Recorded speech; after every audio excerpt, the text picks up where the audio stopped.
Welcome to Mountain Outpost. I'm Corinne Shalvoy. I'm Chris Warden, and this is the Cocodona 250 presented by Air Viper Running. I'm super excited. This is a whole week of trail running. The productivity in the offices of the people that are watching us is going to be hopefully minimally depressed based on having us on in the background and as their weekly narrative. And I can't wait to tell the story of 250 or so runners going 250 or so miles across the state of Arizona. Yeah, it's an ultra in and of itself that we are going to be partaking in as commentary crew here. But yeah, we're gonna play the long game, and it's super exciting. This year is just crazy, like the amount of strong runners out there and people that have returned, 3 or 4 times. So it's going to be exciting. We're going to hopefully hear about some of these folks that are going to be out there journeying all week long. So yeah, I'm excited to be here with you, Chris. That's the beauty of this race. I mean, I love Black Canyon. I love Western States, Haviland 100, where we really, for most of the broadcast, horn in on the front of the pack, and we've got the Contenders, showing us some, unbelievable times. But this is different. I mean, we are going to be focused on the front of the pack and who is going to win this race for the first couple days, but that means the story is just beginning. And I think that I can speak for a lot of people who have actually watched this race in the past, that what really makes this race compelling is the second set of days, the Thursday, Friday, Saturday, where we actually follow the people who've been grinding their way through this race and are chasing those cutoffs, looking to try and get that finish, because it makes this race approachable and identifiable. And when you're talking about a 250 miler, a lot of people might say, oh, there's no way I would ever do that. But I know for a fact, based on what I've seen in the chat and what I've spoken to with people out there, after they see what these people can do, they realize, wait a minute, they're kind of like me. And if I put my butt in gear, that I can run a race like that and I can do this thing. So yeah, that's one of the best parts. Yeah, absolutely. For sure. I don't know if we're going to go to the start line, but I think we are going to try to get Jamil here over at the start line, check out what's happening there for a couple quick minutes. But if you're in the chat, say hello. Let us know where you are, where you're listening from. Good morning. Hey. And there you are, Jamil. Hey, everyone. We're live here from Deep Canyon Ranch. This is the starting line for the 2024 Cocodona 250. So it is, I guess, our third new start line in 4 years. Start line at Rock Springs. So this is the new home of the Cocodona 250 start. What have you seen out there so far, Jamil? What's the energy feel like out there? Yeah, I mean, I think it's a lot of nervousness is what I'm sensing a little bit of. It's a cool morning. It's not super cold. I do have my puffy on, but there's a lot of runners just in shorts and T-shirts out here. There's a coffee truck. There's a food truck here. People are getting their GPS trackers on right now, kind of taking pictures with their families. So they are, I think at this point, just ready to get this thing started. That's great. I had a chance to talk with a handful of the runners beforehand, and a lot of people were just like, I'm just ready to go at this point in time. I want this thing to start. So they're getting close, 20 minutes or 17 and a half minutes here to go. We've got people tuning in from all over the world. We've got Switzerland and Thailand and the UK all in the chat, Zurich.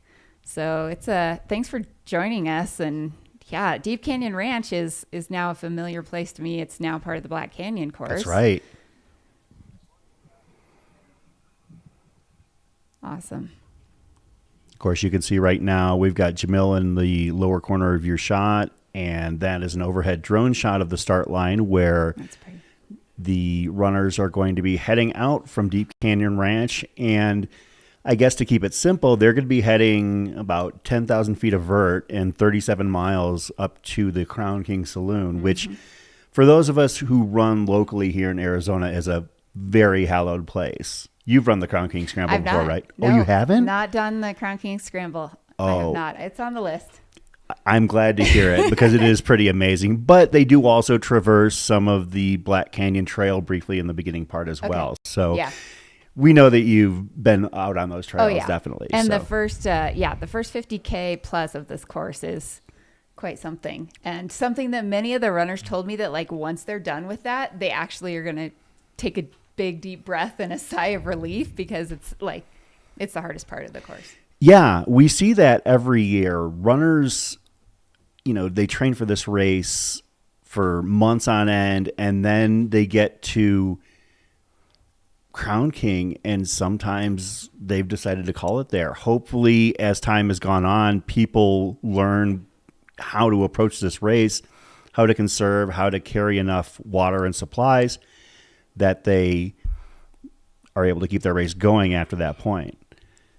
You can see some runners there getting their GPS trackers, which we will be following as the week goes on. We'll have a runner tracking link pinned to the top of the chat, so you're capable of following just as much as we are. And to that end, just want to give you a heads up now that that's usually what we have as far as information goes. We'll have some back channel things that we share and disseminate. But for the most part, we're just following along the same way you are at home. Yeah. We have a very international crew in the chat. Well, Yeah. I know it's not locals because it's still only 4:44 in the morning here. I mean, Germany, Barcelona, Montreal, California, the Netherlands. This is awesome. So thanks everybody for joining and listening in. We got 480 people watching right now. Excited about this. I'm so curious what these people in the chat think, how they heard about Cocodona. I heard multiple people that are running this race say that they are running it because they watched the live stream. I mean, oh yeah. So, one of the people I shouted out during our preview show was a guy who literally registered while watching last year's race. Yeah. So, and we'll talk about that later because I'm sure that we'll have information on registration for the 2025 Cocodona event. We did have people already asking about it in various social media channels.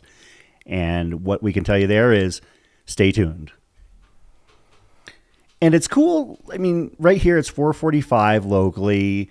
On the East Coast, it's 7, 8 a.m. In Europe, they're probably like approaching their afternoons. And in the Far East, it's almost bedtime. And people are tuned in from all over. I love the fact that everybody comes together for this. And, we're going to see people in the chat who are approaching different aspects of their day, and everybody comes together for a race like the Cocodona 250. It's fantastic to see, very inspiring, and just proof positive that trail running brings the world together. Yeah, if you're tuning in here, we do have a link in the chat for you to follow the runner tracking. That's the best way to just follow along if you're looking to kind of follow the journey of a specific runner. That should be nice and easy for you. We will, I think, be trying to give some updates, throughout the stream on a fairly regular basis about kind of what's going on in the race, catching people up if they're tuning in or tuning out or having to, unfortunately go work for a few hours or do something else. But yeah, following that live tracking is going to be your best bet. Well, that's the beauty of this race. And let me put that energy out there right now. I'm going to see if we can actually take advantage of this. This is something that I was thinking about as this week approached because I've been a part of the Cocodona 250 live stream since the inception. And if you, over the course of the week, can take us or give us a photo on Instagram of your setup working / watching Cocodona and tag the race, #Cocodona 250. We'll see if we can give you a little bit of love on the live stream. We'd love to see it out there. We want to see your setups in terms of the workstation turned into an ultra running tracking destination as well. Yeah, that'd be awesome. We can make a giant collage with dual screens and just, yeah. So last night we did our preview show, AJW and I, and we gave our picks and we talked about the people that we were looking to follow in this race. Who are some of the people, whether you're talking contenders? I think we might need to real quick go, if we can, to Jamil. Not to interrupt you. Hey. Oh, sure. Yeah, no. Yeah, we've got a couple Hey of- guys, good There we morning. go. I'm here with a couple Cocodona entrants. We've got Andy Glaze going for number 4. Yes, I am. 1,000 miles of Cocodona.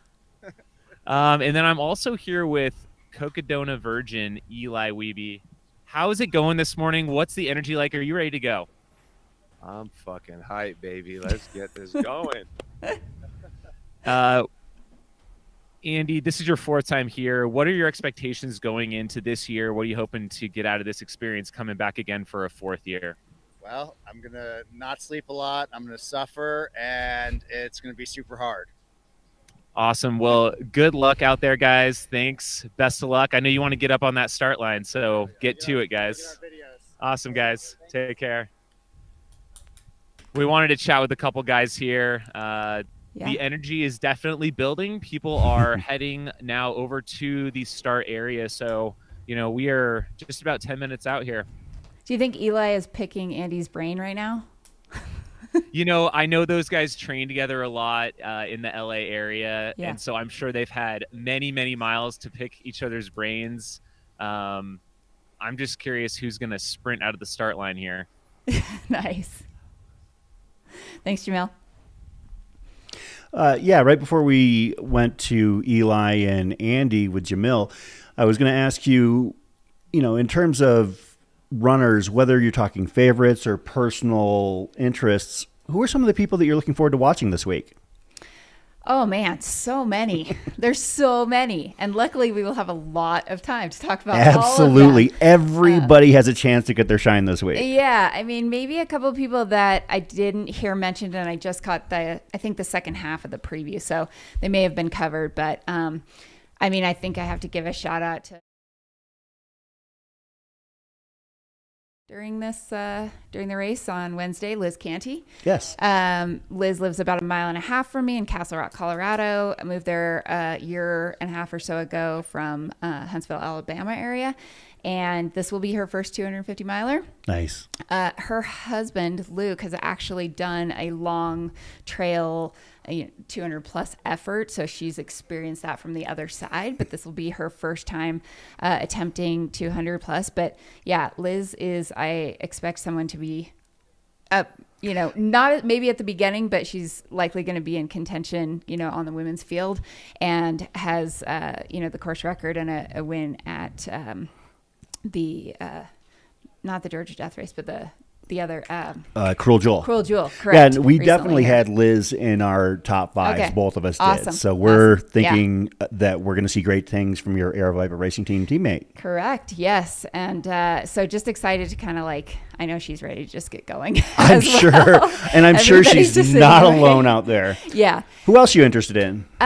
So I think there's, the men's race is very deep for a 200. Yeah. I think the deepest we've maybe seen on a 200 plus mile start line. And so it's just kind of interesting. All of a sudden, you have to think about what are people going to do from the beginning? What is my plan going to be? Am I going to try to stay with people? Am I going to just completely ignore everything and focus on my own race until, day 2, night 2? So the men's field is just interesting, and I had a chance to speak with Killian Korth. He said that one of the reasons he's racing this year is because he wasn't planning on it, but because he's run the race twice before, but he saw the list. He saw the list of people racing. It was like, I have to be part of that. I want to be in that competitive group.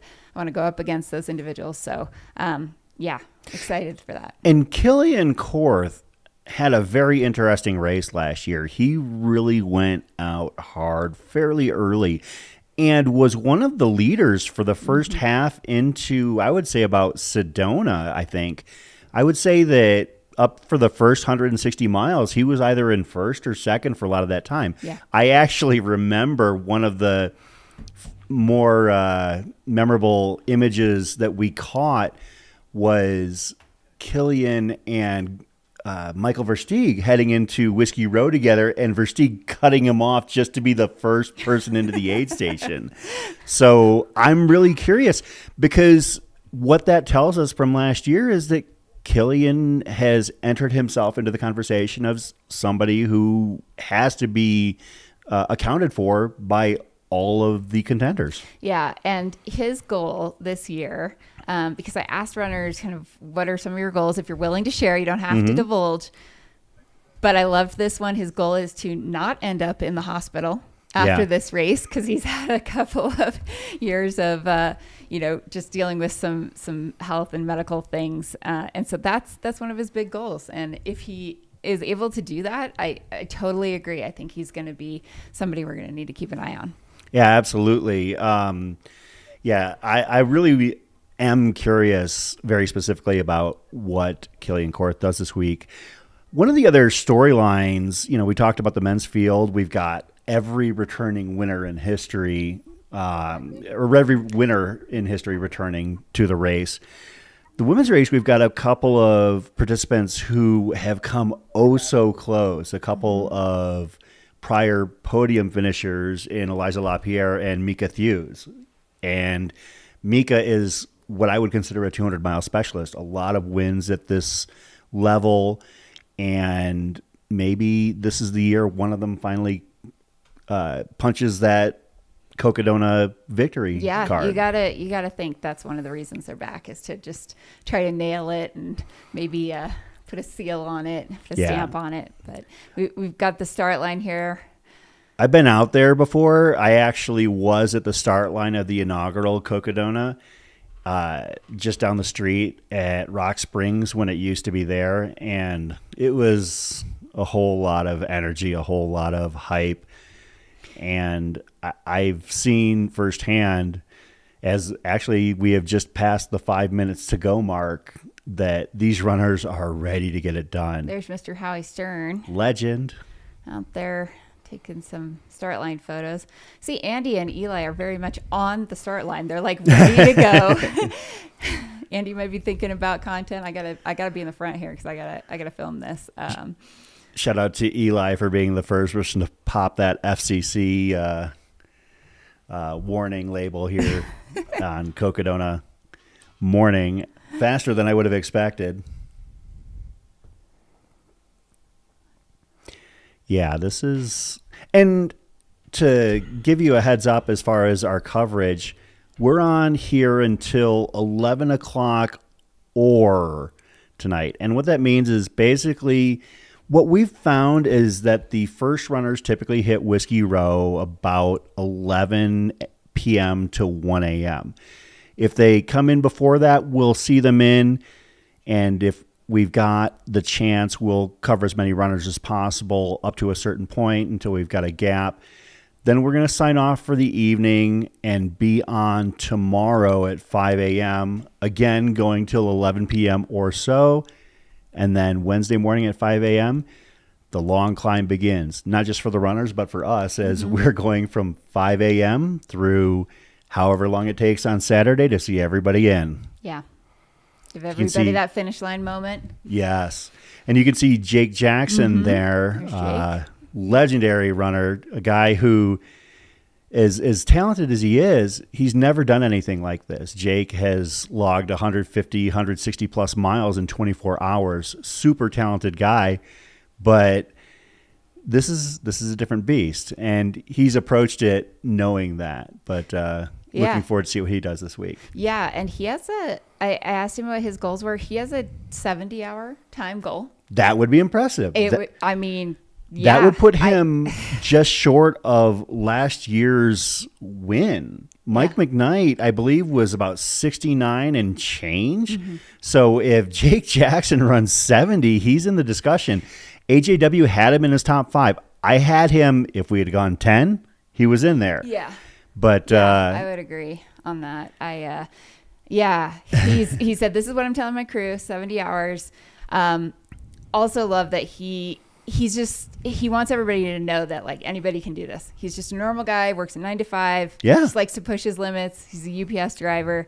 He also has a very He has a family. wonderful, I was going to say a very wonderful, understanding partner in Missy.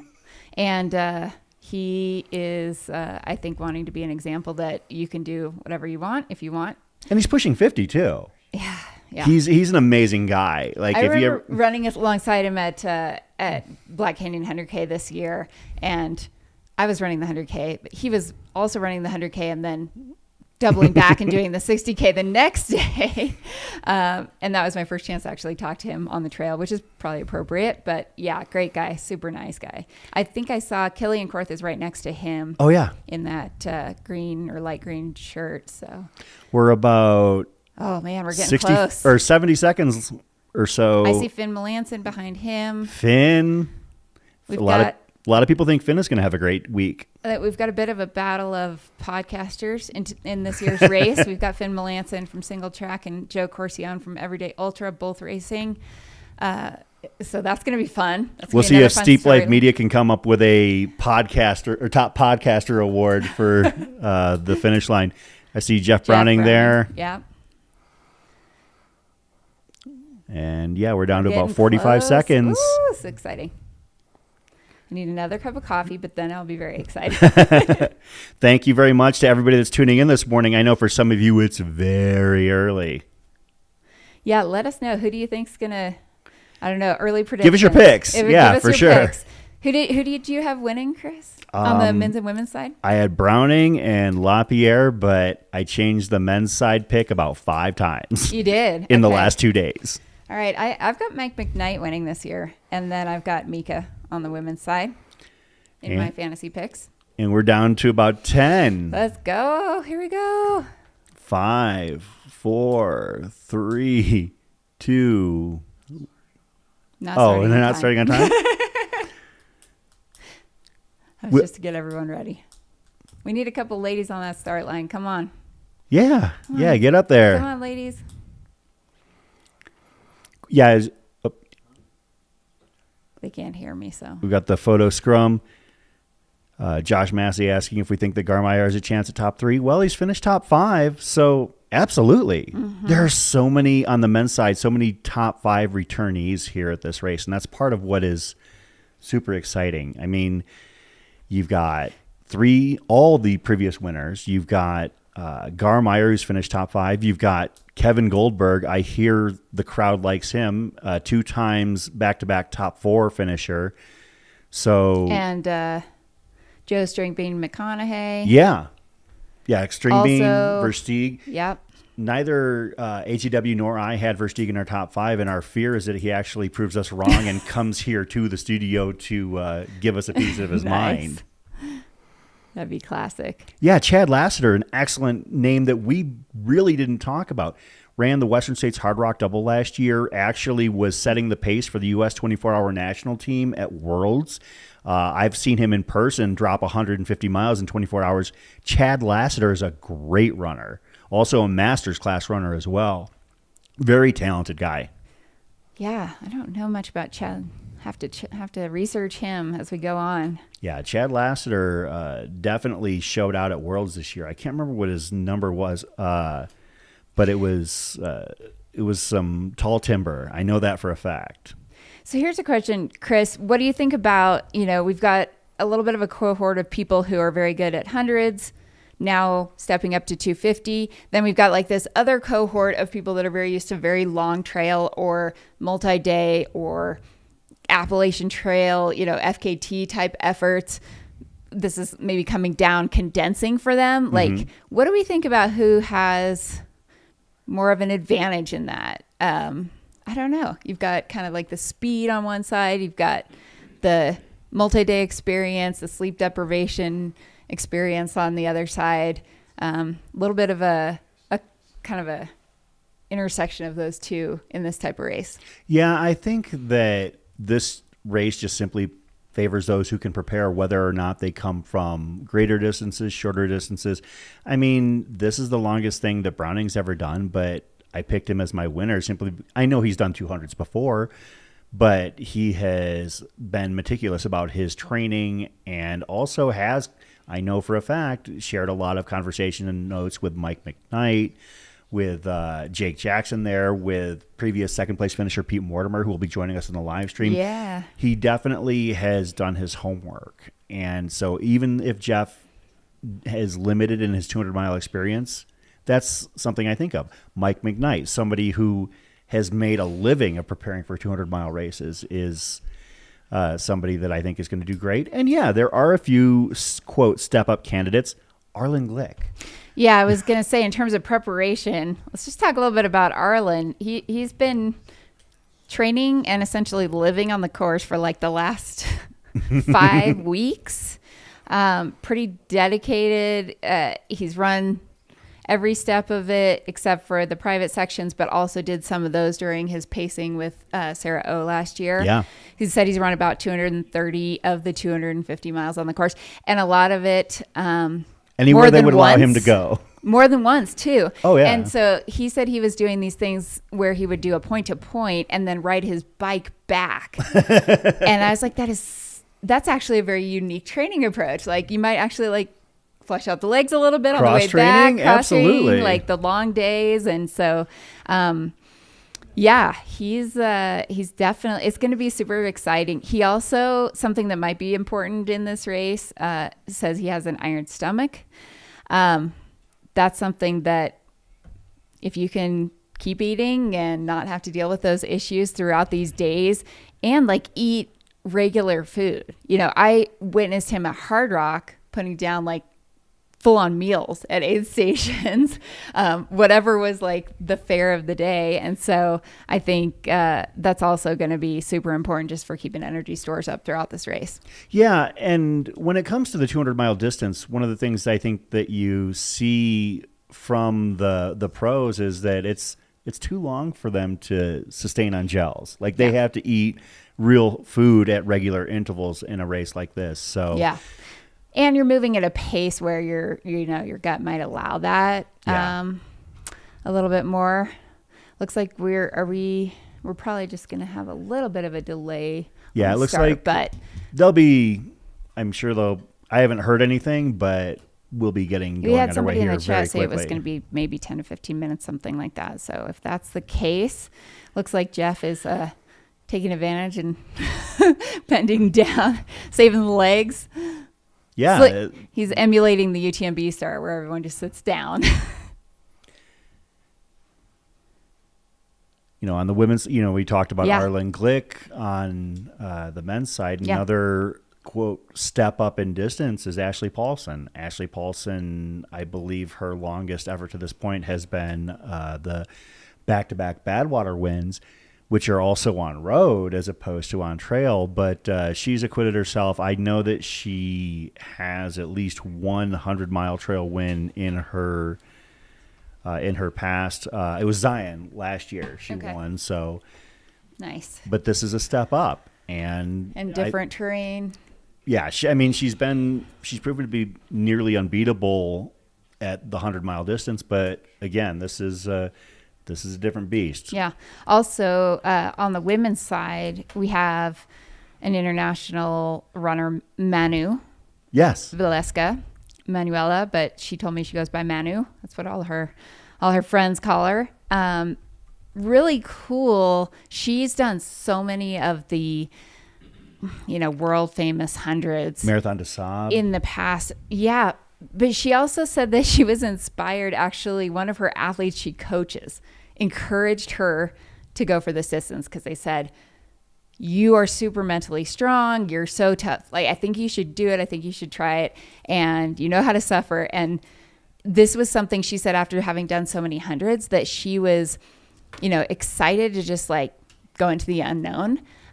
Also similar to Arlen, they're like, well, this is something that inspires me, that kind of scares me, something different that I don't know if I could do. And so Manu is originally from Brazil, but has lived in Spain for the last 9 years or so. She runs for Kraft. Mm-hmm. So this will be her first attempt at a 200 plus.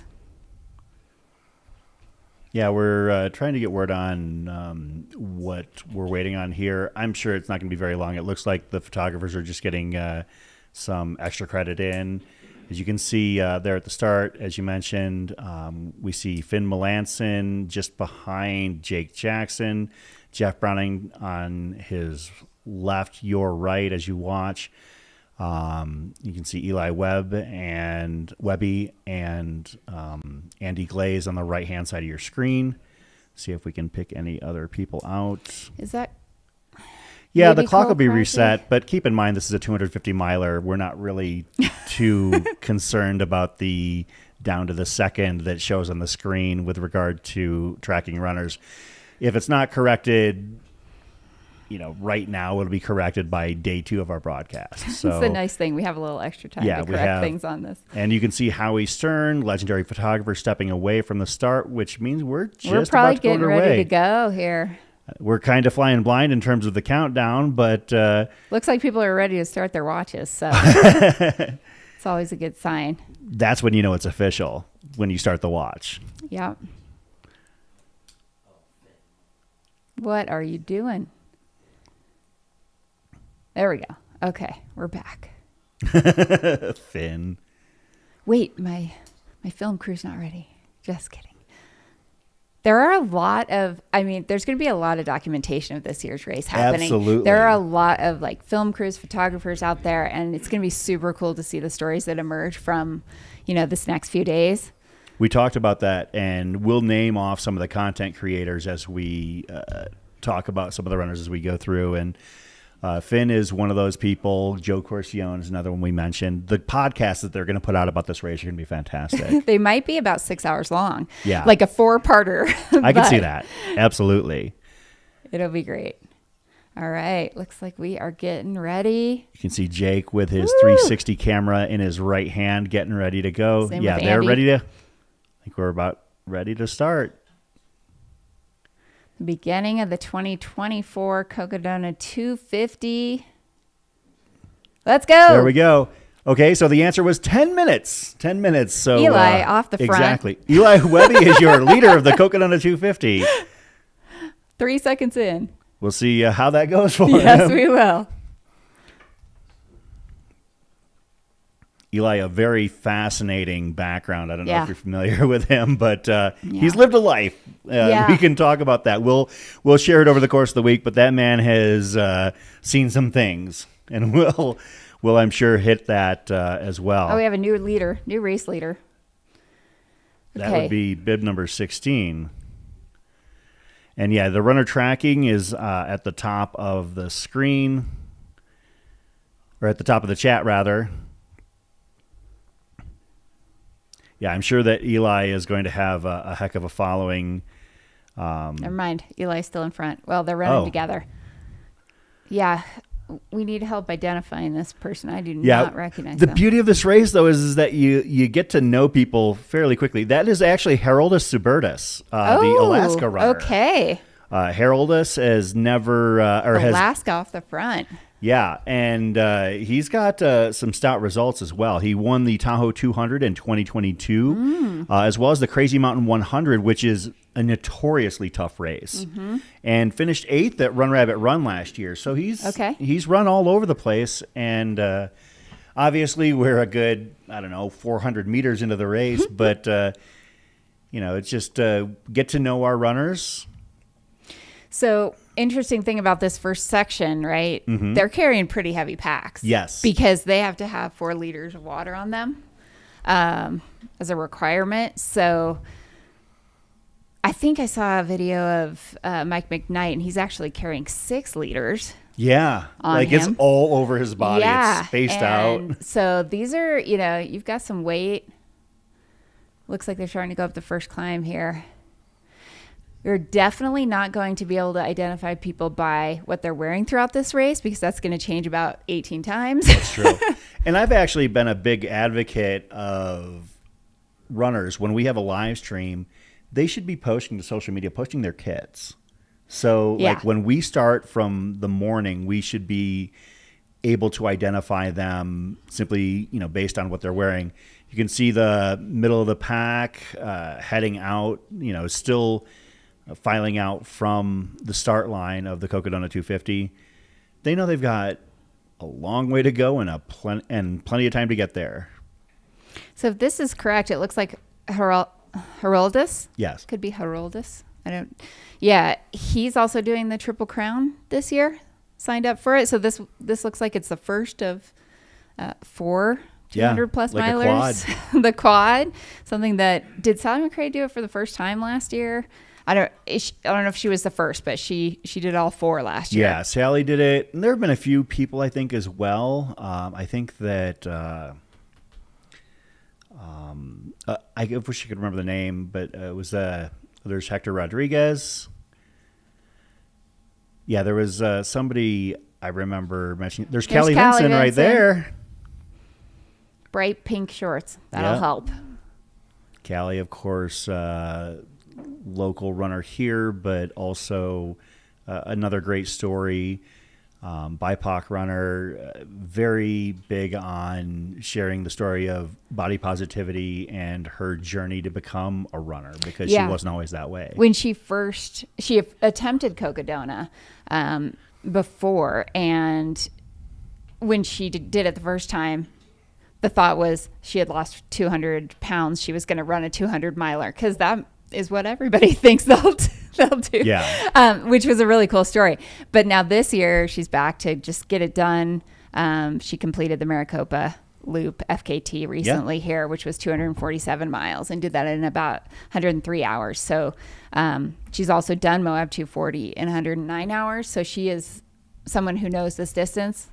Here we've got also some Killian. of the content that she and her partner Scott Traer create are it's so good. They hosted Black Canyon earlier this year for a stretch, and I want them back on the call with us because they're fantastic. Yeah, that was Killian Korth, you said right there? Yeah. Looked like Killian. I don't know exactly where. The runners have just departed Deep Canyon Ranch. This looks like. Yeah, that's Killian Korth, and right next to him, bib 103. We can identify that. That is Damon Chavez.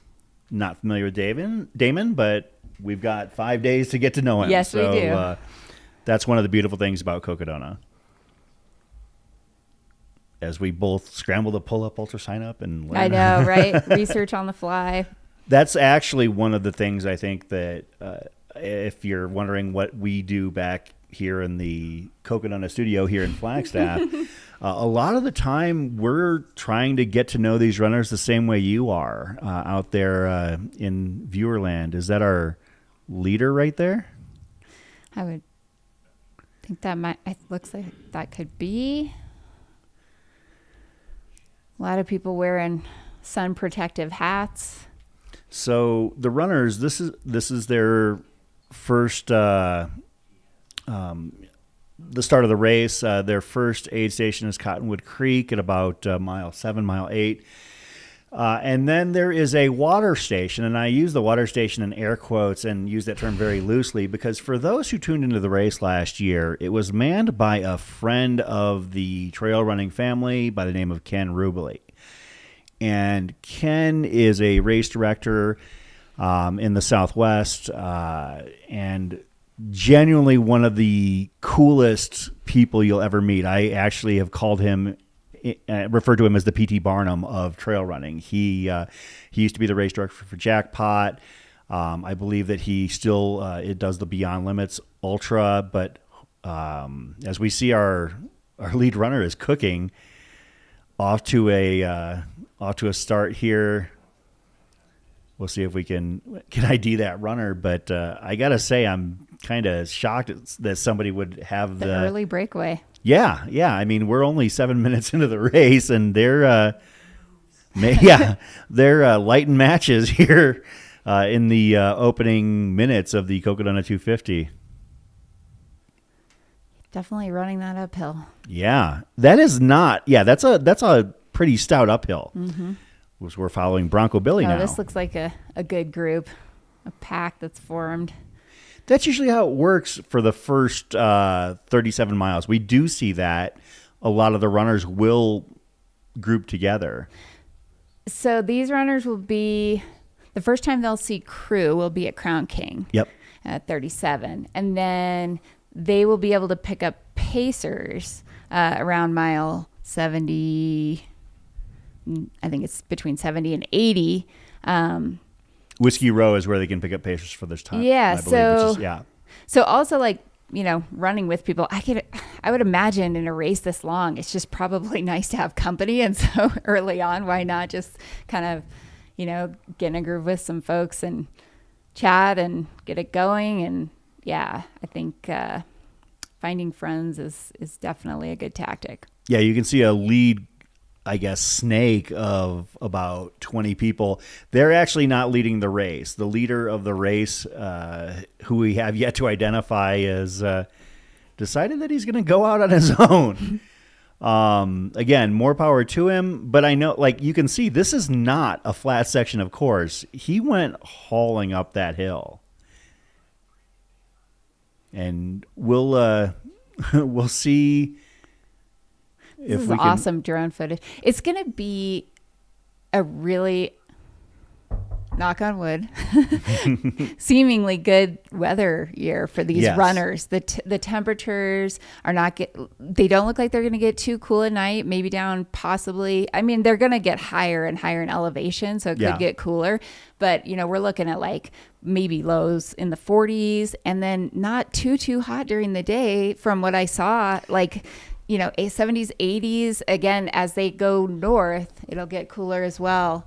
So, and you could see, if you were following the weather closely, like I'm sure both of us were, that the original forecasts for Black Canyon City to Crown King, that area, were in the low 90s. Mm-hmm. And they've leveled off to about the upper 70s, low 80s. And that's going to save a lot of runners' races. That's ideal. Like, yeah. And it not getting too cold at night. You're not going to have those massive fluctuations to deal with. Matt Smith in the chat asking when the 2025 registration for Cocodona will be opening as we hit the 10-minute mark. And we'll have that information here for you as soon as we've got it. Oh, breaking news. Woo, we have an announcement. You heard it here first. The registration for the 2025 Cocodona 250 will open at noon today. Noon Arizona today, time? noon Pacific time, or Arizona time, because Arizona likes to do two time zones throughout the year. So, yeah, noon Arizona time. Mark your calendars. As of right now, it's 5:20 in the morning here, so you've got just under 7 hours to secure your finances and figure things out. But yeah, that is for the 2025 Cocodona. That's so cool. Pretty amazing that we're going to have some people signing up on day one. Now the question is, who's going to be the first person on course to register for next year? My money is on crowd favorite Kevin Goldberg. While running to register for next year? Oh, yeah. It's happened. We did have, I can't remember if it was Goldberg or Garmeyer, one of them, I think, registered during the race. That's awesome. Yeah. And they both had great days. Yeah, Orange Pack guy. Orange Hat guy. That pack was definitely bouncing. That's, you know, that shows the 4.5 liters of water right there and shows where he's carrying it. So, he looks like he's running like his hair's on fire, because this is not a simple stretch of trail here. This is a climb. Perhaps the thought is, this is when my legs are going to be the freshest of this entire journey. Therefore, I'm just going to run. Maybe. I mean, you'd know, but you're used to being at the front of the pack. I'm not. So that's just our kind of assumptions here. That is Eli Webby and Haroldus Subertus in the 2-3 positions. But yeah, this number one runner is Orange Hat guy. Yes. For those of you just tuning in, this is usually how it goes. We end up identifying people by clothing until we got them by name. Did you say it was 16? We can probably find bib. I thought it was 16 was that was Haroldus. Yeah. Okay. Yeah, if you know who this runner is. If you can claim Orange Hat guy. Let us know. We'll see actually if the GPS runner tracking, because this race is GPS tracked. So we'll see if we can. Still running up this. Yeah, this is impressive. And I mean, he's not that far ahead. He's no, just around but- that bend, but he's definitely setting a but just setting a choosing pace. to be there. Yeah. I mean, I guess you can just always say that you were leading the Cocodona with a field such as this, and Totally. nobody can ever take that away from you. So if you're just joining us, thanks for jumping in, whatever time of day it is for you. It is 5:20 local time here. I've got my coffee, and it's... I need a refill, but I almost am done with my first one. We started the race about 10 minutes after the hour. So the race started at about 5:10 local time. And so therefore we're about 13 minutes in right now. What's the time limit for the race? We've got someone asking in the chat. So Saturday morning, Yeah. sometimes it's a moving target because of weather, but yeah, Saturday morning, I believe 10 that a.m. -ish. 10 a.m. is our it's cutoff, which would make it 125 hours. 125 hour. And the reason why I had to qualify that is because a couple years ago when we did have some course alteration, the cutoff was changed to 122 due to the fact that the race actually started in Prescott as opposed to Black Canyon City, which... Deep Canyon Ranch. Yeah, Deep Yeah. Canyon Ranch. Whereas, the race maintained the same amount of distance, but also cut out about... Actually, it cut 7 miles off, which made it a true flat 250, but also cut out about 15,000, 18,000 feet of climb. So Okay. OHG, I love it. Okay, Orange so hat guy, OHG. What if he's just on his morning run? that would be fantastic. But I'm pretty, he's got a bib on and the I don't tag think to his that's back. Michael Versteeg. No, that's way too much Gear. gear and Versteeg. Yeah, there's Dresses. sleeves on that shirt. So. Yeah. No, I don't think that would be Goldberg either. That man is way too wise in the ways of 200s to be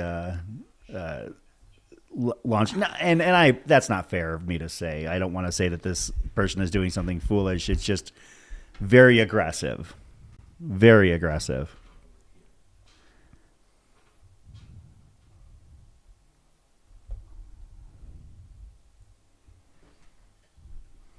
As you can see our beautiful drone shots. Yeah, shout out to everyone behind the scenes. It takes a lot of people to put this on. We have people out there flying drones. We'll have field commentators at aid stations. We've got the behind the scenes crew here in the production studio. And yeah, getting just amazing shots of this stream of runners before it starts to kind of spread out over the course of this morning. One of the unsung heroes of this race that I want to shout out by name specifically is an Aerovipa employee, Aaron Schmidt. Aaron Schmidt primarily works with Aerovipa Rides and is the race director for some of the mountain bike races that are put on by Aerovipa. But during Cocodona week, he is race command. He is the nerve center of this event. So and he is constantly watching the runner tracking. So, for instance, if you happen to watch the runner tracking, and we know you do because you always let us know out there, if you see a runner going off course, Aaron is monitoring all of these people in a sequestered location where he's kind of just hold off from the rest of the world and communicating with people. And when runners do get off course, they actually do send people out there to let them know. We had some people on the final descent of the race coming down from the top of Eldon. You actually head down a dirt road for a little while, a Forest Service road, and then it diverges off onto single track, and a few runners did miss that single track, so we did have to send race command sent out people to redirect those runners to make sure that they got back on course. So That's awesome. So shout out to Aaron Schmidt, because he is one of the people, and I know he's in the chat, one of the people who definitely makes things happen here at the Cocodona 250. So a friend in the chat here is letting us know that this could be Nicholas Steinbrunner, Orange Hat guy. Okay. So I'm going to pull him up. Bib 78. Bib 78 from Springfield, Ohio. I wonder if Arlen knows him. Oh. They're both from Ohio. We will find out a little more about Nicholas if this is him, but yeah, definitely taking it out.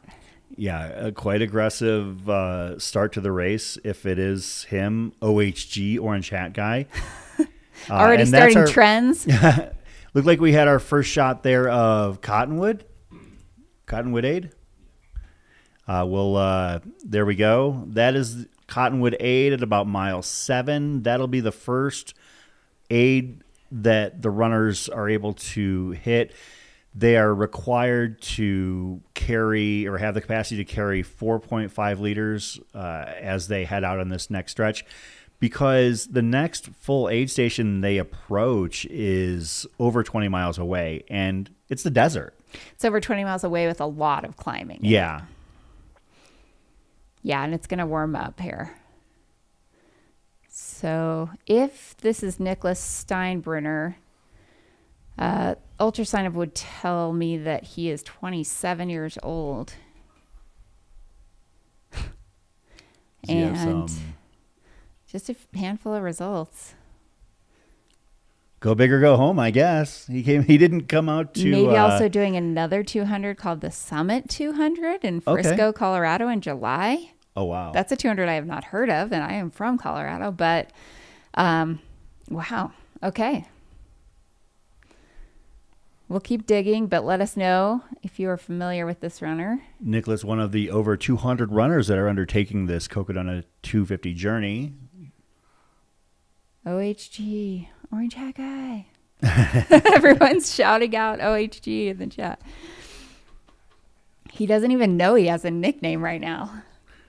Yeah, I'm sure that there are people who, when they run this race and after the influence of the chat and social media, will come back to reality and their regular life, having discovered they have reputations or nicknames that they never knew they had. You wonder if that was intentional. Like, am I going to wear this so I can be identified? Am I going to wear this because it matched my outfit? It provides the best sun protection. Like, what is the thought? And we want to know what brand it is too.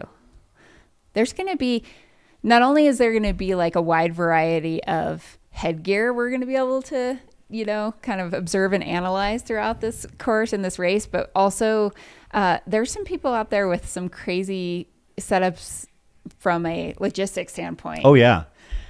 It's a bit of also kind of a showdown of who has the craziest van or sprinter van, or people with RVs, or basically moving aid stations. I know Finn rented a Ross Monster for his race. Came all the way to Colorado to get it. So do we know who is crewing Finn? I saw a picture, but I I didn't recognize the individuals. Because if there's anybody who has the reach and the social circles to get whoever they want to crew them for a 200-mile race, it would be Finn Melanson. But I know Brett has a baby on the way. Yeah, so I know that it's not Leah Brett. is racing Quad Rock this coming weekend, so I'm not sure if she's out there. All right, we got this. Is that Jose Sosa? Jose Sosa. So those just tuning in for the first time, Jose Sosa is one of the legacies of this race. He is a 3-time Cocodona finisher, going for number 4. Jose Sosa from San Diego. It's awesome. And that man brings an entourage. Okay. I don't think anybody is going to be having a bigger crew than Jose. Without exaggeration, he has probably between 1 and 2 dozen people following him throughout this race. It's pretty fantastic. That's awesome, because somebody's always super fresh. Nobody's tired. You have like fresh energy constantly. You can trade in and out. I love the jacket. Yeah. It's got a good look going. He is running up this thing. Yeah, shout out to Liam, Aid Station Fireball, who is in the broadcast compound with us and has made the journey to Cocodona. He'll be participating later on as a runner in Eldon Crest. But until then, we've got him here to help us with the number crunching. We've got an all-star team helping us out this week. Yeah. We've got Aid Station Fireball. We've got Travis Lawncar from Free Trail, Yep. who actually does the Free Trail Fantasy. Created the Free Trail Fantasy Yeah. platform. I actually met him in person for the first time this weekend, and we went out to dinner on Saturday, and had a great. He's a super nice guy, and can't wait to be able to share this week with those two, both of them, as we follow these runners. We appreciate their help big time. Speaking of, Liam's letting There's us not going to know be a relay of Cocodona, and frankly, I think that I've always been against the idea of a race like this having a relay. I think that it's one of those things where if you're going to experience it, because if you're on a relay team, everybody's got an entirely different experience. Yeah. Oh, go ahead. An interesting thing, though, is that you can kind of do it as a team all together. We have a couple of instances of that. There's a runner that I wasn't able to connect with live beforehand, but this will be her third year. It's Kara Diamond Hussman. Okay. She does this every year with her husband. They run it together. Yeah, we've had those teams. And we have the team of the boys and their mom. Oh, well, and we'll talk about that because some of the photographers, Scott Rokas and Howie Stern, released photos, and the youngest competitors, for those who are wondering, are two brothers, the ages of 17 and 18. Mm-hmm. And we'll talk about them as the oldest and everybody in between. But the photos of the youngest competitors, they look really young. Yeah. Like they look younger than their age. And a couple of people were like, how old are these kids? Are they really running this race? Oh yeah. And we'll talk about that family in particular in a little bit. Still, we got some runner cam follow on Jose Sosa here. Yep. Still just, as you can see, they're floating actually up that off hill. single track now and on Forest Service Road. And the approach to Crown King is a mixture of that. It's not necessarily primarily single track. You've got some Forest Service Road areas. Like if you've run the Crown King Scramble, part of the thing about that race is that it feels like a trail race, but it's actually all on Forest Service Road as you ascend into the Bradshaws and up to Lane Mountain and then down into Crown King. And it's one of the coolest opportunities. If you're not ready for Cocodona, but you want to run a lot of this same terrain, I highly recommend the Crown King Scramble in March. Shameless plug for a race that is near and dear to my heart. yep. In that instance, you actually start from Lake Pleasant. You ascend about 7,000 feet to 7,000 feet and about 7,000 feet total to the top of Lane Mountain, and then down. You drop about 1,500 feet from the high point at mile 29, but the first 29 miles are all climb. The last 2 miles are all descent, and it's a point-to-point race that has been around in one form or another since the mid-'80s. Yeah. It originally started as a Western States training run for Arizona locals and has now become, this was the first year that it actually sold out. And if you're not ready for Cocodona, but you want to run an ultra in these same areas, that's a good one. Or you could check out Eldon Crest, Yeah. which is happening on Friday. That literally runs the last 38 miles of the course.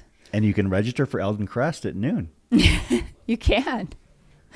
Or the Sedona 125, which is a race. Yeah, I don't have many updates on any runners further than what I can see. As we're approaching the 28-minute mark of this race.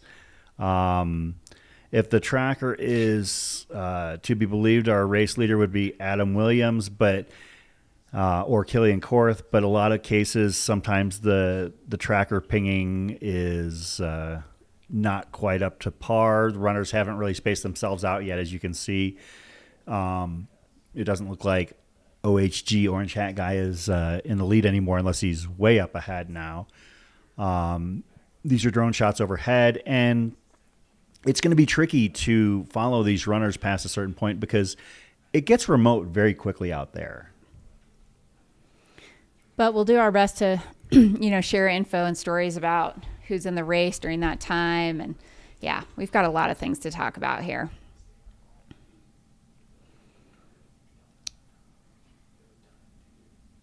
Man, it looks like a very pleasant morning out there.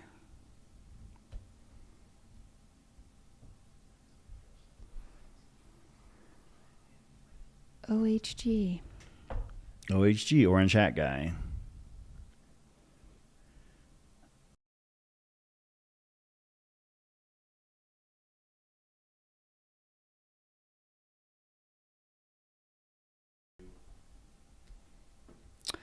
All right, we have some very special sponsors who are helping make this year's Cocodona 250 and this live stream coverage happen this year. So we want to give them definitely a quick shout out. Absolutely. We've got, we'll just name them off here. Yeah. Speedland, Satisfy Running, Catula, Darn Tough Socks, Spring Energy, Ultra Aspire, Discover Flagstaff, Gnarly Nutrition, Beaver Street Brewing. If anyone isn't familiar, that is a infamous liquor store that the runners run by right near the end of the race. Tannery, Lecky Pulls, Knack, Squirrel's Not Better, Sundog Running, Drinking Horn Mead Hall, the Lumberyard Brewing, and Uptown Pub House. Thank you so much to all of the sponsors for this year's race. One of my favorite things to mention is that one of the owners, proprietors of Uptown Pub House is in the race. So Okay. That is Allison J. She finished this race last year and is going for her second finish. So shout out to Uptown Pub House, not only for being a sponsor of the race, but also for providing us with one of our runners in Allie J. We've also got some nonprofit partners as well. Wilderness Volunteers, the Wander Project, Prescott Creeks, and Latinos Run. So thanks to all of those organizations for being associated with the Cocodona 250 as we are just past the 30-minute mark in a race that has a long way to go. Yes, Jean Ives, this is not the Fuji 100. There are not going to be places where runners will be buying things from vending machines anytime soon. There is a Pepsi machine outside of the gas pump in Crown King, though, however. I do remember that very Might be vividly. considered off-course aid. Might That'll not be their allowed. first vending machine. It's about 50 feet off to the right as they approach town. So, but then they're also on their way into the Crown King Saloon. The aid station at Crown King, the first place where the runners will be able to encounter their crew, is literally in the yard of the saloon, like in their patio area. Nice. It's a really cool setup. Again, the finish line of the Crown King Saloon and the first major aid point here. And if you haven't been to Crown King, it is a very unique place. The population is about 150. And to drive there, you're driving on gravel roads for a minimum of 25 miles from any direction. You have to work to get there.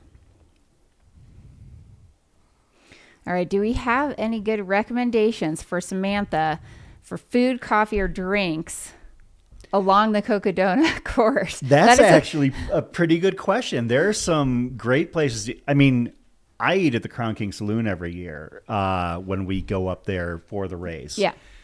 Crown King only has like 2 or 3 restaurants because it is so small. Prescott has the Prescott Brewing Company, which is right at the corner of Whiskey Row. If you happen to get there in the dancing and drinking hours, Matt's on Whiskey Row is a fun place. Okay. But I've only been there on a Saturday night, not on a Monday or Tuesday. This crew very well could be there in the evening, pop in. Also, the infamous Rock Springs Cafe. Yeah. If you'd like some pie. That's a good question. In 3 previous years, nobody's ever really asked as crew where to eat along the race. And, I love it. Crew's got to take care of themselves, man. They're gonna, so it's as important. There's a great little pizza joint just off Whiskey Row as well. And if I can remember what it is, I'll pass it along. But yeah, Prescott's got some great places. There's in Sedona, you've got all sorts of restaurants. You've got everything from the McDonald's with the green logo because of city regulations. Oh, okay. All the way up to the 5-star restaurants at L'Auberge, and whether you want to spend $10 or $1,000 for dinner, Sedona's got you covered. Great restaurant, Jerome Haunted Hamburger. Haunted Hamburger. Okay. It's great. The In views Jerome. are fantastic. You can go and have a nosh at Maynard James Keenan's wine tasting room. Okay. If you're a Tool fan. Nice. Yeah. Haunted Hamburger is, I guess on the course, that would probably be my favorite place to eat. And that's in Jerome. Samantha, ask and you shall receive. You're getting a lot of good, good tips here. We got Violet's Bakery Cafe in Cottonwood. Someone says is a great French pastry place. Bill's Pizza in Prescott. I don't know if you're familiar, but it's interesting we're talking about food, because food is also going to be a very important part of these runners races. And some people, okay, get this. Killian Korth told me that he makes his own rice cakes to bring along the course, but and I'll tell you what's in those in a minute, because they're like gourmet rice cakes. But he was also while I was talking to him, he said, I have people sous videing steak in my hotel right now, which will be coming out on course alongside big bags of homemade mashed potatoes. So he's going to do some steak and mashed potatoes during this race. And it sounded like seriously delicious food that he was preparing. So, I love that approach. Have some really, really good food to look forward to. His rice cakes have white rice, bacon, eggs, and Parmesan in them. He's not messing around. No, not messing around. I love it. It sounds delicious. So I saw somebody mention a place in Clarkdale, the brewery right along the course. I'm a fan of the 10 to 12 lounge in Clarkdale. If you can guess their hours, it's 10 to 12. It is very, very chill, cool vibe bar where they've got in their back wall, they've got, in their liquor cabinet, they've got, cheap booze next to the Johnny Walker Blue. It's a unique place and very comfortable. So nice. Yeah, Clarkdale's got some places. Macy's Coffee is one of my favorite cups of coffee ever. Where is that? It's right here in Flagstaff. Ooh, I gotta go get some. Oh, Can we get a delivery? I don't know, but it's definitely worth. If you're in Flagstaff, Macy's Coffee. I've actually come to town the night before I've had to be here simply so I could have Macy's in the morning. Nice. It's that good. It is my second favorite cup of coffee in the world. Okay, Samantha let us know. Thank you, Samantha, for telling us, Hild, that she's 23 weeks pregnant and she's highly alert for food. And her husband is crewing someone or pacing someone, bib 85, and that is why she needs some food recommendations. So we need to make sure that she knows where to go. I totally get that, Samantha. So we will hook you up here. But it's also helpful for everyone else who's in, because I'm sure there's a bunch of chat or a bunch of crew and pacers in this chat just following along. So this is actually really helpful. We're going to create a directory of food for everyone to take part in. And there are several places you can get great coffee here in Flagstaff. Yeah. I mean, Late for the Train is a good one. Single speed. I see in the chat was brought up. Flagstaff is not a town that wants for good coffee or good beer. A lot of options here. Or good pizza. Or good pizza, yes. As far as places to eat in Flagstaff, I think you're kind of obligated to eat at Pizzacletta, and we need to talk to them. We know we have an inside contact at Pizzacletta to hopefully maybe work something out No, nothing. to maybe we'll just see if they can help us out here this week, and I'll just leave it at that. Stay tuned. Yes. Yeah, thank you very much for all of these suggestions here in the chat. That is, it's one of those things. I've been through all of these towns time and time again, but sometimes I stick to the places that I consider my favorites, so I don't get the opportunity to explore at other places. It's nice to have these to crowdsource these options and opportunities. All right, so if you're in the chat, let us know. Are you following a runner? Are you crewing? Are you pacing? Why are you here at the Cocodona 250 live stream? We just want to know, because there's 1,300 people watching right now. We've learned over time that the crews definitely use the live stream for information and even in some cases intel on where other runners are. I know. I think, was it with Killian? They were kind of trying to not get filmed so that people didn't know what was going on, so that it is also part of strategy. And in a race this long, you have plenty of time, with a pacer out there they can tune in, follow some trackers, see what competitors are doing. Are these runners hitting the first aid station already, or is that just a construction setup? It's Bryce out on the field. Oh, it's Bryce out on the field. Shout out to Bryce. Ooh. Looks like we've got some water tanks out there and a bit of a construction site out there in the desert. Could be a mining operation as well. You never know out in the desert. Yeah. Yeah, for whoever asked the pineapple on pizza question, it's way too early in the week for that kind of divisive debate here at the Cocodona 250. We're going to try and keep things on the level and collaborative. Maybe by Thursday we'll start to get punchy. Oh, definitely. That's almost as bad as a Coke versus Pepsi debate. Oh, yeah, no. we're way too chipper and upbeat for that kind of thing right now. We need to keep things. Actually, there is no Coke versus Pepsi debate. It's Floda. See what I did there? Yeah, I saw there was somebody in the chat who is running Eldon Crest later this week. I'll have to scroll back up a little bit, but yeah, we can't wait to have you here if you're running the race this year. Or, as we've said, if you're running the race next year. Yeah, someone running Sedona Canyons. Nice. Following known runners, people that are just here for inspiration. Love it. Trail running fan. Thank you. Woo! Somebody was asking if it's a single drone or multiple drones along the way. We've definitely got multiple drones. If we're fortunate, at times we'll have 2 and 3 drones in the sky. We have several drone pilots, and each of them have multiple drones simply because the battery life on a drone is they're still working on that one. I think that if I understand correctly, most of our drones have about a 20 to 30 minute battery life. So wow, that's not long. Yeah, they're not extremely long. I am not a technical guy. Do they charge quickly, I wonder? I think so. Okay. Yeah, I mean, if you've ever seen one of our drone setups from a guy like shout out Tony or Jamil, Oh, yeah. Enzo, those are some of our drone pilots. They basically got like battery on the ground next to them as they're flying them. They've got multiple drones charging battery packs. They're flipping those in and out. Nice. Yeah, so each of these drone pilots probably have at least a half dozen battery packs with them at any given time. Awesome.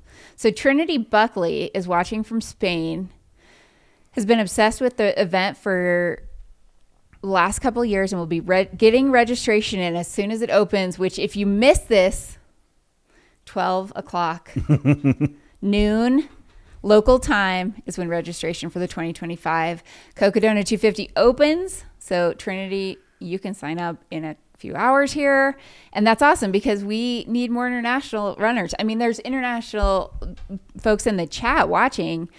We need more international runners. Absolutely. And shout out to Spain. Actually, one of my goals later this year is to run a race there. I'm looking forward in Okay, which part? Ibiza. Ooh, you're going on an island. Yeah. Okay, Looking forward to a race there. That's hopefully. amazing. I lived in Spain for 6 months. Oh, wow. During college. I lived in Salamanca, north west of Madrid, a couple hours. I love Spain. Spain is like the best part. And I've never been. oh, you're going to die. It's the best. Like every part of the country is amazing. This was kind of like my first ultra. I did a portion of what's called the Camino de Santiago, which goes from southern France all the way across the northern coast of Spain and ends in the city of Santiago de Compostela. And folks do this. It's kind of like an ultra. Folks do this multi-day, trek for various reasons, but it's a well-established route, and I did about 6 days of it. If you do the entire thing, it takes most people about 28 days. I guarantee there's an FKT on it. Might have to revisit that in the future, but that is also a super cool area. So Spain is already also on board with, having some long trail stuff. It's a great place. Karen asks a question, and I guess it's kind of a philosophical one, to be honest. How much walking is possible to still make cutoff? I think it's conceivable that you could hike this entire race and still finish. So, yeah, I think Liam let us know 2 miles an hour is what you must maintain in order to kind of make the time cutoff. So 30 minutes per mile average across the whole course of, this race. If you can do that, you will finish under the cutoff. Yeah.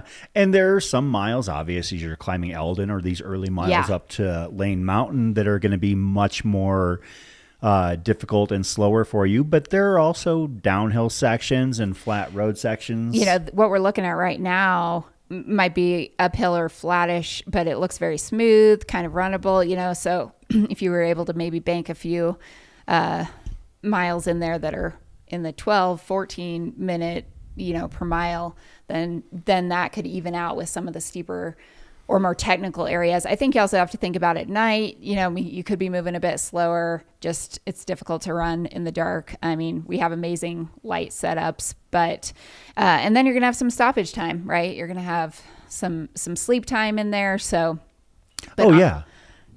But on average, 2 miles an hour. As long as you don't sleep or stop excessively, I think that it's very reasonable to be able to hike / walk a lot of this course. I mean, even, most of the people in this race are going to be walking and hiking at least half of it. Yeah.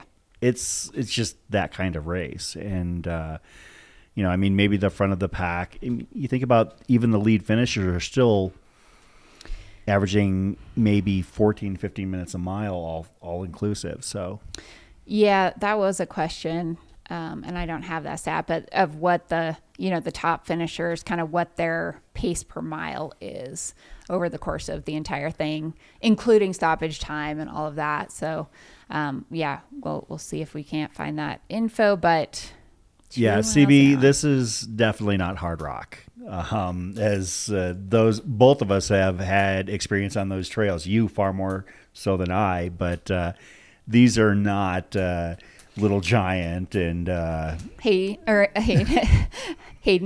Yeah, these are Handies. Sorry, Handies. Yeah, these are not those. I mean, Eldon crests out at 9,300 feet. Handies is a 14er. Yeah. These are not those types of climbs or even the trails. Like there might be some sections here that are technical, but for those that are not familiar with the hard rock trails, they're just beastly from start to finish. There's a reason they call the San Juans the Switzerland of America. And it's gorgeous. If you ever got the opportunity to go to Silverton, I can't recommend it enough. I went on a lark for the first time in 2017, and now I've been back every year, and I spend 7 to 10 days there every year. All right. If you are just joining us, thank you so much for tuning in. Yeah. The 2024 Cocodona 250 is underway. Mm-hmm. We'll hopefully get some video of some of our lead women here in a little bit too. Definitely going to cover that race as much as the front of the men's race. Yep. Who knows, in a race this long, they could coincide. There could definitely be, as we've seen in some of these recent races. Oh, yeah. We saw it in Fuji last week. Oh, my God. Fiji, Courtney, 30 seconds off second place at Mount Fuji 100. And then Katie Scheid dominating at the Canyons 100K this last weekend, running in the top 10 all day there, and I think finishing in 5th or 6th place. It was amazing. So there could definitely be women up in the front of this pack as well. I mean, even here last year, the women's podium were all in the top 8 overall. Sarah Ostaszewski, Eliza LaPierre, and Mika Thews finished overall 4th, 7th, and 8th, respectively. This race doesn't care who you are or how you identify. This race is just, it's a fight to get it done. Annie Hughes was 3rd overall in 2022. Mm-hmm. So absolutely. Yeah. Multiple women finishing in the top 10 overall is not a surprise here. It's practically an expectation. Yeah. Yes. Yeah. Who was that? Was that Zach or was that Liam? Zach said, yeah, they're smarter. Well, we saw that at Hard Rock last year. The women's finisher rate was like 93%. Yeah. They also have, women have a lot of fatigue resistance. That's kind of been proven over time. And maybe better pacing strategies. Yeah. That was actually a note from one of the I can't remember who it was, but one of the men's kind of maybe favorites told me, like, I'm most nervous. I think it was actually Mike McKnight. I'm most nervous about the testosterone that's going to be at the front of the field and not doing something stupid at the beginning of the race, right? Because there's, some heavy competition. So,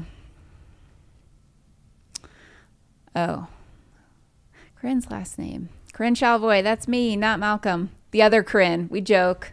We're the two Corinnes. I'm spelled with 1 R, 2 N's. She's spelled with 2 R's. I was just about to say that. 1 N. Yeah, so. Hey, everyone.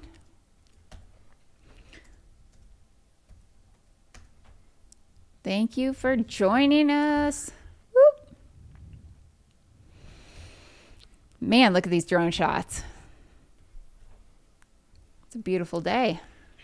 Hillary, like a lot of people out there, copping to the productivity of the work week, potentially being affected by a 100-plus hour live stream broadcast. And it's what we're here for, to ruin your work week. I think that part of the beauty, though, of the coverage of this race, I mean, I'll admit, it is hard for me to dedicate an entire Saturday to watching a 100K or 100-miler when there's a live stream. I'll tune in and out.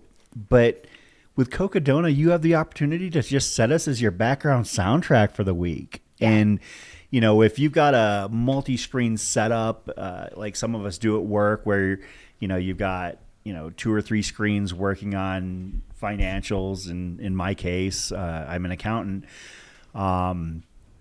But, I've always got it on in the background when I'm not on the air. I'll actually be signing off here before Corinne, and I believe Zach Marion will be taking over for me, but I'll have it on in the background in another part of the house as I'm working. And in my case, productivity is more hamstrung by the fact that I can't stop myself from writing notes and passing them to the broadcast team. So don't be surprised if you're here in the broadcast studio and you see me coming around the corner with a scrap of paper to hand over. We need it all. We'll take it. All the help we can get. If you're just tuning in, the early news was that we had an individual who we've now deemed OHG, Orange Hat Guy. Yes. Leading the race. We did identify that individual, but he will forever be Orange Hat Guy. And we had a pack of runners kind of up near the front that I know included Jeff Browning. I saw Mike McKnight in there, Killian Korth, Arlen Glick, some of the individuals you would expect to maybe be running together kind of toward the front of the race right now. We have not seen our front women as of yet, but we are only about 50 minutes into the race here. And if I remember correctly, last year, Mika and Eliza both kind of played it cool for the first day and a half. Yeah, so I know, Liz is friends with Eliza, and they talked beforehand, and Eliza said, I'm taking it super easy the first 50K. And Liz is like, I thought she was just playing, but then I looked back and she actually did take it really, really easy that first 50K. And it's absolutely a good idea not to burn yourself out during those climbs in the heat of the day as it warms up. So ladies probably out there doing smart things. Well, of course, one of our broadcast collaborators here that's going to be in here later, who won the race last year, Sarah Ostaszewski, is last year she races aggressive. I mean, I've watched her lead a 100-miler wire to wire, and she was extremely aggressive out here last year at the Cocodona, and she maintained that aggressiveness throughout the entirety of the race because I don't remember her margin of victory. I can pull it up here really quick. It was 4 hours, 15 minutes. Also having done the race before, so kind of, having that experience, knowing exactly what this section feels like, what it's felt like in the past, and I'm going to go by that. And I think that experience is it goes such a long way. Absolutely. One of the highlights of this race, as we mentioned, is not just necessarily following the race. Oh, that's a beautiful shot. Do we know where we're looking at here? Okay. So that's actually probably Black Canyon City then. Okay, so Black Canyon City is about 35 to 40 minutes north of Phoenix proper. A little bit of a bedroom community, maybe a little bit of a cowboy community as well, you could say. They've got great pie, a couple of great little bars there as well. And it's also the home of Deep Canyon Ranch on the Black Canyon 100K course as well. One of the things about this race that as I was going into it, is that there are a few people who are known for content creation, and I'm looking forward to seeing what they do here and what they bring to the table after they're done, because I'm sure that in their own way they're documenting and tracking how things are going. To that end, of course, we mentioned Finn Melanson and Joe Corcione being podcasters who are running the race here, but I know that Wes Plate is very well known for his documentaries that he creates, and he's created a couple of great ones for Cocodona. Simon Gerard, another filmmaker who will post things to YouTube. Callie Vinson definitely is going to have plenty of content in regards to her race here. Caleb Stevens is more of a Reels and Instagram type of content creator, and also Andrew Glaze. Yeah, there's a couple of, I believe, films in the works also. I have no doubt. Yeah, going on out there, and we'll get those stories afterwards. But I did see Derek Lytle out there, as well as I believe Dylan Harris is out. Harris, yes. Documenting, and Liam Lonsdale is going to be documenting some of Liz's journey. We have probably a lot of people whose Instagrams are going to get taken over during this as well. And that's kind of fun to see what friends and colleagues are going to be posting on other people's Instagrams. Always an interesting thing. But yeah, follow these runners for updates. Somebody asked if there were any West Plate fans out there. I'm raising my hand. What was funny is that I actually met Wes for the first time last year at the finish line. He had finished his race, I want to say a few hours prior, probably composed himself and came back to the finish line because it was after the race had finished, I believe. And he introduced himself and thanked me for what I did. And I kind of looked at him and I was like, dude, no, what you do is awesome. I said, I just basically watch people run and tell what I'm seeing. What he does is an entirely different level. He's creating art from a story that he's lived. That's to me one of the great things that inspires people to undertake these things. I mean, yeah, people will see this and people will be inspired, but so many more people, whether they're watching Life in a Day or, West Plate's Cocodona Recap or these other amazing films that people have put together. The inaugural year film that Dylan Harris did about the first Cocodona 250. Yep. That's what really gets people amped up. Totally. I walked in last night to the Airbnb and they were just playing constant classic hits of, ultra running filmmaking on the screen. It was definitely it's been the that way vibe all weekend. Yeah. So we're just rolling them. So yeah, let us know what some of your favorite ultra running films are out there. We'll add them to the list here. Absolutely. Also, I want to shout out, there are a half dozen individuals who are what we're calling the legacy crew, who are going for their fourth finish, meaning they will have been 4 for 4 and raced every Cocodona, assuming they finish.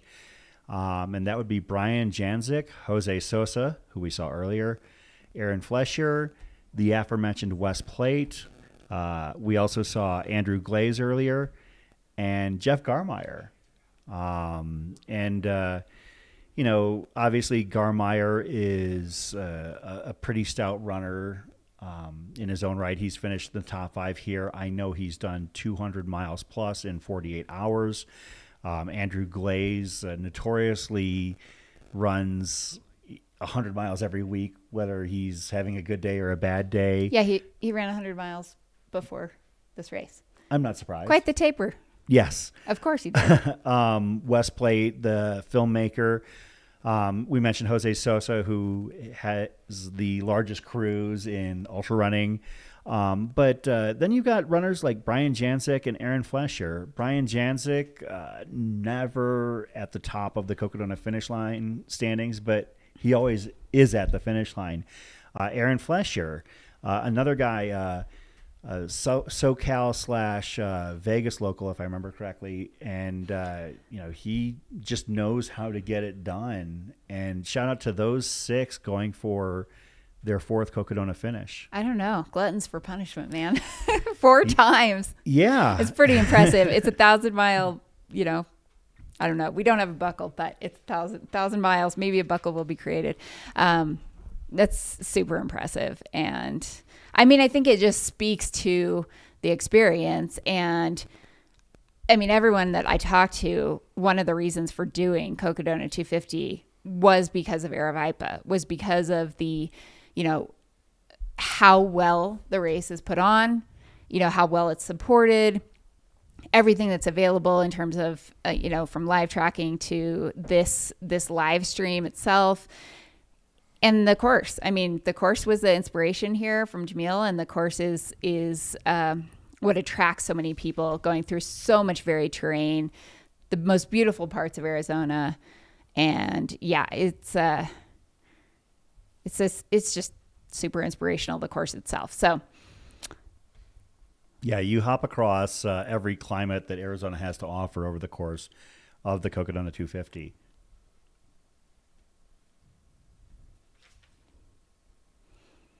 We're looking at the Cottonwood aid station here. Oh, we're not. We're back on drone footage. Like I'm behind. behind. Drone shot, yeah. On my computer. Of course, those are basically the Bradshaw foothills as the runners approach Crown King. Yeah. You can see they're running along a wash that could be part of the Agua Fria tributary system right there. And that's some single track, and you can see the Bradshaws in the background. Of course, the runners will be heading up into the Bradshaws and into Crown King after they've crested out at Lane Mountain. Lane Mountain is the top of the first big climb of the race, obviously nowhere near the last.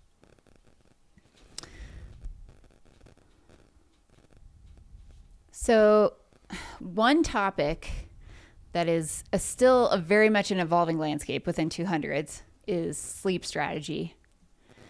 And yeah, I talked to a bunch of individuals beforehand, and there's varying sleep strategies out there. Absolutely. I mean, it's still a bit of a unknown on what works. And I think you have some people who maybe are only planning to sleep for between 20 minutes and 2 hours total during this race, all broken up. There's individuals that are going to be sleeping on the first night and planning to, individuals that'll be pushing through to, 30-ish hours before sleeping. Some people that will be running until literally they can't stand up anymore and then sleeping and just going completely by feel.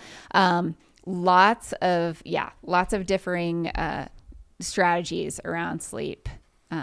People taking trail naps, other people that want the comfort of their crew vehicle. Yeah, some people want to be comfortable. Some people are like, no, I don't. That's too tempting to stay there when it's warm and I have a cot.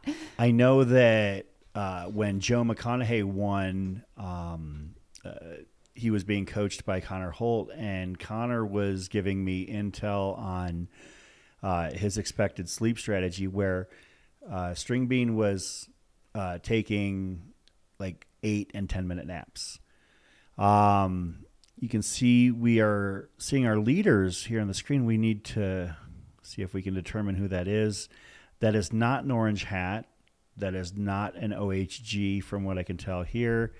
I didn't see anybody on the start line wearing black except for Eli Webby, and I'd be shocked if he's still opting to try and push the pace at this point. Obviously, we joked that Eli was the leader out of the gate for the first 100 or so meters. And, Eli's a stout runner, but I would be shocked if it's him choosing to try and push the pace. Is this for Stieg?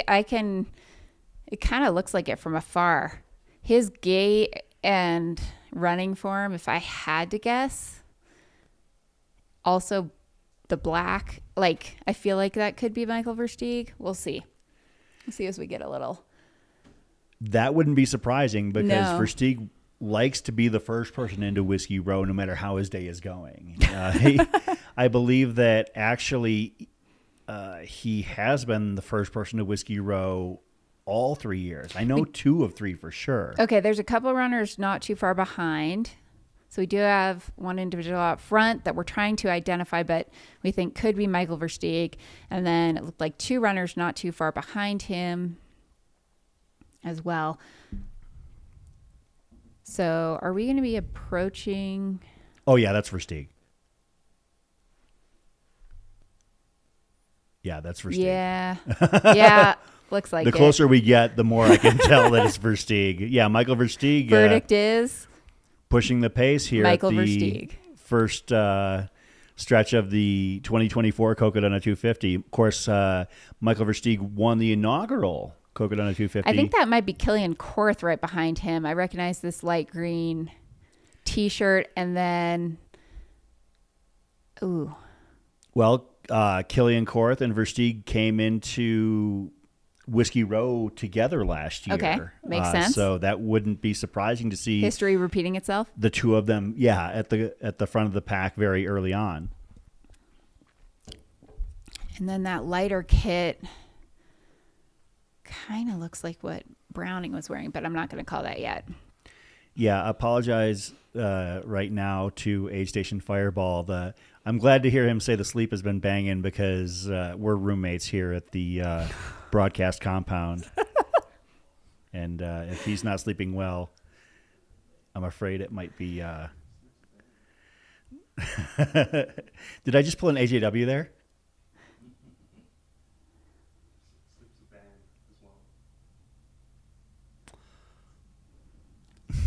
All right, we do not know what happened to OHG, Orange Hat Guy, who was leading the race.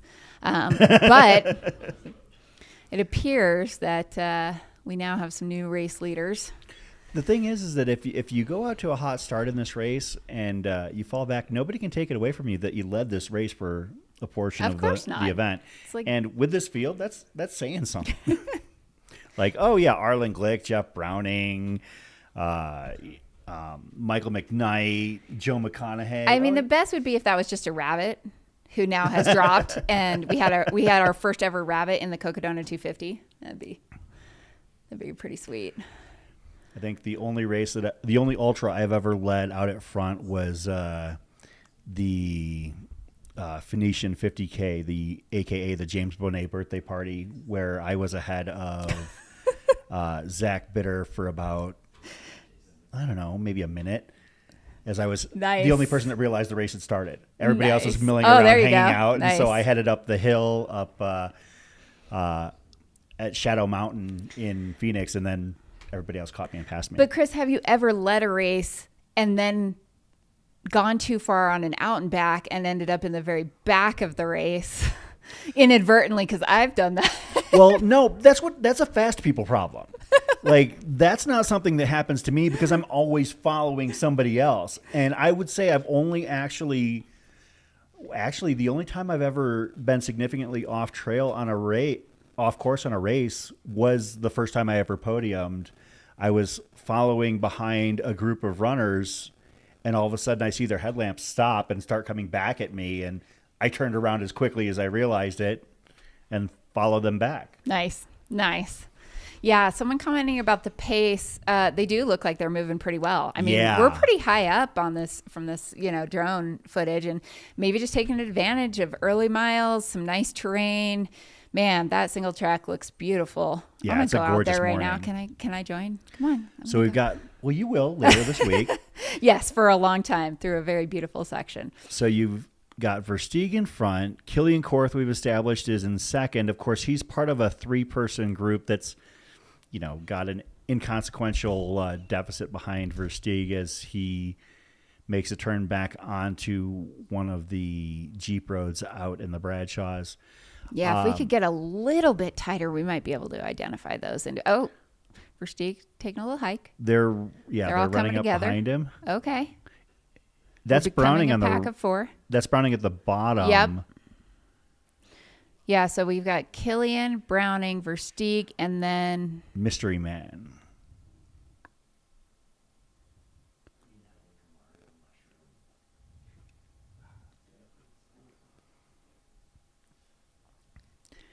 Yeah, Versteeg is hard to bet against in the desert, but as I mentioned during our preview show, AGW and I, both of us left Versteeg off our top 5, mainly because of the wild card nature of watching him race. I also did. Okay, do you have your top 5? I do. Okay.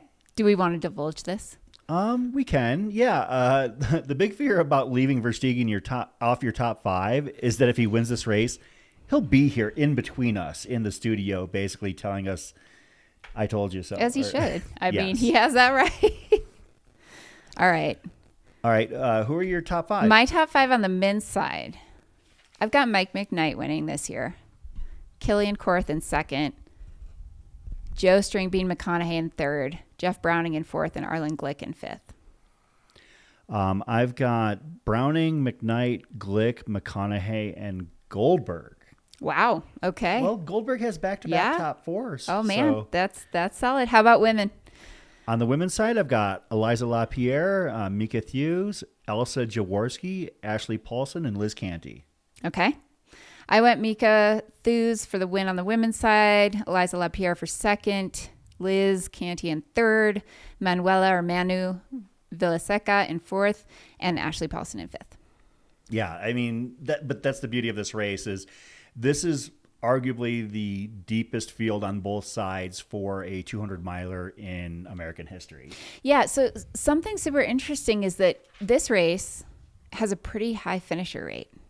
For a 200, yes. Well, for an ultra, I mean, you look at, think about some of the hundreds that have 50% or less finish rate. Like, it's true.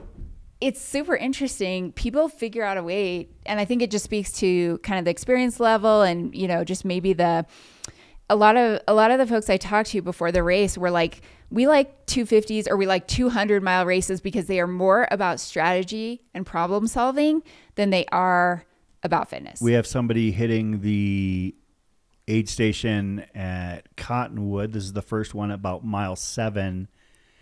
That was not Versteeg, and it wasn't any of the other guys. Is that a runner? Just somebody walking around, kind of prepping. Oh, is it Harold? Is it Heroldus? Heroldus? Heroldus Suburtus? We will figure out what's going on. This is a runner for sure. Yeah. There's Orange Hat guy. No. That is an orange hat, but not a bright orange hat. Yeah, that was a pretty bright orange hat earlier. Okay. We're trying to ID this runner, but we do have a runner at Cottonwood aid station. Thank you, drone pilots, for zooming in. We just need a bib. Yeah, Deb, that's an excellent point. I highly encourage somebody, if they're going to put forth the capital to enter this race, because it's not cheap. The cost involves a comma. Yeah. And to see it out as long as humanly possible. Yep. Also kind of like this, an iconic thing. Like, you know, if you get into Hard Rock or you get into Western, you're like, I'm going to finish the dang race, as we saw with the women at Hard Rock last year. It's like you're going to figure out a way to get it done because you don't know if you're going to come back. I mean, you don't know if you're going to be able to. It's a big investment of time and effort and energy on the part of also the support crews. So, yeah. Yeah, I would. I mean, obviously, I'm never going to run this race because Are you sure? I know my sure? limitations. No? Because if I did, they'd force me to carry a camera the entire time. Okay, so here is our men's lead pack. That's Killian Korth coming in. This is the pack we saw. Who is that? I see Browning and Versteeg walking up. I don't know this green pack, but this. So our lead runner is heading out of Cottonwood. Oh, we just missed the bib on the back. We'll see if we can get a bib number from our and filmer. Not waiting around for that. All right, let's go. Do we have audio there? Are we able to? At Cottonwood? No. Okay. All right. Someone let us know who that was. If you. Cool. Yeah. Let us know, and we'll be able to identify that runner. But as we mentioned, and you can see now a couple more people have made it to the aid station. I can see Versteeg, Browning, and Korth, and there are two other runners there as well. That really bright. Is that the Dunkin' Donuts? Is that String Bean? That's String Bean in the bright number Brooks 12 kit. Yeah. Oh, first woman. We've got a woman in there, number 9. That would be Megan McCarty. Megan McCarty. Sweet. Let's go, Megan. Megan is no stranger to racing in Arizona. She's got a lot Another of female finishes. runner in there. People refilling water and getting ready. Here we go. We got there's Mike McKnight, Eli Webb, Arlen Glick. This is a crew. This is a party at Cottonwood. These aid station volunteers are seriously working. Yeah, they're going to be now basically slammed for the next. Eli getting ready to, or checking out the food table and maybe getting ready to take off. But we have a crew in here. Yeah, that's a lot of traffic there.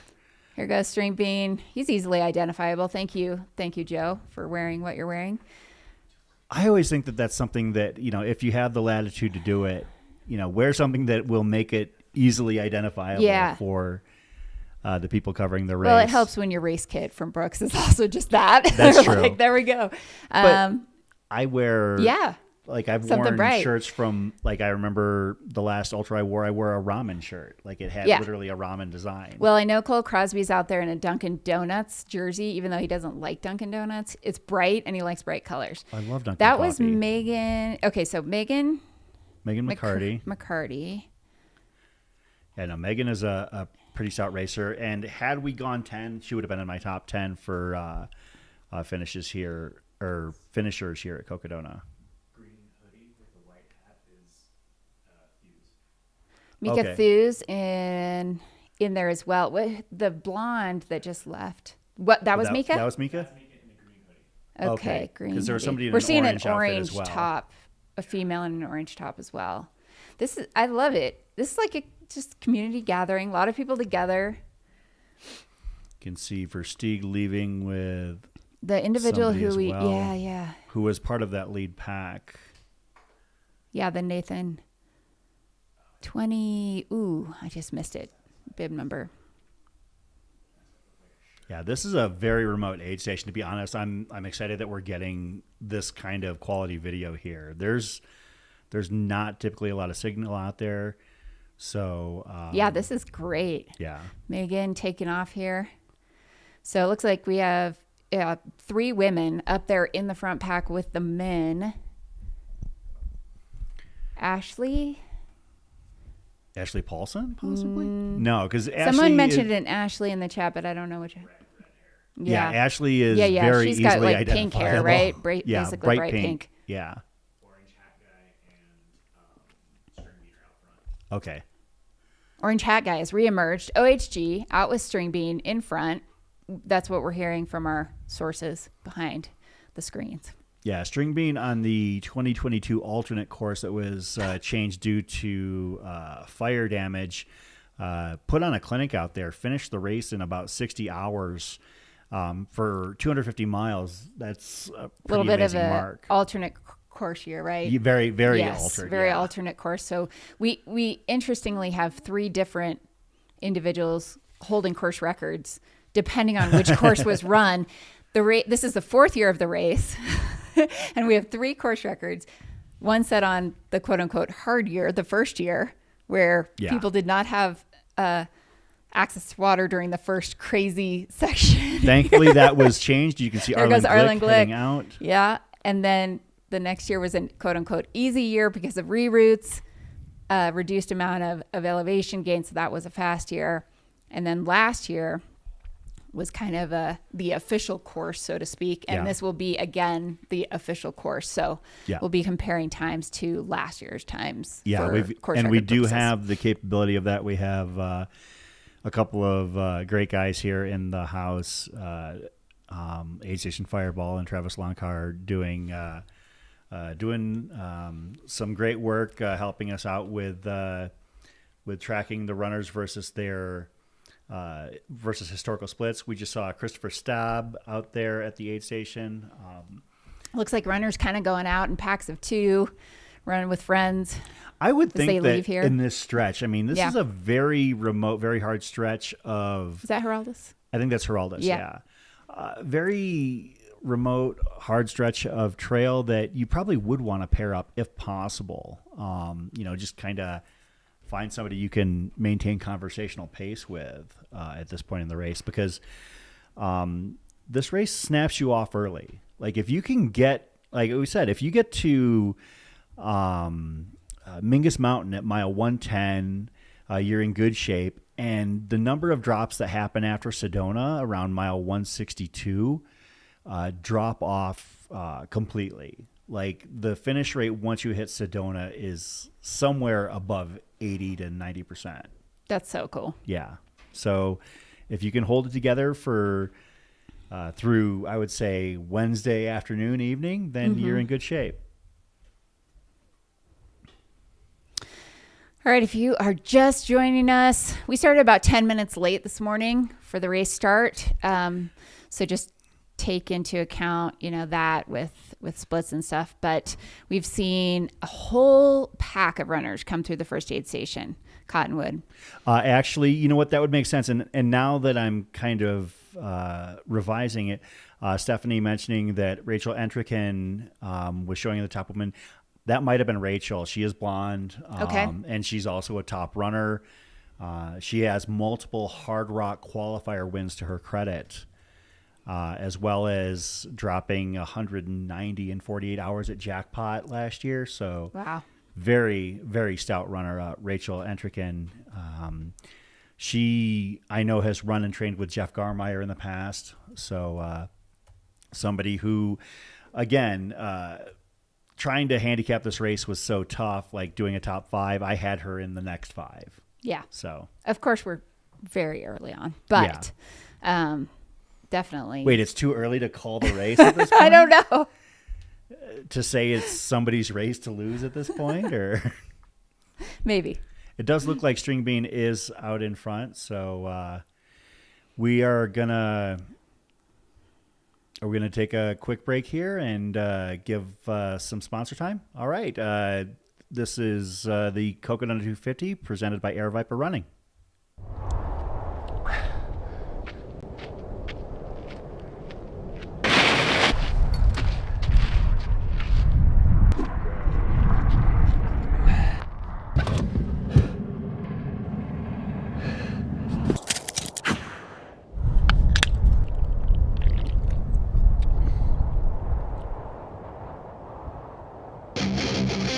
Load up! Oh, the energy of soda. This is your machine. It is strong and fast, tough beyond measure, brave beyond belief.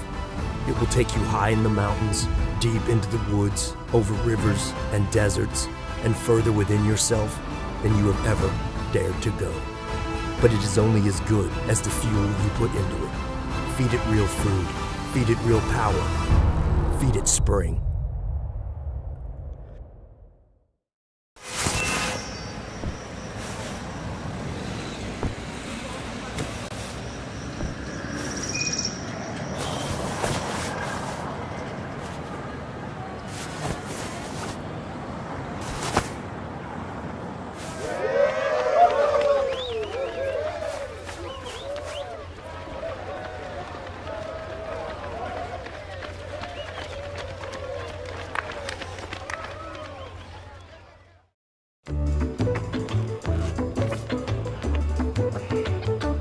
I know that you've been fooling around on me right from the start. So I'll give up and I'll take you back in my heart. And when you're tired of fooling around with 2 or 3, just come on home and fool around with me.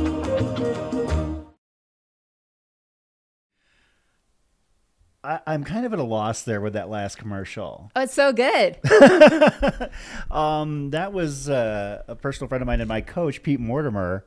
Also, Air Viper Racing team member, Pete Air Viper- Mortimer. yeah, Of many years. And kind of clowning around out there. Oh, that looked like classic Pete Mortimer. Oh, totally. Yeah. I've just not He seen was- it put on video before. He was not wearing his gaiters, and therefore he got a bunch of stuff in his shoes. Yeah, that was a great commercial. Love it. Yeah. Way to go. And thank you to all of our sponsors. Absolutely. And that was a quick commercial break, which we will do, but we promise not to do 15-minute long commercial breaks. So we are going to get back to the action here. The very busy and very popular Cocodona 250 First Aid Station, Cottonwood. Yeah. 7 or 7.5 miles in. Give or take, 'Kay. yeah.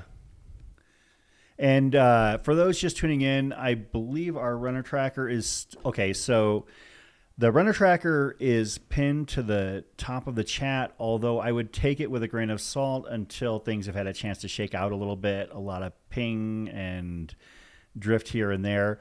Also, the timer is showing the expected start time.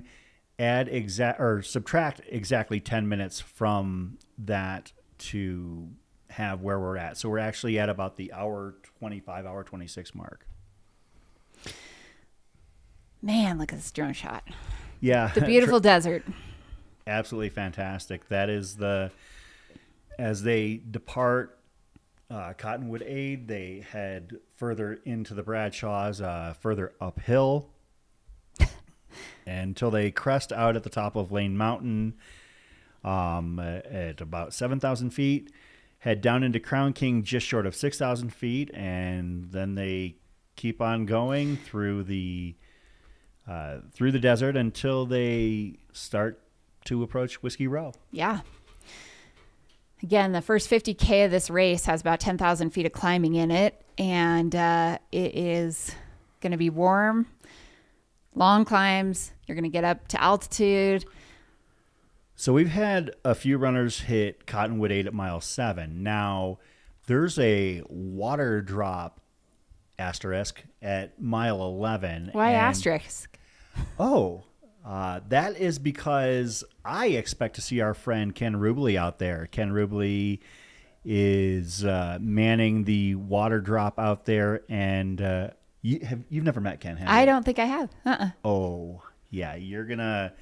That man, we talked about Eli Webbe having lived a life. Yeah. Ken Rubley has as well. Like Okay. his background is like as a Las Vegas casino manager. Wow. Pit boss type. Woo. Like he's the sweetest guy you'll ever meet. He's What is he just volunteering to go out to this what he water does. stop? He just Yeah. shows up there and helps. Yeah, he just loves being a part of the community. He and his wife are huge supporters of the trail running community. They put on the Beyond Limits Ultra in Southern California.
looks like that was Oh, back. Here we go. Is that Bridge of Heaven sticker for the trail in Ouray? Oh, they didn't- Absolutely, it is. Someone saw my sticker. Bridge of Heaven, one of the best trail runs in Ouray. I grew up in Ouray, Colorado, so that's my favorite trail. okay. So they actually didn't hear us for the last few minutes. Okay, that's okay. We can repeat ourselves. Absolutely, we've got time. We can double up on certain things, We're but back. this right here is Cottonwood 8 at mile 7. Give or take, I want to say about maybe 100 runners. So a little bit less than half of the field had seemed to hit it as of a couple minutes ago. But everybody's pretty well bunched together. So I think we might even be beyond that at this point. So, of course, this aid station at Cottonwood is the gateway up to the Bradshaws and the summit at Lane Mountain, and finally the first crew aid station at the Crown King Saloon at about mile 37. Along the way, they're going to encounter a very unique individual in the desert, somebody who we were talking about while we were muted, friend of the trail and ultra running community, Ken Rubley. Ken Rubley, a very interesting fellow.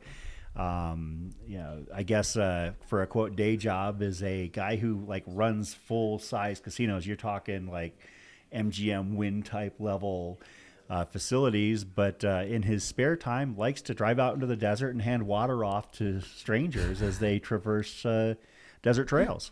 It's amazing. Yeah, and we will have a chance to talk to Ken, and I think that you're in for a treat. Awesome. I can't wait. Man, the desert is looking green too. Yeah, it's pretty lush this year. Some years it's not quite so green, but it's looking good this year.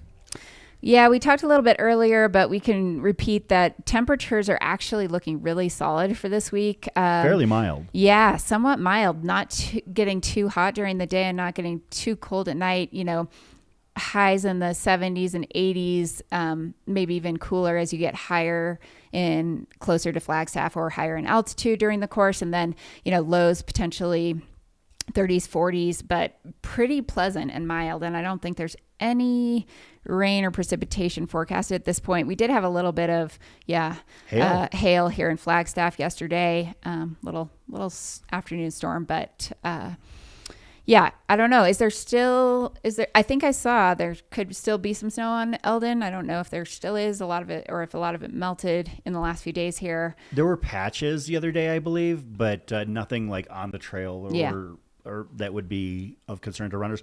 However, the lows here in Flagstaff over the next few days are around 30 to 35, which means Eldon at another 2,000 feet up could potentially have snow. I wouldn't put it past weather to pop on people, so I hope runners are prepared. And once they hit that Eldon summit around mile 250, it's going to be cold. It's going to be very cold up there. But and depending on time of day you're there, it's at night. And that's something that these runners don't quite have to worry about just yet. But that's for the forward thinking amongst them that they know that they've got that climb ahead of them. Hopefully, as many of these runners make it there as possible. This is the very first aid station, and atop Eldon will be the final aid station of the Cocodona 250. Oh, okay. Thank you to Julian Galuzzi. Julian is going to be helping at the top of Eldon along with Pete Mortimer and the crew up there. Will we have Pete's Meats? I believe so. Grilling and chilling. All right. And their theme at the Eldon Aid is Christmas this year. Oh, man. I love it. So Christmas theme at Eldon. They're probably wanting snow up there then. Yeah, that would definitely make the theme. For those who are not familiar, Pete Mortimer has a tendency to smoke meats and serve them at aid stations. He loves key aid stations. I mean, he's been a friend of mine for years, and one of the cool things about hanging out with him is that he insists on bringing the buffet a lot of times. We've done some training runs up in the Mogian Rim. Sometimes he'll just tell me to come up to Flagstaff and hang out at his house, and he'll have something going on the grill, something in the smoker, and just takes care of people. And this week he's going to take care of as many runners that make it up to the top of Eldon as possible. I think Pete's infamous for cracking a White Claw at the top of Eldon during this race one year. Yeah, I'm not surprised. That would definitely track with how Pete is. He just Pete got approaches done running races. Mount Fuji 100. Yeah, had a great day out there. Of course, Pete will be joining us here in the studio. He will be the co-host for the first night of Cocodona After Dark. So I look Also forward to Aravaipa hanging out After with Dark. Pete here in the studio. If I am not mistaken, the way that Pete comes into the studio, because he's done it. I'm going to stop what I'm doing, and I am going to focus on what we are seeing. That is Ken Rubley, the frozen grape man himself. Ken, it's Chris Warden and Corinne Chalvoy. How are you doing? And keep in mind, folks, Ken is actually doing his own thing. So like he is figuring out the audio, and also this is a one-man operation out there. How do we have is this A like, two-person operation. we've got, it's the grape station. This is like, there's like a tapestry hanging of grapes. Ken goes all out. There's grapes on the tablecloth, the grape theme. Yes, because he serves frozen grapes to runners and popsicles last year, I remember as well. Oh, man. We'll see. As soon as we've got Ken's audio, we'll definitely bring him in.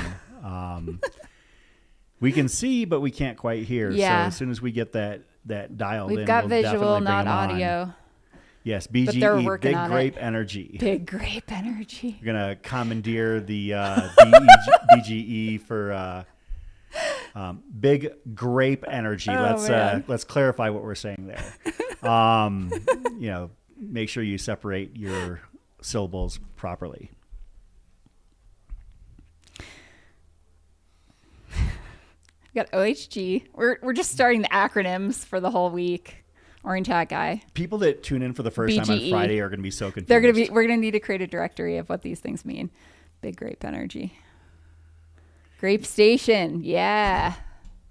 Yeah, Ken is truly one of the wonderful supporters of this sport through his efforts putting on races and also just being out here. He wanted to be a part of Cocodona, wanted to put himself out there to take care of runners as they enter what I consider to be the most treacherous part of the course. Mm-hmm. Typically it's pretty warm. And even if we say it's, quote, only 75, 80 degrees, it's exposed. Yeah. And it feels a lot warmer in that desert sun. Anyone who's run in the desert in 70 degrees knows that it feels a lot hotter than that. Absolutely.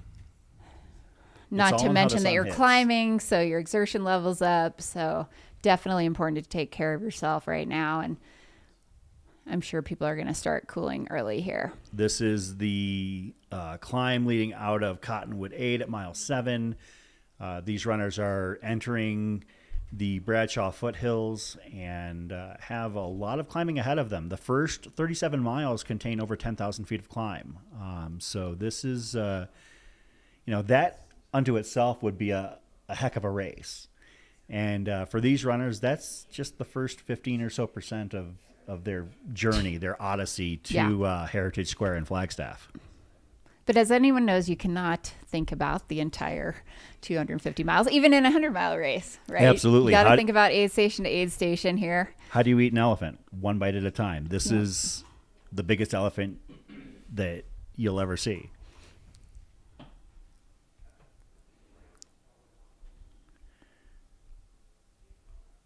Yeah, as we mentioned, we did have eyes on Ken Rubley at mile 11. However, once we've got audio from him, he probably needs to turn down the Metallica or the Van Halen or whatever he's listening to at the time. And we'll come back to Ken. Oh, still testing. We've got video. We'll check that audio.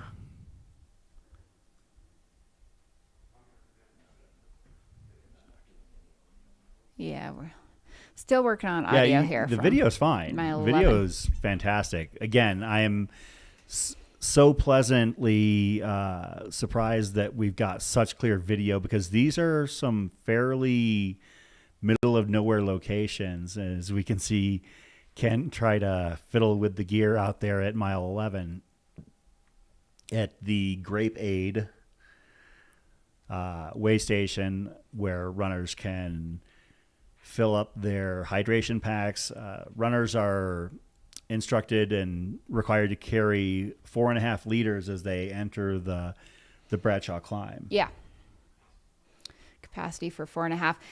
I heard, from Mike McKnight that during this section, somewhere in the middle, there's also going to be water.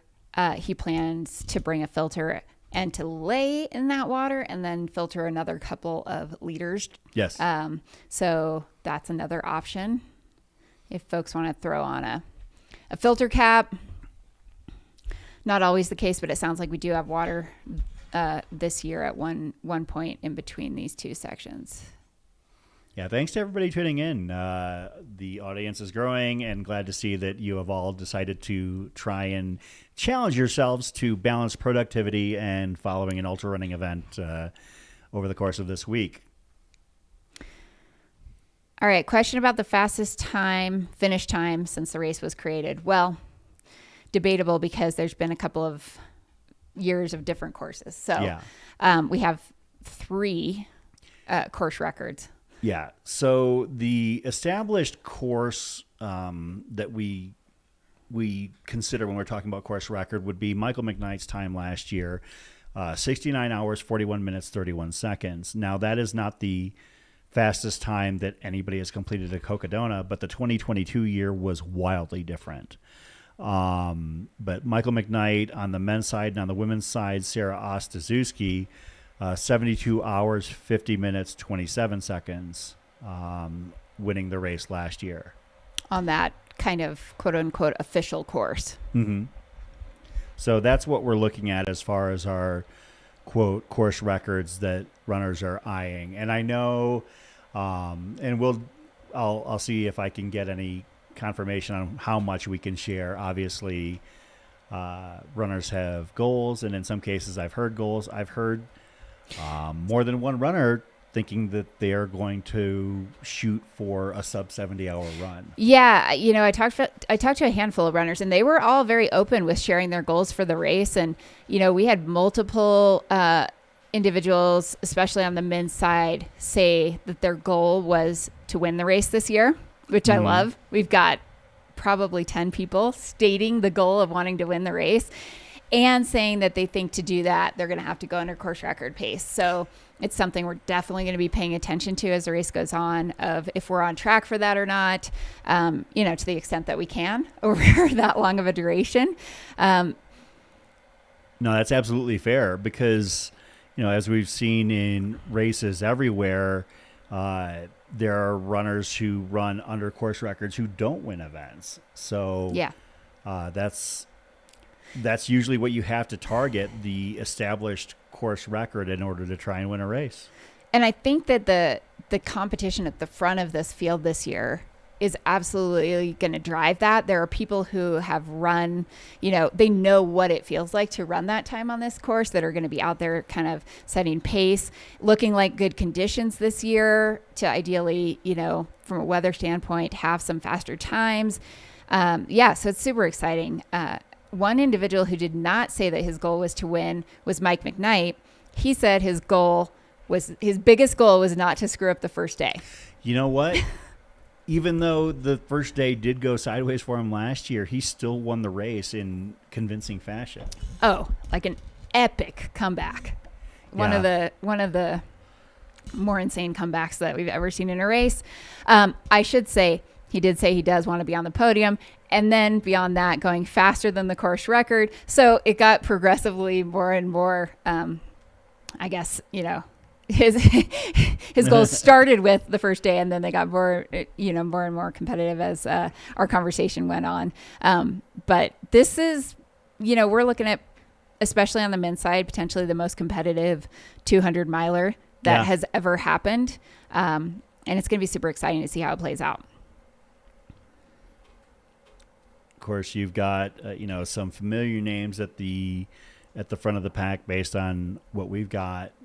Okay, so this is our lead male that we're looking at here. Kind of looks like it could still be Versteeg. Not Versteeg. Is that Damon Chavez?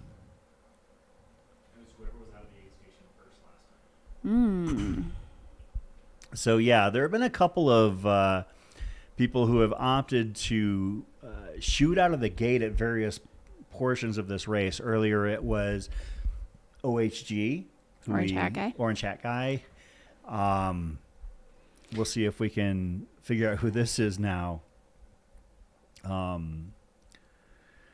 It's not Versteeg. It's not Browning, Glick, or Heroldus. Right behind him is String Bean. Okay, yeah, that's String Bean at the top of the screen in second. But this is the guy who left the station first. Is that String Bean? It looks like a white shirt. Okay. That is a neon red and a red and neon shirt. Oh, you can see it close up? Okay. Well, I think we're zooming out because the leader had stepped off to the side of the trail, and we're trying to keep this on YouTube.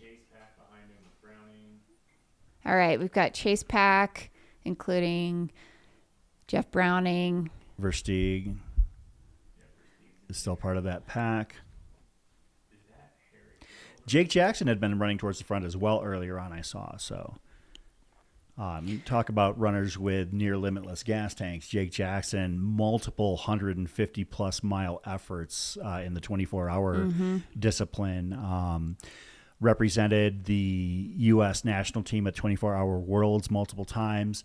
Has turned his attention to an entirely different challenge for 2024, and looking forward to see what he can do. I think that he's one of those names that we're not quite sure what to expect, but we all know he's going to have a pretty good effort. Yeah, I love Jake's energy. He's like super positive, just really nice individual from Loma Linda, California. He wanted the people listening at home and tuning in at home to know that anybody can do this. Yes.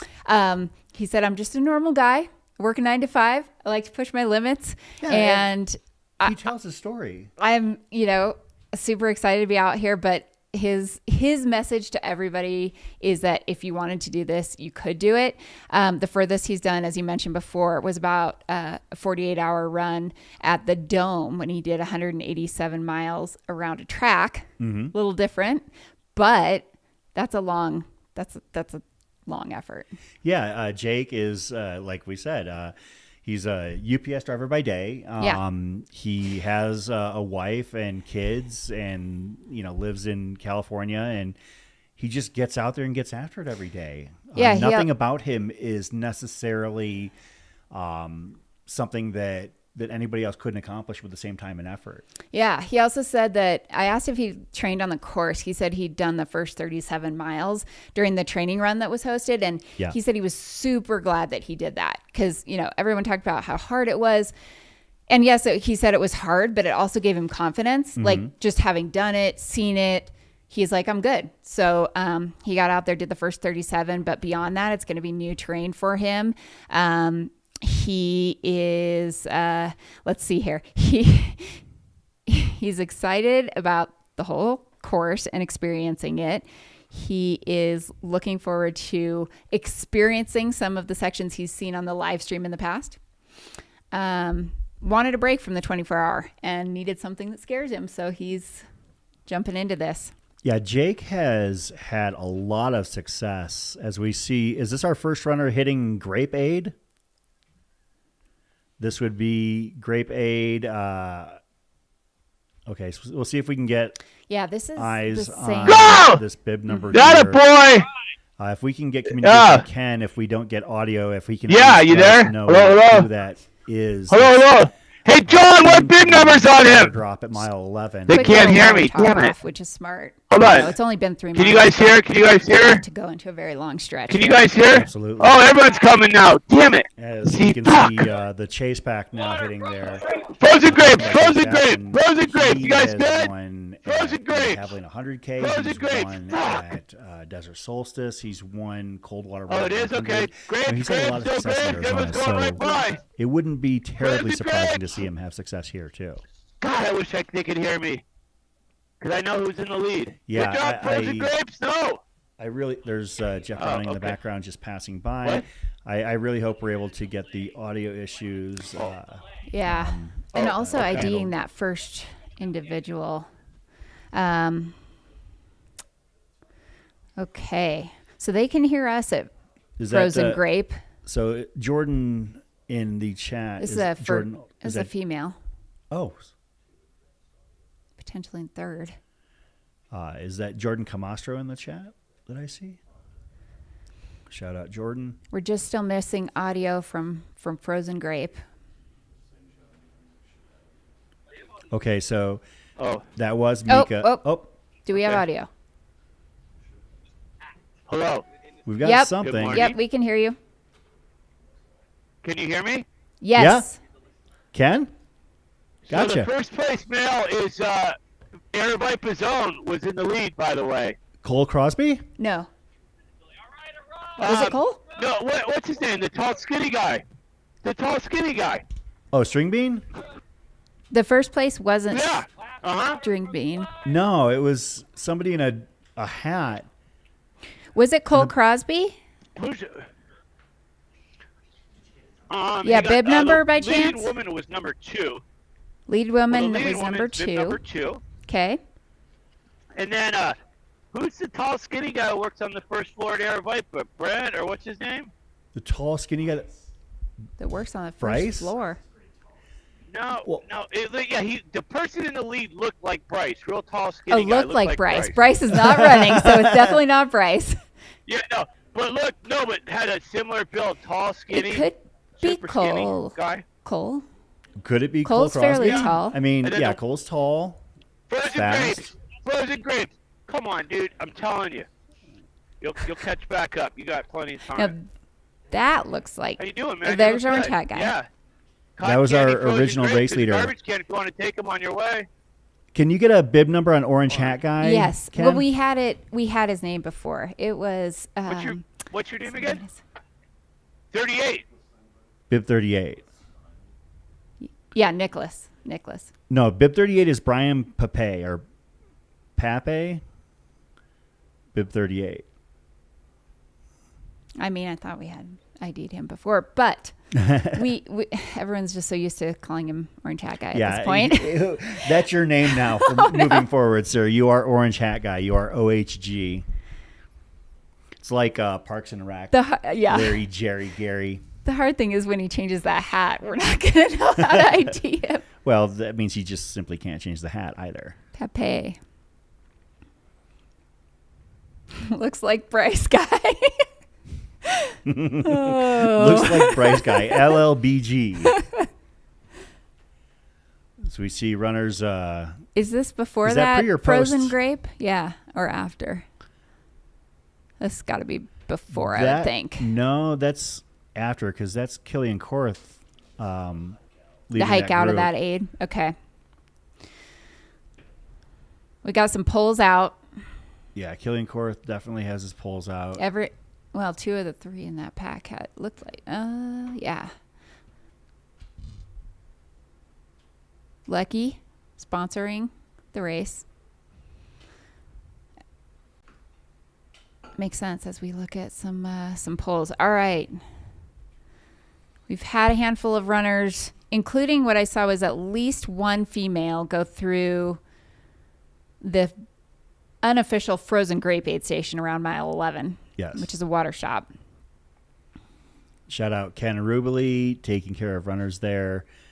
For those not familiar, Ken is a huge supporter of the trail and ultra running community, is a director for the Beyond Limits Ultra in Southern California, and just by and large, a great guy to have supporting community. So Yeah, I agree. I think that was Mika Thews who we saw in that early aid station as well.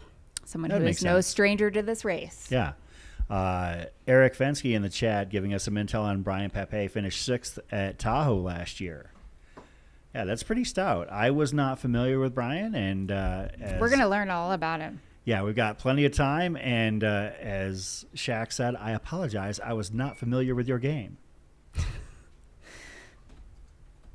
November of 2023. It looks like he also did the Rim to River 100 miler. Yeah. And it was 4th there. Brian is 43 years old. He's got a top 20 finish at Run Rabbit Run from 2022. Top 10 finishes, top 10 finish at Burning River in Ohio, and a podium finish at Mohican. Also ran 190 miles at the Vernal Equinox, 48, 24, 12, 8, the 48-hour run. So Definitely miles. an experienced long-distance runner. Yeah. So maybe Brian is somebody we're going to have to nudge into our radar here, is somebody to be taken quite seriously. As we can see the next pack of runners heading up the hill, being led by Versteeg, it looks like. Brian is another Ohio runner. That's 3 Yeah. that we've mentioned so far. Valley City, Ohio. I think that's Rachel Entrekin right behind Versteeg, if I don't miss my guess.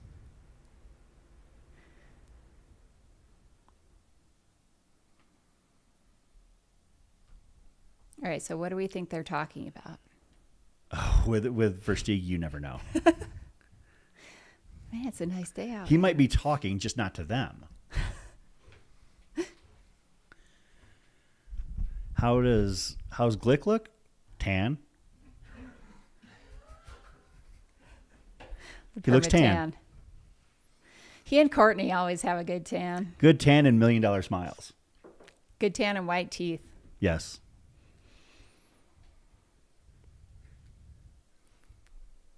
Yeah, we've got a lot of days to say a lot of silly things here, and we do it all in jest because we appreciate all these runners. As you can see, Grape Aid at mile 11. Okay, we got audio from Frozen right. Grape.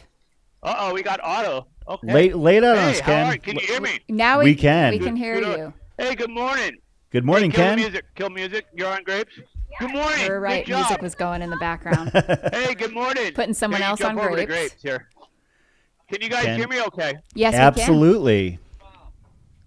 What's going good. on? So we're all cooked up. Yeah, everyone's coming through pretty quick. Not a lot of the first couple of folks didn't even stop. Arlen Glick just went by. I got the big hug. He was at Jackpot a couple years ago. He looked Yeah. great out there. Jake Jackson was smiling away. Took some Awesome. photos, but yeah, it's still nice and you're not getting the full sun. Good morning, nice work. All right, grape, cotton candy. See, you guys are near the front. See, the difference is right now, if you notice, we've got the very coveted cotton candy grape. Can't find it many those are places, but- high end. Those are Yeah. expensive. Oh, yeah. Yeah, Cotton they are. candy grapes are delicious. Yes, they are. Yes, they are. But So are those fortunately, frozen you know, we cotton had a candy good grapes? year. Come on. Oh, the only kind. That's what. That's what $50 of dry ice will get you. Frozen grapes. But no, we have an entire Yeti full, so we should have enough grapes for everybody.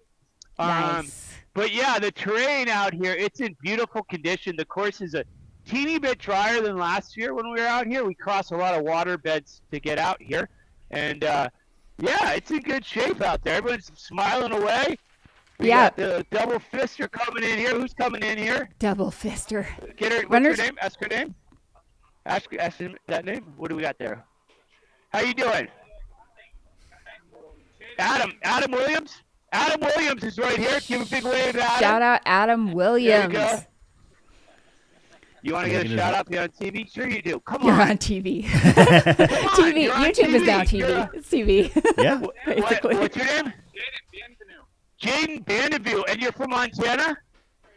Oh, so this is probably ugly scenery for you, huh? Caden from Montana. huh? No, it's different. So what's your take on the first half? How's it looking? Beautiful day, right? Yeah. You've been heat training up in Montana? Yeah. Sauna, treadmill. Really? You've been training in a sauna with all that, huh? He's been training in a sauna on a treadmill. and In a he's from sauna Montana. on a treadmill. That's impressive. Yeah, yeah. So he's from Montana, training on his treadmill, and in the sauna, 40 degrees where he's been coming from. Okay. And but anyway, yeah, no, people are having a great time out here. It's coming together. The Peloton will be coming through soon. So Peloton. what we got here? Yeah, that's how it is. It's like if you watch the. Uh-oh. So we lost our feed on Ken. Shoot. We'll head back out there in a Okay. little bit. But yeah, Ken is just such a great positive energy guy to have out there. These runners couldn't do better than to have somebody like that help to keep their fire going as they enter a very tough section of the course. So Ken said that he thought maybe the Montana individual would think this is ugly, but interestingly, Manu, who is from Spain and from some gorgeous mountainous areas, said the desert is an appeal. She like loves this terrain. It's like so unique and different that's like one of the main reasons she wanted to come here. And so, some people think the desert is beautiful. Yeah, I mean, the first time when I first moved out to Arizona in 2005, the thing that I loved is the fact that every day I woke up, it was sunshine, cactus, and palm trees. And I love going to Colorado every year and witnessing a different type of natural beauty. But I love the desert. I think that it's absolutely stunning. It's not for everybody.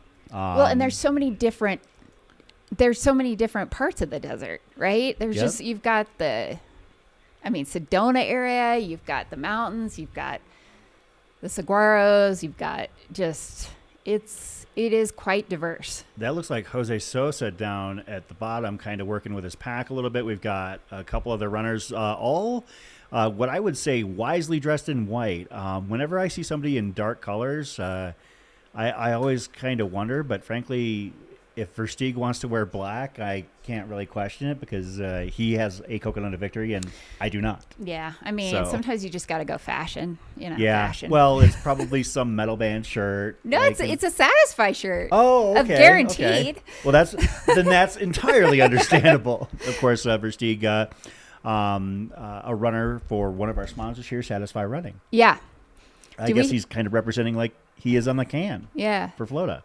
Do we still have audio? I can't hear us, but I can't hear anything out there. But we. If you guys can hear us, we're all slaves to fashion. I think they can hear us. Yes. We had a sighting of Jose Sosa, 3-time finisher of the Cocodona 250, going for that number 4 finish to maintain his legacy status. As we mentioned, Jose has typically the largest crew of anybody at an ultra. Usually going a dozen or two deep. And seeing them at the finish line of Cocodona is great because they all, like, basically the entire finish line is the photo. Yeah, that was a ton of that was people. iconic. That was such a good photo. All right. So we are how far in? Time's flying by. Yeah. We're making another pot of coffee or something back Just there. past the 2-hour mark here. The Tea. the counter on your upper right is actually 10 minutes ahead. We started at the 10-minute mark. Mm-hmm. So 5:10. runners will have until 10:10 on Saturday to finish the Cocodona 250. That is another aid station right there. Is that the Crown King stage? No, there's too much flat space there for it to be the Crown King staging area. Frozen grape aid from a different angle. No, is it?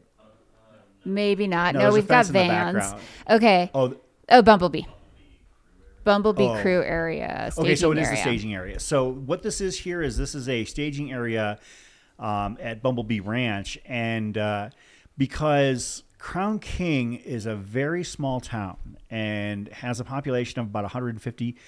There's really only one viable road in and out of Crown King, and it really can't handle everybody getting there and being there all at the same time. So what they do is they actually have, as you can see, a great setup at Bumblebee Ranch. It's probably about 20 miles away, and from there about a 45-minute drive. And it's explained to the crews that we really can't have too many people up there at any given time in Crown King simply because the infrastructure can't support it. Parking is limited up there. If you've got a vehicle with a trailer, good luck with that. But just trying to mitigate the traffic flow into and out of Crown King. And, I love Crown King and I love spending as much time up there as possible, but it definitely does tax every bit of infrastructure that the town has in order to accommodate our running of this race. Okay. Looks like we've got Ken Ribley back at the Grape Aid, air quotes, at mile 11. I see video. Just as soon as Waiting we have for audio, we'll let you know. Was that Ben Light? That was Ben Light that we were filming at the staging area. Okay, Ken's so muted Ken, on his end. if you want to join us again, if we could just get you to unmute on that end, we could hear from you again. On our end? Yeah, Gotcha. perfect. Unmuted. There you go. Yep. Hey, You're on. You got to remember, we're kind of in the middle of nowhere trying to have like, hey, we're on live. Wave to the camera. This is the live stream. So, by now your family, they kind of care about you. so right now we're live. So who do we have here? Name? Yell at name. Kylie's here. Andrew's here. Manuela Manu. Brian with a stern look. Brian 202. Jeremy's here. And if you can tell, see the peloton, it kind of comes in waves. So right now, Tell us your last names so we can. Kylie Drugan Epich is who that was. Also, you said Manu. Yeah. Manu Villaseca. Manu is here. Hold on, we'll come around here for a second here. Yeah. Hi. You're waiting in line. Say hi. You're on TV live. Look, see right up there. So who do you want to say hi at home? Go ahead. What's your name? Ben Chisholm. Ben Chisholm. And where you? Ben Chisholm. Ben is Chisholm. part of the Chisholm family. One of the teenagers. 17 or 18-year-old. How old is Ben? Just lost that. Yeah, again. Ben Chisholm is going to be somebody we're going to be paying close attention to here. The Chisholm family, as we mentioned, 3 members of the family, I believe, running the Cocodona 250, and there's Jenny Chisholm, Ben, and there's Ben, Brody, Jenny. Yeah, Ben, Brody, and Jenny. So 2 sons and a mother. Yes. All running the Cocodona together. The sons are, I believe, 17 and 18 years of age. And they ran That's Eldon Crest crazy. last year, and I believe Ben or Brody actually finished top 5 last year at Eldon Crest, which is pretty impressive. A lot of love for Ohio in the chat too. Yeah, we've seen three runners from Ohio up there near the front. So we've got some folks climbing up. This might be the climb out of the frozen grape aid station. So Brody finished 5th last year at the Eldon Crest. Brody did. Ben finished 18th overall, 14th male. So, I mean, they are quite young to be running this race in this distance, but, they've shown they've got some leg talent. So, yeah. Can I make a couple notes? Thanks. course, I'm going to borrow. I have but it looks like it was Chad Trumbo who was with Versteeg. okay. So we'll make note of that name. Thank you. Lacey Trumbo, I'm assuming. Perfect. Yeah. No, I mean, and we're grateful to have that kind of interaction with the, with our audience. Chad Trumbo won the inaugural Saddles 100 last year. Also has run Cocodona in the past, ran it in 2022, where he got the alternate course due to fire damage. So this will be his opportunity to run the course as it was meant to be presented. Also a top 3 finish at another Western States qualifier, Mohican 100 last year, where he finished 2nd. Nice. So solid runner. Again, Ohio showing out here in the very, very early goings of the Cocodona 250. Yeah, last year there were 5 members of the Chisholm family that ran Eldon Crest, signed up day of, basically just showed up to have some fun, and 3 of them are undertaking the Cocodona this year, the full boat, as it were. So, is it? Yeah, I think we've still got maybe some audio from Frozen Grape Aid. We'll see. But as we're figuring that out, we are looking at the climb out. This is drone footage of the climb out of the unofficial water stop, Frozen Aid Mile 11 or so of the race. And the runners at this point are required to carry 4.5 liters of water, the capacity for 4.5 liters of water. And this is their last chance to fill up or get any sort of assistance for the next almost 20 miles. All right, if you're just tuning in. Oh.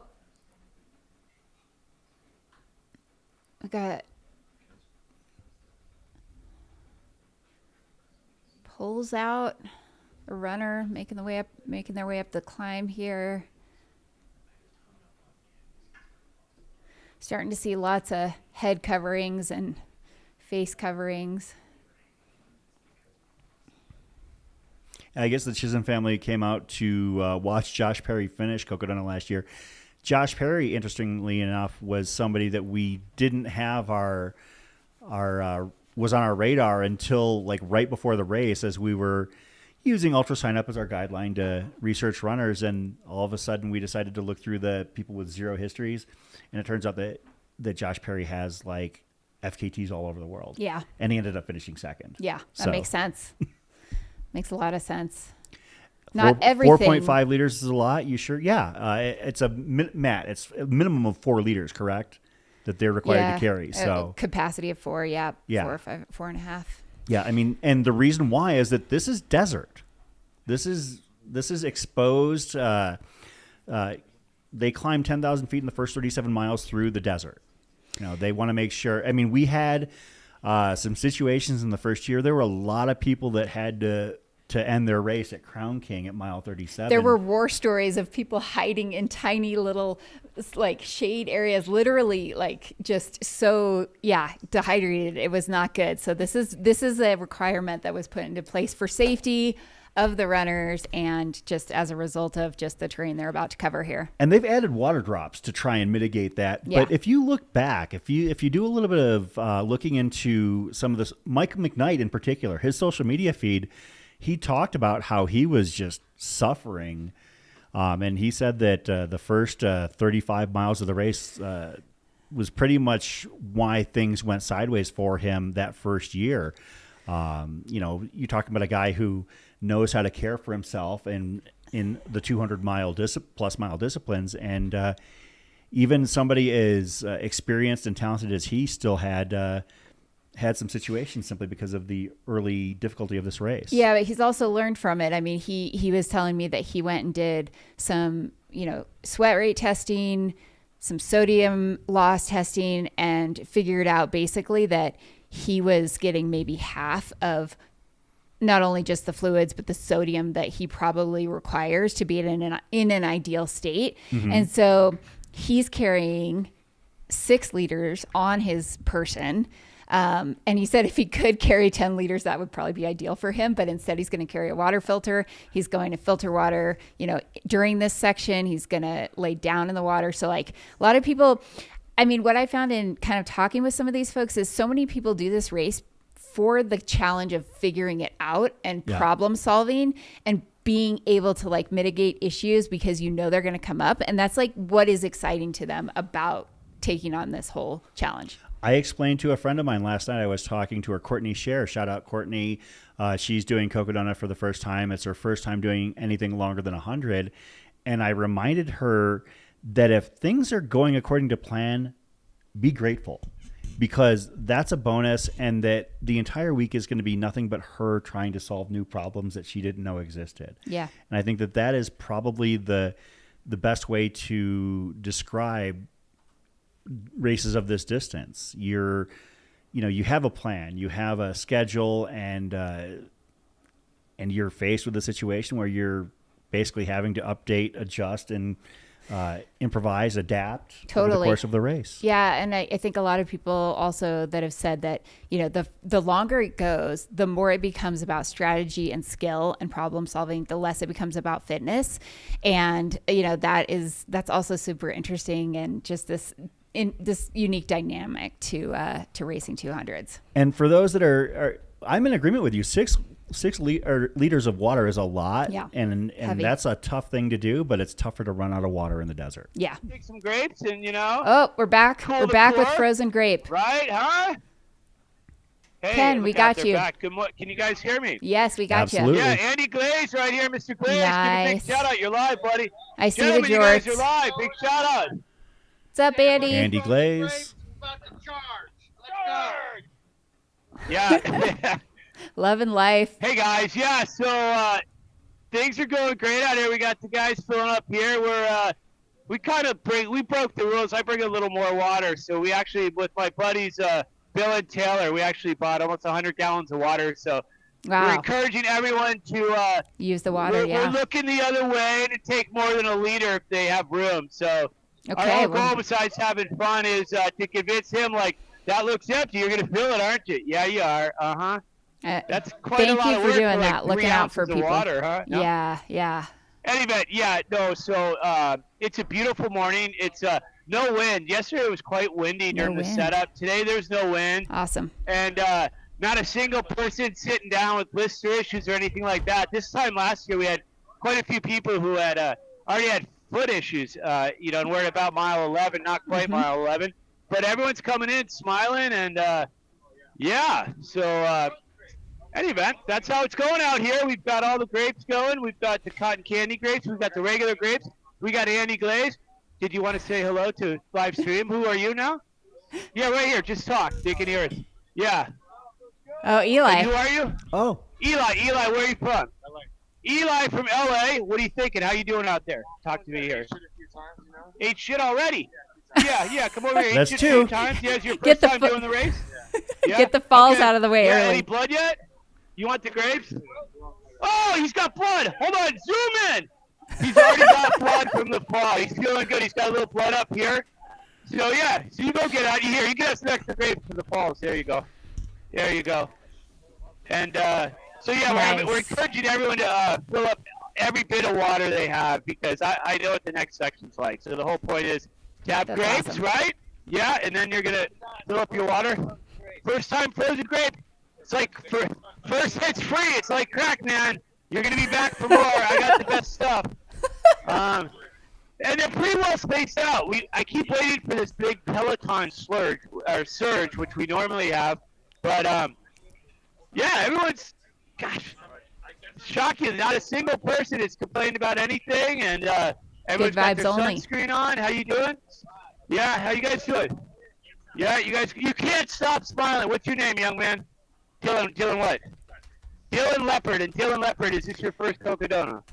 Yeah, well, good, man. You only have 240 miles more, dude. You're looking great. Oh, Yeah, easy miles brutal coming up, again. so. That's brutal. Yeah, only 240 more, man. That's awesome. Grapes, make sure you fill up completely. Yeah, everyone's spaced out nice. It's a lot less commotion this year. So, spray. Yeah, here.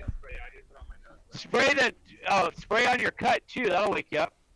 To get a little sunscreen on the cut there. Anyway, how are you guys doing in the studio? Oh, we're doing great. It's yeah. Hey, Ken, somebody Yeah, asked if yeah. you're still doing the bomb pops this year. Yeah, well, no. Hey, Taylor, kill music for a sec. Kill the music for a second.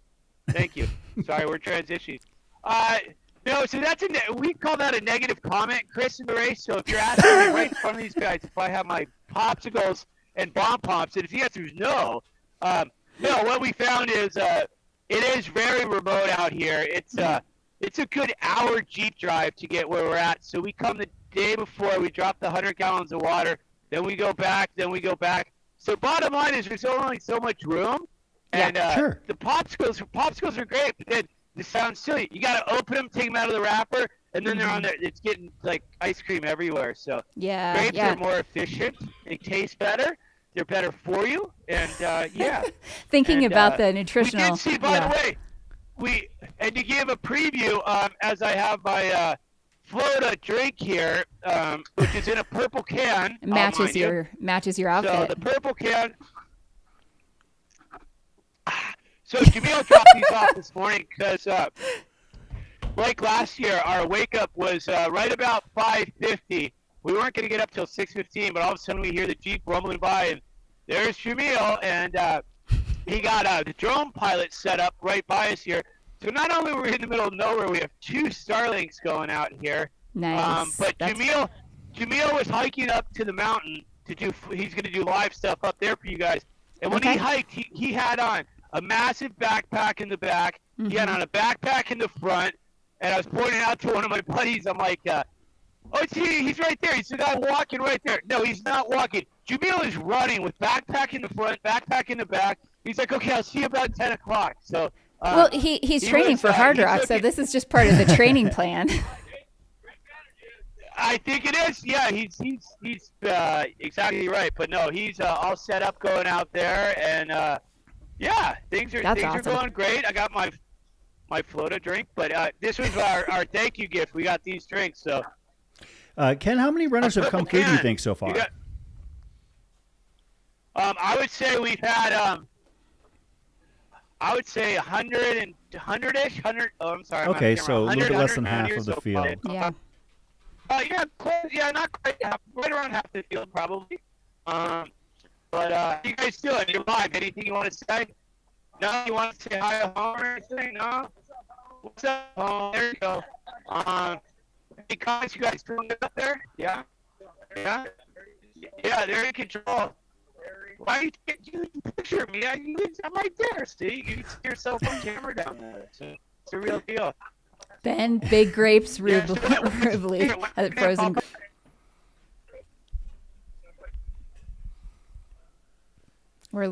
So where are you from? Medford, Oregon. You're from Medford, Oregon. What's your name? Aaron Reed. And Aaron, your friend Bob is a PE teacher. Bob Julian. Julian's brother, but he's a PE teacher. So for PE this week, the kids get to watch the race. Oh, that's so cool. So they're doing PE. So his buddy has his elementary school, I imagine, middle school. So for PE this week, they're watching us right now. That's awesome. Well, the good news is you're here to say hello. So yeah, so get it. Oh, that's the best. Water over here. Come around both sides. And then we've got grapes too. Come on. Frozen grapes. Fill up we have enough water, so fill up pretty good. Fill them up. More than a liter. Go ahead and fill up all the way. So, anyway. What? Cooler, yeah. You have an accent. Where are you from? Alabama. Yeah, Alabama. 117. What number are you? What's your name? Martin Schnickler. Where are you from, Martin? Germany, but you're living in Alabama with a German accent. That's fantastic. Wow. Yeah. Yeah, no one's even sat down to rest. Actually, everyone's looking really good this year. It's good. Nice to see. It's a little bit cooler than it was last year. Yeah, it is. It is a little cooler, and it wasn't. I mean, 2 days ago when we bought the water out, Chris, it was 95 degrees at 5:30. I was like, oh dear God, you know. So we pleasant surprise that the weather broke a little cooler for everyone coming out. So you got a lot of gear, man. Look at that. You're good. Wow. Any observations you guys can share about the course? Any ideas? No. So far, it just felt pretty easy. I hate to say it, but I know felt pretty easy. So you're on live right now. So talk. So far, it felt easy. First few miles came out faster than I thought. Yeah. I mean, they went by faster than I thought, and Nice. I know we got the crux of the race ahead of us now. Yeah. So I'm looking forward to it. All right. Nice hike. Wow. Yeah, everyone's saying how fun the first section was. So, low battery. We gotta get low battery. There we go. Well, thanks for bringing us all this. We're better. Yeah, absolutely. Yeah, come back to us in a little bit. We're gonna take about 5 minutes to switch out and put a different phone up there. So we're gonna reconnect. So cool. In about 5 or so minutes, try reconnecting, and then I'll do a real serious report back. Nice. All right. Sounds good. But looking good. We'll talk to you in a little bit. Bye-bye. Ken Rubley out on course at mile 11, taking care of runners, giving them a water refill and a treat, frozen grapes, fancy frozen grapes, the cotton candy grapes. Cotton candy grapes. Those are not cheap. Yeah, you're living large if you're getting cotton candy grapes out in the desert frozen cotton candy grapes at mile 11 of a 250-mile run. Yeah, lots of good vibes out there. People are super stoked, saying they're enjoying things, all smiles, a lot of good vibes. Some people stating that it's been easy. I mean, just wait for the next few miles, but that's okay. That's what they should be saying this early on in the race. Yeah, they're so early into their race that it's hard to say. I mean, hopefully as many of these runners as possible make it to the finish line. We'll see what happens over the next few days. Shout out Eric LaPuma in the chat has tuned in. Of course, Eric, pretty stout runner in his own right, finished in the top 10 at Black Canyon here this year. And I think maybe also just ran canyons. Yeah, he's a great runner. Thanks for tuning in. That's one of the things I love about our chats is that you'll get not only, fans of running, but the runners themselves, because they, in reality, are fans. Oh yeah, So- that's one thing about this sport. It's a participatory sport. It's a soul sport. Most people that are in it follow it and are big fans, like you and me, Chris. Yeah, I see Fan Yang in the chat, a Phoenix local who actually ran this race last year, I believe. So shout out to Fan for being in our chat here this morning, joining anywhere between 1,500 and 2,000 people joining us here this morning. I'm going to stay with you till the top of the hour, and then somebody from the bullpen is coming in. I believe that it is going to be Zach Marion. I'm here, Chris Warden, along with Corinne Chalvoy, in the very early hours of the Cocodona 250. It's okay. I'm okay with that. I have early shifts all week long, but that's okay because I'm a morning person. Are you a morning person, Chris? I usually am. Okay. Speaking of very fast runners in the chat, Taggart Van Etten has popped in, and of course he is Matt Feldake's favorite flat ground runner. Favorite treadmill runner. We've got McKnight's carb total in the chat. I don't know what that is, but apparently we have a running total, and it's up to 700 right now.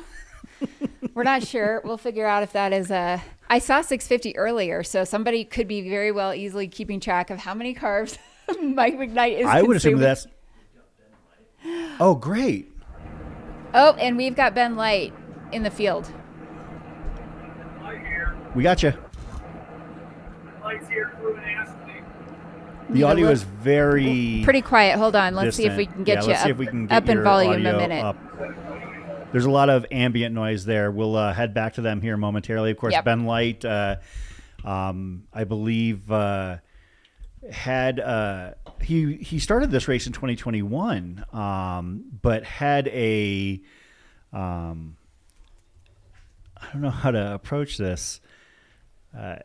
Had a gruesome injury. Let's just say that I don't really feel comfortable talking about, but it required some urgent medical attention when all was said and done. But great runner and ambassador for the sport as well, Ben Light.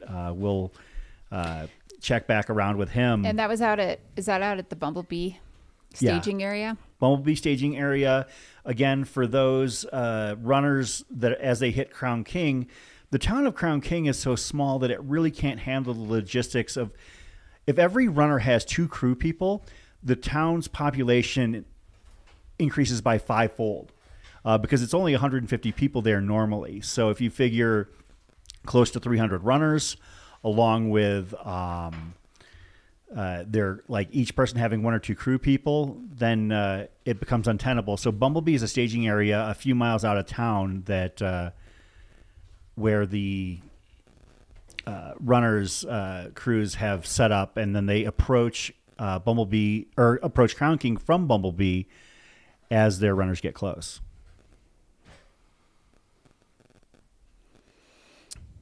Got some footage here of the course and runners, many of them with poles out now, kind of running in these small packs of 2, 3, 4, probably having some conversation. Yeah, just enjoying an awesome day out there. Top of the hour. All right, if we could have Lyle check audio source, that would be great. Unless he's at.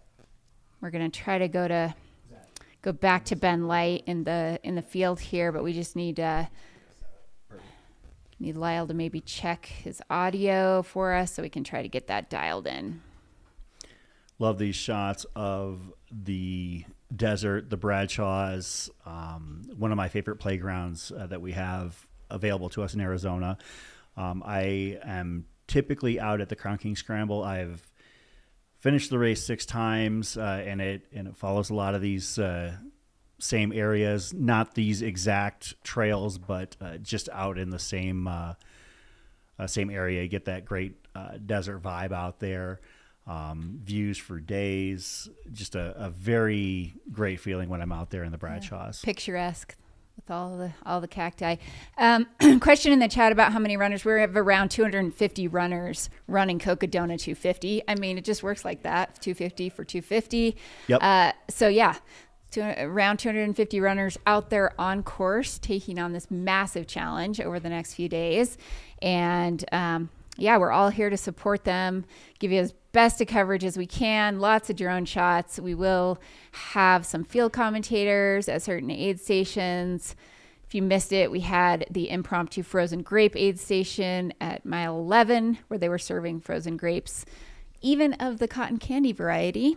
Fancy. Fancy. We do it the right way here at Mountain Outposts Aravaipa running of the Cocodona 250 here in 2024.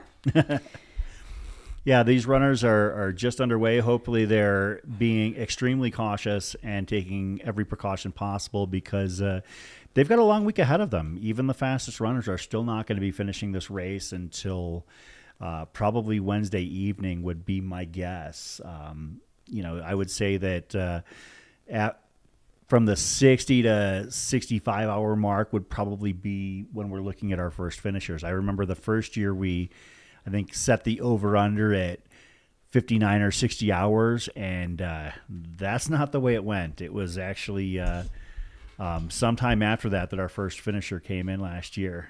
Yeah, that was that was a wild year.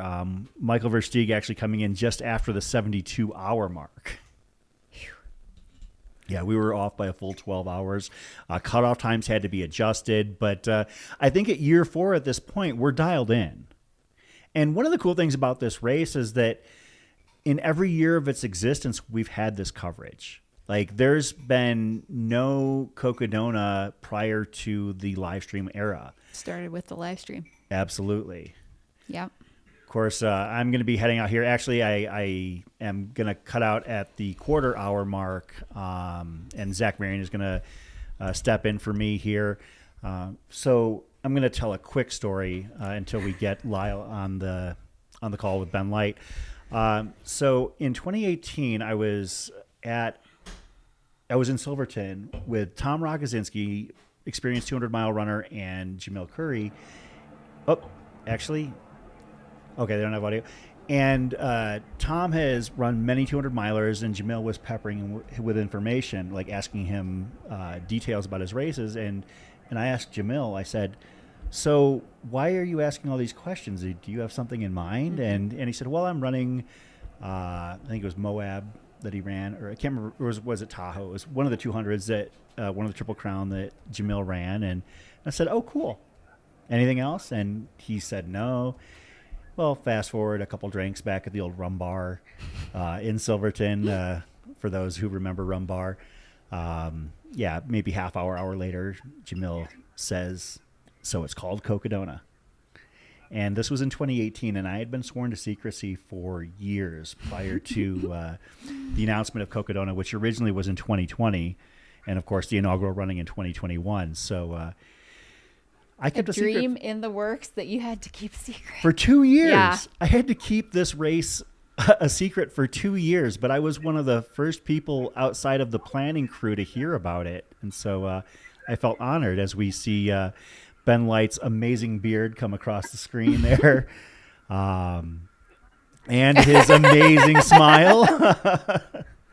He can obviously hear us. But before Ben Light comes on, actually, I am going to tag out here and have Zach Marion come in. Folks, it has been a pleasure helping to open the day here at the Cocodona 250. Good job, Chris. Corinne, High five. thank you so much for Let's letting go. me hang out. I'm not going anywhere for a while. And I'll be back on tonight for Cocodona After Dark. And stick around, folks. We're just getting started.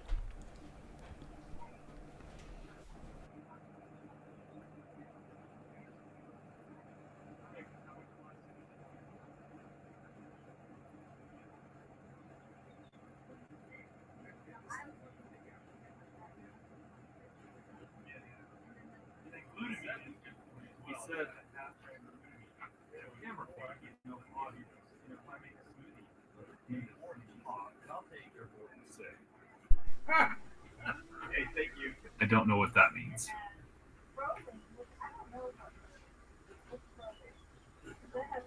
I know these work for me, and that's all. This is my mother. Yeah. I just don't like the. These are videos.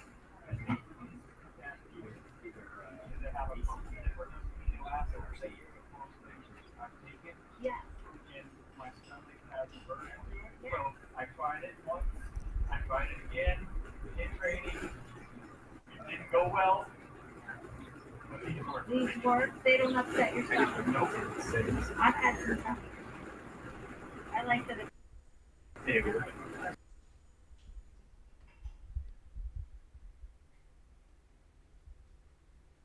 that audio's still not coming through. His audio's not coming through.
For those of you that are just joining us, I am Zach Marion with my co-host Corinne Chalvoy.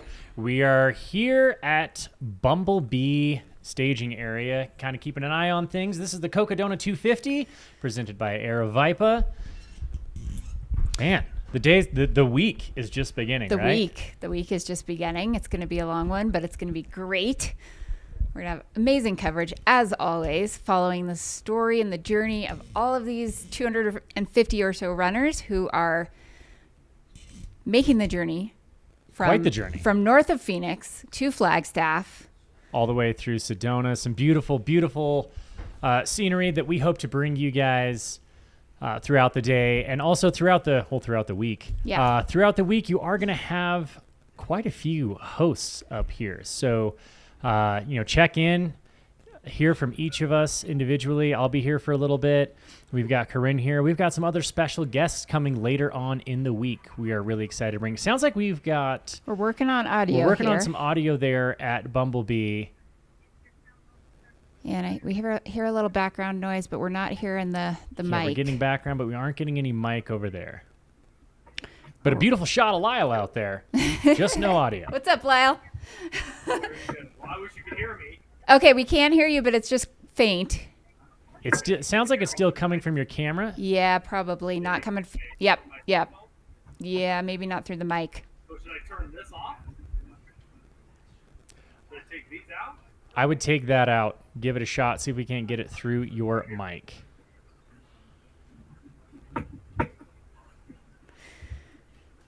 So for those of you who are just joining us, we are 2 hours and just over 30 minutes into the Cocodona 250 mile adventure journey. I don't even know if I want to call it a race. It is a race of sorts, but it's definitely much more of an adventure, a journey through some of the most beautiful terrain that Arizona has to offer.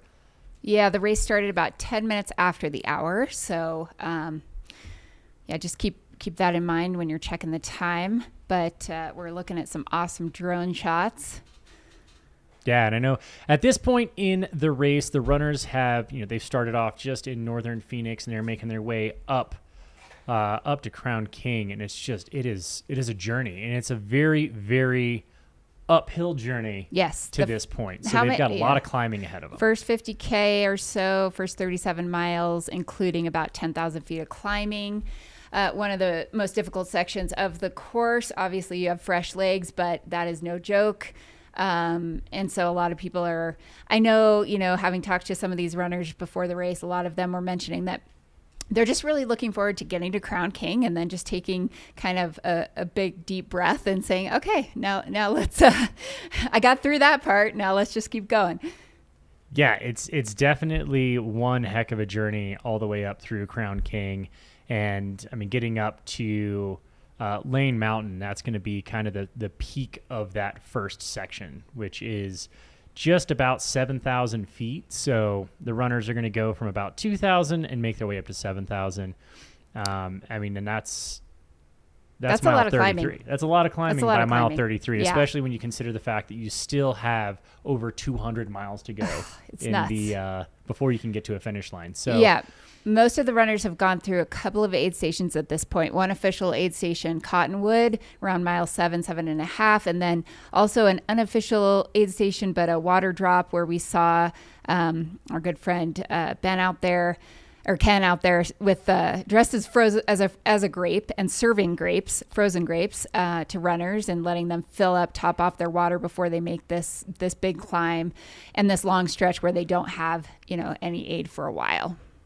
Yeah, I mean, so this first large section, I know runners are required to leave the start line with close to 4 liters of water. Yep. Is what not even suggested, mandatory water carry is. Some who will be carrying more than that, up to 6 liters. Absolutely, and it's there's a lot of ways to do that. You can peel that apple a lot of different ways. So, but being able to top it off in these sections is going to be crucial and key. I mean, we've heard stories in the past of like Mike McKnight, and other runners who just didn't quite carry enough hydration, not knowing that was going to be the case. Hello? And it got them pretty good. So we've got yes. eyes and ears now out on the course there at Bumblebee. We've got Lyle.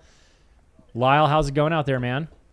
Oh, it's going great. Weather's amazing. Woo. It was a little chilly this morning. The wind started picking up right as the race was starting, but sun's out now. It's warming up. I got my buddy Ben Light here doing a little hello from the studio. He's got one of the earpieces in here so he can hear you guys too. Okay. All right. So what's going on? What are you guys up to out there? Just the sit and wait game, the hurry up and wait game that we got going on. So we're just hanging out here at Bumblebee Ranch until our runners hit a certain point, and then we'll be released to go up to the to Crown King to crew them. Ben, they were talking about your 2021 experience a little while ago. Would you care to elaborate on that a little bit? We won't go into detail. So basically, I had a hernia in the testicular area, let's just say, and it was something that was like slowly progressing over the few years, but it decided to tear on open. So it was a pretty interesting moment on trail and kind of painful, but gotten that all taken care of. Have you been back to do this one since then? I haven't. This was the year that I was supposed to come back.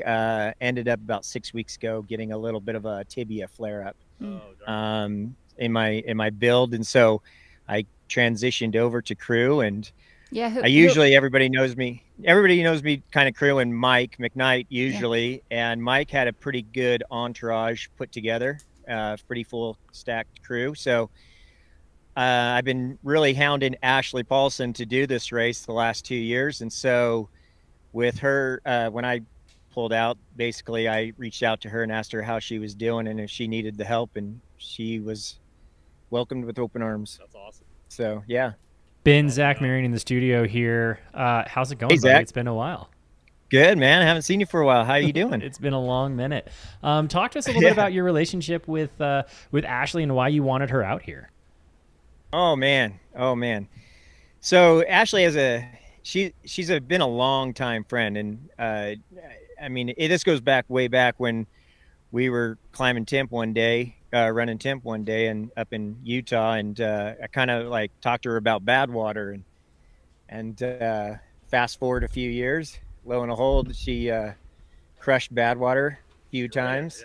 Yeah. So even during that aspect, I just I kept on talking to her about the 200s, and I just figured either it would be Cocodona or a Moab would be more of her strong suit, because she is a runner. Ease her into the mountain game. I don't know if going into Bigfoot or Tahoe the first 200 would be the right way. This would get her feet wet, but I told her about the epic experience and the awesome community here. And then especially with this commentary, with that Jamil has put together with the media, just to be able to broadcast this to so many viewers. I mean, it's a whole new element to the sport, and it's just so many people. It influences so many people, and so this is actually a way of opening more doors and influencing people that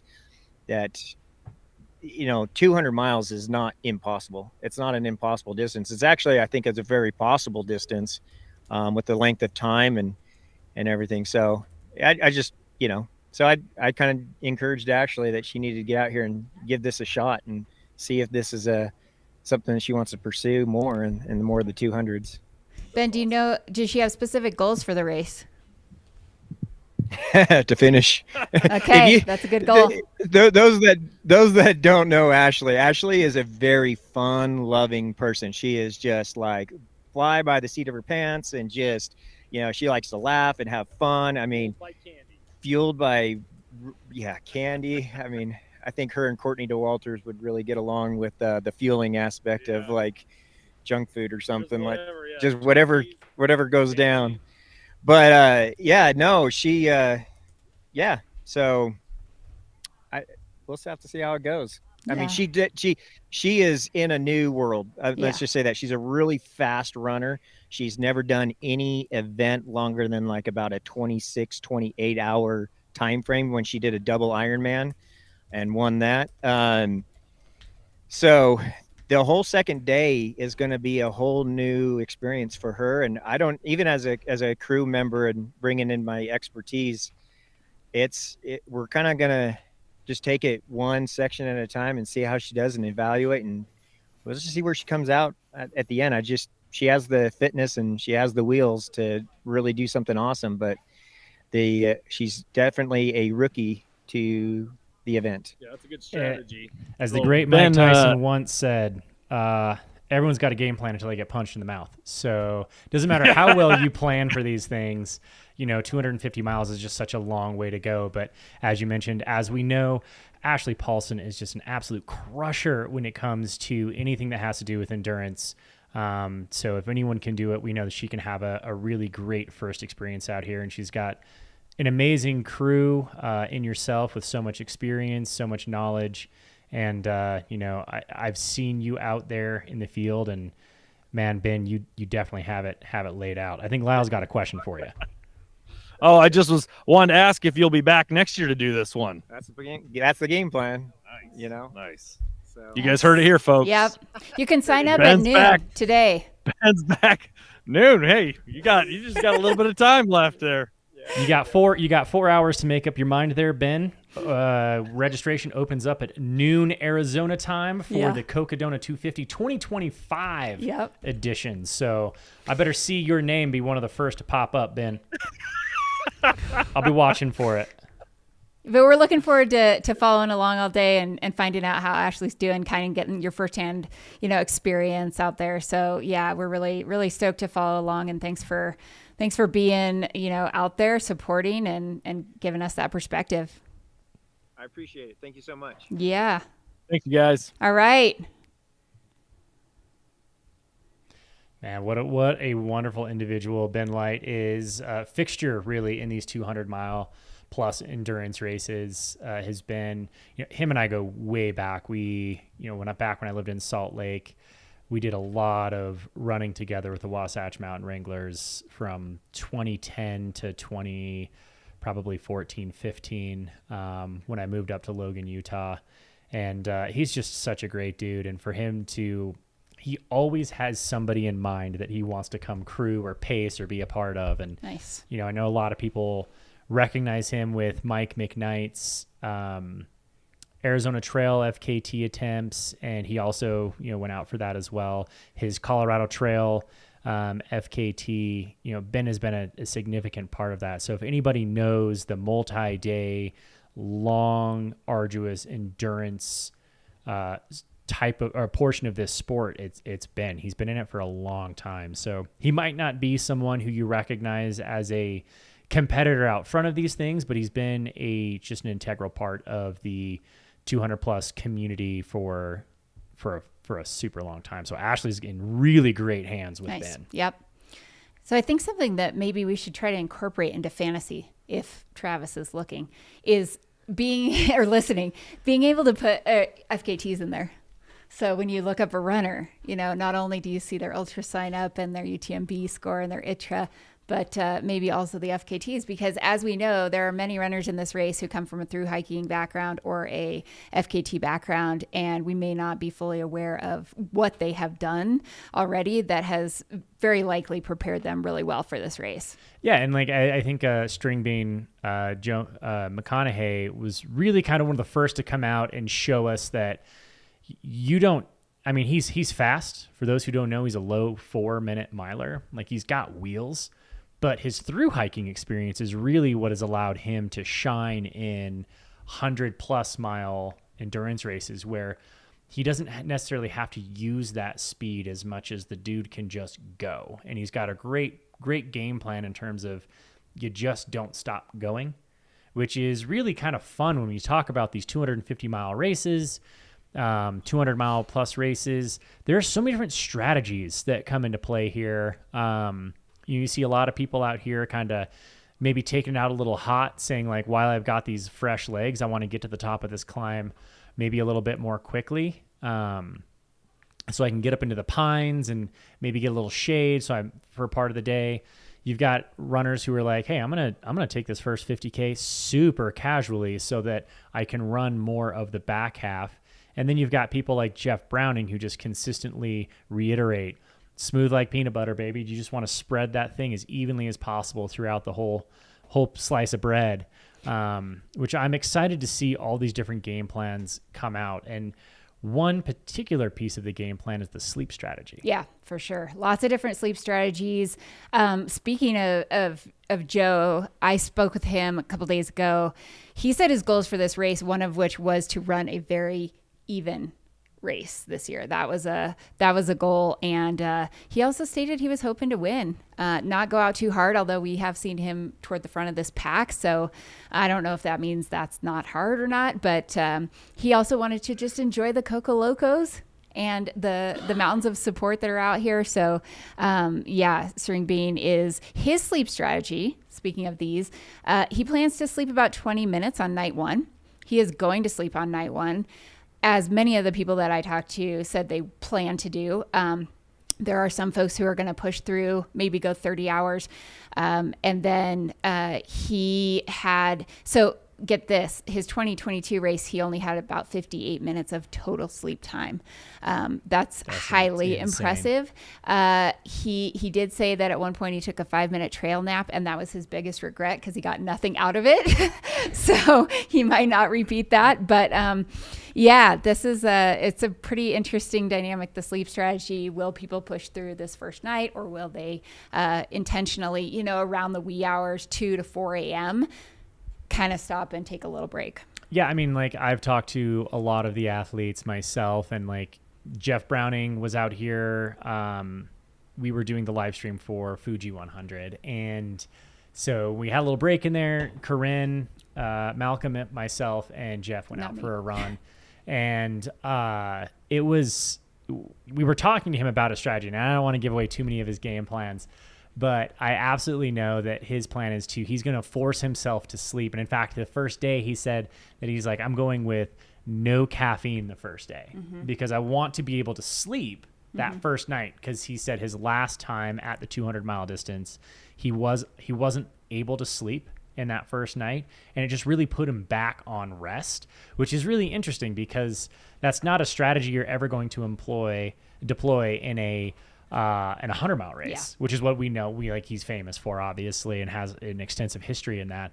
So now you have to actually prioritize some strategies that you absolutely must neglect in longer distance. Like, you know, when you're doing Hard Rock 100 and it's, you know, a 24, 28, 30-hour finish, compared to a race like this, or compared to like Western States where you're like, yeah, you can finish in under 20 hours, you know, if you're Jeff Browning, not us normal folk, but Jeff Browning finishing under 20 hours is no big deal. But then you go to a Hard Rock, he has to fight that sleep. But then when you come to Cocodona 250, you embrace the sleep. Yeah. And you titrate it and you strategize it, well and importantly, and that will allow you to have a faster race. And I tell this to all my athletes that I coach, at some point you have to strategize where you spend your minutes, and you can spend a few minutes here to save hours later. Yeah. And this is definitely one of those races where that's going to ring true. If you can spend the right amount of time in aid stations, eating, resting, recovery, whatever you need to do, you will save hours by the end of the race. Yeah, and I also think with sleep, like knowing yourself and what works for you, do you get a lot out of a very short nap, or do you need a full REM cycle? Are you trying to get a 20 to 40 minute, you know, and you know that is what's going to refresh you and kind of get you back going. So there are people that are saying they're going to use both of those during this race. Right. There's people saying they're going to take, stop caffeine X amount of hours before they want to sleep, but then take a caffeine pill right before they sleep so that they can wake up alert. It's very interesting, and you can use it as a tool throughout the entire race. And that's something that, like, I actually used to do this when I was in my doctorate program at the University of Utah. I would drink a cup of coffee right before my nap so that I would take like a 15, 20-minute nap in between courses. And I would wake up by the time my body has digested and processed that caffeine is when I would be waking up from my like short little nap. And then I would have this huge, I'd like wake up feeling like quadruple energized. And it was perfect strategy. Yeah, that's something that actually Joe Corcione told me he's specifically doing. Taking a caffeine pill, a 200 milligram caffeine pill. That's significant. That's a lot of caffeine right before he sleeps. There are other individuals that I know are using ketones during this race strategically, or in some regard. Some people are thinking about like a more of a sustained, kind of energy source. Some people are really embracing the caffeine. I think it all depends on you. And like many things in ultra running, it's an N of one. It's an experiment of one. But this is a pretty ideal place to kind of work on that and learn what works for you.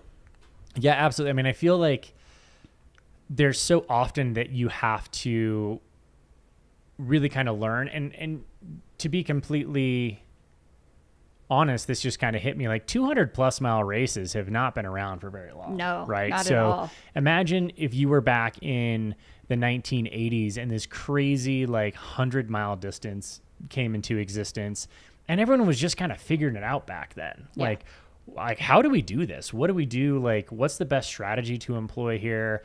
Like, how am I going to strategize nutrition? Like, because this is just such a different beast than 100-milers, just like 100-milers were such a different beast than marathons. Right. So we're going to start to really figure this out. And I imagine that this section of the ultra endurance sport is going to just continue to grow and transform and change. And we're going to really learn a whole lot over the next handful of years. Yeah. So it's exciting to see people out here pushing themselves and learning.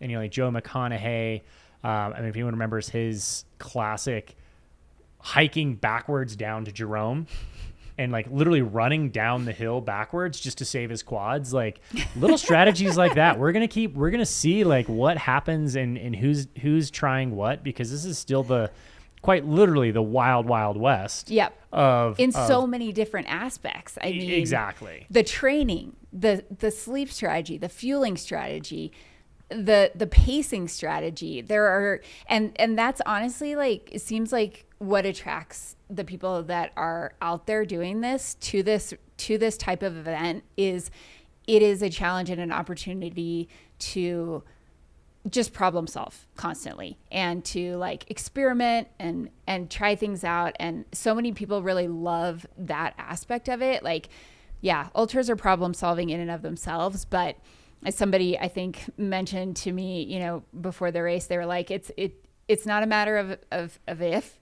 or when something's going to go wrong. It's how many times and how many different things am I going to encounter during this event?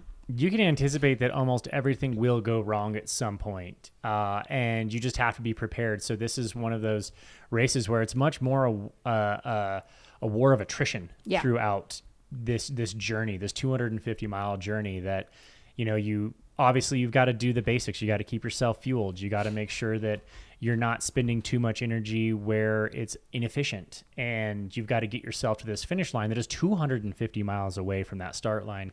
And things are going to go awry. And so really duct taping the plane while it's in the air is the strategy of this race. It's like, how do I get there? What do I need to do?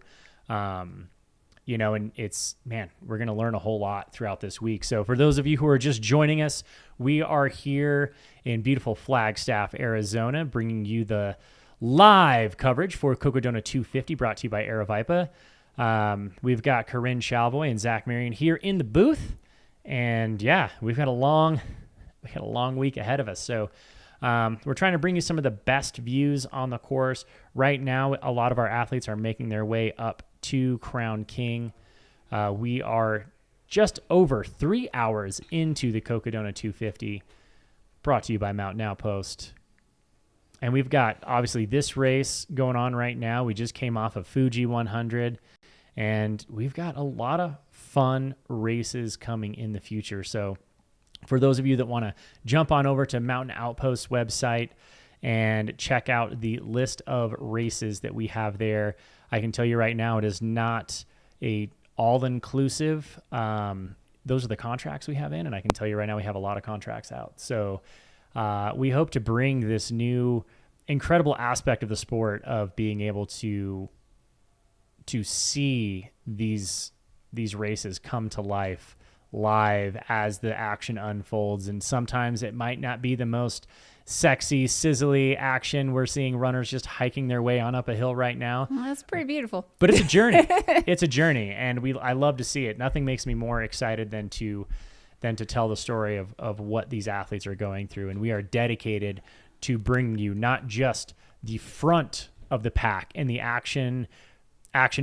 250-mile top male-female finishers, but we are going to stay live all the way through to those final finishers coming in Saturday afternoon. We are indeed. I mean, we're here for the long haul. And, if you are just tuning in, like you said, Zach, many runners are kind of in this in-between section where we're in between like mile 11 and mile 37. They're out making their way up this big climb. We did get there was some big packs at like the 7-mile aid station, and most runners now have made their way through both the 7-mile and the 11-mile aid stations. They are fully filled up on water and are carrying capacity for 4.5 liters of water for this next section. Someone asked in the chat if there are streams. From what I heard, I believe there is one potential water source in between this section here that you could filter water, and some individuals are going to be doing that. Mike McKnight has specifically mentioned that he is planning on refilling out there at 2 that liters stream and drinking 2 liters. Yeah, that's as someone who likes to race with literally like 1 or 2 handhelds and a race belt, I don't know how to prepare for a race like this. To carry, like, I've seen some of these packs, and my mind is like it's bigger than a UTMB requirement list pack. Oh yeah. So and I mean water's heavy, so you got to get on like a strength training routine so that you have the upper body and the core strength to be able to carry this kind of weight. Somebody else in the chat mentioned it's like carrying a small toddler, probably like 8 to 10 pounds of weight. That's how moms are doing so well at this stuff. You got that mom power. You're used to carrying pounds of weight. Yeah, that's true. That's true. Or like, dad power. But come on, let's be real. Moms do more of the lifting. I don't know. Yes. But no, I've trained an athlete for this, Elsa Jaworski. So excited to see her out there doing her thing. One thing that I love about her is she runs with just so much joy and excitement. And one of the things that we worked on, she has some great success in the past. She finished second at Tahoe 200 last year. And, she brings this incredible energy, and she makes sure she's surrounded by a crew that is just having fun the whole time. So if you see a crew decked out in Shrek gear, that is going to be Elsa Jaworski's crew. Where's Elsa from? She's from Salt Lake City, Utah. Okay. So she's out there running with Women of the Wasatch. Yeah. Trains really well with that crew out there. That is just such an incredible group. I feel so sad, coming from Salt Lake and having left before this explosion of all the athletes that are out there right now. We've got so many incredible elite level athletes. Yeah. And sponsored runners out there. And then we've got the Women of the Wasatch group. Mm-hmm. It's blown up. It's massive. It's awesome. So awesome to see, and nothing makes me happier than that. But Elsa is a large part of that group. And she started like the Gremlins Run Club.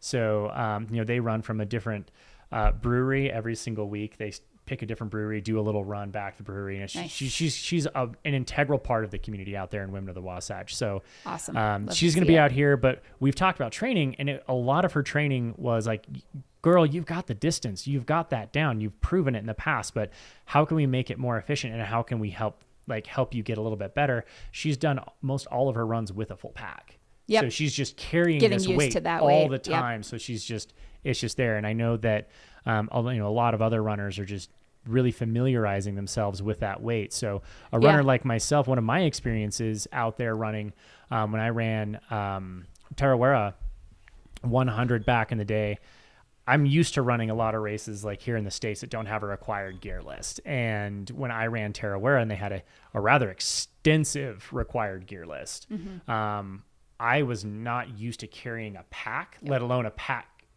stuffed full with all of that gear. And then nutrition and the liquid in there. I mean, exactly. Just like UTMB required list, it's like it makes a lot of sense to just pack it up, get everything in there, do your training runs with that, get used to it. And then, some people talking about the kind of the weight of the water and how you even carry that. I think there are 2-liter, bladders that go in the back of many of the running vests. And then you can put 500 ml flasks on the front. So you have another liter there. Yep. You can add flasks to the, soft flasks to the side or the back of the pack. And then you can carry a waist belt with additional bottles. So there's a lot of ways to actually, make it ergonomically, kind of spread it out around the trunk of your body and up your back. But no doubt it's heavy. And if you can carry it in a more dispersed manner, then your muscles are going to all carry the load very well, versus if you could imagine if you put an extra 10 pounds of weight, in one section, your back and your shoulders are going to have to lift that and carry it, versus if you can put a little around your waist, put a little around your chest, put a little on your back, then you just spread it out a little bit more. So familiarizing yourself with that pack. And we've got an amazing partnership with Ultraspire, which is who I've been a brand partner with for, I think it's 2011. So it's been a number of years. And Bryce Thatcher's done some amazing things out there, creating some awesome packs. You're going to see a lot of the big Bronco pack out there that they created specifically for Jeff Browning, Bronco Billy. And, Jeff has his custom pack out there he's wearing right now. And he's specifically designed and worked with that team to create it to disperse that weight evenly for these 250-mile events. So as we talk about this being a new endurance space, you're going to start to see brands and companies out there create equipment specifically for the 250-mile races and for those larger capacity packs. So, shout out to Ultraspire for not only sponsoring this race and this live feed, but also, creating product that is specific to that. And that's like one of my favorite things about Bryce. And I know him, he's a really good friend, owner and designer over at Ultraspire, but he's he is so creative in how he does these things and just takes every last detail into account. And, you can see that in the Bronco pack. So yeah, that's awesome. So if you're just tuning in, just to catch you up on kind of what was going on in the front of the race here, a little hard to tell. We have some pretty big groups of runners, but we did see, handful of runners that you would probably think to would be in the front, including, I would say, in that, top 10 to 20 runners. We have a few females in that group as well, including Mika Thews. And we had Michelle. I'm going to find her name here. As well as Rachel. So on the guys' side, we definitely saw runners working together, including, Mike McKnight, Joe Stringbean McConaughey, Jeff Browning, Arlen Glick, Versteeg was Killian up there. Korth. Versteeg was up front. We had Chad Trumbo up there with Versteeg.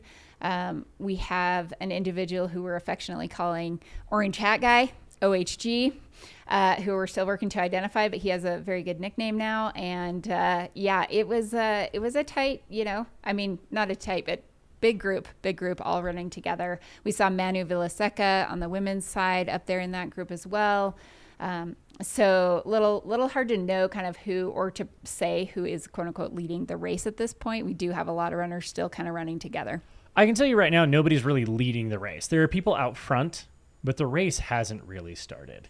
I don't think, and this is my personal opinion, I don't think that you can win the race in day one of Cocodona 250. I think you can definitely lose it, but you're not going to win it. So I would say that you're doing all the right things to give you the best chance to win the race, and to be out front. But we've got some interesting breakaways in the pack. Some people going out there and deploying their strategy that might be to lead things and to be out front a little bit.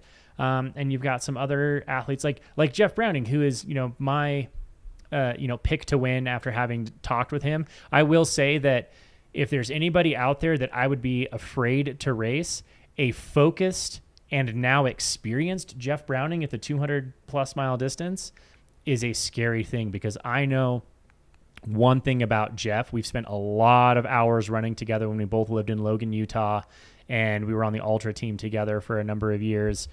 That dude leaves no stone unturned when it comes to training. He loves to geek out on the physiology, on the science, and he will do everything to give himself an extra 1-2% chance of improvement and adaptation and growing and becoming better.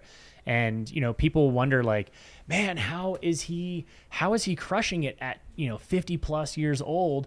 It's because he does all the little things. Mm-hmm. And he also, let's not forget, he's got 30 plus years of endurance sports in his body and in his blood. He's got such an incredible base between mountain biking, ultra running, and then quitting his job and making it his full-time career in the mid-teens. He has exploded, leveled up his game, let's say. I wouldn't want to say exploded, because he was always a great athlete, but his wins would kind of come and go, and now they're very consistent. And it's because he put his full attention towards it. And when you do the little things, you do the strength training, the mobility, you focus on the nutrition, what works for you, you dial that stuff in, you can take this to the next level, and you can do this for a very long time. So Jeff Browning is my pick to win, but he ain't close to the front right now. He's a handful of people back. I mean, I would say he's 10th, 11th, 12th, 13th back. Who do you have winning on the women's side, Zach?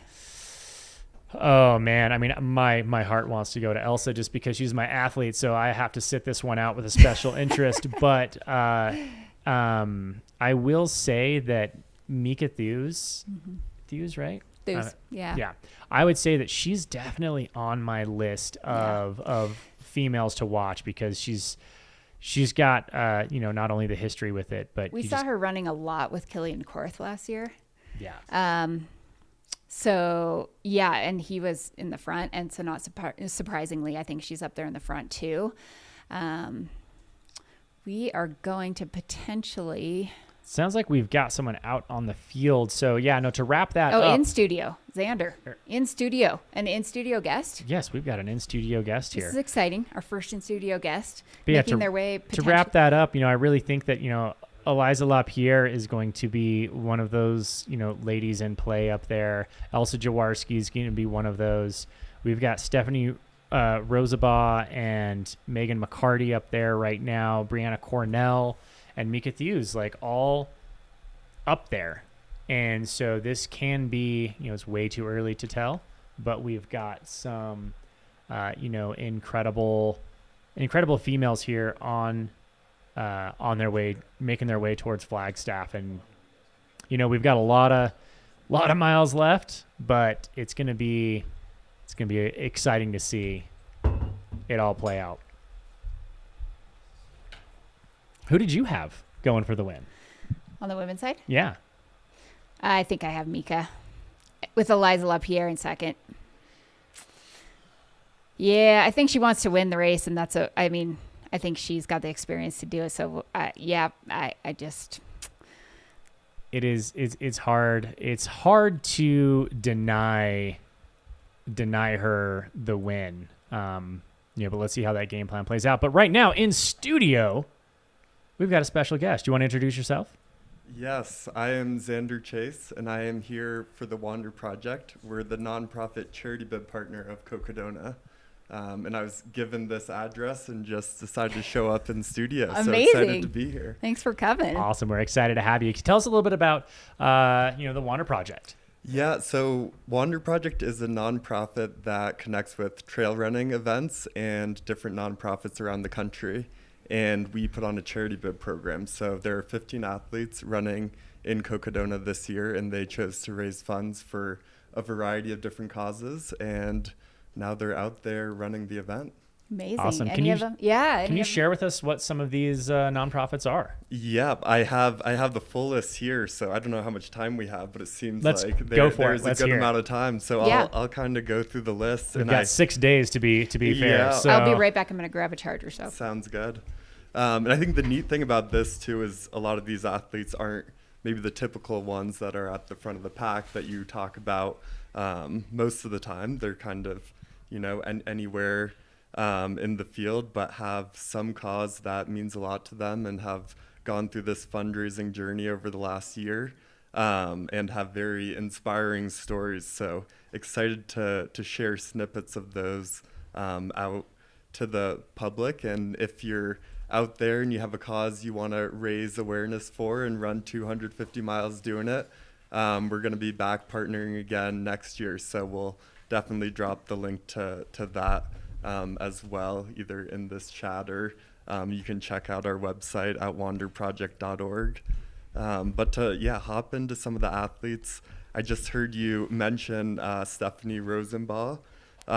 She is a charity bid this year. She I got to connect with her the other day. She was pacing at this event last year and now is running it the full 250 miles and doing it for Bigger Than the Trail. So Bigger Than the Trail is fantastic. A nonprofit that tries to shine light on mental health through trail running. So they have a great community, a bunch of trail runners out there that are raising awareness for mental health, and then the nonprofit provides support for individuals with all the funds raised. So we have Stephanie out there, and we also have Ricky Urias, who is raising funds for Bigger Than the Trail as well. So he's an Ultra Aspire athlete as well. So got to connect with him and the Ultra Aspire team the other day, and he's out there running for Bigger Than the Trail. They have a great community. Definitely check them out. Doing a lot in the mental health space as well as the trail running community. I love it. No, that's such an important aspect, and it's not an uncommon story for someone to have found their way into a stronger, better mental health game here in the ultra running community, or having come from an experience that thrust them into trail and ultra or endurance sports in general. So I love that project for sure. Who else do we have out there? Yeah, so another athlete and Wander Project ambassador actually this year is Joshua Henry. He's running for Girls on the Run of Northern Arizona. Nice. Yeah, so great organization. I think he said they were on the live stream last year, and so they had a little promotion on the live stream, and he got connected through them. He's done a bunch of these ultra distance events and a lot of fundraising efforts, and he also believes in their mission, has some young girls in his life that he wants to have grow up and run and promote the outdoor access. And so he's raising funds for them and has a great story, and is planning to meet up with them in Flagstaff at the end of the 250 miles. Oh so my God, that's gonna be I'm so sure inspiring. I'm sure they'll be that. be expecting him and cheering him on along the way. So How cool. that'll be an awesome moment. Nice. Yeah. And Girls on the Run, I mean, he's raising for Northern Arizona, but they're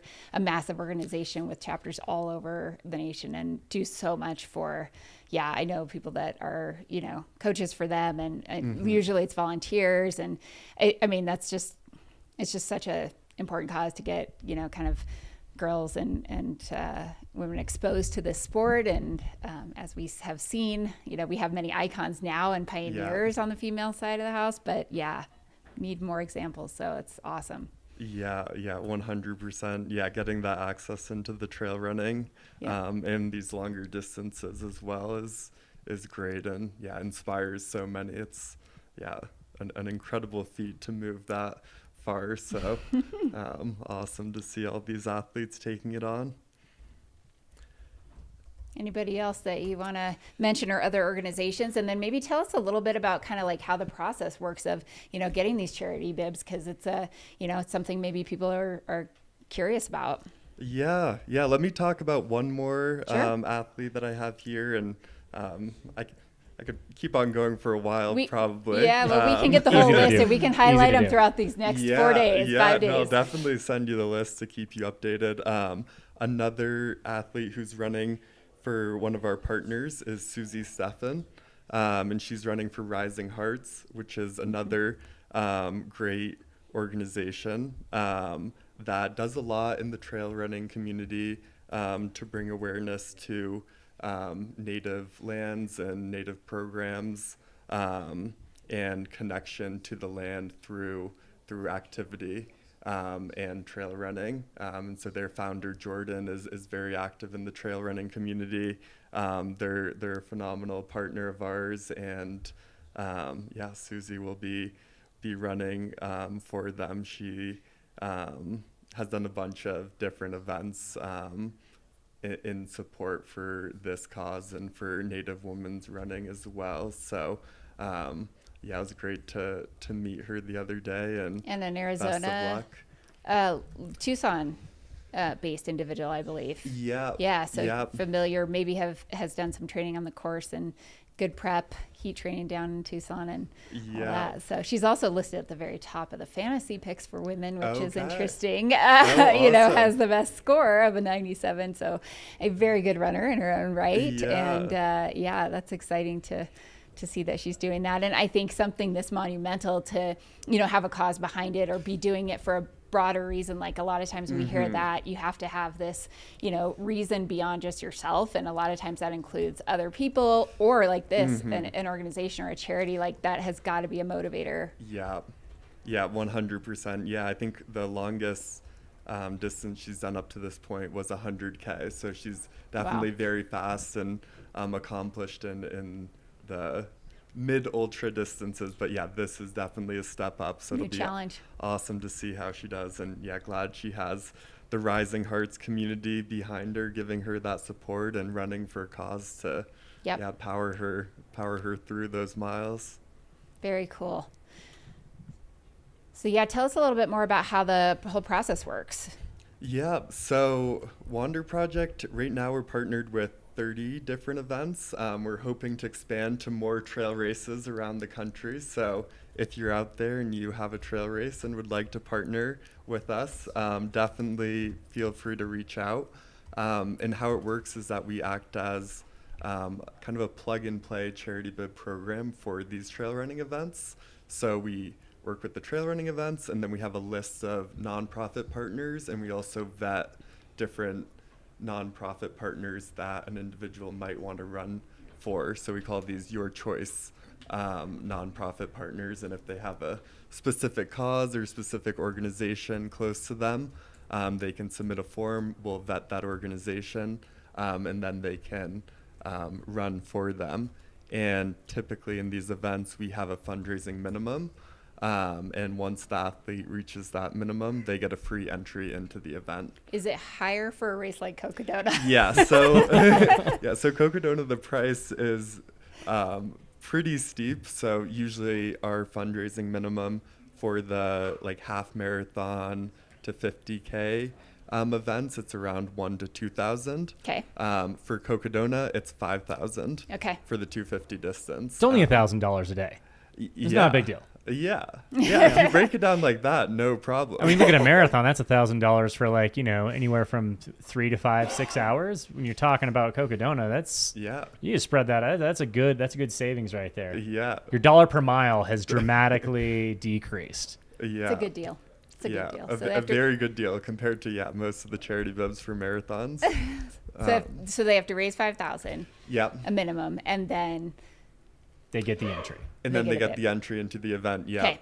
And you don't have to pay the entry fee. So if you're going for the, triple crown of 200s and don't want to pay one of those steep entry fees, fundraising could be a good option. And a lot of them are doing this for some reason in their life that has touched them. And so it's a good tribute to give back to the communities that have given to them.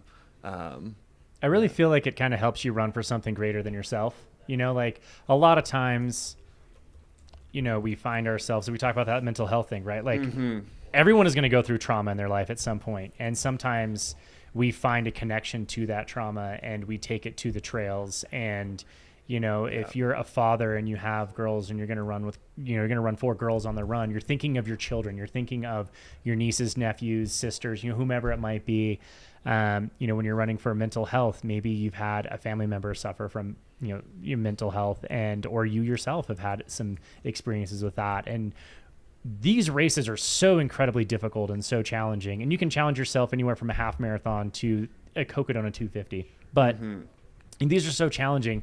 But sometimes it's nice to step out of your own discomfort and pain and be able to run for something greater than you. And to be able to know that these miles are not for me, they're for, I can get emotional already. Yeah. I have a brother who passed away from addiction. And so mental health and, addiction is really, really something important to me. And so I myself will dedicate miles of every race that I do to my brother or to this cause. And this is a great way to not just do it emotionally, but put your money where your mouth is, quite literally, and go raise funds for these things. And, Xander, you've got my support wholeheartedly, and I'm sure we will be in touch in the near future. It's awesome. How did you get involved with Wander Project? Yeah, so good question. I started getting involved 2 years ago, and I actually ran a charity bib through them. And I mean, similar to you, I had a couple pretty intense personal life events that turned me to running these longer distances and wanting to bring awareness through them. My college roommate passed away 2 years ago. And that was like a really tough time. I did a lot of running with him. He was really into the running scene, and it was just a very unexpected occurrence. And then also around that time, my grandmother's house in Florida got destroyed by Hurricane Ian, or was very, very impacted, and that whole area was very impacted by that hurricane. And just these different experiences made me want to raise awareness for different organizations that were supporting causes that helped either people in these areas. That was the charity bib that I ran for direct relief to provide support to folks in the Florida area who had their homes and livelihoods taken away. And I was able to spend some time down there last year volunteering and helping out in the area, and just talking to a lot of folks whose entire businesses were destroyed by that event. And it seems like that wasn't a one-off thing. That's going to happen again. And so just thinking of ways to give back, it's tough to do sometimes in our day-to-day jobs, but through running and using these longer distances as an outlet to give back in some way, I think is very meaningful. So that Awesome. Anyway, that's how I first got involved, Okay. and then it's kind of spiraled from there, and I've progressively gotten more and more involved, and now I'm here full time, Awesome. trying to expand it to more trail races and help out more organizations. It's an amazing cause. Thanks for doing the work you're doing. Yeah. That's awesome. And yeah, we'll look forward to sharing more of the stories of the organizations and the runners who are out there, potentially checking in with them on how their day's going. And looking forward to sharing that. Yeah, absolutely. I'll definitely share the lists of all the athletes, and we have posts on our blog as well. If you make your way to our blog, that highlights a lot of them and has links to their fundraisers. So that would be a good way to go and support them and read more details about their different stories and the causes they're raising funds for. And do you have bibs also for the other distances this week? The 125 and the Eldon Crest as well? Charity bibs? So we have 2 charity bibs for the 125 distance. Nice. Okay. Yeah. Awesome. So if you're not quite ready for a 250, if you're not, but you want to take part, there's also a charity bib for the 125, and you only have to raise how much for that? Yeah, that one's only 3,000. Oh, see, yeah, way better, 3,000, way better, nothing. Chunk change. Still, the better deal is in the $250 per mile, but love it. Yeah, and I think Eldon Crest is only 2,000, and so we're going to be opening those bibs up for 2025. Oh, yeah. Okay. Pretty soon. Okay. I heard you say Cocodona's opened them up at noon. At noon, is when registration we are a few hours opens. away from official registration for Cocodona 2025. So. Yeah. So if you're looking at that registration, we will also try to open ours around noon. Oh, okay. Perfect. It might be a little bit later, but keep an eye posted. You just got for the that. word, and now you're like, we're going to scramble and open registration. I've got to contact a few people and make it happen. But just good to know there are charity bibs available, through you, and that somebody who's been wanting to run this race, it's expensive, want to do it for a greater cause, definitely check out wanderproject.org. Yeah, I know a lot of athletes out there who are, trying to run to raise money on their own and for their cause, and having this network and having these connections would be, so much more, efficient for them.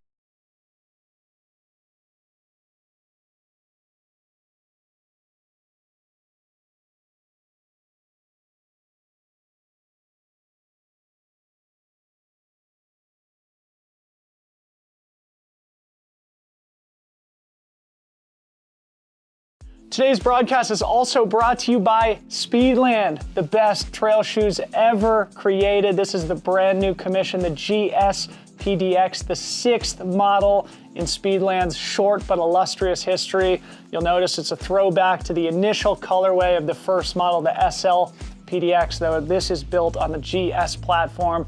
Plenty of cushioning to take you as long as you want to go on the trails. There's people going to be racing in it this weekend in both the 50K and 28K, but also people wearing it at Cocodona here in just a couple months' time. Everything you've come to expect, the double BOA fit system, the HTPU midsole, the drop-in P-backs, secondary midsole, also removable carbon plate, nothing better than the Speedland. Go pick up a pair of the GS PDX. You'll find a link and a discount code here in the description on YouTube. This is your machine.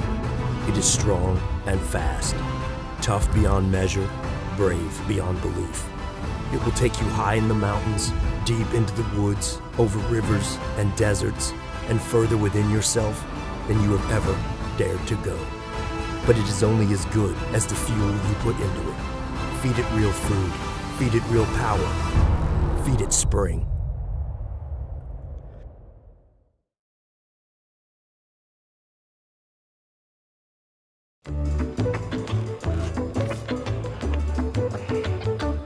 I know that you've been fooling around on me right from the start.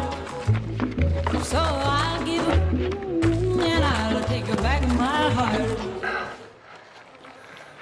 And when you're tired of fooling around with 2 or 3, just come on home and fool around with me.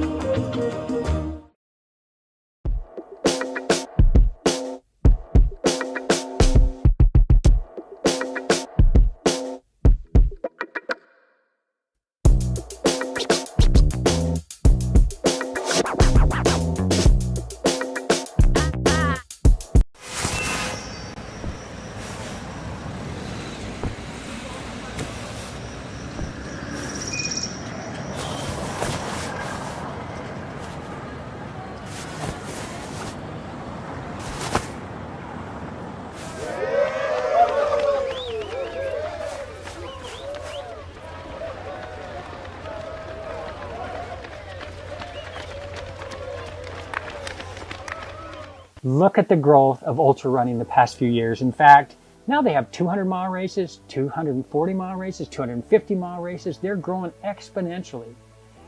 I've been involved in all of this along the way, and everything has been the same.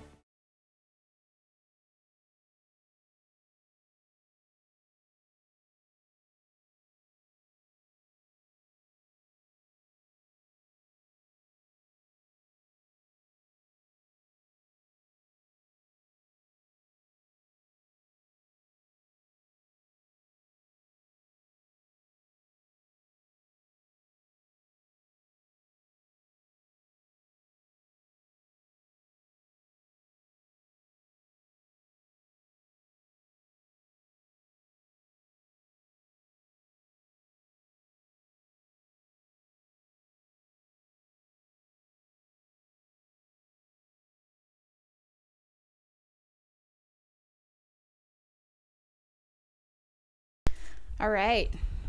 Welcome back. We apologize for that. We had some technical difficulties on our side, losing all of our internet access, but we are back.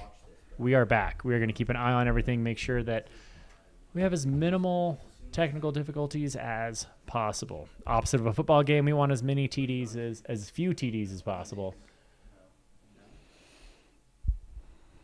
So for those of you that are joining us, I'm Zach Marion here in Flagstaff, Arizona. I am joined by my wonderful and affable co-host, Corinne Chalvoy. Thank you so much for joining us. We are, what you are seeing now, you're experiencing the Cocodona 250 broadcast. We are a handful of hours into the race for those that are interested. Yeah, this was an intentional break to allow people to go use the restroom. Get a cup of coffee. We just didn't want you to miss anything, Yeah. so that was just a quick side. We're back. We've got fresh coffee, fresh energy. I don't know about fresh energy. I've but been we up did. since 3:30. We're going strong here. But we are looking at beautiful drone footage of the course, and we have all of our runners out there in a section of the course that is, pretty remote. So we'll have limited, coverage here. But we do have some runners on camera making their way up this big climb. If you're just joining us, the first 50K of this course is absolutely no joke. There is 10,000 feet of climbing and 37 miles. And runners are going to be just taking it easy, getting through that, carrying a lot of fluids, enjoying a beautiful day out there. Because again, it is super remote. It's not just difficult, but it is also remote. So their access to aid stations is extremely minimal. That is why part of the required gear is 4 liters of water leaving the last aid station and even starting the race, just because isn't a whole lot out there. There's no way to get to these athletes. And if you look at these views out here, how beautiful is that shot right there? Making that climb. You can see those mesas and buttes in the background, deep canyons. I mean, this is, we talk about it as being so remote and so arduous, but it's also one of the most beautiful sections of the course. Totally. You got some incredible views. A lot of people with the poles out, utilizing the poles early here, help save the legs a little bit. And yeah, runners at this point are doing good. There were a lot of really good vibes at the frozen grape aid station, mile 11, where they were serving up some cotton candy frozen grapes for all the runners, letting them top off water before they venture out in this big there. Yep, follow along there. Again, we will have updates, just as folks hit those aid stations and we get some splits on them. But very early on in this race, we started about 10 minutes after the hour this morning, 5 a.m. local time, and it's moving. So that time up there in the upper right-hand corner, subtract 10 minutes, and that is the official time of the race. All that is going to be extremely minimal when it comes to tomorrow, the next day. 10 minutes might be important in these shorter races, but man, at a 250, those 10 minutes, yes, we are going to extend the official finish line an extra 10 minutes. So every runner is not out 10 minutes. I mean, I could tell you right now, I'd be extremely agitated if I missed the race by 10 minutes and they didn't give it to me. So of course Aerovipe is going to give it to you. Yeah, of course we're going to go back on that. Yeah. But just so you're aware, the official time of the race is 10 minutes less than the time up on the upper right hand corner of your screen. So yeah, just to share some of the names of folks who have hit aid stations that are maybe up in the front of the race, so that everyone can know who is out there leading. We have Joe Stringbean McConaughey, Geraldus Subertus, Chad Trumbo, Damon Chavez, Killian Korth, Michael Versteeg, Mika Thews, potentially our female leader at this point in time. Previous, finisher of this race was third here. She is definitely someone who runs in the front. Cole Crosby's up there, Cody McKesson, Megan McCarty, also on the women's side, Brianna Cornell, Rachel Entrikin, Arlen Glick is up there, Jake Jackson, Jeff Browning, Jonathan Van Guns, Wes Rittner, Jeff Garmeyer, Chad Lassiter, Joe Corcione, Jose Sosa, Troy Allen, Kevin Goldberg, Rolando Mendoza, Stephanie Rosenbaugh, Eliza Lapierre, Mike McKnight. These are all individuals that have definitely hit that kind of timing belts and are maybe up there near the front of the race at this point in time. Yeah, we've got a lot of race to go, but that's who's in the lead right now. I know Joe McConaughey has been really focused on this. He said that, he does want the win. He wants to, see what he can do out here. He's obviously had a win before, so he's no stranger to that podium. Yeah, and interestingly, he was a participant in a research paper that was done that took post-race urine samples from this race from Cocodona. He was one of many participants, and he was able to get some analysis, learn from that. He's also kind of trying to dial in on the nutrition hydration side of things. He said that, he is pretty curious about what the strategy side is going to look like this year and how the rest of the field's going to go out, considering there are some really solid runners in the race this year. And super excited. Want to give his crew chief, his wife, Katie, a shout out. We're following along with String Bean. His parents are attending their first ever event of his. Oh, that's awesome. And I asked some people kind of what were their thoughts on 200s, because it's interesting to think about how the 200 plus mile distance kind of sits within the sport right now. We'll talk about that in a little bit, but we're also going to go check in with Ken. Ken, are you there? Out of Frozen Grapes. Pulled up. There we are. Speaking of Ken Rubley himself, Mr. Grapes of Wrath, Frozen Grapes aid station. We don't got audio on you. We can see you, but we are audio-less. We'll come back to all right, we're Ken working here in on a minute that when we get that audio back up. Yeah. But let's talk about 200s. What do you think 200s right now as they sit in our sport? How are they viewed, Zach?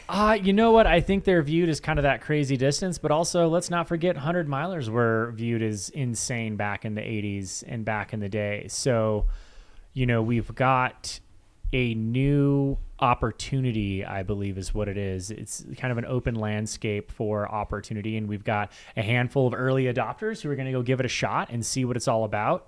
And I think when you get those early adopters, you get those athletes going out for it, it kind of shows what's possible.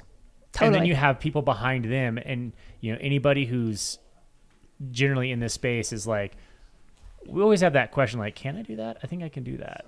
I want to do that. I think I can try that. And then that slowly builds the fire and the stoke of what's possible. And, some athletes go right out for it and they're just like, heck yeah, let's go. Like 250, I want to push things to the max. Other athletes like myself are probably going to sit back and keep an eye open and say, what are they doing out there? What's going on? And they're going to want to see it. So I think right now is what it is. It's wide open possibility. And we're seeing some athletes do some incredible things. But just like we're still seeing course records being taken down in the 100-mile distance because we're learning a little bit more year after year, season after season, I think the 200-plus mile races, we're just scratching the surface of what's possible. Totally. Yeah. Yeah. I mean, so I asked Joe that question. He thinks they're exploding. I mean, he thinks, and we do see that in participation numbers, in finisher rates, in the growth of additional races coming out, more and more. And so you have interesting, because he comes from a thru hiking background. So you have this interesting dynamic of like people that are like coming from that perspective, or people that are coming from shorter, quote unquote, 100 mile. I love how we're now reflecting as 100 miles as the short ultra distance. It's now become like it's the shorter 100-mile distances or ultra running distances are 100 miles. But yeah, to your point, it is exploding, and we're seeing that in not only races popping up, but also registration numbers are dramatically increasing. Again, if you're interested, head out to wanderproject.org. Oh yeah, the charity bibs. And look at a charity bib. I know these things are really expensive, but if you can make that. Yeah, it's a way to run it if you don't want to, take on the financial burden and you want to do something for a greater cause. And at noon today, or shortly after noon, you can go to Wander Project and figure it out once registration opens, and that gives you a whole year to raise funds. Yeah. I mean, hit up grandma, hit up, like friends, and everyone's got someone you can hit up for money. Build that up and get yourself out here and experience it for yourself. Our 50K is now the 5K of the ultra scene. Right? Yeah, I mean, Ryan, kind of. It's just, I think it's important to also to remember and to think about the fact that, like, God, these are long races, and even a 50K is a long distance. And so, just, I don't know, giving credit where credit's due, that every distance has its place. There's also, a big influx of, I think, energy and media coverage in the sub-ultra space.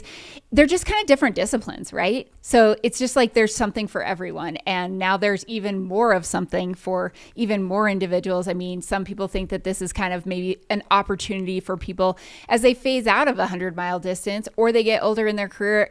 You don't have to be. There are many, many young people in this race as well, including like a 17 and an 18-year-old, but something that you could do as like a second chapter, or that could extend, kind of your, I don't know, even your career in the sport, if you want to venture into these kinds of things. Yeah. And like, I'm curious to look at like athletes like Jeff Browning, who has openly admitted, and this is no slight to him, throwing no shade whatsoever, but have openly admitted that his speed is going to be slowing down. He's in his 50s. Yeah. Still a crusher. Would he beat me at any given race? Absolutely. But he recognizes that his speed is slowing down, but he still has this desire to push himself and to find new limits. And, as your speed decreases, your endurance generally increases. So it's a perfect place to take it to the next level and say, hey, 250 mile, 200 plus miles, that's my new thing. I mean, one could say that like he's been training for 200s for the last decade or, 30 years. 20 years. And that was just a really, really great training period for the 200s that are to come. Like seriously, this sport is about kind of those really, really long-term adaptations. And that might be a huge factor in being successful in this kind of distance later on. Yeah, the longer you're in the sport, the kind of the better you get, because not only do you learn, but you're building a lot of physical endurance. Yeah. And that base of your capacity increases. So, I mean, those who have done multiple 100-milers, like I came into the sport of running ultra marathons and 100-milers because I was sick of running marathons and was like, what's next? Mm-hmm. Like how I know I can't really get much faster, so I'm just going to go further.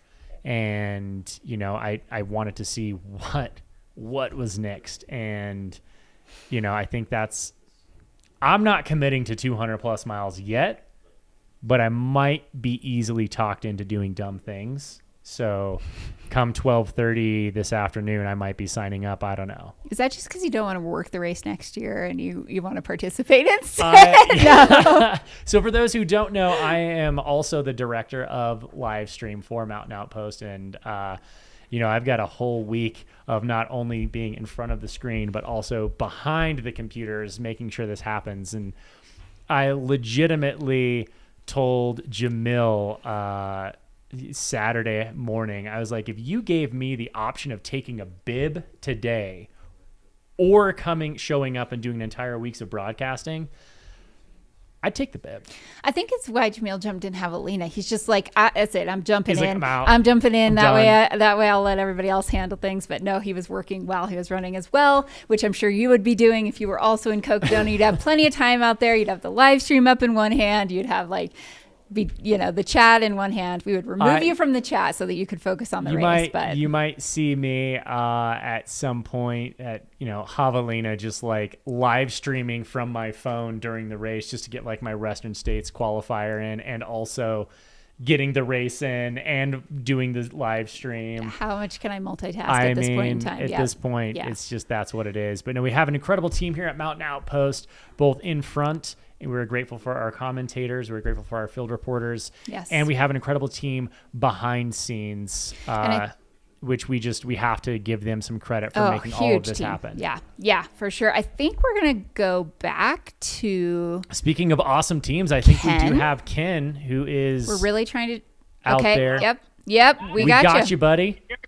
Gentlemen, come over here, you young man. So we're wrapping up now. Good time to come back to us. One of the things we'll highlight just out of the blue here. Come on in. This is one of the MedStar guys. So MedStar. Back here. So tell us. So there's 4 guys right now, and tell us what you're doing.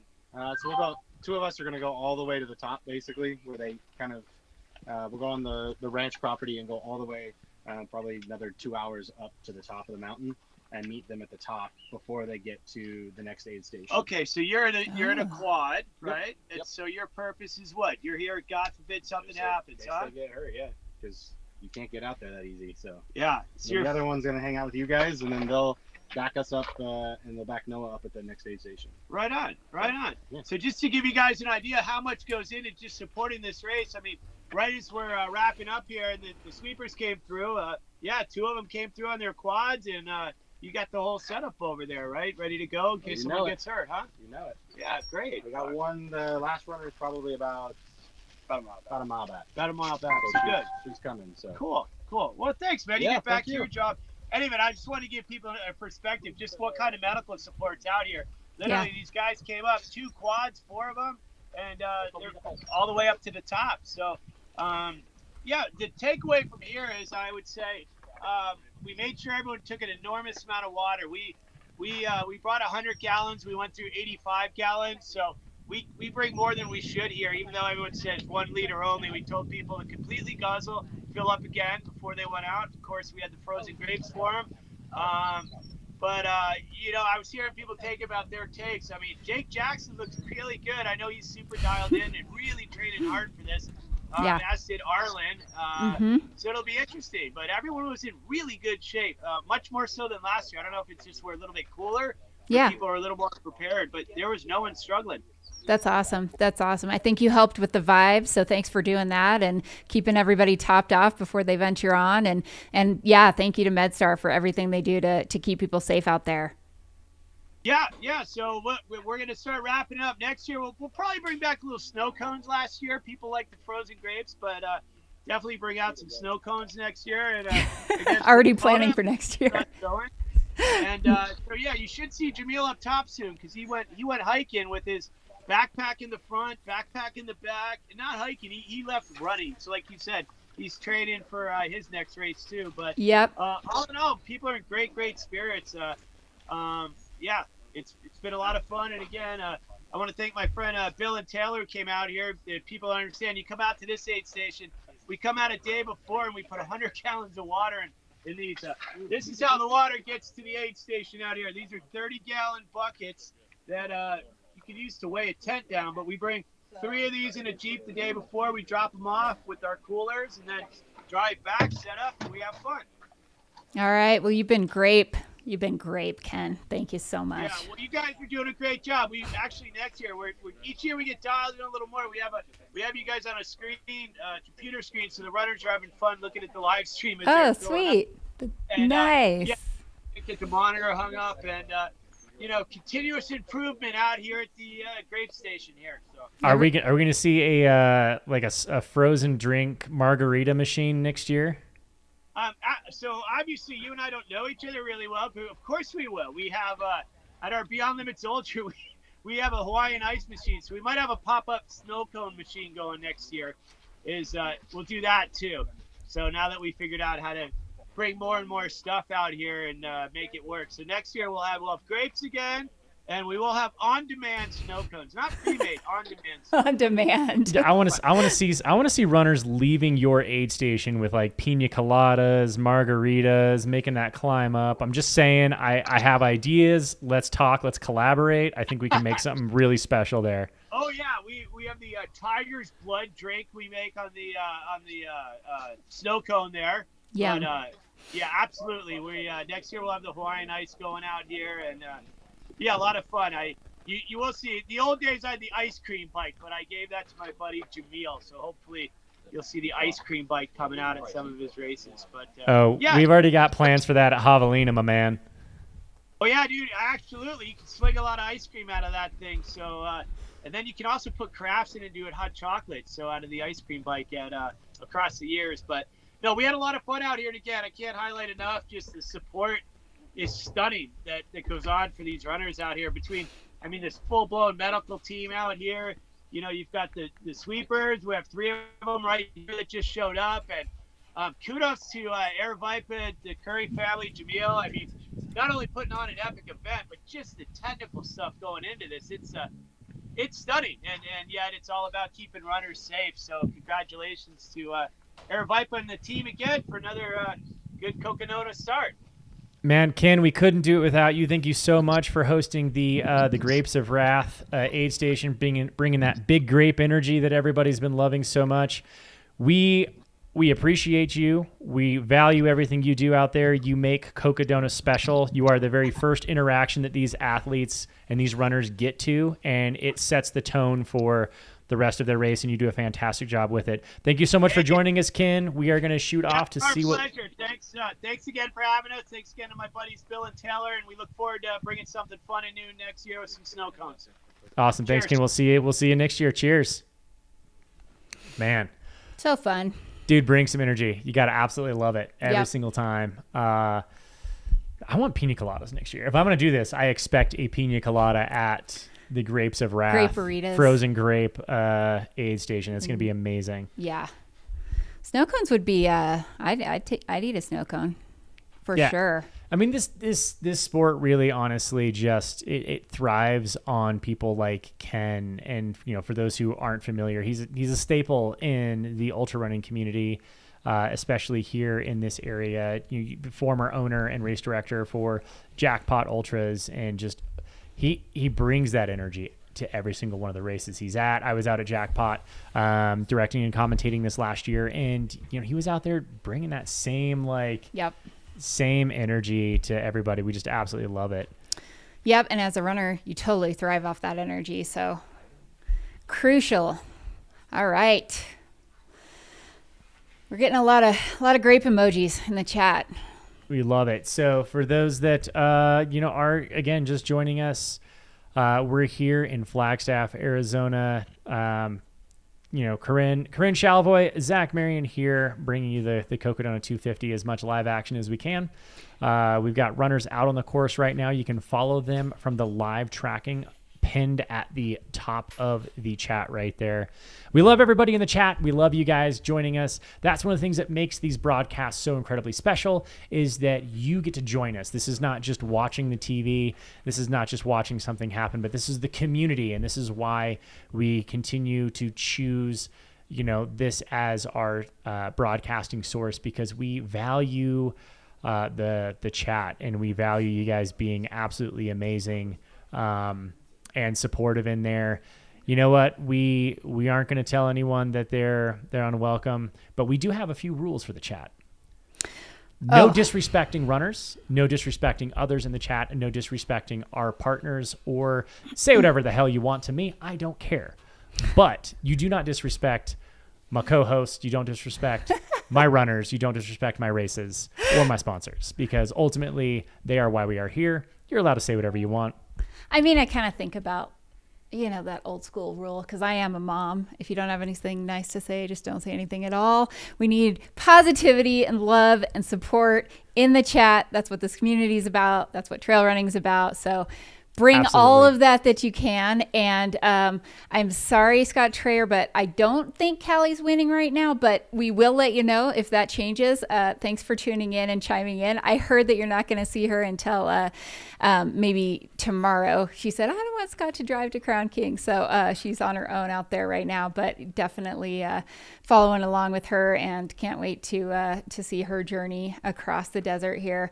Let us know who you're following, who you're excited about, who you're supporting, pacing, where you're tuning in from. As we have a little bit of a kind of dead spot of coverage right here, we will give you some more updates on kind of who's in the front of the race as we get that information. But we would love to hear, what are you guys paying attention to? What are you excited about? Who do you think is going to win this thing? Any I don't know, people that we've slept on in the previews, or the tell me what's up. Tell me the insider information, the scoop you all got. If there's someone who I forgot to mention, or if there's someone who I should be keeping an eye out on, let me know. Let me know in the chats. That's super important. What is so cool about this is not only, look at those views. Look what you get to see.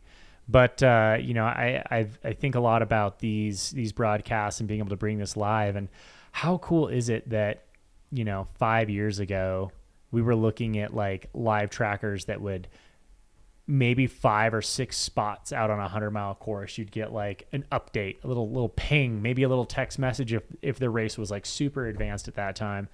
But we wouldn't get a whole lot. But now we can bring you action at least every handful of minutes. Eyes on runners.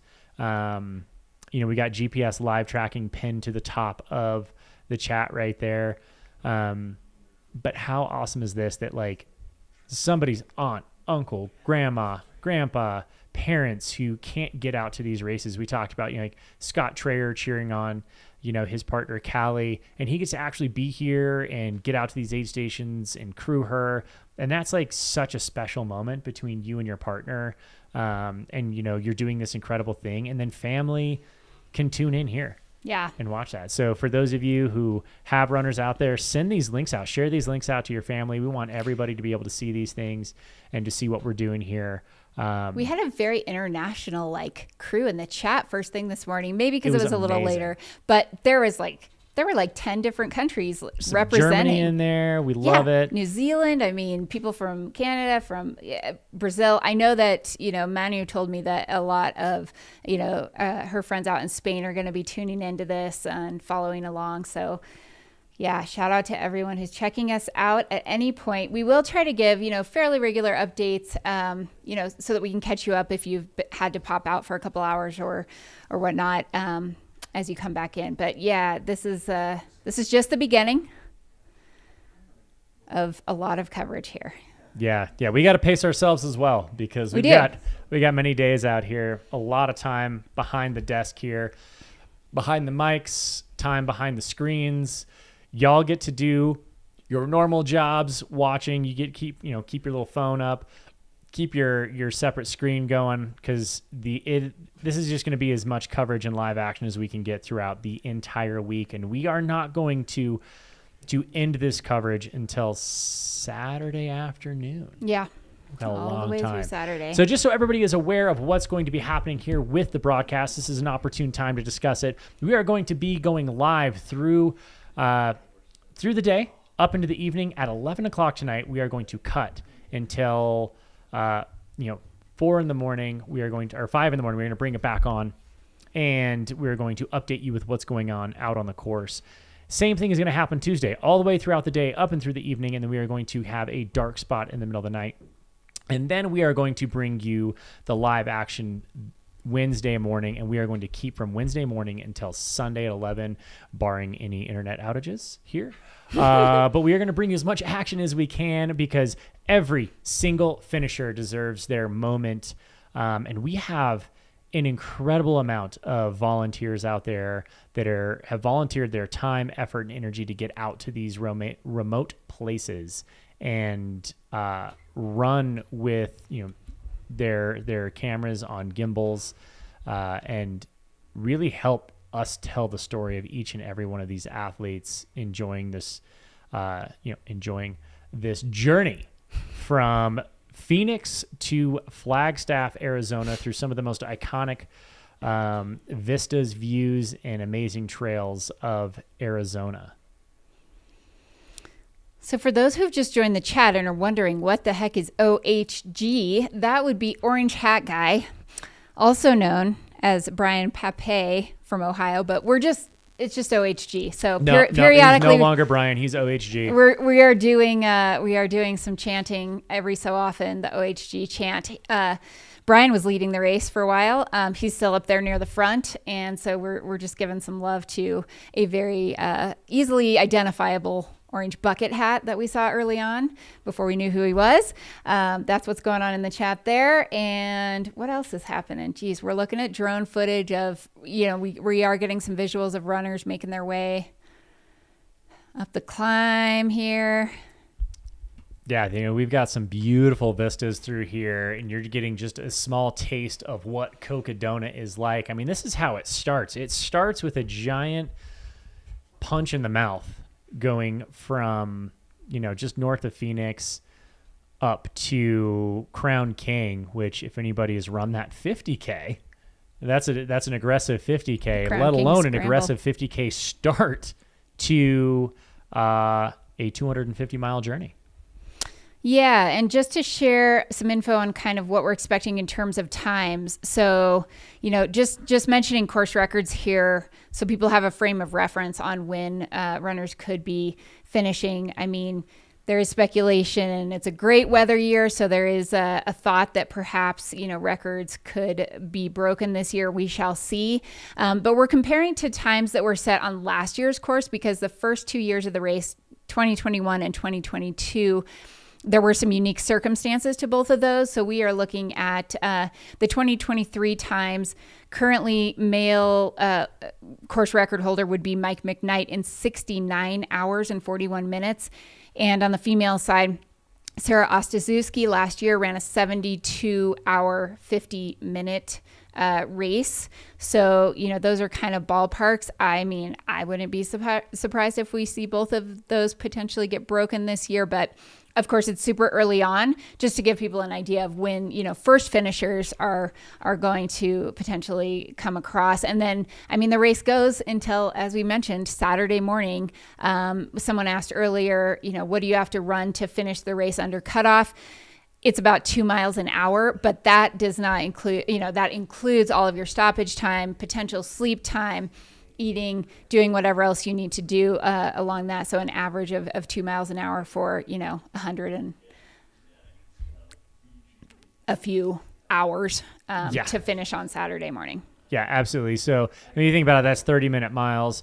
Obviously, let's factor in the fact that you're going to sleep for a while. You're going to stop at aid stations and eat. You're going to change gear. You're going to change clothes, bathroom stops. That all adds up over 250 miles. So I would say safely, if you can get 3 miles an hour in, pace-wise while you're moving, which is a 20-minute mile, which is a good walk, you can finish one of these. This is absolutely doable.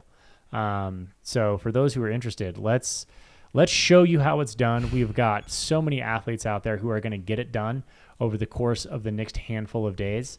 You mentioned the course record being 69 hours. I happen to know one of the favorites to win and front runners has a very specific, like extremely specific goal. 62 hours and 19 minutes. So 62:19. That is 62:19 was highly specific. That was an incredibly specific goal that I was given. I'm not going to say who. I will not break the trust that was bestowed upon me. But that was the goal set forth. So we might see some course records go down, and I will absolutely say that the source. I mean, it was direct from the horse's mouth, so maybe that's a little hint of who it was. I know, but directly from the horse's mouth. Everyone catch that? That was my guess. Yay! We've got some goals, some stout goals out there, and I think we've got a murderer's row of men that it was so hard to come up with a top 5, let alone a top 10, let alone a top 5. But we've got 5 previous athletes, runners who have proven themselves in the 200-mile distance, who have won races in this distance, who have won this race in the past. It's hard to count any of them out because they've been here and they've done it. But have they all raced each other at the same time? No, that's never happened in this distance before. So we are witnessing history in the making this week. And specifically over the next 62 hours and 19 minutes, we are potentially seeing history being made here on this course. So this is going to be a really fun race to watch. I encourage you to stay tuned as often as you can. I get it. This is a long week. This is a long handful of hours. You can't keep YouTube up consistently, but man, keep coming back and checking in. We want to see it. This is like a great background too. You just put this on another monitor and you get to just observe this beautiful drone footage of the desert. It's kind of like a soothing, I don't know, it can help you be more productive in your day. So you should just leave it up always. I'm not offended at all if you mute me. I'm not offended at all. Maybe we just have we have these 1-minute clips where here's your peace break. Just watch the drone footage. Just a few moments of serenity. Yeah, take some breath. Oh man.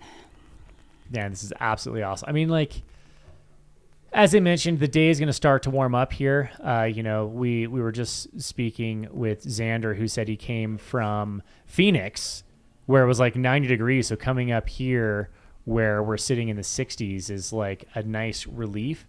These runners aren't going to get that relief, at least not for the next couple days. So, or at least till nightfall.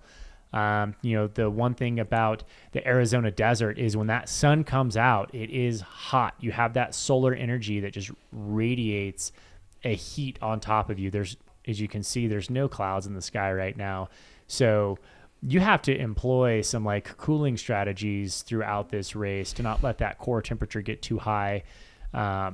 And also monitor effort level along with that. Exactly. Right? Yeah. Every little extra bit of energy that goes into your body doing things like cooling itself down. Anytime you can help the body to do less work itself, because it will absolutely shut itself down in order to preserve itself. Anything you can do to help cool it down before it gets to that shutdown point is less energy that it has to spend cooling itself down, less resources that it's going to take from it and draw from it. And also think about it at night, you got to do just the opposite. You've got to keep it warm so that you don't go into that, response of shivering and creating more energy, which is just more of your calories that you're consuming going to other things. Right. You want that forward progression. So efficiency is the name of the game. We're going to see what some athletes do and how they deal with the heat as we get into some aid stations later. I know we've got eyes on Lane Mountain 32.4 roughly around noon today. So got a runner out there moving along. What about putting ice in your bladder and using that both as cold water, hydration source and a cooling source? Yeah, that's like one of the smartest things you can do is ice water, just because you're going to carry it anyways. Yep. And as you're drinking it, for the first roughly 20 to 30 minutes of you drinking that ice water while you're going, you're going to cool your core down from the inside, which is going to, it's got that thermogenic response, which is going to help keep you cool, keep that heart rate a little bit lower. It doesn't have to pump as hard or as fast to kind of bring that body heat in the blood up to the surface of the skin. It can keep that blood in the muscles where you want it to be, delivering nutrients, getting rid of that byproduct. I'm getting real nerdy and sciencey right now, but this is what I love, everybody. It's important. It's important for these races. Thank heavens that I, spent a lot of money on a degree that I don't use so that I know how to run better. But, it comes in handy when I can give you guys some tidbits here and there. Let's say a quick shout out to my husband in the chat. Hi, Graham. Thanks for tuning in, listening. Graham. I told my boys to come on. I have to identify their YouTube names so that when they're in the chat, I know who it is. And they're like, one of them's like the buoys, like a buoy. I'm like, okay, that's Dash. There you go. So hopefully they're like up at 6 a.m. So I'm like, that's good. That's when I'm on air. You come in, you talk to me. I'll say hi, good morning. It'll work out. Oh, yeah, we love you guys in the chat. Keep bringing that energy all week long. I know it's easy to do right now, but we need you guys. So pace yourselves. We've got a long few days ahead of us, but we're glad to have you here. Again, this is the 4th running of the Cocodona 250. We're excited to bring you that action as much as we can throughout the day. Beautiful views of the course. We've got the one and only Jam out there trying to get in the middle of nowhere to bring you some awesome coverage. We've got a whole team out there of volunteers, of drone pilots, of field reporters to hopefully bring this action to you on the other side of the screen as in-depth and as much as we can. These aren't exactly the fastest races. It's not going to be, but it is going to be an exciting handful of days. It's going to be awesome. I'll share a story. Last year, I actually was filming at the finish line. I got to film Sally McRae's finish of this race, and it was honestly like one of the most emotional things I've ever experienced in my life. So it's just, I don't know, it's just amazing what these individuals are going to go through, and then crossing that finish line. Just, I can't even imagine what it would feel like to turn around that corner, see the finishing line there in Heritage Square, and I talk about just testament to the human spirit. That's like what we love about this sport. So that's why everybody is going to be out there checking it out. And as you mentioned, kind of the individuals, these are pioneers of this race distance, showing other people what's possible, teaching people how to do this, and inspiring just constantly. And that's what we love about it. Yeah, no, 100%. We don't know what's possible yet. The race hasn't ended. We're going to see a lot. We are extremely proud to be able to bring you this coverage from a handful of partners that have made this possible. As the sport grows, obviously this stuff is going to take a lot of investment to bring this to you, and we have some amazing partners that have allowed us to do that. So we are going to cut to a handful of commercials here to say thank you to our wonderful partners. But we'll be back. So we will be back shortly.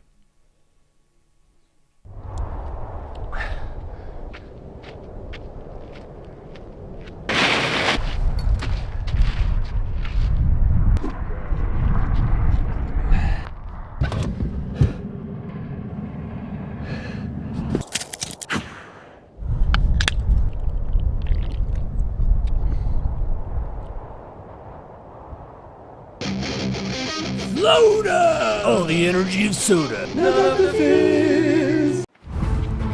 This is your machine. It is strong and fast, tough beyond measure, brave beyond belief. It will take you high in the mountains, deep into the woods, over rivers and deserts, and further within yourself than you have ever dared to go. But it is only as good as the fuel you put into it. Feed it real food. Feed it real power. Feed it spring.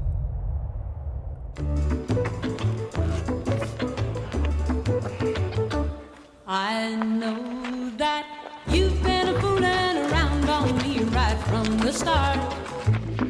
So I'll give it and I'll take it back in my heart. And when you're tired of fooling around with 2 or 3, just come on home and fool around with me.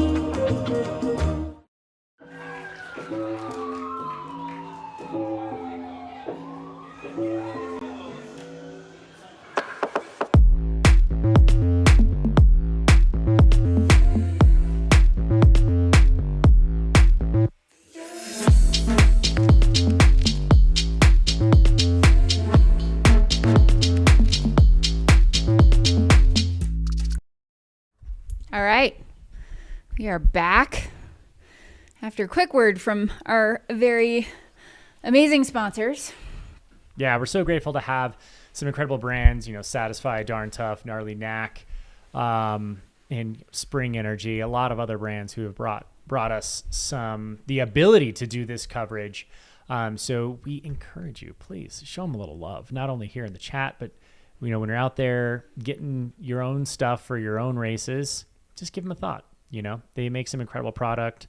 We don't create partnerships with brands we don't believe in. So you can trust that any brand that partners with us is a brand we trust and we believe in and we appreciate immensely.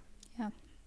Thank you all for joining us so much. We are in a spot, just so you know, where we don't have a ton of, we've got some great drone footage, but we are not, this is great.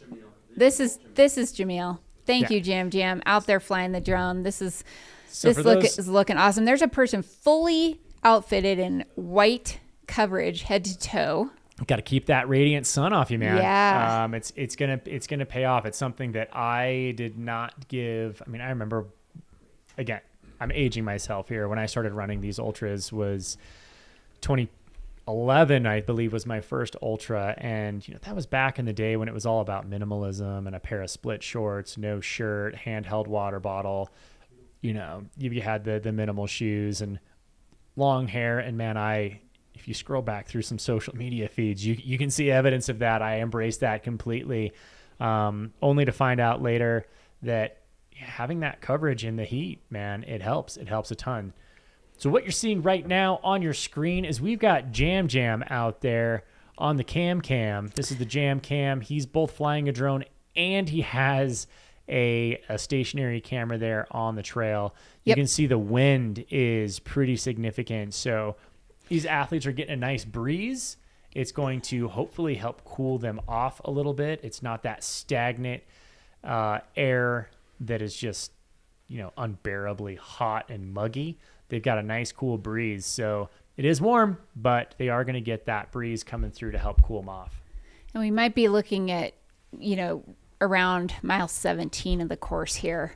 We just had a few runners come through this area and waiting for more. Yeah, looking like a little bit of wind. And, we've seen different strategies on how to kind of mitigate that. But one thing that I remember, hearing from multiple individuals is that wind can also dehydrate you, right? So covering your mouth, covering your nose. I mean, it can make you have sunburned lips that are just miserable for the rest of the entire event. So it's like all about, at this point in the race, taking care of yourself, doing whatever you need to mitigate later issues. And we're seeing a lot of folks definitely with headwear, neck coverage, people wearing sleeves and leg sleeves, and just making sure they take care of themselves because they have a long journey ahead. Yeah, it's all the little things you do now are going to pay dividends later. This is absolutely the point in the race where you don't want to get behind on anything. So your nutrition, your hydration, your care, your self-care becomes increasingly more important the longer the race is. And when you're talking about 250 miles, all those little things make a huge difference in how you finish these races. So yeah, take care of yourselves now. We're going to enjoy these amazing views that, Jam's got the blimp, the Aerovipa blimp up. There he is out on the course. Oh, yeah, there's Shamil. Couple of ladies going by here. The Aerovipa airlift. It's probably awesome to see a friendly face out there unexpectedly. Yeah, on course cheering from Jam Jam. Awesome. Let's go. Got to grind it out through this part. Yeah. Take care of yourself. Okay. You guys hear me in the studio? Ooh, is that Jam Jam out there? Hey guys, how's it going? Good. How are you doing out there, my man? I heard you had a nice big hike this morning. Yeah, I think I did about 6 miles up the hill, and we're hanging out similar spots to where I was last year. I can see the start line down in Black Canyon City, so hey, nice work. Hey, thank you. Way to go. How was that climb up? Oh, it's brutal. It was brutal for me. I was packing a lot of equipment up here, so we heard backpacks on the front and the back. Can you give us a guess on how heavy that was? Wes, nice work, man. Thanks, buddy. Good to see you. Yeah, way to go. Thank you. What was that? How heavy was your gear you were carrying? I'll have to weigh it later and let you know. It was heavy. I'm like, my shoulders are sore. Good training. Nice job. We said good hard rock training. Yeah, for sure. Nice job. So how many runners have come by you, Jamil? That's a great question. I mean, it might have been 60, 70 so far. Wow, If I okay. had to take a guess. That was West Plate just a second ago. Nice. How's it going? Good. Nice work. Thank you. Way to go, Greg. Thank you for doing that. Of course. So yeah, there's quite a breeze out here right now. It's actually a cold breeze. Oh wow, okay. Yeah, so I'm kind of chilled just standing here, which is I'm sure really great for these runners. Nice. So they're not overheating necessarily yet. No, and that's a lot of the front runners were commenting who've done it before. Like, this is probably the best conditions we've seen on this climb. I mean, It's only the third time we've done it, but I think even better than last year. So that bodes well so far. I mean, we're already, let's see if I can see my elevation here at this point, 4,300 feet above sea level. You're up there. Nice job. Yeah, So 4,300 feet, runners have another, close to 2,000 feet up?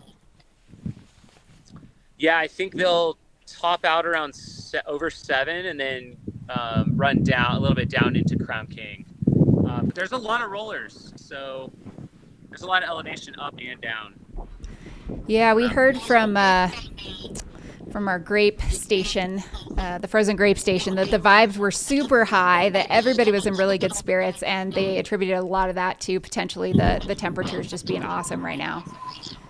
Yeah, when I got started out of there this morning, when the sun first hit me, it was a bit warm, but then this breeze kicked in and really cut that heat down. So, there's no clouds in the sky, but I'm honestly, with the temperature and the fact that you're continuing to climb in elevation where it's cooler, I think hopefully everyone's going to be in good shape this year coming through here.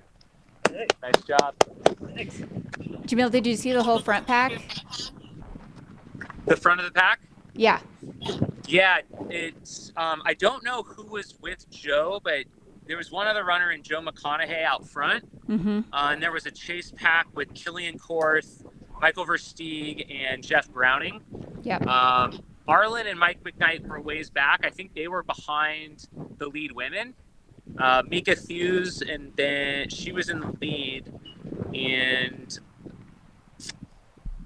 Liza LaPierre, I think, was up there, and Rachel Trinket as well. Okay. Yeah. Nice. That sounds like who we saw, back at Cottonwood. Those few front running women up there with maybe the top 10 men. Yeah, and at this point, we've seen a lot of women go past, and we're kind of in the middle of the pack, I would say right now. Okay. I think I heard the sweeper was through the grape station, so I'm gonna hopefully hang out here for a while longer until we start to get some imagery from Lane Mountain. Okay, people want to know about OHG. OHG is Orange Hat Guy. He was leading the race. He was leading the race? At one point, Brian okay. Pape from Ohio. So I don't know where he is now. I'm a little out of the loop on that one. I'm sure I saw him go by, but I didn't take note of it, unfortunately. Okay, that's okay. There's just a lot of love for OHG in the chat. Nice. All right, way to go. How we doing?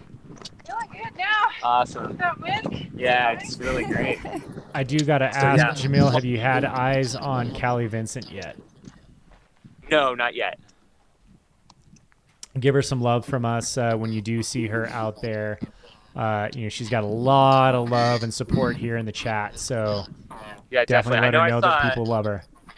Yeah, Ashley Paulson a bit ago. Yeah, for sure. Yeah, how was Ashley looking? Kind of.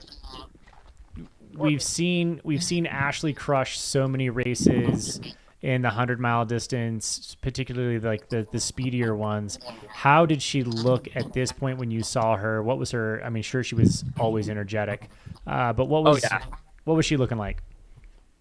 Yeah, she looked great. Great mood, high energy. I mean, most people, I think, it's a tough section. Like, just to get to this spot, you're kind of starting to climb out, and it's changing like zones a little bit. So like the saguaros are kind of all behind us at this point. There's some prickly pear cactus lower down, and you're starting to get into some heavier vegetation, but there's a massive climb that you just came up right from here. So how's it going? Keep it up.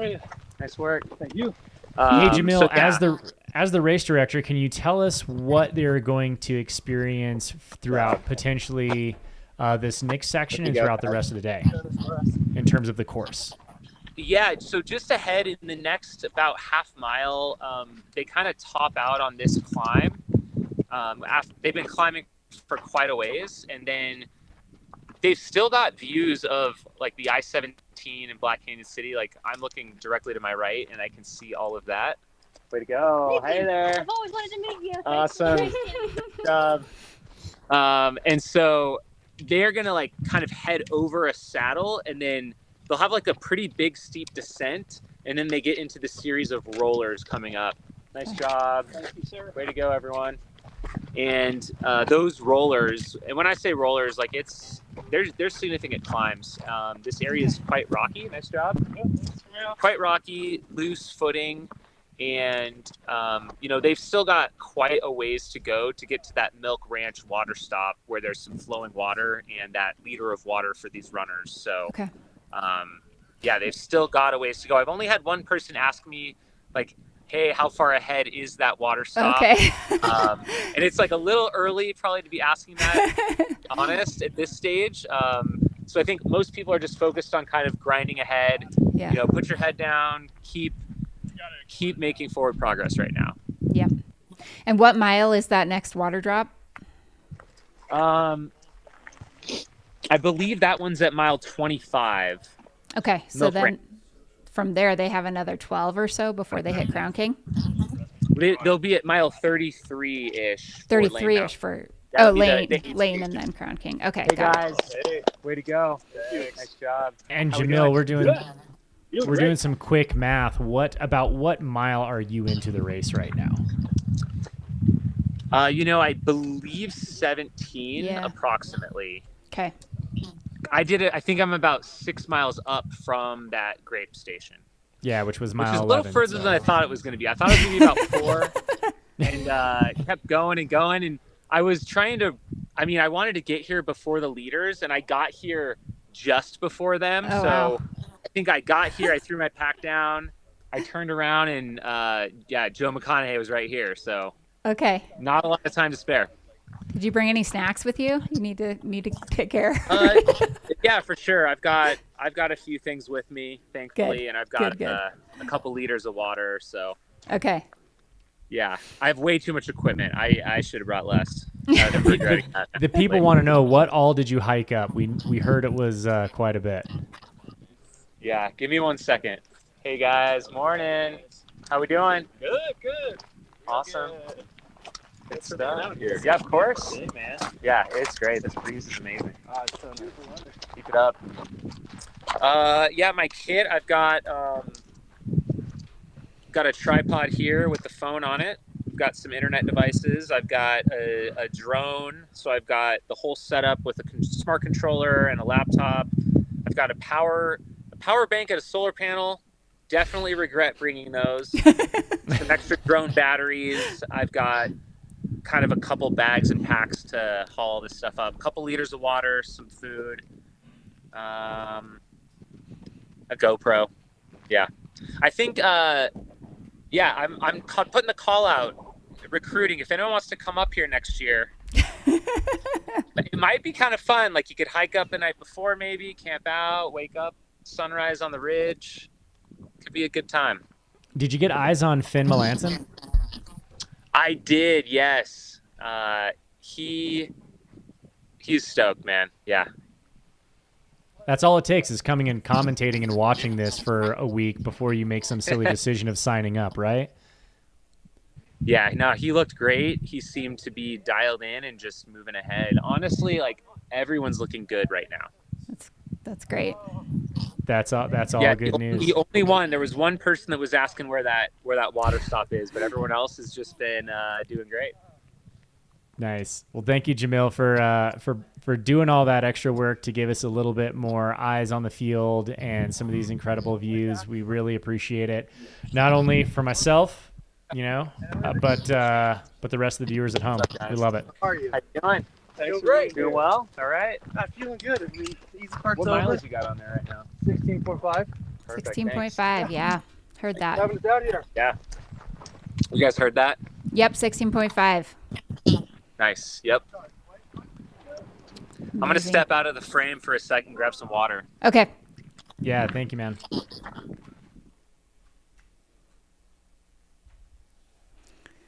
Man, that is the man, the myth, the legend, Mr. Jamil Corey.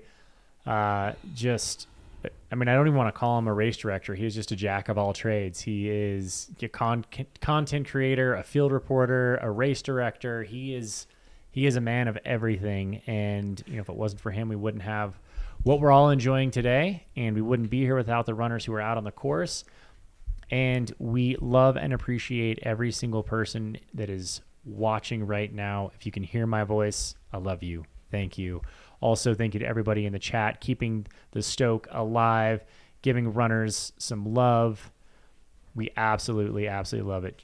Jam getting some love in the chat right now. Yeah, it sounds like this is going to become a key point next year. Somebody's going to be recruited to go up to mile 16.5, and we'll have the field commentator from there, I'm sure. But yeah, there you go. Scott Nauer next year wants to interview for the job of running up to mile 16.5. Looks like we already got a volunteer. Scott, you send that email out now, Scott. You can message me, Zach@airviperrunning.com, and I will make sure you are on the list for next year. Did you just give that out on air? Yeah, but you don't know if I spell it Z-A-C or Z-A-C-H or Z-A-C-K. Well, I think, people can figure I'll that let one you out. choose. But yeah, shout out to Jamil, just on the ground, as he always is, finding the spots. He's everywhere. I'm sure doing the later work. today we'll see him here in the booth. We'll see him out on the course somewhere else. I mean, he's The Roman emperor of ultra running. Someone said that's Jamil. He has built an empire, that's for sure. Yeah. Yeah, if you want to follow along, tracking is pinned at the top of the chat, so you guys can check that out to follow specific runners. We are gonna. That's probably Jamil's drone shot too.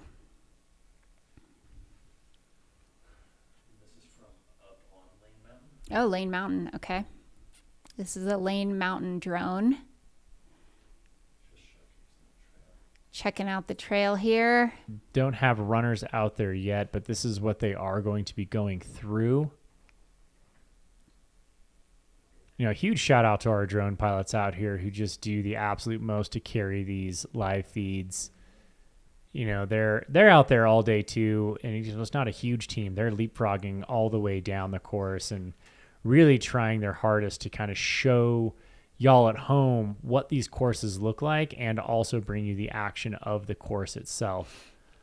So you can see, I mean, this don't look like Phoenix to me. They're up in the mountains now. So this course quickly goes from just north of Phoenix, kind of that real desert vibe, and the vegetation starts to get more dense. Temps start to get a little cooler. You're not in Phoenix anymore. Those are some pines right there. That's how high you're getting. Early pines. Yep.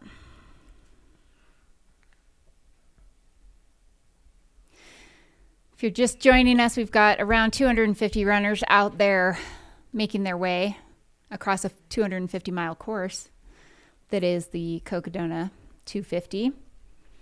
They started north of Phoenix, and they will be making their way all the way to Flagstaff, Arizona over the course of the next few days. Lots of stories out there, lots of different backgrounds, wide variety of ages from 17 up to 73 years old. We've got everyone out here. We've got all types of athletes, all ages of athletes. All the athletes seem to have made their way out of Cottonwood Creek and the unofficial Frozen Grapes aid station with Mr. Ken out there, who we saw earlier. They are now making their way towards Lane Mountain, which is going to be mile 32. So from mile 11 to mile 32, these athletes have a huge undertaking. There is some water stashed out on the course. They know where this is at, but the next major aid station is going to be Lane Mountain, which we expect runners to get there close to noon. So everybody stay tuned. We're still going to bring you the action out here on the course. We've got the location where we're at now is kind of making their way towards that high point before they make the drop down into Crown King. And in Lane Mountain Aid Station, it's about 16 and a half, 17 miles into the course. Our very own Jamil Corey has hiked up a plethora of equipment to make sure that we can get these views to you. So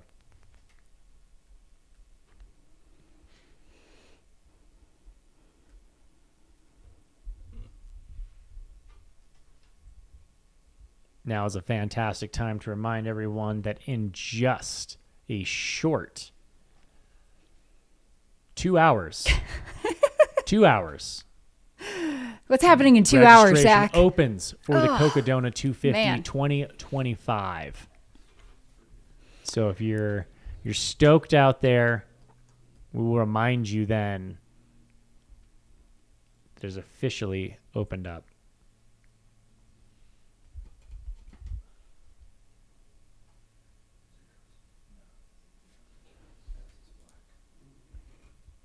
And this is one thing that always just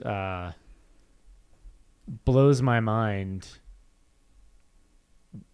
how wide of a reach that these broadcasts have. I want to hear from everybody in the chat. Where are y'all from? Where are you tuning in from? Absolutely love it.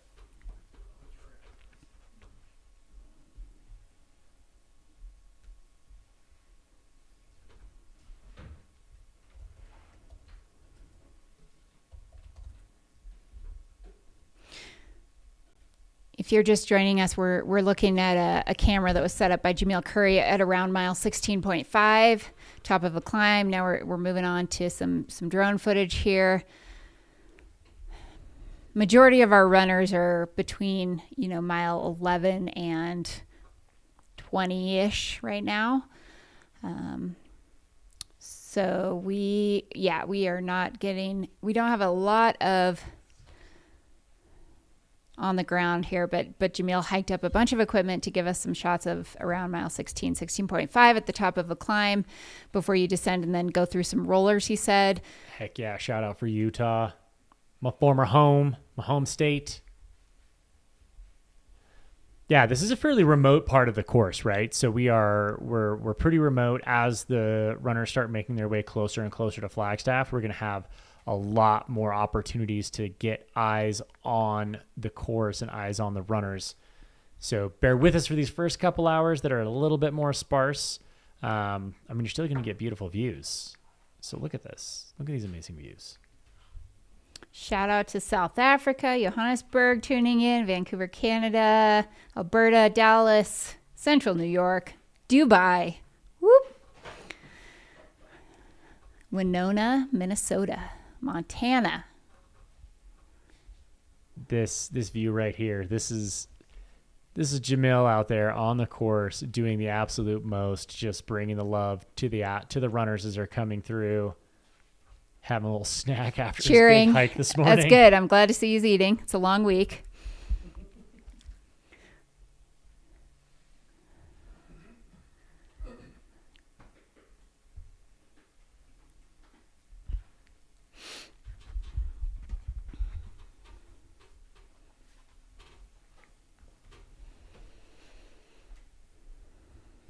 Speaking of being a long week, we've got a lot of commentators and hosts rotating in for you all this week. We also have some special guests that will be popping in, so stay tuned for that.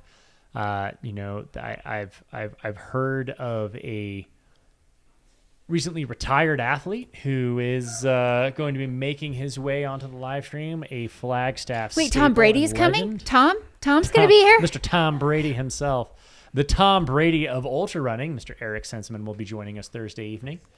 We got Sense Daddy on his way. We got Pete from Pete's Meats will be with us later today, I believe. Yeah, we're going to have Pete Mortimer joining us this evening at 6 p.m. We've got myself, Zach Marion, Corinne Shalvoy here in the booth right now. Mr. Chris Warden opened us up. We will have, of course, AJW. This is a Mountain Outpost production, so we will have AJW as always. We've got some fun guests joining us throughout the next couple days, and I know that Chris Warden has actually wrangled up a few special guests to be joining us. So stay tuned on who those will be and when they come in. Again, the live stream is going to go throughout the day today until 11 p.m. tonight, which we will go dark from 11 to 5 a.m., which we will pick it back up as the runners are making their way into Fane Ranch and Mingus Mountain. We're going to bring you some live feed from there. Tonight, they should be hitting Whiskey Row. We know that the leaders will be getting to Whiskey Row about 10:30 ish. We want to say ish because these are long days. Anything can happen. Yep. But we know that we're going to get from the start line up to mile 78, about mile 80 by the time we sign off for the evening. So we've got a lot of aid stations between now and then. So stay tuned with us. We're going to bring you more and more action throughout the day.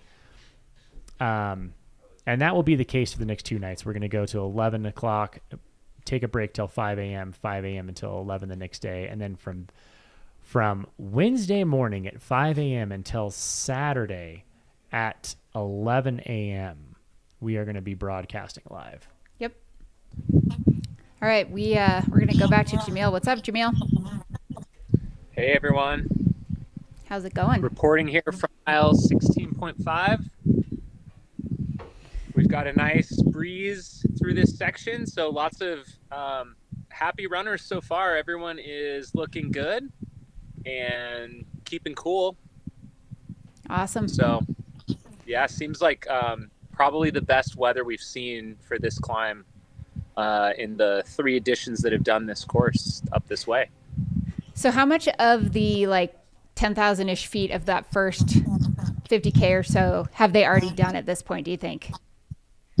It's a great question. I can tell you how much I've done from mile 11 to here. I've done 2,750 feet. That's a lot. Included, I guess 750 feet of loss. I have been running back and forth a little bit. Okay. But yeah, so, significant. I mean, it was full saguaros just a couple miles down below, and now, we're kind of transitioning to that higher vegetation levels.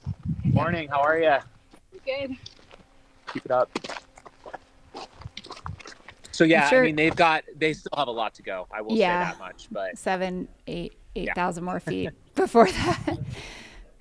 Yeah, Awesome. they've probably done several thousand so far. Okay.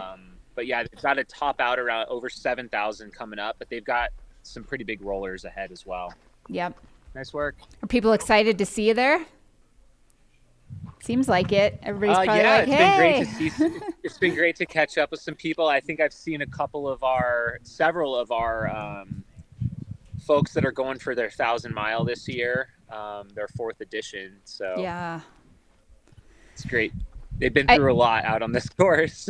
Well, and I think I heard, it makes a lot of sense. Like if you're a first timer, maybe you just attach yourself to one of those people. They know what they're doing. They've been through it. Yeah, exactly. So it might be a good idea to just kind of latch on and learn from those individuals. England race. Awesome, man. Dude, I watched a video ages ago and you said that you would hope that people from around the world would come. Yeah, here you are. Look at that. I'm so stoked, man. I'm so stoked. Dude, I'll see you later. Yeah, we'll see you down course. Oh, cow, you're the guy. How you doing? Hey, man. See? Yeah. Thanks for putting this on. Yeah, you bet. International runner there? Yeah, the first guy that stopped, he came from England. Wow. There you go. You got yourself an international event now. We've got a handful. It's great. Mhm. It's great to see it. That's what we hope. We'd love to see people from all over the world take part in this. It'd be amazing. It's the story that never dies. Love it. So tell us, Jamil, like for reference, them getting through this first 50K, that is they have roughly 11,000 feet. That's pretty equivalent to some pretty aggressive 50K races that are known as some of the more tougher 50Ks, like Speed Goat 50K and the like. So they're not starting off easy. This is going to be a friggin' challenge just to get the first 50K done. All right. Let's go. Good job, guys. Yeah, thank you.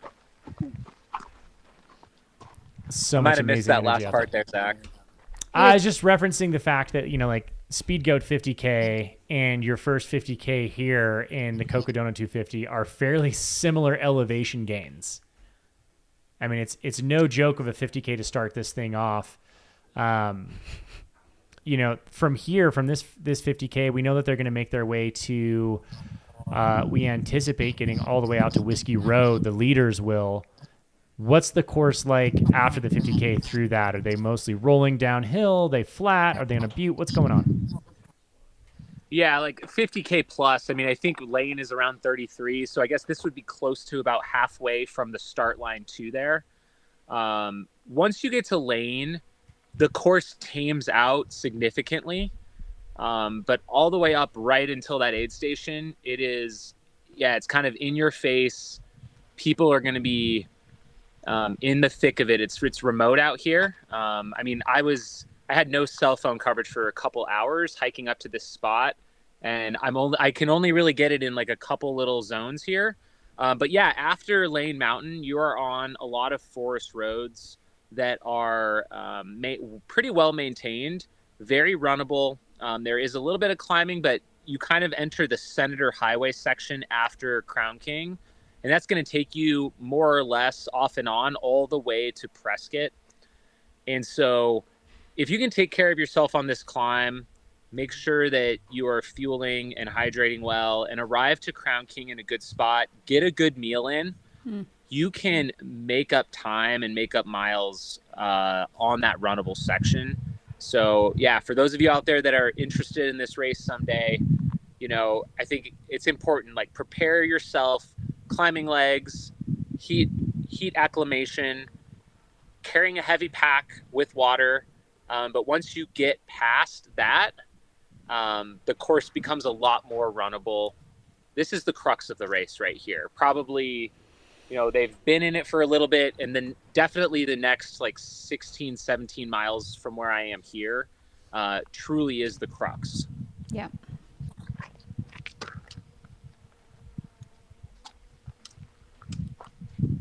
People want to know if you're going to do this race again, Jamil. Hey, how's it going? How we feeling? All right. Awesome. Yeah, I mean, I would love to do it again. I don't know when that will happen, but I would love to do it again. Nice. Maybe next year. Maybe the 2025 edition. You can sign up in 2 hours, we hear. Yeah, you can sign up in 2 hours. So all right, I'll try and do that. I'll text you the link, Jamil. Yeah, thank you. Just in case you don't know where to find it. I don't know. Do you work at Aerovipa anymore, or do you just do everything?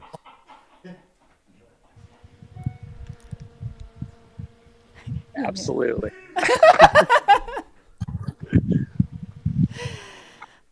Oh man.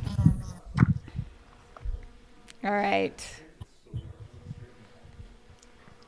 Well, thank you, Jamil, for checking in with us and giving us an update on what's going on up there at Thanks, guys. roughly mile Do you guys 17. have any eyes on Lane Mountain yet up in that area, or Crown King? We do not yet. We are A little early. We know that a drone is near there. So Yeah, as soon someone's as we heading get up some to eyes on Crown that, King from Bumblebee. we're So gonna get some view on that. yeah. So crews are at the Bumblebee landing area until they're told they can go up to Crown King. Is that correct? Yeah, there's kind of a holding pattern until their runner hits a certain point That's on the cool. trail ahead. Yep. Crown King is a small town, so there's not a huge event center parking area where we're sharing the resources with the town, so we've got to kind of filter in and out of there. Nice. Good morning. Nice job. How we feeling? How you doing? Doing great. Oh yeah. What mile mark? Between, I think, 16 and a half to 17. Nice. You know what the elevation is there? This is 4,300 feet. So This is the elevation level. Gain. I'm not sure how much you've gained so far, but I mean, that was a nice little climb right there. Yeah. Does it still go? You'll go a little bit higher, and then you'll dip down, and then you kind of get in a series of rollers, Oh, okay. ups and downs. So that was the biggest baddest right there. I would say there's some bad stuff ahead for sure. Yeah. Pick it up. Thanks. Yeah. Being honest, getting it from the horse's mouth. This is thanks. He was wondering if he was done, but no, more to come. Oh yeah, I mean, no, that is the one right ahead is a steep rocky climb. I mean, it just goes straight up. How you doing? Oh, welcome to Arizona, huh? Welcome, man. Rocks and all the stuff. It is beautiful. Thanks Yeah. for inviting us here. Yep. Keep it up. Canadian there. So cool. Yeah, we got a string of people coming in now, so sensing a stay little there? more wear and tear on some of these folks, maybe. Yep. What was that?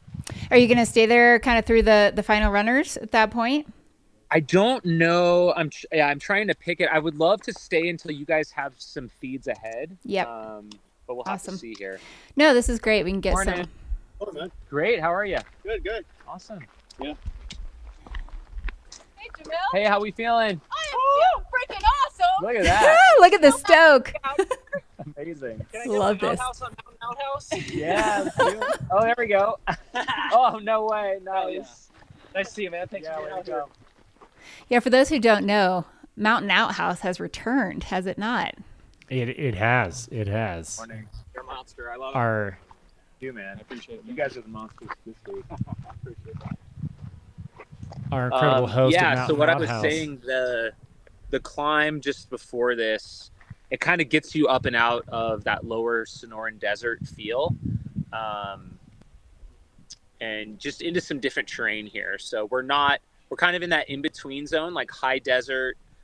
We've got some like scrub oak, and then kind of some junipers that are starting to develop. So not quite to the pines yet.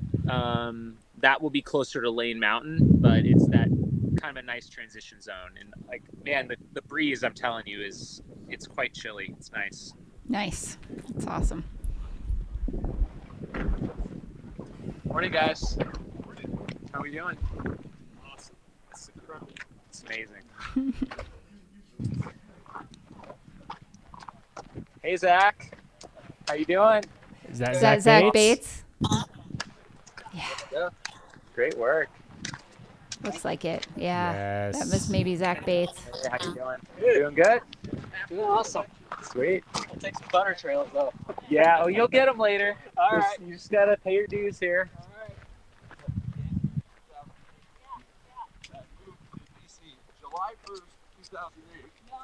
Yeah, that was Zach Bates out there on the course making his way through. I love it. How's it Attempting going? his first 200. Dude's a beast. He Yeah, just this will be keeps his first leveling 200. up.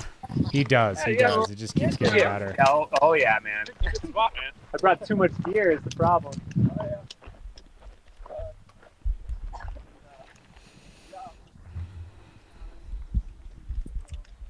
I think we need to organize a heli drop for this spot next year. Sounds good. I'll talk to the race director, see what we can do. I mean, I hear that's what they do in Europe. They just kind of fly up the supplies to the summits. Yeah. All to take care of that one person who is looking for water at that point. Morning, guys. How's it going? Good, thanks. How are you? Doing great. Oh, we heard a rumor you were out here. Yeah, here I am. Awesome. That's a great idea. Yeah, right. Jim Abel, is it? Yeah. Alex, pleasure to meet you. Alex, great to meet you. Cheers, man. Where are you from? From London. London, nice. Came over especially, so enjoy the treatment. Cheers. Thank you. Good stuff, man. Right to the hardest one. Exactly. I mean, why not? Yeah. Hector.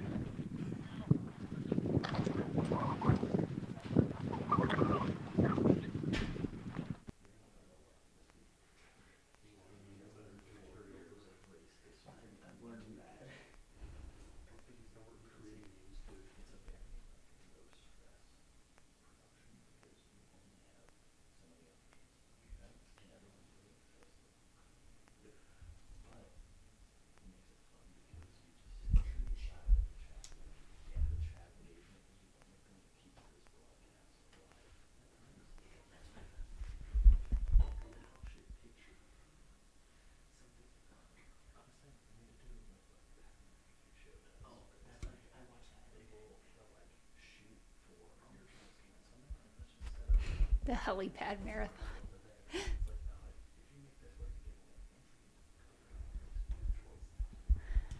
What are we looking at right here? This is against Rome, and this is the climb up. Here, let's see. I've got Shad. Let's see what Shad's up to. He said he was going to Bumblebee. Yep.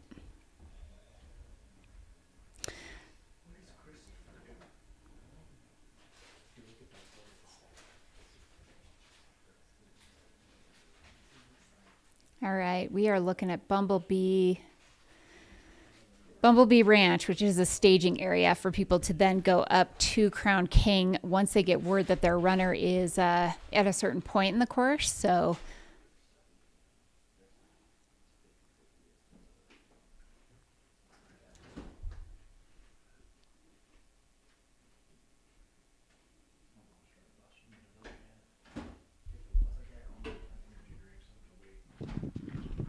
and we're back to Jamil. The jam cam at mile 16.5.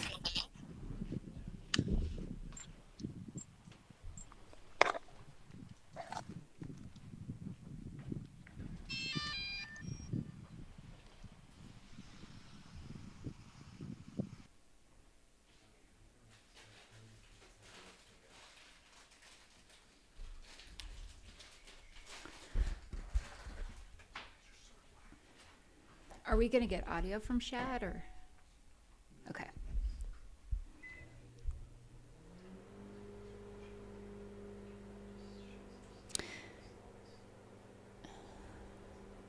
So for everyone tuning in, the clock that's on your screen is now correct. So the race did start about 10 minutes after 5 a.m. this morning, but we have corrected that that clock up there. So we are 5 hours and 9 minutes into the race.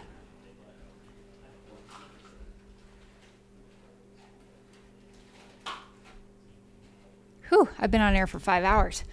Dang. I mean, I feel like I have, but it's also gone by quickly. 5 hours.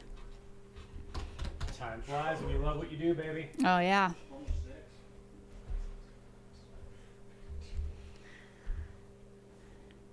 So that is the updated time. Yes. That's what Matt said. Yep, that's the correct time. All of our runners, our 250 or so runners, are 5 hours and 9 minutes into their journey of the Cocodona 250. Yep, I'm Corinne Chalvoy. I'm here with Zach Marion in the studio in Flagstaff. What is up, everyone? We're getting some really unique coverage of the course around mile 16.5, thanks to Jameel Curry, who ran 6 miles uphill, gained a couple thousand feet, carrying a bunch of equipment, so he could bring us this footage. So thanks, Jameel. Yeah, he carried up cameras, some hotspots, drone. I mean, unnecessary solar panels. Yeah, unnecessary solar panels and battery packs. Yeah, we can thank him for the coverage we've got out here, and a huge team that we have that is helping us put this together, bringing you some amazing coverage here at the Cocodona 250. The action is not spicy yet, but I can guarantee by the end of the day, we're going to get a lot more views of our runners out on the course. I mean, so much excitement to happen. So if you do take a break, definitely make sure you come back, because there is a lot left, especially for the day. Again, we're expecting some of those front runners to make it all the way out to Whiskey Row out in Prescott. So they're going to get about 75 plus miles into the race. Right now we're at mile 16 and a half, 17-ish. So we will get obviously a lot more action towards the front of the pack. This is the mid to back of the pack here, making their way through mile 17, kind of getting up to that first big climb of the day, of the whole race, really. Yeah. First big climb, making their way up to Crown King. Yeah, and the whole week we're expecting, fairly moderate temperatures, really kind of ideal conditions. Highs for the day, depending on, where you're at in the course, maybe from the 60s up to the 80s, but exposed, of course. Lows in the 30s to 40s overnight, not too bad. So could be a very fast year out here at Cocodona. Yeah, I mean, conditions are set for a really quick year for those front runners. Again, like Jamil had mentioned, up on that ridge was a nice cool breeze, not just a breeze, but a cool breeze. So that's going to cool the core temperature down. You're also not going to sweat nearly as much, just because you're not needing to offload that heat. You do got to be cautious because it's dry and it will wick you. Will wick the moisture out of you. But definitely recognize that it's going to be a cooler year. We've got perfect temperatures for that. We also have eyes right now on Crown King. That is the Speedland team setting up there. Is that Clark right there? Yeah, that is Clark right there. Always bringing the high energy wherever he goes. But that Speedland team, again, thank you for being the presenting sponsor of the race, and also manning an aid station out there in Crown King, bringing the goods and the energy to the runners out there. That's going to be mile 32. So we got a while before anyone shows up there, but yeah, they're ready to go. I think it was this aid station last year that I saw one of the more impressive creative things I've ever seen in an ultra, which was when Sarah O was in this aid station, and she slid her soft flask through that wooden bench right there to hold it, to refill it. It was like a holder for your soft flask. Just and I was like, this is just right smart. There. I mean, come on.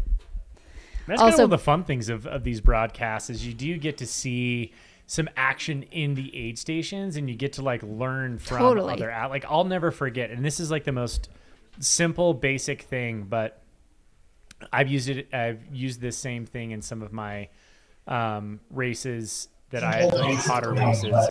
But I saw Jim Walmsley when he set the course record at Western, or the year after he set the course record, but also still won the race.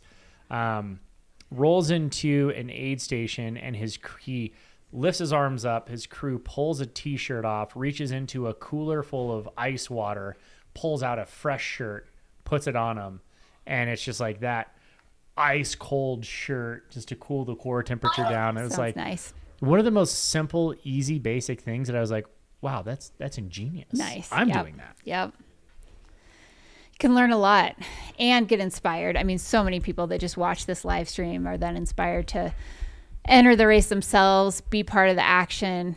Here we're back at mile 16.5. The jam cam showing runners coming through this section. Pulls out, hiking along. A lot of white out there. A lot of white hats, a lot of white sleeves and leg coverings. Smart choices. Yep. Someone said, are we bringing back the Killian UTMB kit from I saw that. We were getting ourselves hyped up here in the media house where the studio is, and for like the last 2 days we've been watching like the the Free Trails Hard Rock 100 with Dylan Bowman. We watched the Unbreakable Western States video, just getting ourselves hyped up and ready for this. And yeah, I mean, like so many comments made about that white on white kit. Just absolutely love it. We're going to see a lot of that out here, help mitigate some of that heat.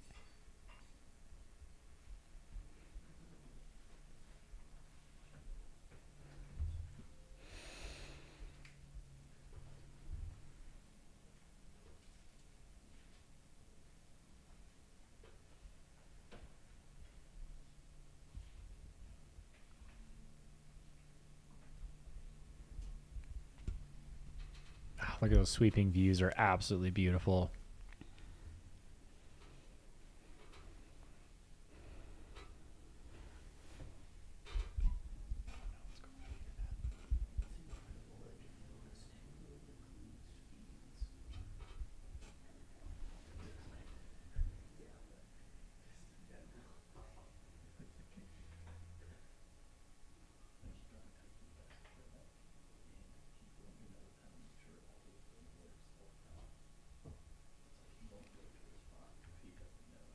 Oh, it's the aerial shot of that's Jamil down below. I saw somebody stop and give him a fist pump. Yeah, he's operating his own drone Here, right let me now. show myself on the drone cam.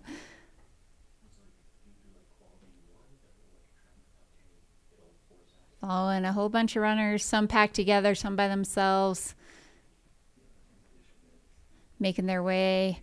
At this point, they've done a few thousand feet of climbing and just a few short miles of this race, less than 17 miles at this point, and have done a decent amount. We think a few thousand feet at this point of climbing, and they've still got quite a bit more to go. They might be about halfway, through this first grueling section of the course, this first 50K that includes, up to 10,000 feet of climbing. So it is a heck of a way to start a race this long. And they'll have another water stop here in a few miles before they then there's somebody running with is that an umbrella? Yes. Okay, so is this umbrella handheld or attached to a pack? This is maybe the first time we've seen an umbrella. Where's those umbrella hats? On course. Everyone's saying they love the umbrella. Yep. Literally holding an umbrella. Okay. Man, this is taking it to the next level. Mandatory gear right there. We're going to start requiring umbrellas. This is amazing. Prepared for any conditions. Rain, sun. It's only a matter of time before UTMB makes this a required carry gear. Umbrella gate. People are Yes. Yes, everyone, that is an umbrella. You saw it here first, only at the Cocodona 250. I mean, we need an Aravaipa logo on that umbrella right there. Yeah, that is prime Real advertising estate, real estate right prime there. real estate right there. I know some brands that would pay some big money to have their logo slapped all over that umbrella. We now have orange hat guy and umbrella guy. We're going to start a running list of individuals we only know by the apparel or the apparatus that they're carrying with them. Umbrella Dude and OHG. Mary Poppins Cocodona 250. Love it. I mean, just look at this climb here. Like, this is no joke, this climb. Like, that is That is aggressive.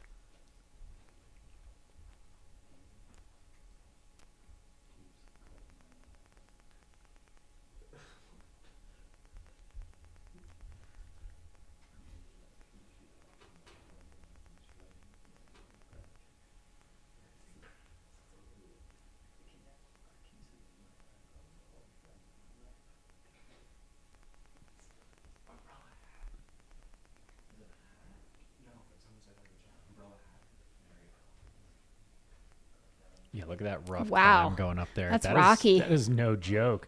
You know, welcome Jamil to the told Cocodona us, 250. Yeah, Jamil let us know that it's, you know, there's a pretty aggressive climb here, but it brings it a whole different perspective when he pulls out that drone and lets us actually see what this climb is like. Luckily, they get this climb and they get a little reprieve on some of the downhill afterwards. So they get to get this part out of the way. They get a bulk of the climbing out of the way for the week.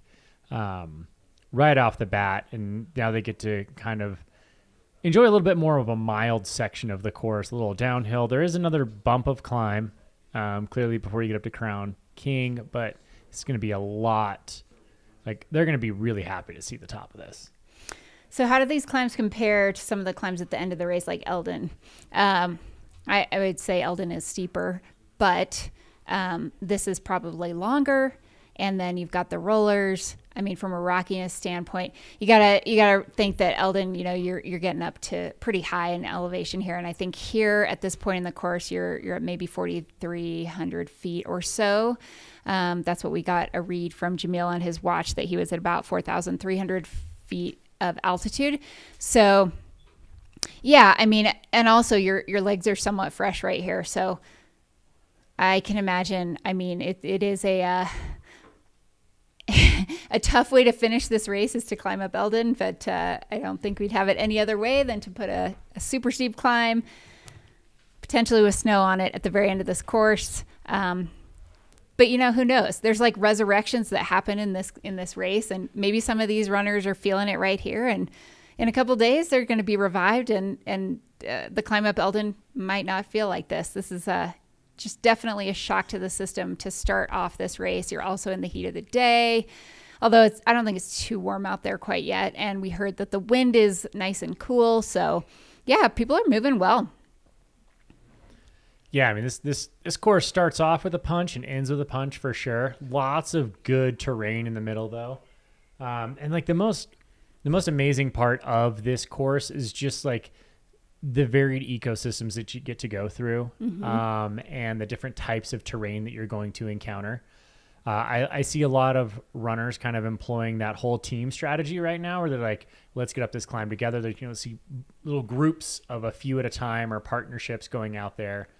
And, you know, I'm sure that you've got a lot of time on this course to make some friends out there. And it's, you know, it would just be, I'm sure a lot of, friendships are forged out here. Yeah, I mean, if I was out here right now in one of these groups, I'd totally be just talking, chatting away, conversing, getting to know one another, help the miles go by early, reminding people to drink, eat, taking care of each other.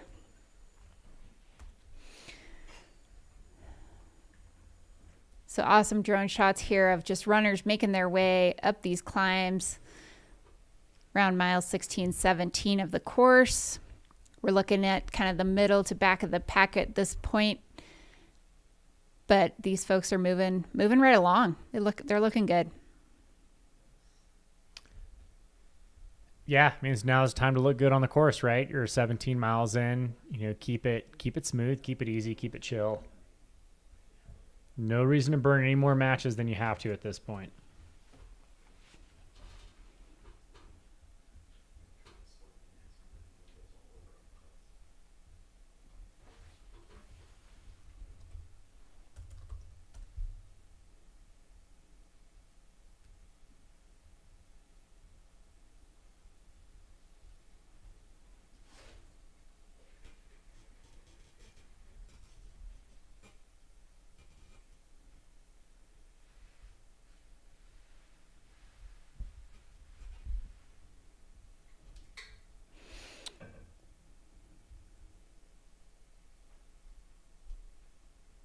So if you're just tuning in with us, we're waiting to see runners kind of approaching Crown King. But the last time we looked, we had a whole bunch of individuals kind of running together. Some of those front running names were Joe McConaughey, Geraldus Sabertus, Jeff Browning, Killian Korth, Michael Versteeg, Damon Chavez, Arlen Glick, Chad Trumbo, Jake Jackson, Jeff Garmeyer. We had our front women at the last point where we had tracking were Megan McCarty, Mika Thews, and Rachel Entrikin. Also Brianna Cornell and Eliza Lapierre, Stephanie Rosenbaugh, and Ashley Paulson and Liz Canty also up there in the front of the women's pack. So we'll see what has changed or transpired over those, from that last checkpoint, maybe around mile 22 here that we're looking at. What's going to happen between there to Crown King. Yeah, we're just going to enjoy some of these amazing views around mile 17 of the course. That looks like a heck of a climb. Yeah, no, that's a brutal climb. That looked tough. I mean, you kind of look at like this static cam here that Jamil's set up, which is exactly where he's flying that drone right now as well. It looks like this nice little, like they've hit the peak of the climb, right? It looks like there's this flat section that they're kind of coming across after a big climb, but then you get to pull out and see exactly what they have left, and it is no joke.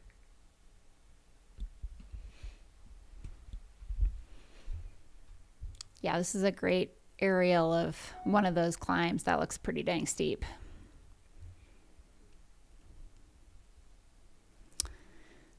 Almost 5.5 hours into the 2024 Cocodona 250. Thanks so much for joining us. We're getting some aerial drone coverage as we await runners coming into Crown King.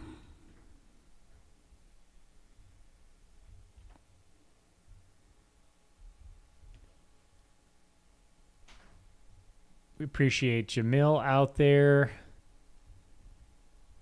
hiking up that gear. A solid 6 miles up course, a few thousand feet of gain, all so that we could have some of these views here. That looks, I mean, it might be a Jeep road, so it doesn't seem like it's too aggressive in terms of terrain, but it's unrelenting is what it is.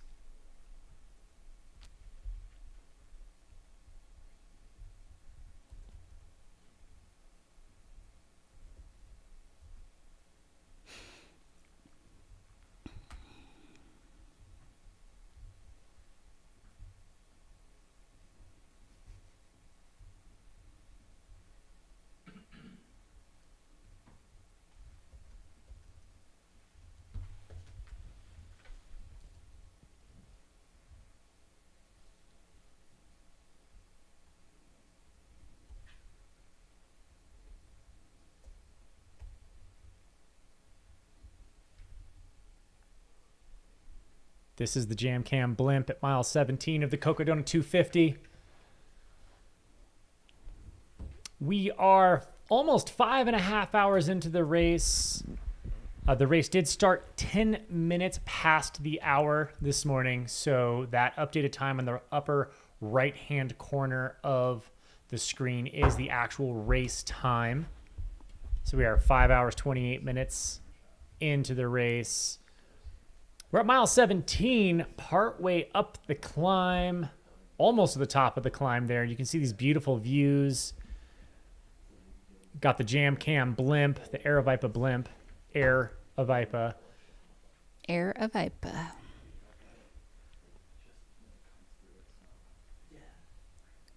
Just some incredible views and really gives perspective of what these runners are going up.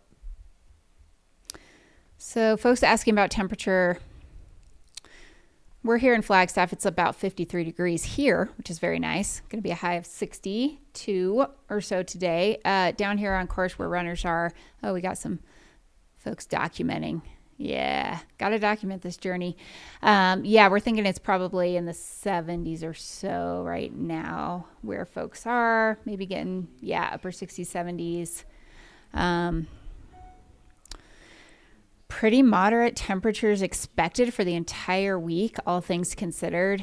But you got to remember, when you're working hard and you're in an exposed area, 70 degrees can feel quite hot.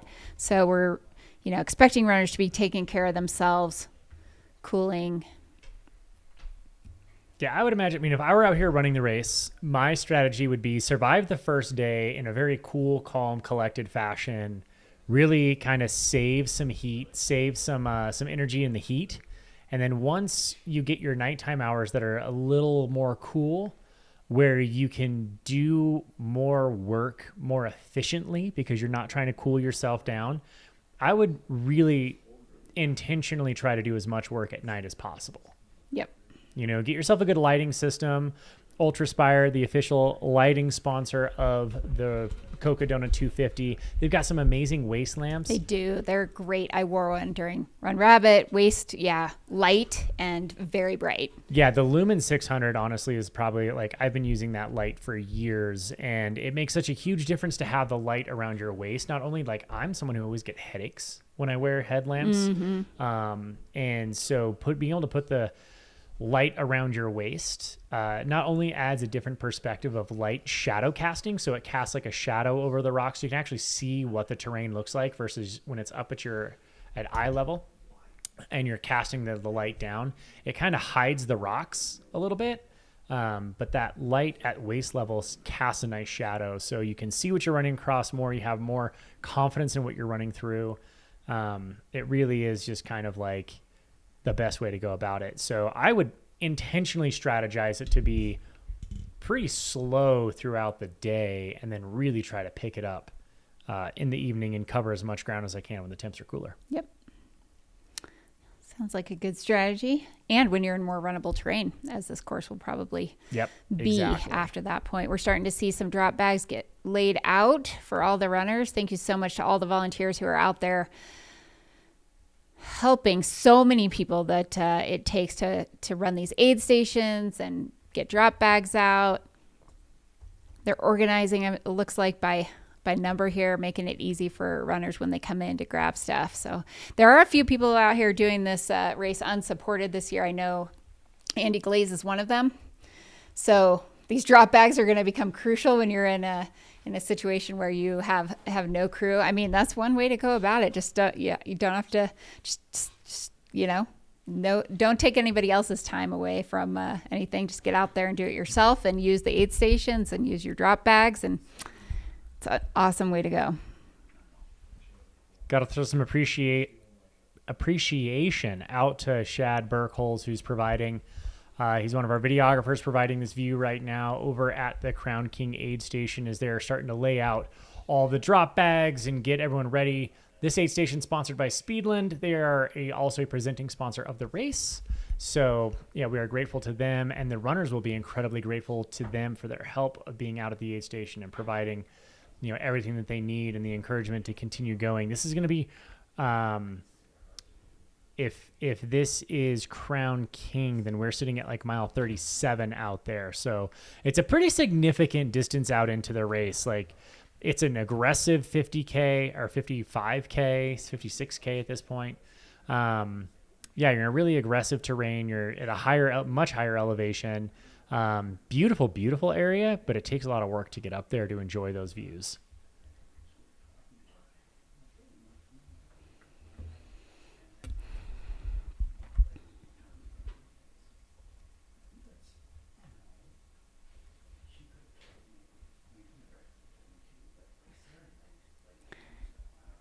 Is that a tiger in the chat for Garmeyer? I don't know. Tiger King. I missed it.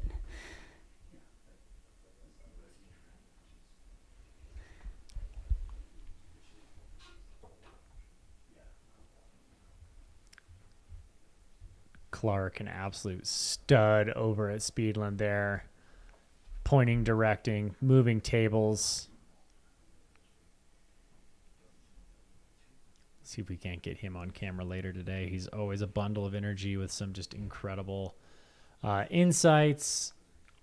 Yep, we do have Speedland athlete Liz Canty out there running the race this year. Her first 200-plus mile race that she is attempting.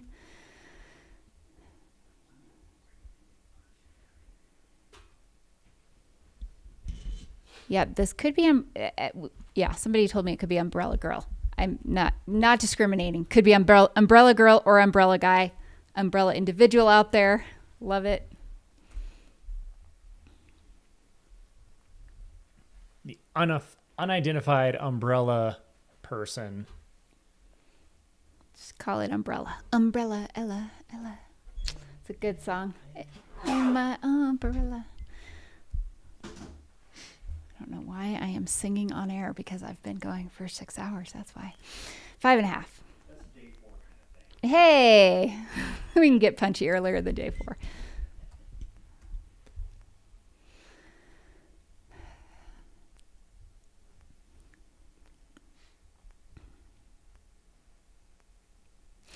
Yeah, I mean, I think just important to note that front, mid, back of the Packers, like anybody who is attempting to do this race is a amazing athlete out there. This is not for the faint of heart. This is not a small endeavor. As some people have said, you know, whether you finish first or last, you go through, you experience the exact same course. And there's some super tough individuals out there just making their way. All right. We want to give a shout out to Luke, who is setting up this aid station, the live stream that we're looking at right now. Luke, shout out to Luke for giving us this view, and he is going to let us know when there are crews that come into Bumblebee and make their way up here to Crown King.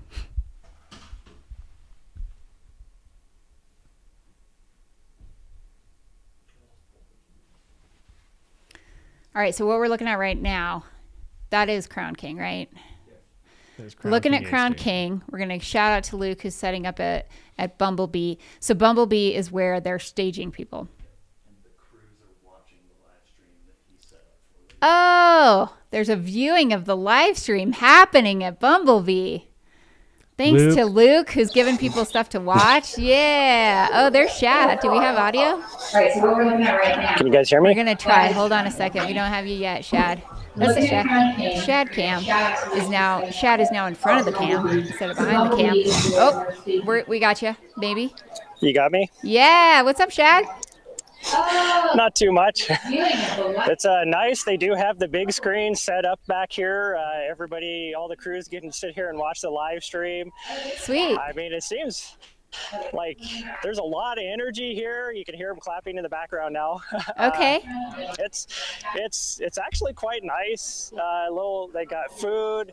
The crews, you can tell, are getting very excited to be able to, release and be able to go up to Crown King to support their runner. And I don't know, the energy, you could just feel it here as, this early on in the race, how everybody is, getting this excitement to get to that first crew aid station. So yeah, that's awesome. How many people do you think are out there right now? Most of them are actually hanging out at their vans and their crew vehicles. Most of them are vans. But I would say there's easily probably, just looking around, there's probably about 60, 70 vehicles sitting out here right now. Oh, dang. Just crew vehicles. So, but they're trying to stay as cool as they can. You can tell it's not too bad right now. When you're out of the breeze, I heard you guys talking about earlier, how good that breeze feels. That breeze does feel good. When you're sitting in the sun right now, you can definitely feel it. I did a little 8-mile run this morning out on Black Canyon with my dog, and when I got into those areas where you couldn't feel the wind, even at that early in the morning, that sun exposure, I was starting to feel it. Mm-hmm. And but once you got that wind, that wind helps out tremendously right now. Yeah, that's what we heard. Jamil was saying it's just a nice, cool breeze and probably helping people out a lot. So what do you think the temperature is there in Bumblebee? When I rolled in, it was sitting right about 68 degrees. So it might be a little bit warmer than that now, but it's not too bad. Yeah. Nice. That sounds ideal. All right. So do you want to, I mean, we might have a couple minutes. Are there any crew members that maybe want to chat? Yeah, see if you can't go find a couple crews. Like try to see if you can get Ashley Paulson's crew, McKnight, or maybe Jeff Browning. Go chat with a couple of them. See if you can bring them on and we can get some questions asked to them. Yeah, absolutely. I'll see if I can go grab somebody. Sweet. Thanks, All buddy. right. Yeah, that was Shad Burkholz over at Bumblebee staging area right before we get our runners. Once they reach a certain point, they're allowed to release from the staging area and go up to Crown King. Crown King, a very, very small town. We can't have that many runners or crew members up there. That would just completely overrun that town. So out of respect to them, we set up a nice little staging area at Bumblebee, which we have thanks to Luke. We've got the live stream up.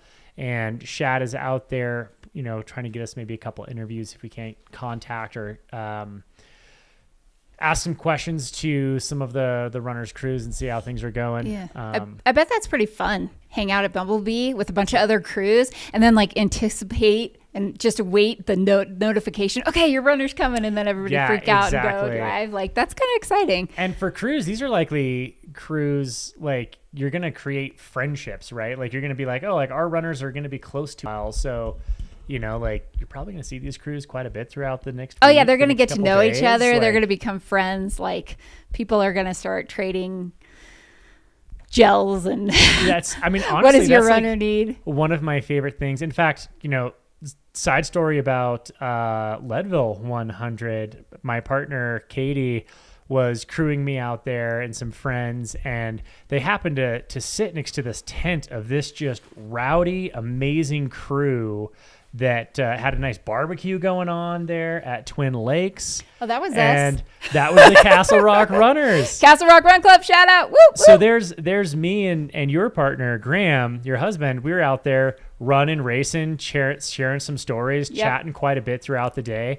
And then come to find out, both of our crews happened to bump into each other and create a friendship out totally. there. Anthony was there, partaking in my friend Greg's smoked meats. He's trying to be like Pete. He smoked some good meats. Right. We had Leadville is a vibe, and Twin Lakes is quite the vibe. So yeah, and it just speaks to the community, not only on the trails, but there are bonds created through these these crews as they're following their runners throughout the day as well. And Graham and I happen to be around the same place. Our crews happen to be around the same time. So it's natural that they would bump into each other quite a bit. And luckily for my crew, your crew had an amazing spread and setup and allowed us to hang out there. So totally. Yeah, I absolutely love it. So that Bumblebee staging area is going to be kind of that really exciting point in the race where it's their first aid station that they get to see their runners at. And so there a lot of hype, a lot of energy, a lot of excitement,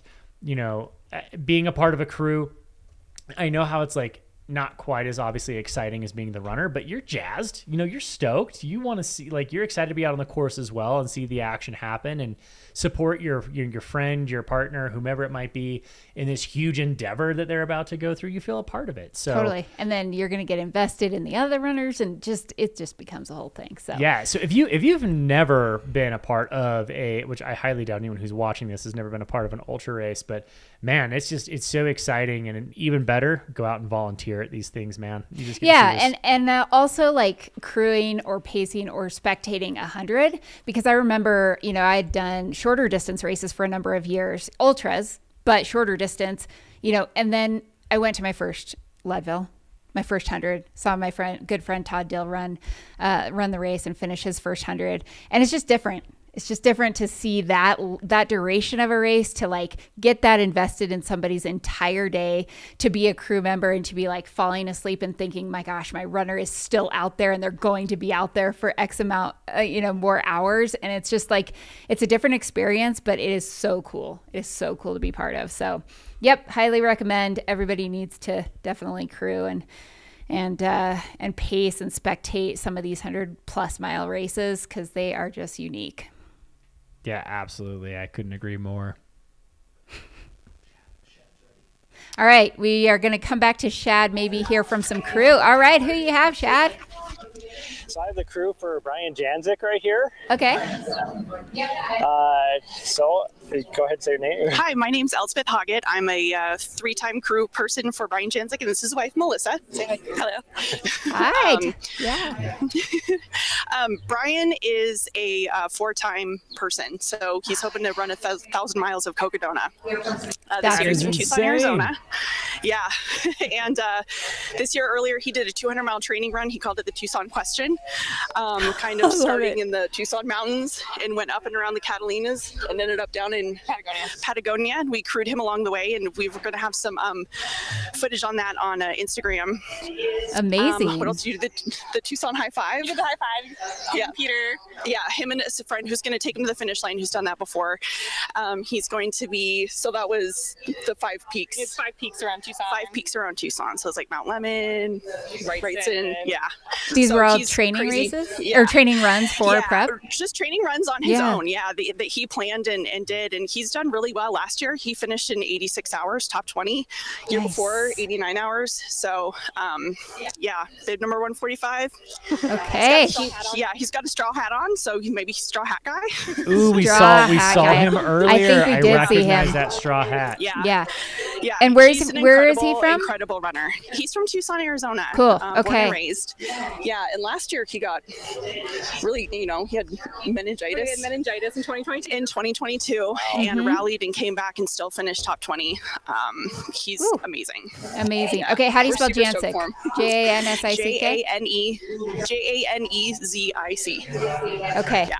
Brian So we're out here with Jansic. Peggy's Pacers. Yeah, we've got the vans that say Milo's Adventure Rentals of Arizona. That's his van. He runs Sprinter vans. It's named after his dog. Milo's the family dog. That's awesome. Yeah, that's his business partner. Okay. Yeah. Anything else you want to talk about, Brian? Do you have any other questions So about what it? what have you- For Peter, if anyone else has questions. Yeah. What have you learned from crewing this, this many times? He's really got it dialed in. Foot care is essential is one thing that I've really noticed. I don't know what's something else that we've learned in crewing him for 4 years. Oh, yeah, just how to be. I think every year gets more efficient in the aid stations and uses them wisely. Really uses his time wisely in the aid stations. He's in and out. We had pictures.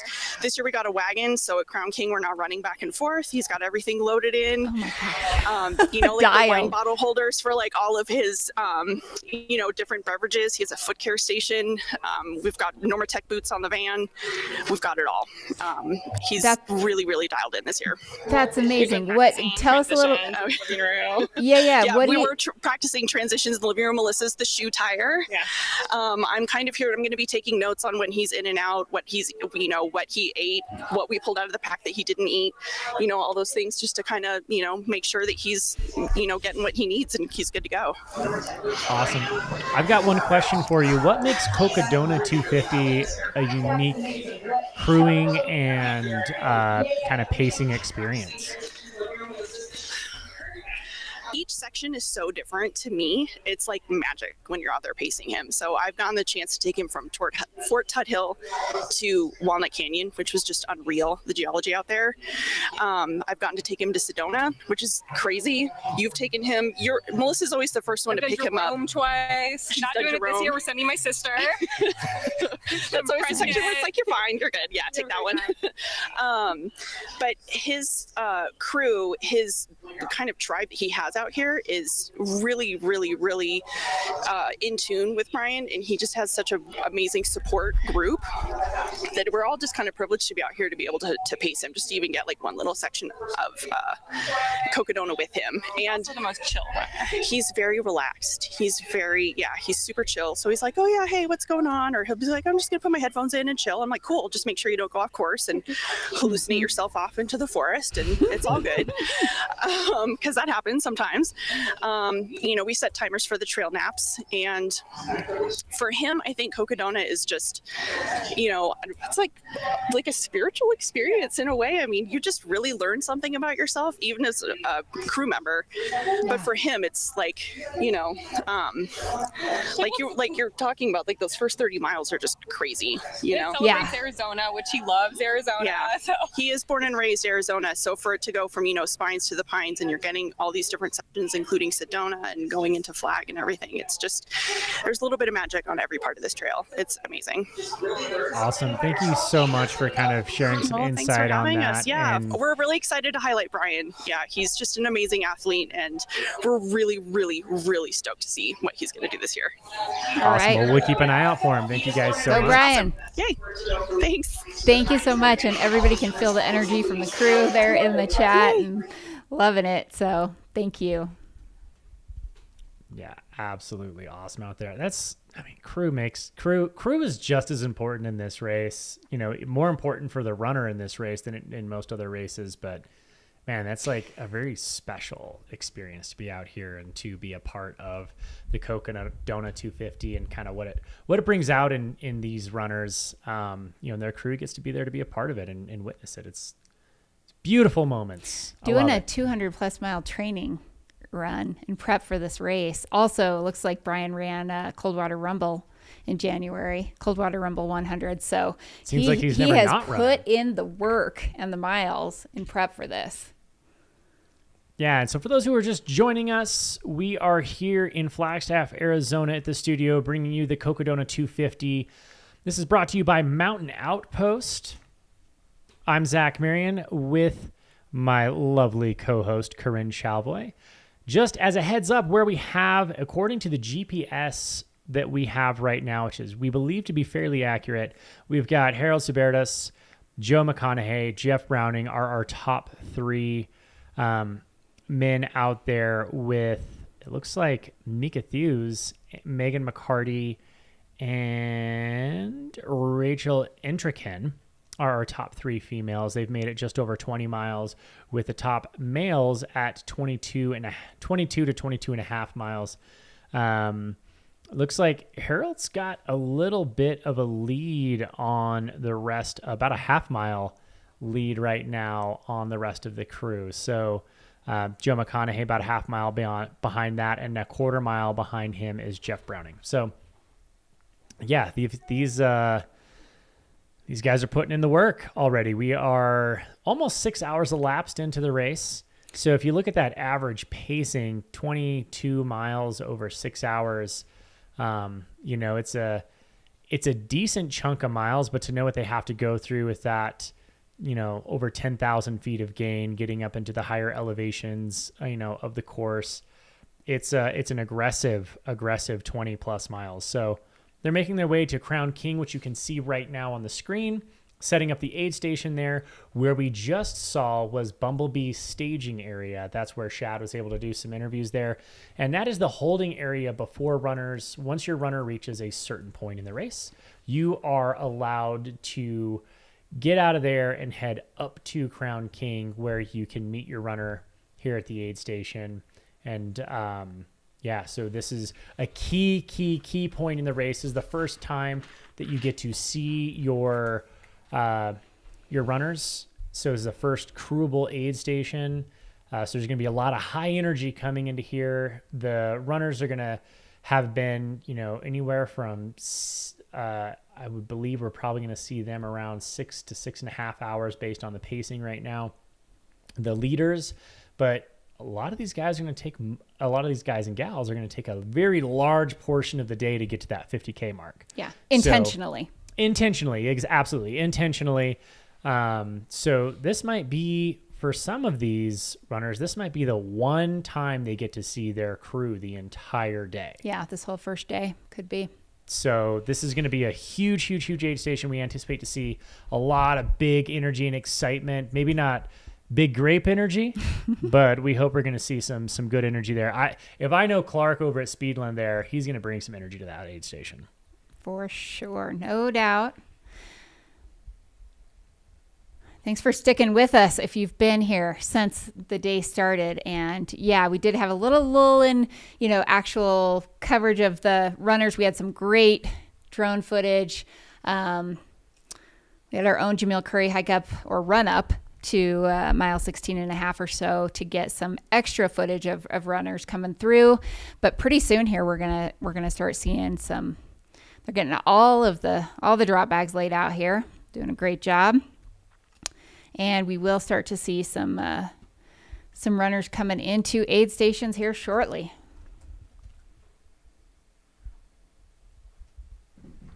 Speaking of aid stations, it's time to get some food over here. I myself am getting hungry. This is I forget how much of a job this is. It's energy, mental energy.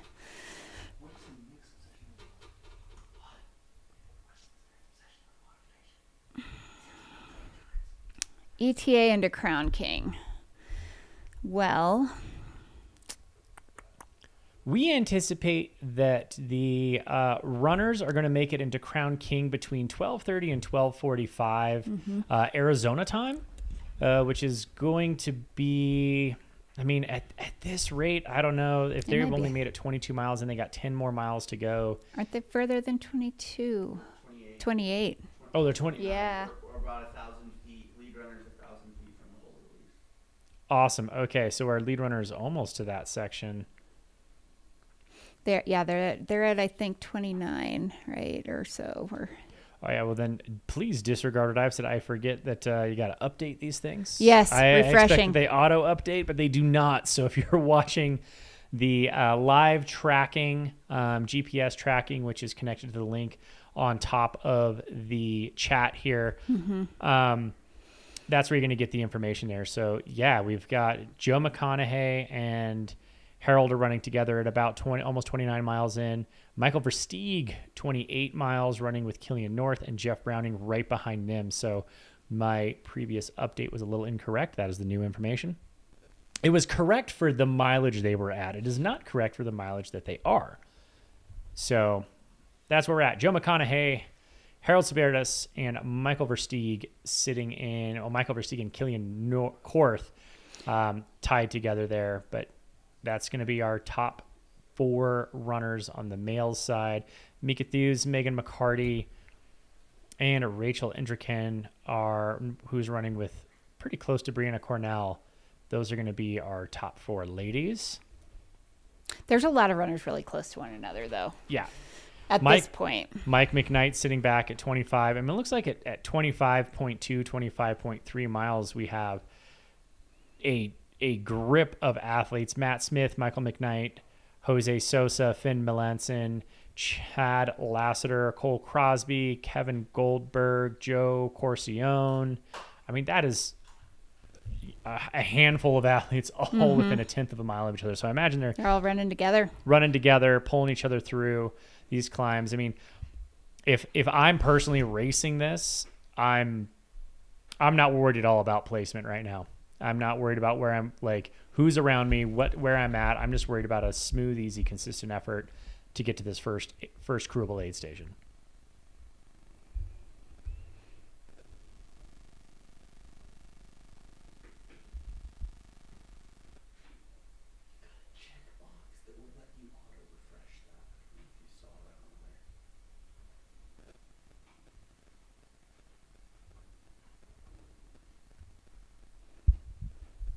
So yeah, if you are tuning in, what you're looking at right here is the Crown King aid station, and we've got a bunch of drop bags set up there. There's not a lot of individuals up there other than who's working, because most of the crews are down at Bumblebee.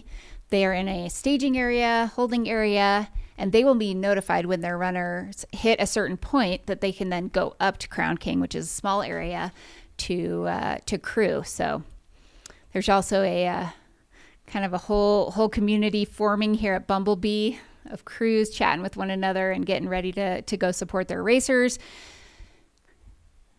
Man, it looks like just an awesome day. So nice out there. There's Bumblebee.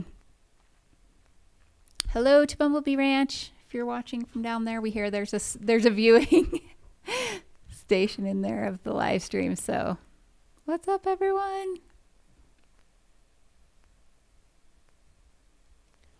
it's interesting. AZ Ultra in the chat brings up a question like, what's the guess on a kill shot gap? Meaning that, if for example, if String Bean builds a lead of blank miles, that he's got it in the bag, or anyone builds a lead of blank miles.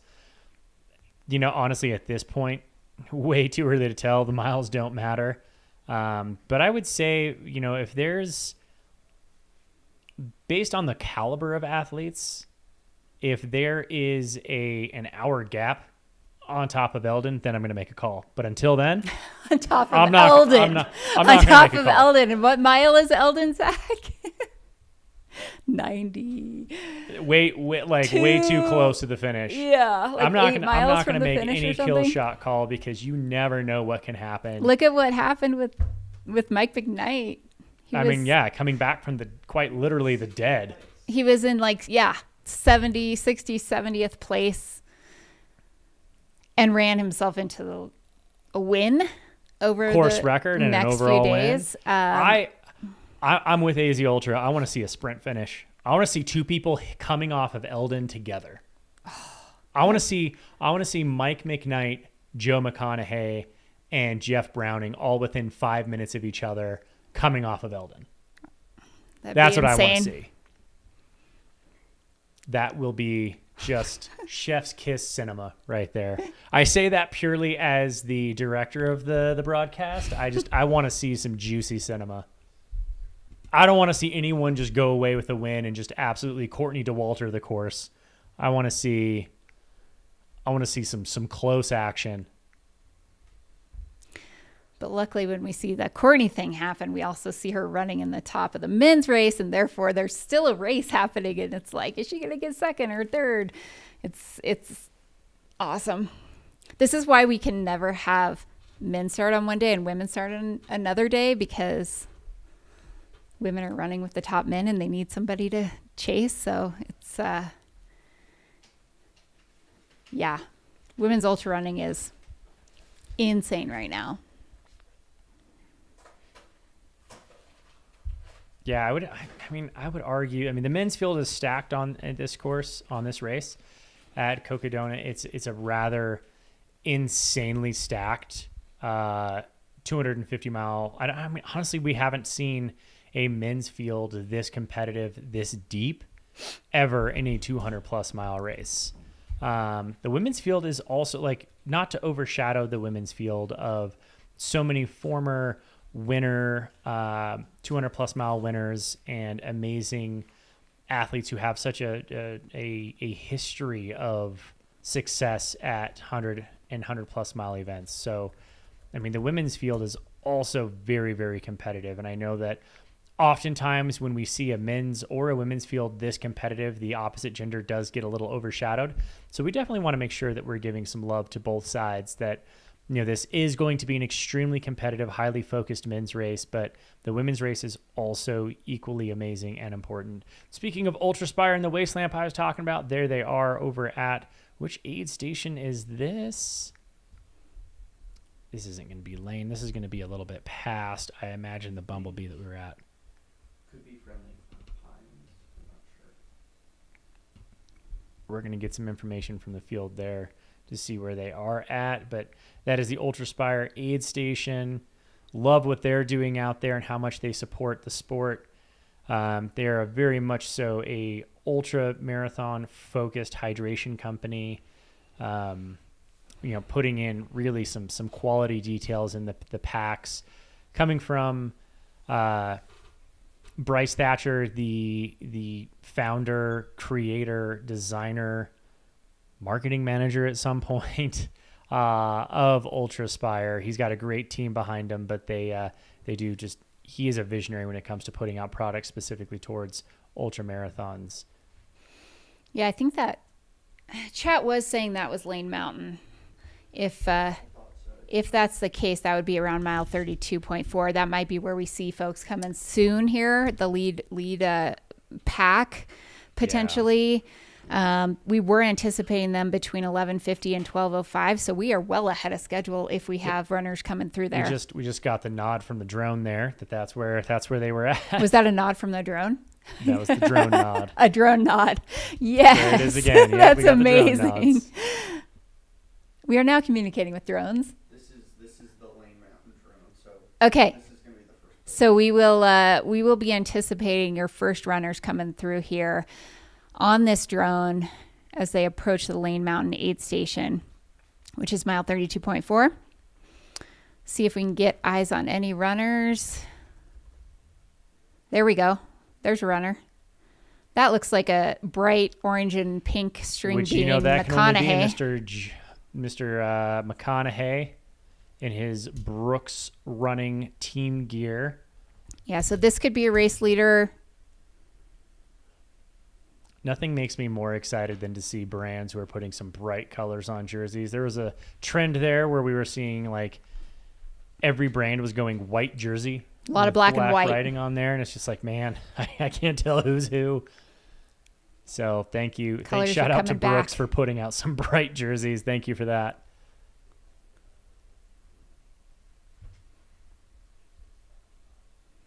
So looks like if this is Joe, that he is at the moment by himself. He's making his way. We don't see Harold behind him. He's just out making his way. The OG Muggy and Monster right there, making his way through the Arizona deserts.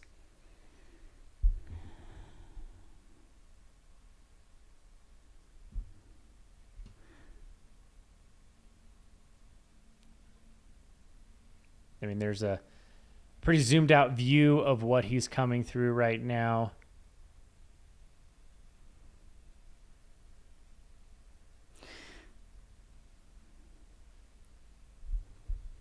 Yeah, he's got to be happy to be pretty dang close to being done with this climb, yeah? Yeah, so Joe String Bean McConaughey out of Seattle. Joe, I chatted with Joe a couple days ago.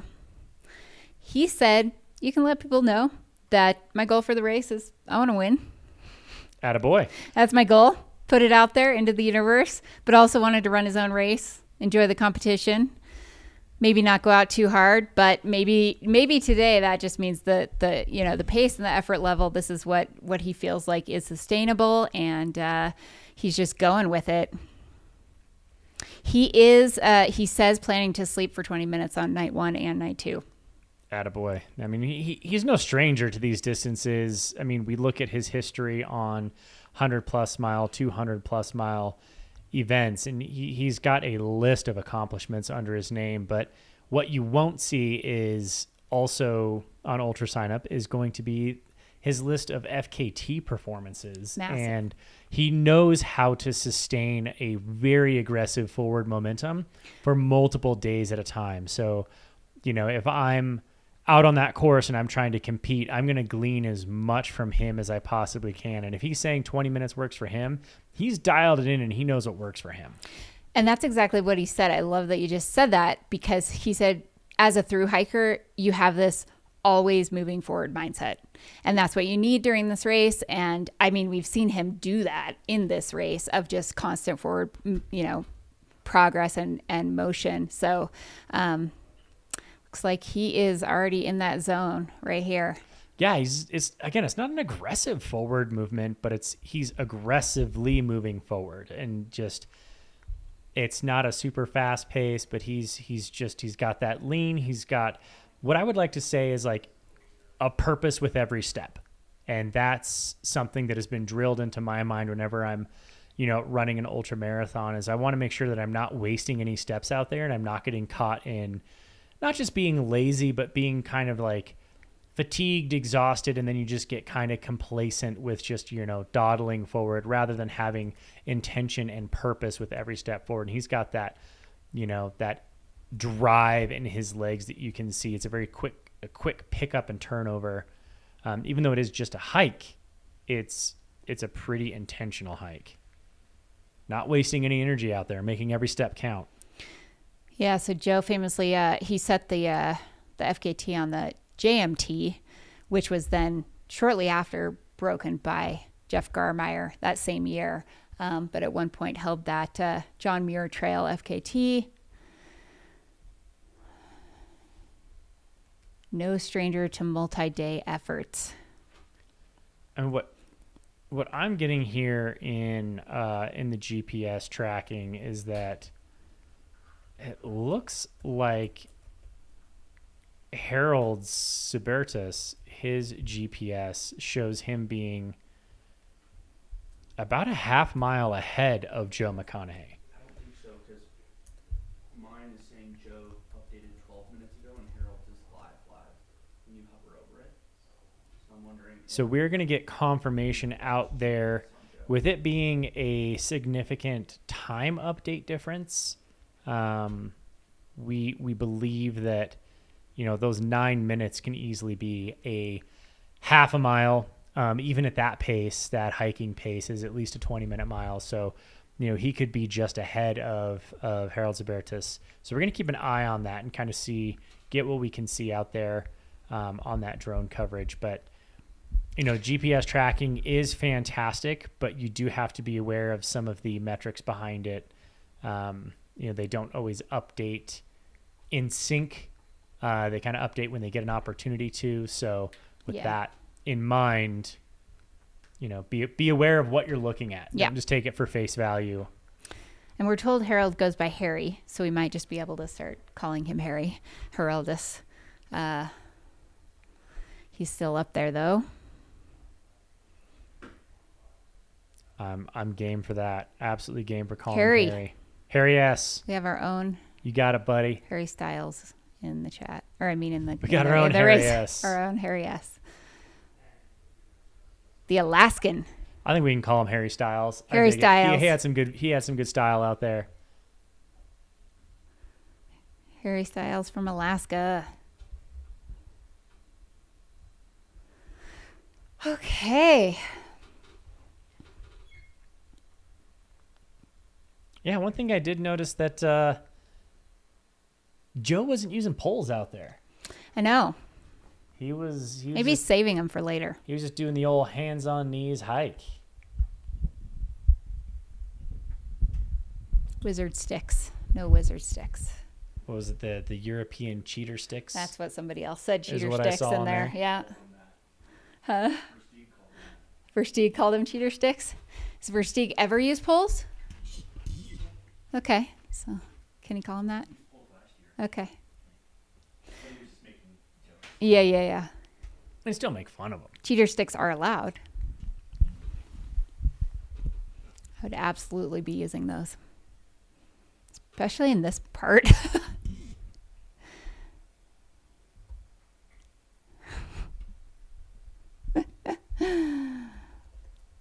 Oh.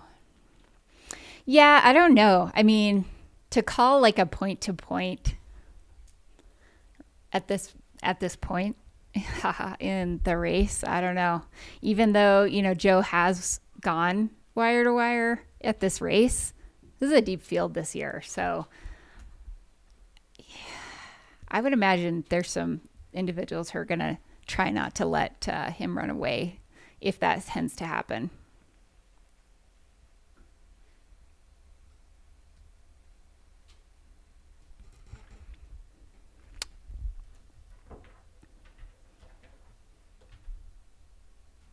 Very good point. Take your European cheater sticks so you can move rattlesnakes out of the way. Truth. I saw an interesting thing that's required on the runner and pacer list is a comb, just in case you run into a cactus. Literally required gear to have a comb. So I went and bought the super cheap black comb, but I'm like, yeah, okay. You tell me to bring it, I will bring it. Doesn't take up much weight. And we all know from many Howie Stern Javelina pictures what can happen when you run it. Poor Tara Dower. Love Tara Dower, that girl, man. Speaking of another through hiker who has transitioned into ultra running really, really well. Tara's done an absolutely beastly job. And also plans to go attempt the Appalachian Trail later this fall. She's full of all sorts of surprises. And after doing Hard Rock, no honestly, big deal. some of the most iconic photos in the last 2 years in ultra running. I think that's her goal. Let's just get good content at every one of these races. No matter what happens, it's going on the YouTube channel. So yeah, she's gonna bring gold for Howie and the rest of the great photographers out there. Yep.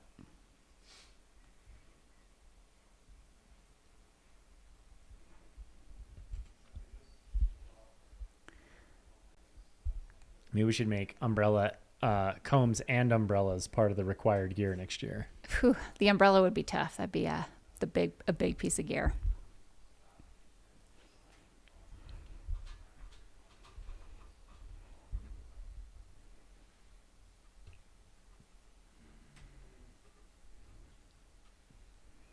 So who in the chat is actually getting work done today at least a 50% capacity? Someone here in the literally in the studio area is getting work done, Chris Warden. That's impressive.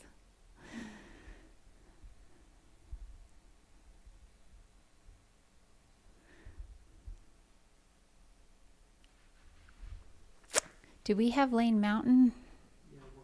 Cool. We're working on getting you some visuals of the Lane Mountain Aid, which is where we are going to be anticipating our front runners.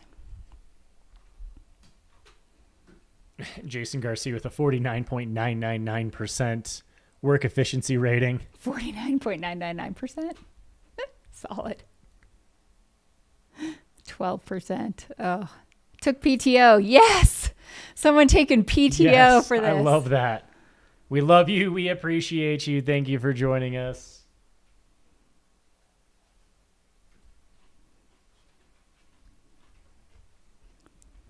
Share the link, spread the love, go on your social media channels, let them all know they can find it here at Mountain Outpost on our YouTube channel, or head over to our website where you can go into our catalog and grab it there. Not only this race here, but we have some other amazing races coming up, most notably a Western States in, what feels like a very short handful of weeks.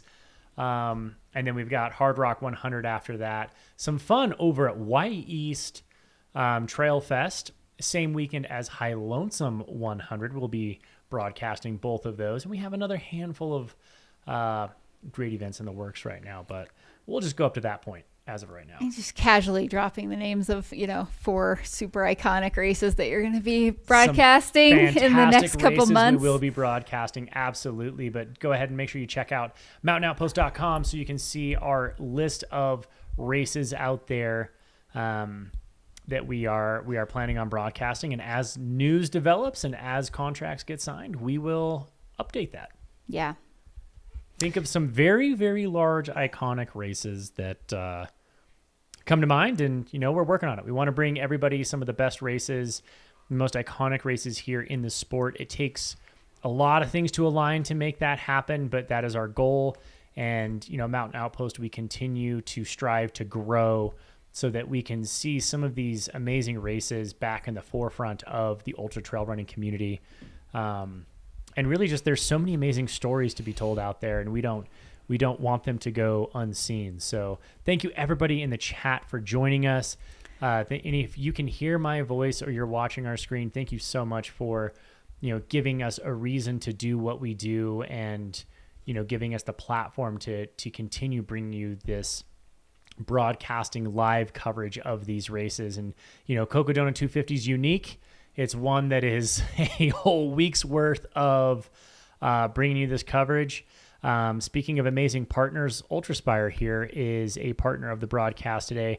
And you can see in the red shorts, blue top, that is Mr. Bryce Thatcher, founder and designer for Ultraspire. Not only that, but he's out here setting up. He's a huge trail and ultra runner himself. His family is very well versed in the sport.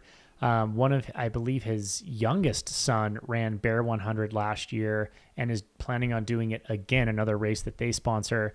Man, that would be one that I would absolutely love to get a broadcast out at. It is one of the most beautiful courses. I'm going to a shameless plug for Bear 100. Like, I've been out there so many times. I used to live in Logan, Utah, where it starts. That time of year and that section of the Rockies is absolutely stunning between the aspens and the maples, and the very last weekend in August where you get the beautiful color changes of the gold like pockets of gold aspens with red maples, and then you have the pines on top of that. Mm-hmm. It's one of the most beautiful courses you're ever going to get out to, and a great, amazing, well-run, well-organized kind of grassroots course. It's a classic. It's a Hard Rock qualifier. Definitely on my list to check out one day. Cecilia Guerrero in the chat. I love this. There's someone in the chat who's new to trail running. Welcome to trail running. Yes. Wanted some pointers. Zach and I are both coaches. I would say pointer. Run the first mile as hard as you can. All out. If you win the first mile, generally you can win the race. Great. Don't listen to Zach. What you want to do is incredibly facetious over here. Just get out there on the trails. Here's the biggest thing about trail running. Don't worry about your pace when you're training. It's going to vary. It's going to be slow. You're going to go up mountains and you're going to be like, why is this so slow while I'm running uphill or hiking uphill? Forget about pace. Throw it out the window. Get out there on the trails, run around, experience it, and then maybe sign up for some short trail races. Most of the races out there, even if they're really long ultras, have a short distance option, and that is a great entryway into trail running. And crew. Find someone and crew them and pace them so that you can learn directly from somebody who is doing it while you're a little bit more fresh. That's how I got my start into it. I actually was into marathons at the time, and I went to go crew a friend and pace them the final 15 miles of their 100-mile race. I knew the race director really well. I ended up walking away from packet pickup with a 100K bib. I don't know how I was talked into doing such foolish things, but that was my foray into it. So I volunteered at a couple races, went to go pace this friend, and was like, yeah, I think I could do this. I was wrong. I could not do it. Training is of utmost importance in these things. But I had a wonderful experience. I loved the community aspect, and it drew me into it. So yeah, get out there, crew, volunteer, pace, anything you can do to learn and to kind of soak it up. When it comes to, as Corinne said, get on the trails and just find the joy in it, because training isn't always joyful or isn't always fun, but if you can have a lot of joy in doing that, then every day is going to be a fun day out there. Yeah. And consistency, right? So, try to get out for some training multiple days a week, even if it's for a short amount of time on the trails, and just build that consistency over weeks and weeks. And before you know it, you'll be jumping into some of these awesome races, which there's no lack of options. We just put on a gala in Castle Rock. We raised some money for a few nonprofits, which was awesome. And one of our giveaways was some Aravaipa race entries. So in anticipation, I printed out the list of Aravaipa races. There's how many do you think? Guess. How many Aravaipa races are there? Of Aravaipa races? Aravaipa races today. 42. 89. 89 is what I meant. I thought you said half. Okay, sorry. 89 options of races all that you can run. It's insane. It's just pick a weekend that you like that suits your schedule, and you'll be able to find an Aravaipa race to jump into. Yeah, I remember back in the day when I started this and the teens, there was such a small number of races out there, and it was also kind of fun in the community, because that's when you would see all of your friends. It was like you knew that there were certain races every year that you were going to see so many of your friends at. In Utah, it was Wasatch 100 and Bear 100, that back-to-back, a couple weeks apart from each other in September, not August. I apologize. I misspoke there. In September, you have the weekend after Labor Day is always Wasatch 100, and the last weekend is always Bear 100. So usually there's a 2, maybe 3 week disparity there, but you would see all of your friends at those races. And then you go to Western States 100 or Hard Rock 100, and you would see the rest of your friends from across the country. It wasn't a whole lot of options out there. And now there's an infinite number, it feels, of ultra marathons. So even in the eastern, Midwest, eastern part of the country, all over the place. So no matter where you are, or if you're abroad, so many races. It's one of the fastest growing sports around. That's why we love it. One of the only sports that has been consistently growing for the last couple decades by a significant margin, 20+% up to 100% each year.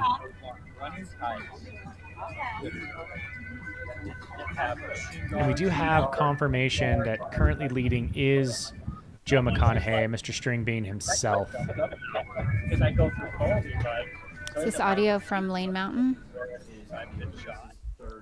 Oh, That is third place. That's gonna be. That looks like Jeff Browning there with the ultra colored white top, hat on, and Killian. Yep. Korth.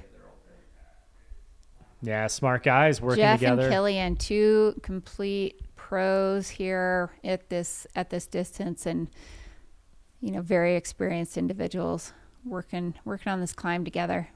Yeah, I'm excited to see what Jeff does. I mean, I know he intentionally is going to take this first day very, very chill.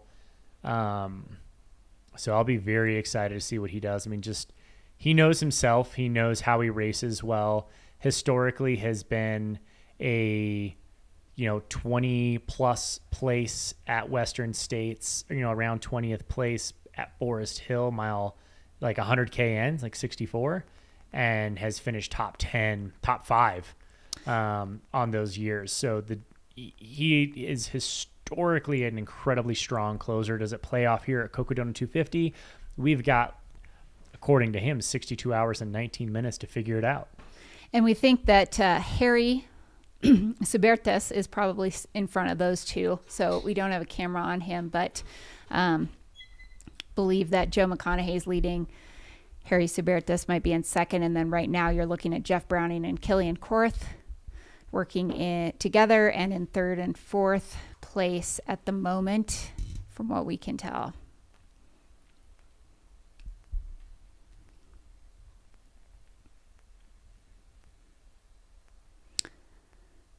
Approaching that kind of the 50K mark around that. They're around 31 miles. Yes, Michael Versteeg's bib number is 666. I think that's becoming a trend in a Air Viper race. I think he's allowed to secure that bib number, probably, right? That is and forever will always be his bib number as long as it's an option. And according to tracking, we should have Versteeg not far behind these two. Yep. So we can maybe zoom out a little bit. Hopefully we can kind of see a little bit of a longer shot there. Oh, here we go, maybe. Yep, that.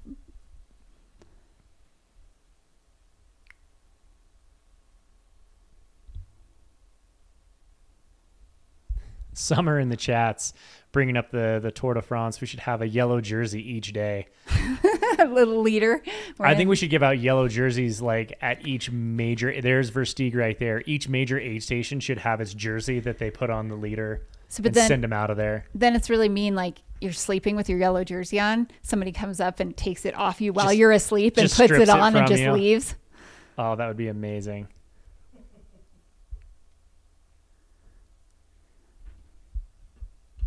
The Tour de Arizona. This is quite literally the Tour de Arizona. You just maybe that's the Nick's brainchild from Jamil. Tucson to Flagstaff. That's Versteeg right that there. Looks like Versteeg. Probably the Sasquatch looking stride up that mountain. That's a Versteeg stride if I've ever seen one. Also, no poles. No poles, just hiking it out with a Satisfy kit. One of our Satisfy athletes. Thank you again, Satisfy, for sponsoring the race and helping support this live coverage.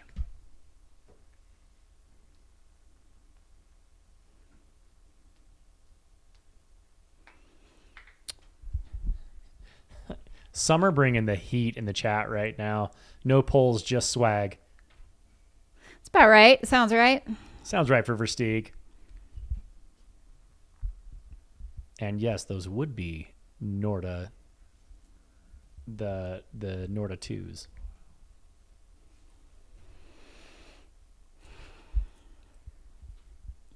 Summer, don't you have patience to go see right now? Doesn't someone need like a hamstring fixed or a back massage? Just someone who works it. She's also PT? a fellow therapist and Okay. one of my favorite people. Oh, she's off today. If you've ever been in the Pacific Northwest at just about any of the races out there, one of them being the Gorge Waterfalls, you've probably had a photo taken by Summer. She is a physical therapist, but also an incredible photographer. Awesome. She gets some amazing shots of athletes out there. So shout out to our girl Summer.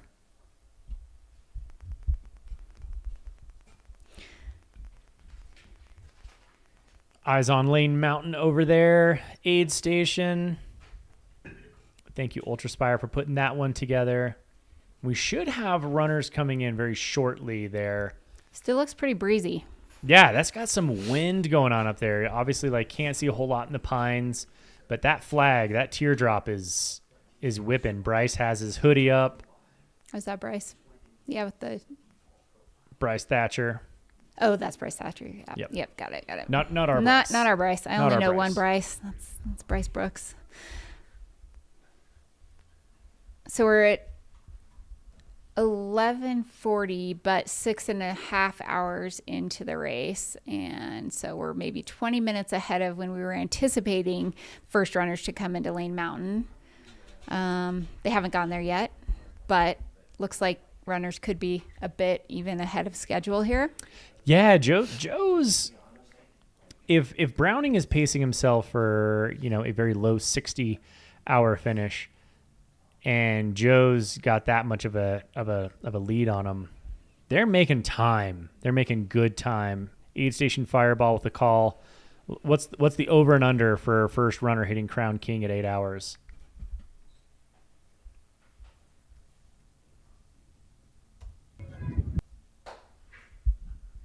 I want that van setup is what I want.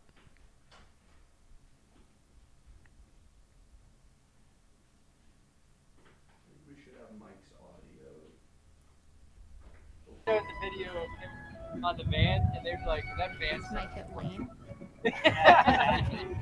Okay. So we've got Mike. Mike, can you hear us? This is what they're actually I can. Can you hear me? Yes, we can. Hello from the studio. How are you guys doing this afternoon? We are doing great. It's a little windy up here. We should be expecting runners. I heard they're about 6 miles out at this point. Is that right? Maybe closer. Closer, okay. We think we might have runners getting somewhat close to you. That's kind of why we went over to the, yeah. How is it out there? What's the temperature like? Is it nice? The wind nice and cool, we heard? It's a nice cool breeze. That the runners are probably going to be really enjoying this weather. Yep. Pretty sunny. There's not many clouds in the sky, if any, at all. And everyone's just waiting in anticipation, obviously, for that first runner to come by. I don't even know who's in the lead at this point. Well, we believe it's Joe McConaughey. Okay.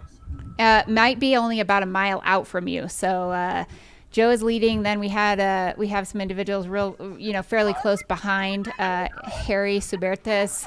We've got Jeff Browning, Michael Versteeg, and Killian Korth, all kind of somewhat close to one another. Okay, well, you'll be seeing them come in right in the view that we've got. They're coming in right in the left side of the screen. Then I'll follow these guys as they come into the aid station and follow them out. So we'll be watching for them soon. Yeah, amazing. We'd love to get some footage here and see, if anyone has words on how they're feeling.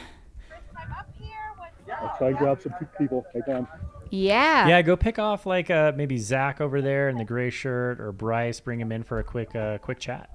Yeah, if you have a moment we'd love to talk with some of the folks there working the aid station before we see the runners. Just get a idea of what's going on out there. So yeah, let us know if anyone wants to say hi on the live stream. I want to get someone to interview you live stream. Oh, Bryce for sure. Right? Oh, Bryce for sure. Oh, come on, Zach. As long as you have the other hat. Yeah, give him one of those headphones so we can get he can get some he can hear So it. we've got Bryce coming up. Cool. Do you want to give him one of the earbuds so that he can hear us? So I don't have that set up yet. I don't know how to do that. Oh, that's okay. Yeah. Bryce, can you hear us, buddy? I can hear you. I've Yeah, got the laptop right but not real good. Hey, Bryce, it's Zach Marion here in the booth. How's the aid station going? When did you guys get there today? Oh, we got here. I'm kind of an on-time kind of person, and I got here about 8:30. So we've been set up for a while. We did a little hike down, checked out the course, and then we've just been hanging out. We're super excited to see the runners come through, and we're all set. Unfortunately, we've got a lot of ice all ready to go, like 4 coolers full of it. Oh, yeah, but it's kind of cold up here. You can see I'm wearing my squawky here, and I'm a little cold, but obviously I'm not working either. So hopefully later in the day we'll be able to fully, use our ice and be able to help people out. But it's just awesome to be here. We're going to be cheering everybody on and helping any of the athletes any way we can. So we're great. It's great to be here. Yeah, no, we're super grateful for you to be out there. And, you do have a little bit cooler temperatures this year. So I think you've got your first runners coming in a little under schedule. Looks like we've got about a little less than a mile out. We've got Joe McConaughey making his way through. Believe he was using an UltraSpire pack as well. Yay! So keep an eye out for that. We've actually talked up your Lumen. We've talked up the Lumen 600 quite a bit already today in the chat. People have been loving it. So, that's awesome. Thank you so much. Yeah, no, you guys are fantastic. What kind of goods you got other than ice? What kind of goods do you have in the aid station? All we have is ice, but as far as the aid station goes, they have everything. I mean, they have from peanut butter and jelly sandwiches, all kinds of chips. They have salami and cheese and all kinds of things. It's really, really well stocked aid station. So they're all ready to go. Yeah, I wouldn't be surprised if you have some runners hit you up for ice this early. It's they are, like you mentioned, working hard, and even though there's that cool breeze, I think people are going to try to start cooling early and just stay ahead of it. So thanks for having the I ice. think you're spot on. Yeah, that's good. Some of the aid station people, the volunteers here, have been saying maybe we should have brought some hot chocolate. I think that you're right. They're working them. We're not working. We're just standing around being lazy. Hot chocolate for the volunteers and ice for the runners. Exactly. That's about right. Awesome. Well, thank you, Bryce, for being out there. Guys. Thank you so much. Yeah, thank you. Thanks for helping with this aid station. We're excited to hopefully see some runners coming up to you soon. Yeah. Well, we're excited to see them too. So we've got some good cowbells going too. So you'll hear quite a bit of rattling going along as well. So perfect. Okay, awesome. All right. Thanks, you guys. We'll talk talk to you Bryce. soon. Yep. Bye. I don't know if that temperature is from where that's from, but 61 Fahrenheit. Yeah, I could see that feeling warm. Yeah, I mean it's the perfect running temperature where it feels cold sitting there, but it feels perfect while you're running. It's not too hot, it's not too cold. You don't have to layer up, but you also aren't overheating. It really is just that perfect. Who do we got running up this hill that everybody's been hiking up? That's some good moves right there. If you're running up this, you've done something right in the day. This individual just took a caffeinated gel. They are now on the move. They got one of those caffeinated spring energies.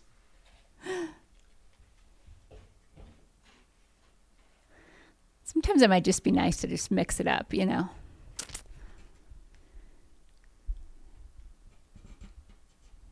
Well, there's quite a lot to be said with like bounding uphill. We actually commented about this the other day. We were talking about had a lively debate here in the house while we were watching some of the hard rock stuff, and we watched Courtney DeWalter, and she pretty much never stops running. It might not be fast when she's going uphill. She's not like sprinting up hills, but she keeps this bouncy bound going on, and that's really efficient because your Achilles is like a rubber band, and when you load, the more you load it, the more the energy that it can return.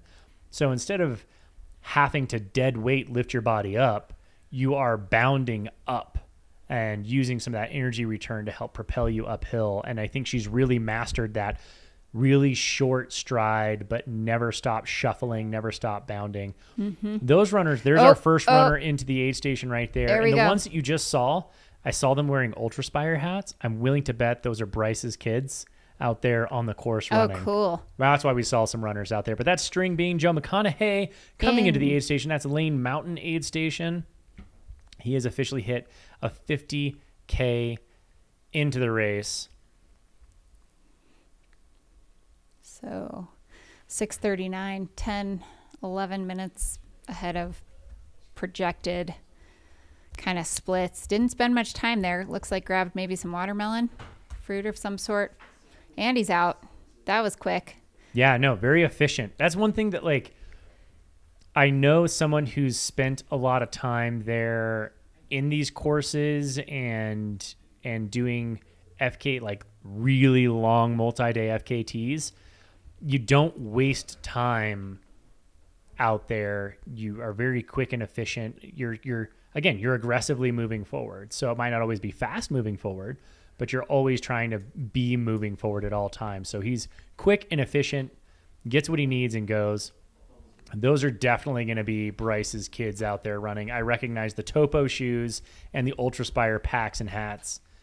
And they're a little too sprightly for 250-mile runners.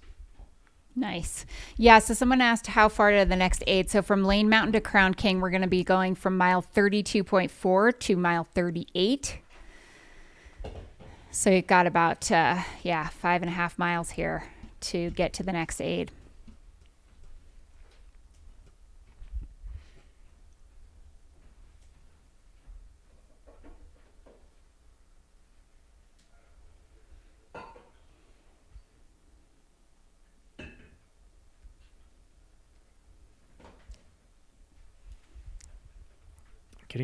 Getting people watching all the way from England. Love it. So we're going to go to Mike for a little bit of an interview. That looks like Zach out there. Zach, what's going on, buddy?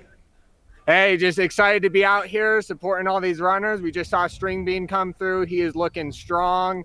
I'm excited to see who's next. I expect some of our top of the field. Hopefully Jeff is coming up, and I think Mike Versiege is probably up there as well. So yeah, enjoying it. It's beautiful up here. Yeah, you might see Harry Subertus next. Heraldus, Harry, and then behind him, Harry S. We're calling him the Harry Styles. Harry S. Pause in between of this race, but he was running in second, and I hear bells, so yeah, you might have him right behind you. Who do we have here?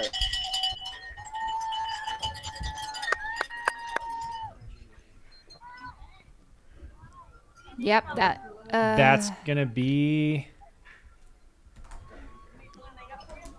Yeah, that looks like Harry S. We're gonna get confirmation on the bib number. Sweet. Yep. All right, here we go, Harry. We got a Harry S. in the aid station. Looks like filling up fluids. All right, man. That's only 2 minutes, 2 to 3 minutes behind. Yeah, a very small gap. Behind String Bean, so he's right there.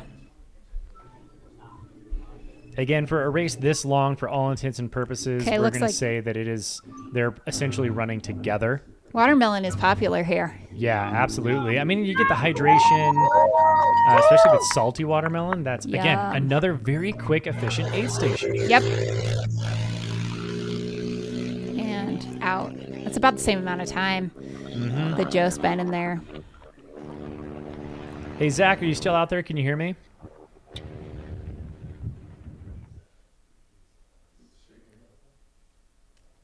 Moving fast like String Bean was. Moving fast, moving well. Tell us what, were you in the aid station when Joe was in there? Yeah, he stopped real quick. Looked like he grabbed some water and watermelon as he was leaving, and but yeah, very quick stop, headed towards Crown King in just a couple miles. Yeah, fantastic. Sounds like he's got to make short work of that gap between Lane Mountain and Crown King there. It also looks like you are getting a few runners behind them. So not too long, you should get another little group of runners. We had looked like Jeff Browning, and who else was it behind him? Killian Korth, and then Michael Versteeg. Michael Versteeg was right behind him. So that should be your top 5 that we saw. Yep. Yeah, talking with Jeff yesterday, he let us know his expectations were to come through Lane Mountain at about 12. So looking at 11:53. So just what you'd expect from him. Spot on, well planned out race for Jeff. On pace. If there's one thing we can surmise from Jeff Browning, is that he has just about every single second on the course planned out. Yeah, I think he was able to get out here quite a bit and cover a lot of the course. I know him and Arlen were out on quite a few training camps on course, as well as in the Grand Canyon recently. So excited to see how he does out here as well. Awesome. Well, thank you, Zach, for giving us an update on what's going on there. Yeah, we'll wait to see some of these other runners coming through. Thanks for your work. All right, guys. Have a good one. Thanks. More eyes on the course out there, making their way into lanes. So based off of kind of what we just saw with String Bean hitting this drone and then getting into the aid station, there's going to be a solid 10 plus minutes between when you see the runners here and to when they hit that aid station. So not too far out from the aid station there, about a mile or so.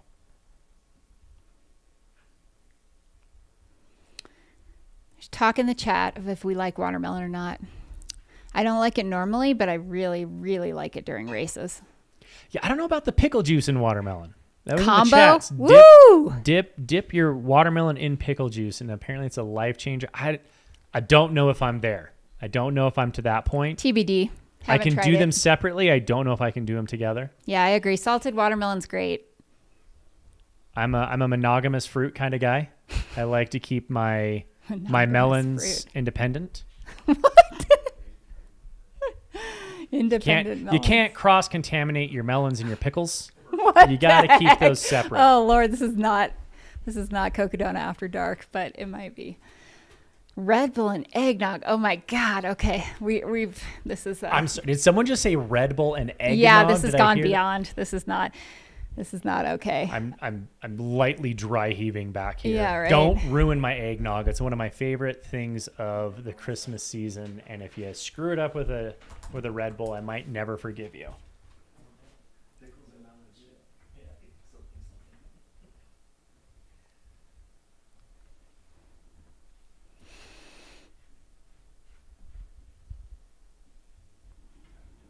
All right, so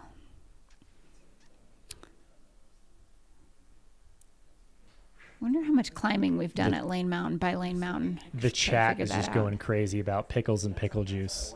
A lot of things about I'm not going to repeat. Watermelon and pickle juice? Oh. It's getting bananas and pickle juice. Oh Lord, okay. This is we've gone off the rails. That's Got okay. myself in quite a pickle.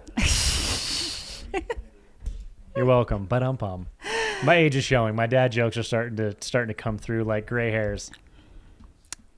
You're not a dad yet. You can't make dad jokes. I got a puppy. Okay.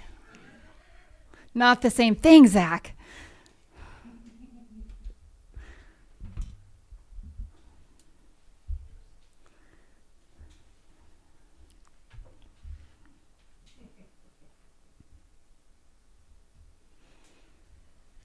We got some people in the chat saying that would be a Garmire right there on screen with a couple other runners. And maybe first female. Yeah, I'm just kidding. That's first female. All right, so we've got eyes on the first. Yeah, that was the gal who was in all white. Lead female. She had the white shorts, white top. Is that Mika?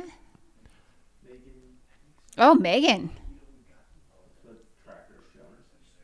We're not going to make any definite calls until we get into the aid station or we get confirmation. But that is our women's leader here at Cocodona 250, making her way into Lane Mountain aid station. She's going to be about 15-20 minutes away from the aid station. Giving a little jog there. We saw her earlier in the race when she pulled up to that very first aid station water stop, and she was in all white. I remember seeing her messing with her bottles right in the middle of the screen there. So if anyone's got a name so that we can have confirmation. We want to make sure that we're not giving any wrong information out there. So we will await confirmation before we say anything. And we haven't seen Mike Milk Knight out there yet. The milkman.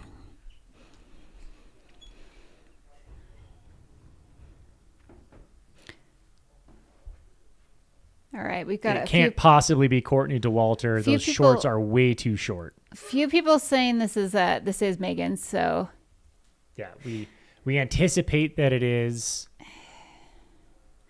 If it is Megan McCarty out of Santa Fe, New Mexico. Oh, I'm going to Santa Fe at the end of the month. Yes, oh, such what a cool place. spot. You're so I love that. I haven't been in many years, but yeah, Megan is a absolute crusher. I'm just checking out her ultra sign up.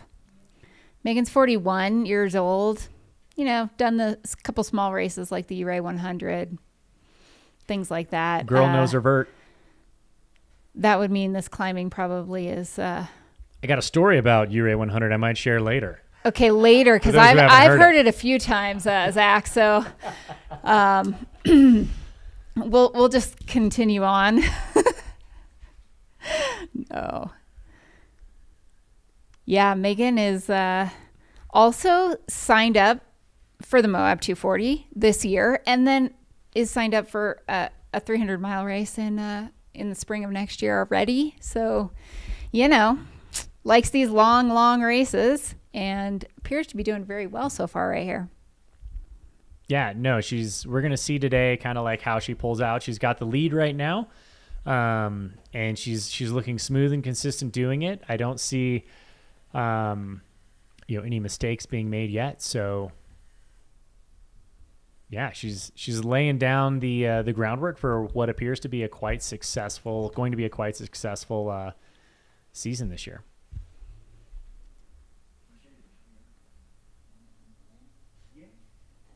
We've got the chat is doing the absolute most right now. Y'all are amazing. We love you. The dark McKnight can catch up.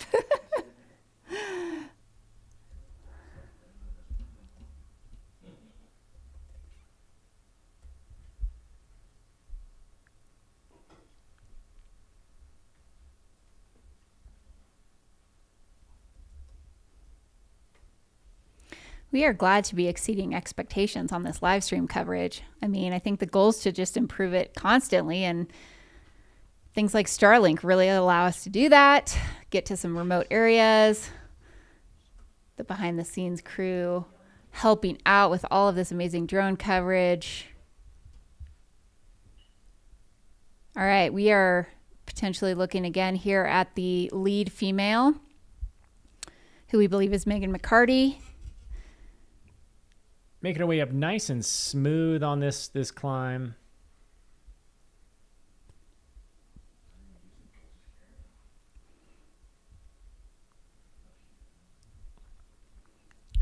Everybody, I've got some fantastic news. Oh, is it 12 o'clock? Are you ready for this? Okay, we have a breaking announcement. Cocodona 250 2025 registration has opened up for those of you who are gaining all sorts of excitement right now, and you think you can tackle this distance as easy as these guys and gals are making it look. Go register. Go sign up now. Somebody send Jamil a text. Let him know it's open. Yeah, we need to message Jamil so he knows he can sign up right now. I don't think he could get into the race if he doesn't sign up right now. Yeah, it's limited spots, so sign up immediately. So, I mean, the race does sell out. So if you're on the fence, I'd consider it rather soon. But yes, our registration has officially opened for the Cocodona 250 in 2025. You've got 1 year to start training. Training starts now. Let's go. We had some audio from Lane Mountain kind of anticipating, our next runner's getting pretty close to that aid station. So to this point, we have only seen 2 runners come through Lane Mountain. That was Joe Stringbean McConaughey in first, and Heraldus, aka Harry Subertus, Harry S, come through in second. They were only a couple of minutes apart, so those currently are your number 1 and 2 runners through mile 32.4.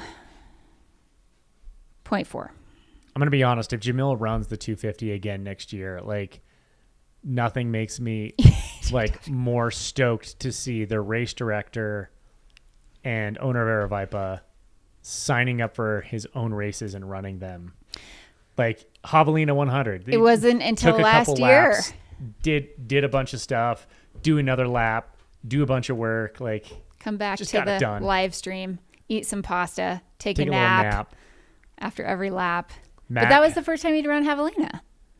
I mean, that was his original race of Aravaipa. That was the very first race that he ever race directed and owned, and finally gets to run it.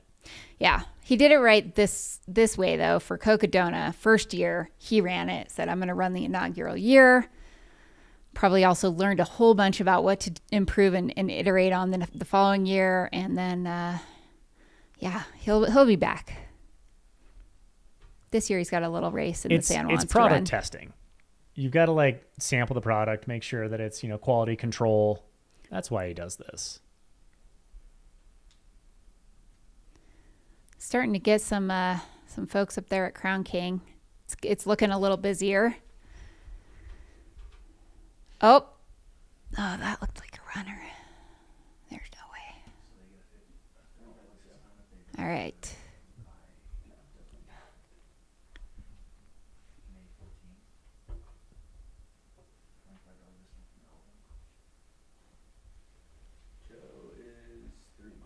Three miles out. We got some updates that Joe's a couple miles out of Crown King, so we should see some action there. Until then, we are going to be sitting here at Lane Mountain, seeing if we can't get eyes on the next group of runners to come through.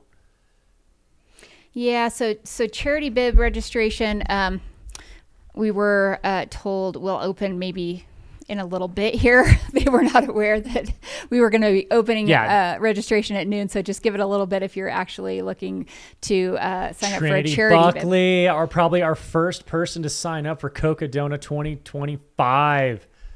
Yes, I absolutely love to see it. Absolutely. And yes, on that note, on the charity bibs, those will be opened up later. So if that interests you and that's something you'd like to do, again, if you raise $5,000, I believe it was, for Cocodona 250. 5,000. Then you get the free entry into the race. So Xander has informed us charity bibs will be opening in 250 seconds. Nice. Stay tuned. That.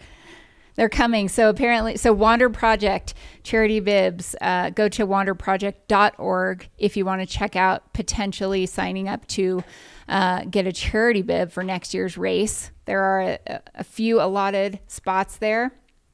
I mean, honestly, if it were me, I would just take that registration money that I was going to sign up for Cocodona with, and I would that would just go right into the charity, and then you've got a year to get some more funds pulled up. Yep. So hit up your local local businesses, friends, family. I can guarantee you can find some opportunities to put raise money for charity. So it's great cause. I love it. Y'all are gonna love it. It's gonna make you happy, and it gives you a reason to run this incredibly amazing long race for something more than yourself. We heard from Xander that they do have select charities or nonprofits, or if you have one in mind, you can also kind of nominate that organization to be the recipient of the funds that you raise there.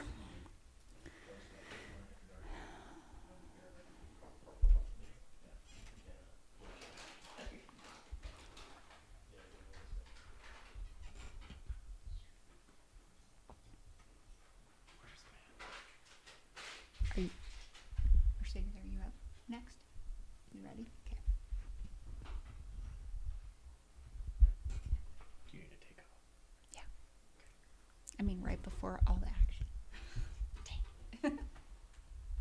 I think you're about to get Steve through Lane Mountain. All right, I'll stay through your Steve. So we'll get that, and then you can outro. First Steve, Killian, and Jeff. Awesome. We've got news that we are likely to see the next little group of runners coming into Lane Mountain, so we are going to keep an eye out for them there.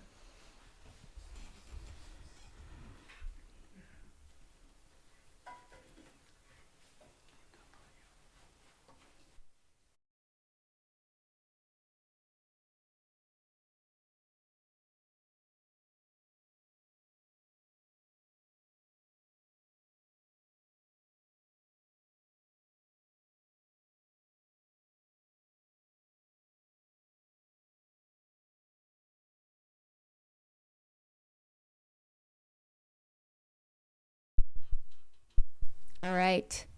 Looks like we are getting ready to another runner. Looks like they are approaching Lane Mountain here. Let's see who this first runner coming in is. This will be the third place right at this point in time. If placement holds true, that's going to be Versteeg. Nope. That's Killian Korth. That's Killian with Versteeg right behind him. Where's Browning? Browning should be right behind them. Versteeg rocking the, There's Browning. the waist pad. All three essentially together. Big smile from Jeff Browning.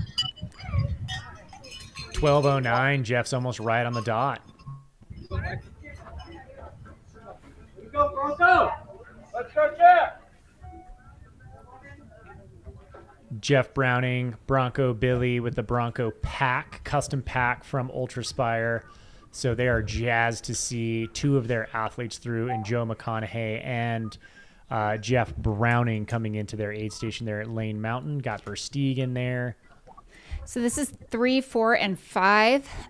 They're about 20 minutes behind race leader Joe McConaughey at this point. But also, 20 minutes is nothing. So, yeah. It's too early to count that as a win, but look at Jeff in and out. Probably the fastest split yet. I believe he took a couple bites of looked like some fruit there. I think they're pushing the watermelon, man. They're just like, here, watermelon, go. Pushing watermelon. Everybody is partaking in watermelon at this aid station, which I wonder if that means, they're a little warm or a little, it just need the hydration. Here goes Killian out of Lane Mountain. Yeah, these are all pretty quick transitions in and out of the aid stations. And they'll have about 5.5 miles from here to Crown King. So they're probably just thinking, like, what do I need for the next 5.5 before I see my crew? Yeah, I'm going to see crew in an hour. So, let me just get what I need to get there. Looks like they're carrying enough gear in their packs nutritionally. Just top off on that water and get out of there, make that big stop and that big aid station be, Crown King. Mm-hmm. And right here it's just, what do I need to get there? Michael Versteeg taking a little time in here. If you're just joining us, we're at Lane Mountain, which is mile 32.4, and we are looking at right now 5th place, Michael Versteeg. But so far coming through, we have had Joe McConaughey, string bean, leading the race. He came through first. About 2 minutes after that, we saw Harry Subertus come through, and then 3, 4, 5, which we're all pretty close together, are Michael Versteeg, who you're looking at here in 5th. 4th was Killian Korth. 3rd out of this aid station was Jeff Browning. For those of you who are in the know, that is Dylan, the spirit of Dylan, got that camera right on Versteeg there. Dylan Harris. He's created some incredible films. Yeah. Looks like he's got something big coming from this race. I have heard that he's been doing quite a bit of filming leading up to this race. So yep. I think we've got some big things on the horizon with that.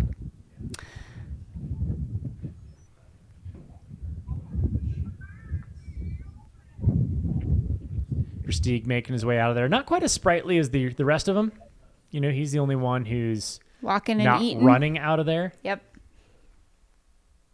It looks like you've just been on this hike, this sustained hike for so long that road looked pretty dang runnable. It'd probably feel nice to just change up the legs. muscles a little bit to move some blood a little.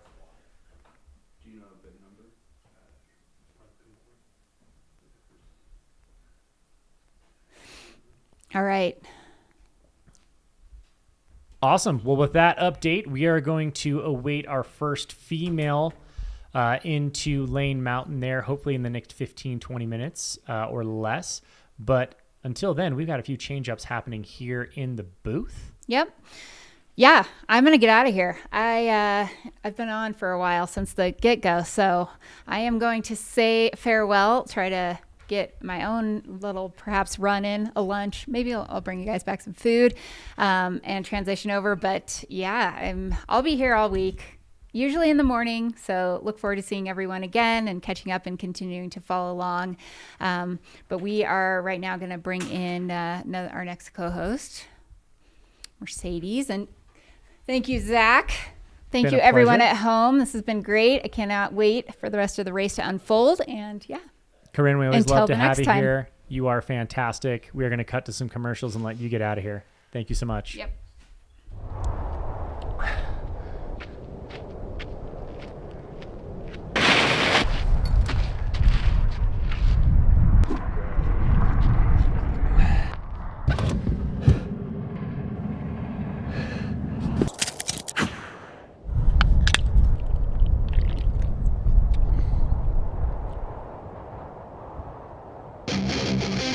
Soda! All the energy of soda. Love the fizz.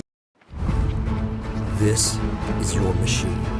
It is strong and fast, tough beyond measure, brave beyond belief. It will take you high in the mountains, deep into the woods, over rivers and deserts, and further within yourself than you have ever dared to go. But it is only as good as the fuel you put into it. Feed it real food. Feed it real power. Feed it spring. Today's broadcast is also brought to you by Speedland, the best trail shoes ever created. This is the brand new commission, the GS PDX, the 6th model in Speedland's short but illustrious history. You'll notice it's a throwback to the initial colorway of the first model, the SL PDX, though this is built on the GS platform. Plenty of cushioning to take you as long as you want to go on the trails. There's people going to be racing in it this weekend in both the 50K and 28K, but also people wearing it at Cocodona here in just a couple months' time. Everything you've come to expect, the double BOA fit system, the HTPU midsole, the drop-in P-backs, secondary midsole, also removable carbon plate, nothing better than the Speedland. Go pick up a pair of the GS PDX. You'll find a link and a discount code here in the description on YouTube. Look at the growth of ultra running the past few years. In fact, now they have 200-mile races, 240-mile races, 250-mile races. They're growing exponentially. I've been involved in all of this along the way, and everything has been the same. Athletes, truly inspired by athletes, want to go farther and faster in the mountains. What an incredible journey this has been. The joy that people experience when they're in the mountains, the personal growth that is obtained through going faster and farther in the mountains, the journey that an athlete has to go through, going from the ups and downs and the highs and the lows, and how the products that they carry and the systems that they put in place, the training that they put in place in order to accomplish what 35 years ago I thought was not possible. But now it is possible. And it is possible because all the great innovation that is going on in this world in all the areas of the industries, and now they are obtaining things that are incredible. With Ultraspire, we are truly inspired by athletes. And as I reflect back on my years, going from there to now, I am so happy to be a part of this journey.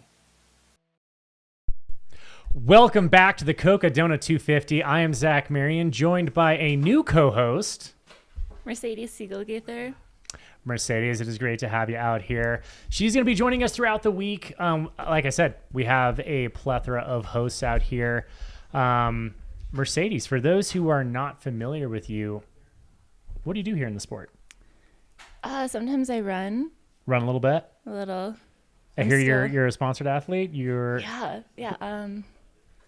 Let's hear about you a little bit. Awesome. Love it. Yeah, I'm still trying to figure out what I like doing. I like trail running.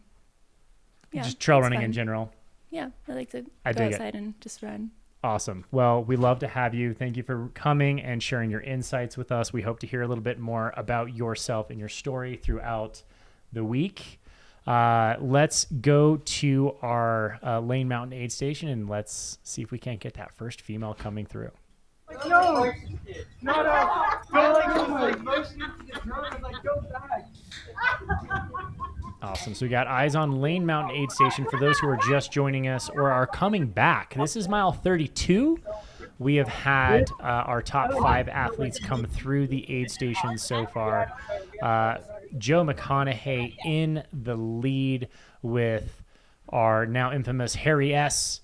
right behind him, coming in and out of the aid station, just moments behind Joe Stringbean McConaughey. And then we had our next couple athletes, of which Jeff Browning, who is a favorite to take the top spot, with about a 20-minute gap between him and the front, which I think it's way too early at this point to say whether that gap is going to be a final death blow or it means anything. I think there is a lot of race to be had, so those 20 minutes can be lost very quickly. We've got someone right in front of the cam there. Just giving some great Ultra Spire love there in the hat. Who do we got on cam here? Chris Rout. Chris, thanks for joining us. How's the aid station doing out there, man? It's doing great. We're up here early today to get set up for live stream.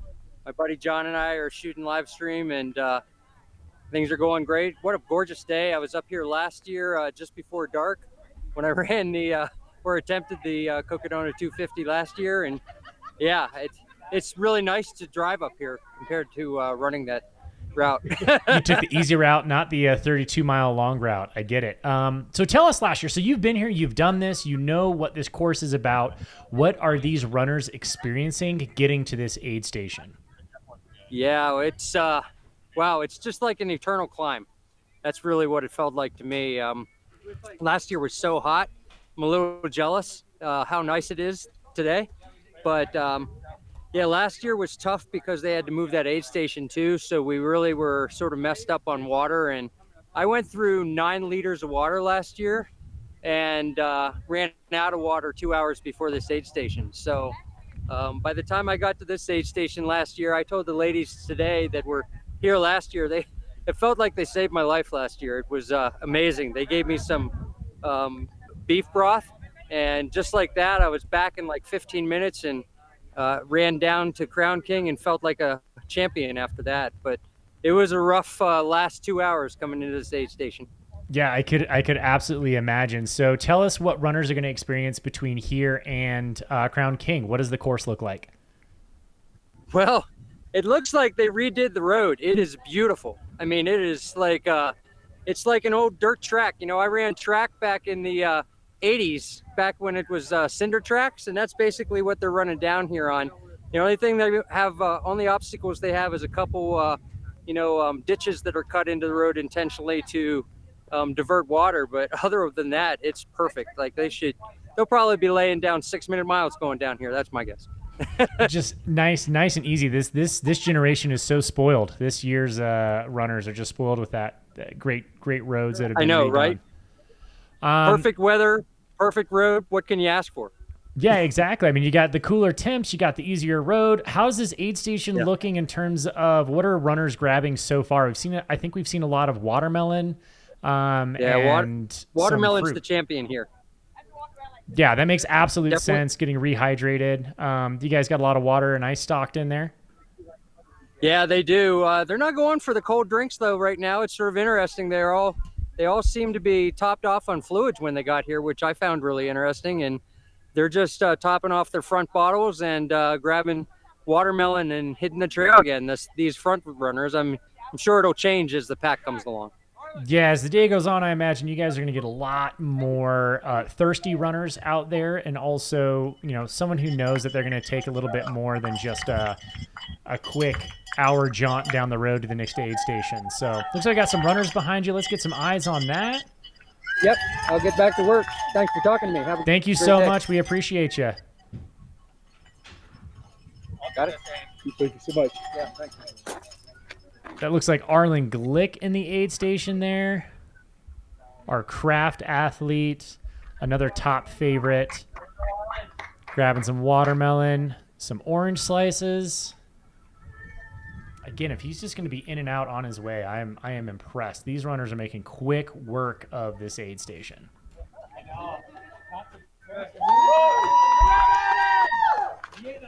Go, man. Looking good. Again, under a minute in and out of that aid station.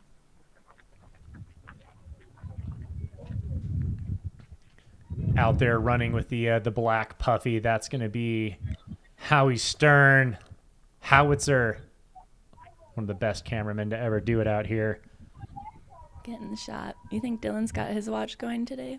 I wonder if Dylan does have his watch going, if he's going to get some solid mileage. Not only that, but carrying that camera hookup. He's going to have the dude's already jacked, but his shoulders are going to get their workout today. He's probably training for something soon. I would imagine so. He always keeps fit, but man, running around with the camera, that's no joke. Awesome. So we would be expecting our front female coming in any moment here.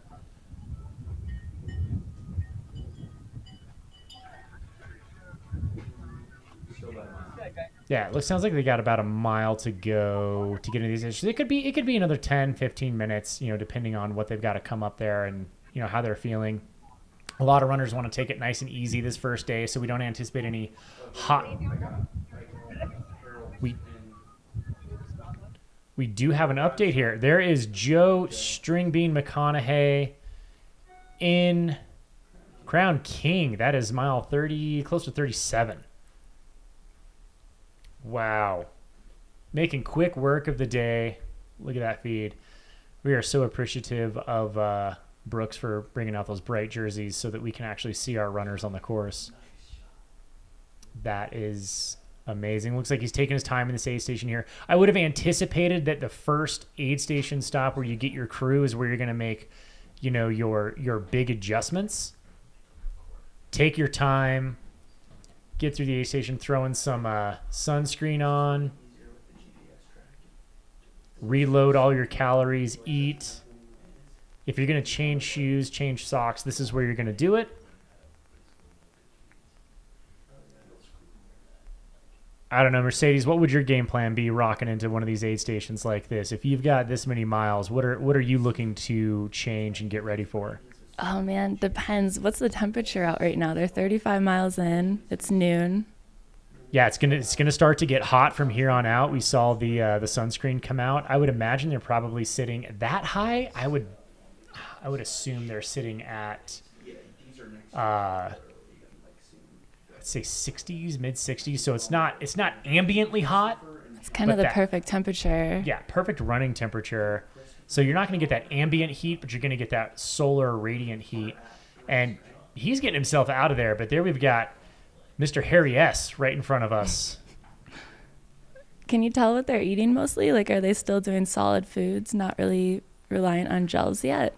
I saw, at least out of Joe McConaughey, I saw some looked like more like baby food packs or like applesauce type packs, more than I saw gels. I'm sure they're gonna.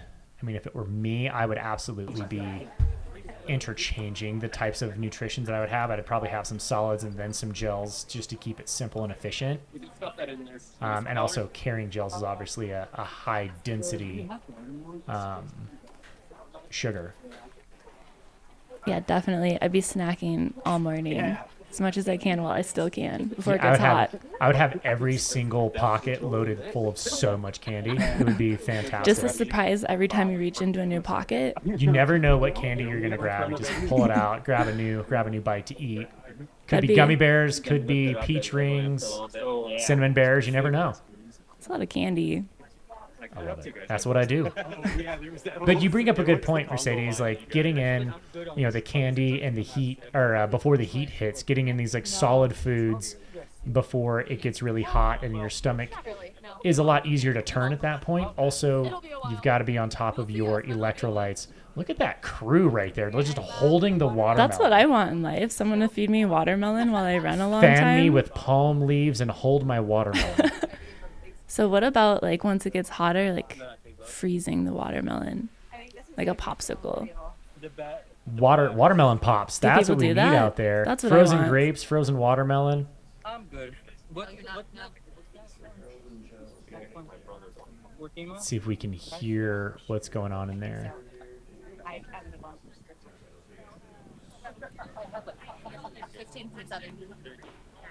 He's going to town on that watermelon. Smart to take on the nutrition now in the aid station since you're already taking a moment. Might as well get as much in and digest it. And watermelon's perfect because you can digest that so well. It breaks down so easily. Eat a fake bar real quick. No, Bobos. Bobos? I can eat Bobos. He looks like he needs a Flota. Apple. I lost my apple one. Look at his crew just being so like, get calories in, like eat. They're doing great. Yeah, he doesn't look like he's in a rush. Calm, easy. I think I had like 2,000 calories. It's gonna get hot and just get sour. No, how about a meeting? Energetic and fun, and tell what it was like seeing the runners, and talk about how it gave you the bug to get out and run another race again, and talk about the course. Yeah, it made me never want to run another race in my life. Awesome. We're back at Lane Mountain there. Lane Mountain Aid Station, awaiting our women's leader. 17 minutes, 23 seconds. Hey, can you guys hear me? This is Mike over at Lane Mountain. Can you guys hear me? Yeah, we got you loud and clear, my man. So I've got a couple of guys that just ran part of the course as volunteers here, Josh and Matthew Thatcher. The Thatcher and I want to boys. interview them. It's Josh, right? This is Matt. This is Matthew. So I'm gonna have you hang on to this, Matthew. Just hang on sweet. to this. You guys wanna Matt, ask what's these guys going a on, question? buddy? Hey, Zach, what's going on? Oh, just enjoying my time here in Flagstaff. It looks like you guys were enjoying some time out on the trail. Did I see you running out there? Yeah, we were trying. We didn't want to get any clout. We didn't deserve anything. But we saw the drone following us. We did not mean to do that. Oh, it's all good. We love to see it, my dude. We love to see it. You guys were out there enjoying what these runners enjoy. What was the course like out there? Yeah, so we were both just really surprised going down. It's like really slick, a lot of bushwhacking. Like we were just talking, like imagine getting in the hot tub after this race. Your legs are going to burn because there's just so much bushwhacking, a lot of getting scraped up. Yeah, no, these are definitely not easy conditions. How was the, you guys descended a little bit, turned around and made a climb back up. How was that climb? We ended up, so we ran 11 miles, 5.5 out, and looks like we had another runner coming in. It was about 2,500 feet of vertical. So that last climb is brutal. It was hot. It felt hot. Even though at the aid station it feels cool, these runners are coming in and they're going to feel hot. Awesome. It looks like we got the top two women coming in. If we can get some eyes on them.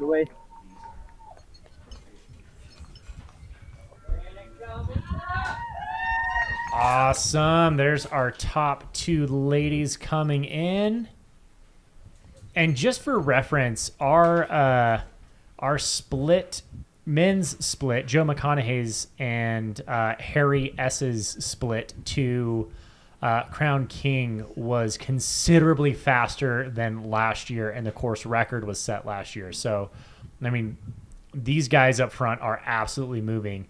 And then we move to the ladies' course here.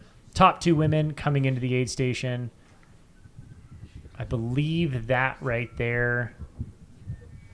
Is that Mika Thews? That's Mika, yeah. Yeah, that's Mika Thews right there. She is in the aid station just getting rehydrated. A couple bites. She came in with a big smile on her face. That's good. That's a good sign. Yeah, absolutely. She's jazzed. She's excited. Big smiles. Howie getting those photos in there. Is that Jeff? No, we have Garmeyer, Jeff. looks like Garmeyer's right. Yep, that's Garmeyer right behind him. Team John G. And there is our second place female who just went right through. Oh no. No stop whatsoever. She doesn't need anything. Nope, she's like, hey, I got an hour to go. I'll be there in no time.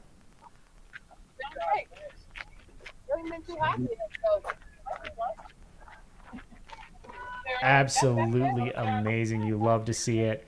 So that's Megan McCarty and Mika Thews. Mika Thews in the green long sleeve and the cap, and Megan McCarty is rocking the all white gear right now. In and out of that aid station. And there goes Jeff. Do you think that was like a move, like a mental move in the aid station? Maybe, yeah. She's playing games already. She's like, I came ready to play. It's early. I don't know. I feel like they're kind of running together. Oh, there they are. Set the tone. You got to go out and set the tone. She's like, let's go. A little friendship going on if they're kind of running together, but she tried to sneak off. There's Garmeyer. Oh, he's making the pass. Garmeyer making his moves. Yeah, awesome. A good little group right there running together. Like, it looks like Megan McCarty out front just a little bit. And, you know, this is a really long race to run solo. Like, I personally would like to run with people knowing that there is still so much time in the back half to run solo and make your moves. Like, you are going to separate naturally from the rest of the field throughout the race. But this first day, like, get as much interaction as you can. Right, but sneaking past an aid station, like, are you already kind of playing games? Is that going to burn more mental calories? Already in game mode, she's just like, yeah, I'm cool. I'm gonna let Mika know that I am here to win this thing. Awesome. We got eyes on Crown King right here, which we did see already our top two males come through. So if you're just joining us here at Crown King, this is the Cocodona 250. We are 7 hours and 25 minutes into the race. Again, it did start 10 minutes after the hour. So we are 7 hours, 25 minutes elapsed on course time. This is the Crown King aid station. That was the Speedland tent. We've got all sorts of goodies here. This is going to be the first aid station that these runners are allowed to see crew and have crew access. So they've been like on their own for over 7 hours. And so they're probably pretty jazzed to see some crew here. I would imagine some big long stops here at the at that aid station back here at Lane Mountain. I'm not sure who that was, but they're rocking the short knees. We got orange hat guy and orange shorts dude. Awesome. So things are going to start heating up here in terms of the coverage that we can get. You know, we are able to get a little bit more coverage as the race moves up towards Sedona and Flagstaff. So this first section is going to be relatively sparse these first handful of hours. So thank you for bearing with us. And we're going to get a little bit more action as, you know, the race starts to unfold from this point on. We've got a lot of volunteers out there running cameras around. We've got some drone pilots up. We've got our field reporters. Hopefully maybe we can hear from Clark over at Speedland. Man, what a day already. I can't believe it's already been 7.5 hours that we started this thing. It looks pretty calm out there. Luckily, they don't have those winds we had yesterday. Yeah, up in Flagstaff, we had some nasty winds. You were up on Eldon. I don't know how you didn't blow off that mountain. I almost did. This guy knows. We got Josh. Is this Josh over here? Oh, we got some audio. Let's get that audio on. There we go. We can hear you, Josh. What's going on, buddy? Not much. How you doing, Zach? Not too bad. Did I hear your dad over there saying that you might want to start running ultras? Yeah, I was in Run Rabbit. I dropped from Run Rabbit last year, but that was my first attempt. We're gonna take my revenge this year, maybe early next year. I'm working through some injuries, so. That's a bummer to hear. How is this race inspiring you a little bit? Man, I don't know if it's inspiring me or scaring the heck out of me. Like, these guys are gnarly. We ran 11 miles, like Matt said, and I'm like, coming up out of that, we were short on water, but coming up out of that climb, I was like getting lightheaded. It was steep and it was hot, and it's only gonna get hotter. And these guys are just putting the hurt on. Like, they're cranking. It's pretty cool to see. Yeah, this first section, of course, up to your aid station is a pretty aggressive section of the course, but you got to experience some of it. How's the heat out there? The sun seems like it's starting to come out and attack a little bit. Yeah, we were talking. It's definitely like, it's not super hot, but it's the exposure. Like, that coming up out of that climb, the sun's just caking like right on your back, and so it's more the exposure and like. It's more intense.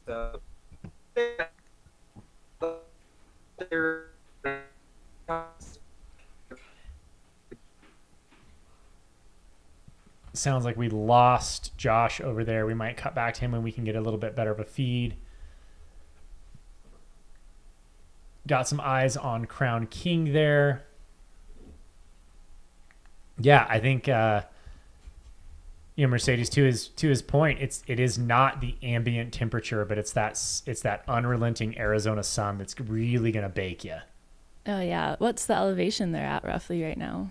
I think they are up close to 7,000. A bit closer to the sun, a little more sunburn in there. A little closer to the sun, definitely a lot closer than 2,000 where they started. That'll take a lot out of you. Yeah, so we might see, like, as the sun comes out, we might see some self-care tactics, like keeping your arms covered, keeping your neck covered. We saw Mika out there was rocking the long sleeve, and not because it's cold, but because you want to keep that sun off of you and that radiant heat and from leaching that energy away from you. Sun shirts are the way to go, but what about arm sleeves? Once it gets hot, stick them full of ice. Yeah, I'm a fan of the arm sleeves. Always have been. I do not like long. Maybe it's the fact that I've got like a pretty long reach in my arms, so like nothing ever fits me right. But the arm sleeves, man, those are just like a twofer. You get to throw tons of ice in them, cool everything down. You got those like really good heat spots there at the wrist and the bend of the arm, and throwing some ice there just really cools you down quick. More eyes on Lane Mountain out there. Here come a few more runners coming in. Howie over there just snapped. That is Jake Jackson right there, making some good work on that climb. A very patient runner. He's got a great history. Strong athlete. He's got the runner bucket. Love those bucket hats. Do you? Do. I can never pull them off. They don't look good on me, but I love them. I love the idea of them. I never wear them though. Yeah, like I said, it definitely isn't my style. Not something I can pull off. I feel like anyone can pull them off. You just have to try it. You just got to own it. Smile through the ridiculousness.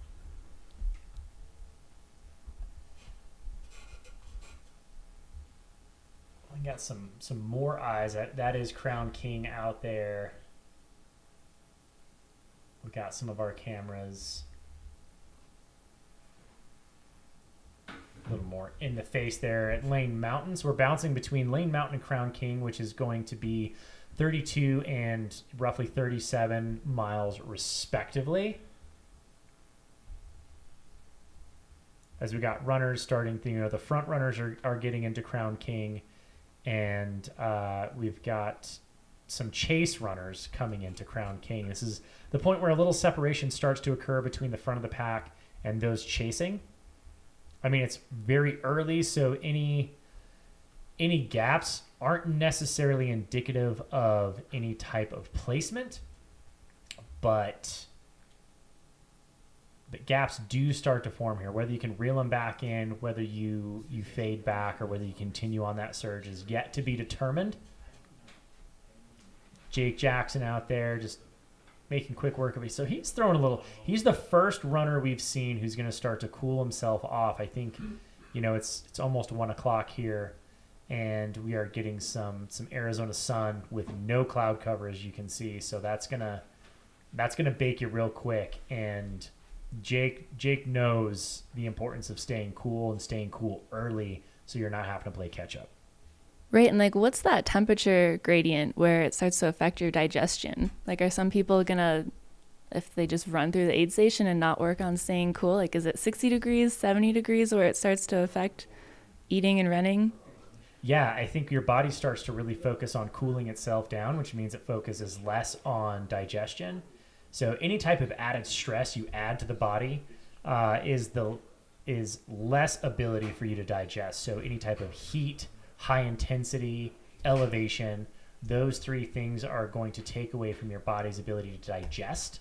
Also, if you're dehydrated, that's going to take away your body's ability to digest, because it goes into like a little bit of a stress mode, and it doesn't want to focus on digestion nearly as much, and it pulls blood away from the stomach. So yeah, Mercedes, you're absolutely right. Anything when you start climbing up into the 70s, it starts to exponentially, as the temperature goes up, it exponentially affects your gut and your body's ability to digest food, which is key in these long races. We saw Harry get into that aid station, and he was pounding down a good amount of calories in the aid station itself. Like, those Bobo bars are not low calorie, plenty of watermelon. Let's keep some eyes on these runners coming through here.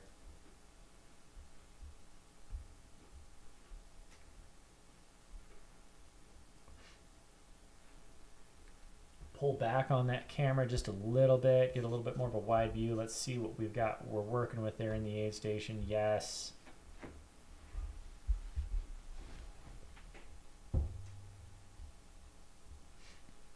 Until this aid station crew's jazzed to have people in there. You've got like 5 cameras per runner. They're their own live stream team over there. We need to hire them.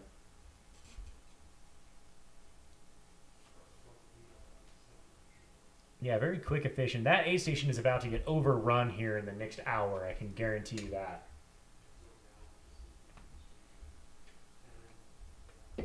We're still considering these are front runners of the race and our chase runners.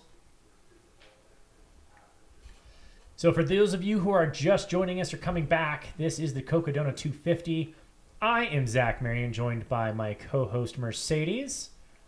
We are bringing in the action, as much action as we can here, between Lane Mountain and Crown King. So that's going to be miles 32 and almost 38, respectively. So they've got like a 5-ish to 6-ish mile run from that aid station we just saw to this aid station here, where they get to see their crews.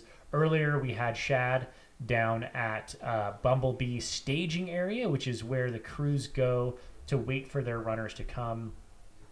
Once they get close enough, which I believe once they hit that Lane Mountain aid station, they are allowed to disperse away from Bumblebee staging area and come up to Crown King. Crown King, for those who have not been there, it is an extremely small town. I wouldn't even call it a town. I would just say there's a handful of homes up there, and it really would just get overrun. There's not a lot of infrastructure to handle, hundreds of athletes and their crews to come through. So we set up a nice little staging area down there at Bumblebee, so when the runners hit Lane Mountain, they can get out to this aid station here. So thank you so much for joining us. We are glad you are here. You are back from the live stream. I'm sorry, I have neglected the live stream recently. I've got so much going on. Oh, you haven't heard the Flota talk.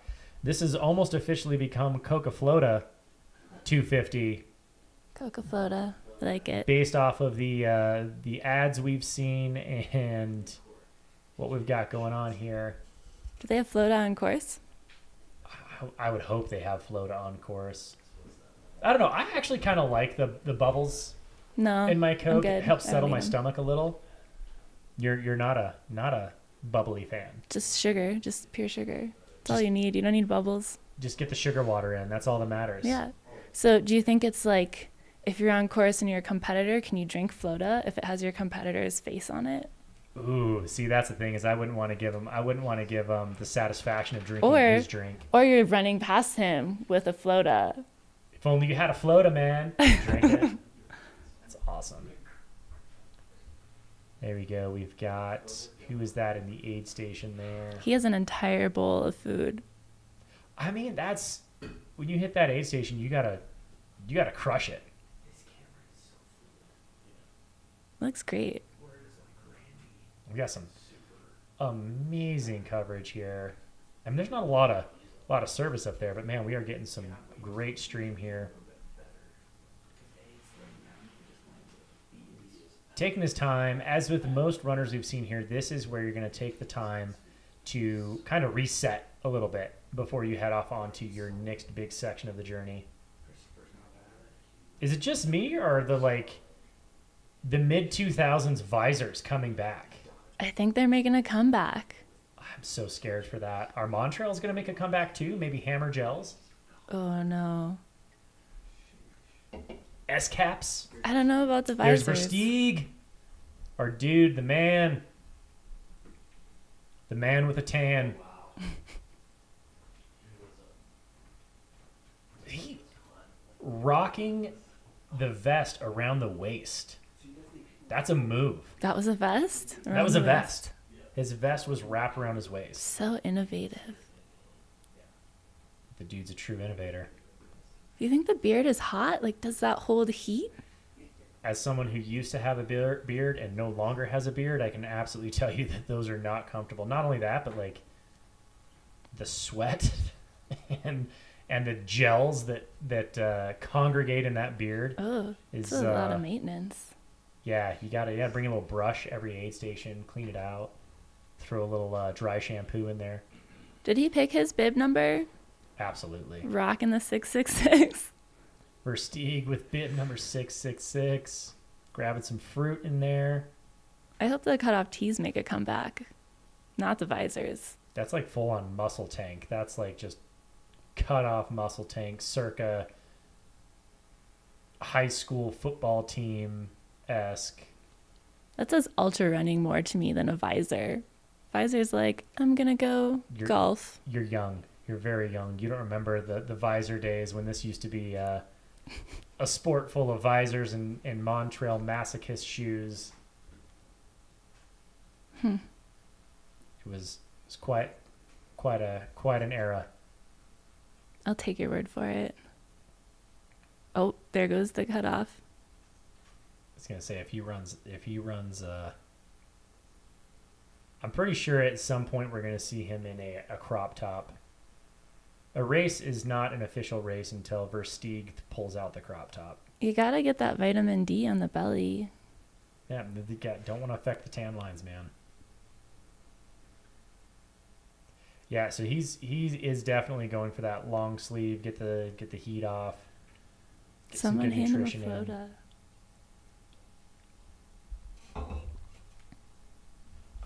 I would love to get a calorie counter. Be like, how many calories are these runners like decimating right now? He's like, yo, bro, let me eat my sandwich first and then you can douse me with water. Nothing's worse than soggy bread. I feel like the crew you talked to earlier said she was counting calories. That'd be a cool app. Someone should make that. Yeah, I mean, I think like that's definitely been one of my strategies that I've employed with my crew is like when I come in, I don't think about it. I just dump the wrappers out of my vest or my belts and they count the calories for me. And then, I add whatever I've eaten in an aid station. So that would be something would be nice to be like, just type in how many of like this many gels, this many, whatever packets, bars, whatever, chews.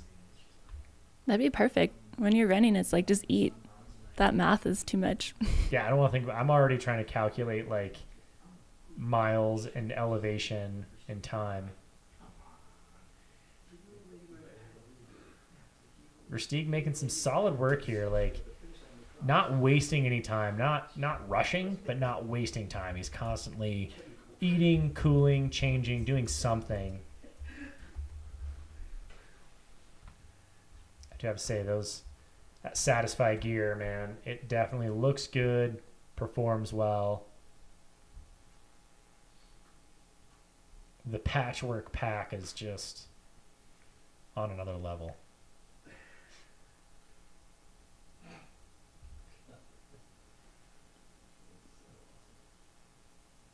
Making his way right out of the aid station there. Again, not rushed, but not wasting time. He's got a Satisfy crew with him. Satisfy, an awesome sponsor of the race here. And we're grateful for them and their donations of Flota, little cans of Flota, keeping us. I mean, Mercedes is over here just crushing them can after can. Can't stop, won't stop. Flota. Look at that picture. This is great. Where do they make these? How do they make them? I have no idea. That's a Satisfy special right there. Secrets. Our runners making their way out of Lane Mountain. You can tell it's getting late into the broadcast. I'm starting to slouch. I'm getting lazy here. My broadcasting endurance isn't what it used to be. It's that monster. It's not helping you. Not at all. Not at all. Here is another gal into the aid station. Let's see who that is. Let's get some numbers.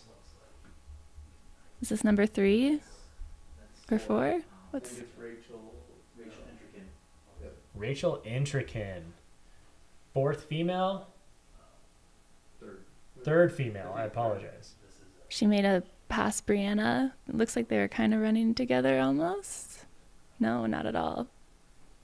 9 minutes apart before. Depends on when that GPS updates. Like they were 0.4 when they both updated apart. Okay, so they had about almost a half mile between them. So they're running fairly close with each other. So we would anticipate that we would see Brianna in roughly 5-ish minutes.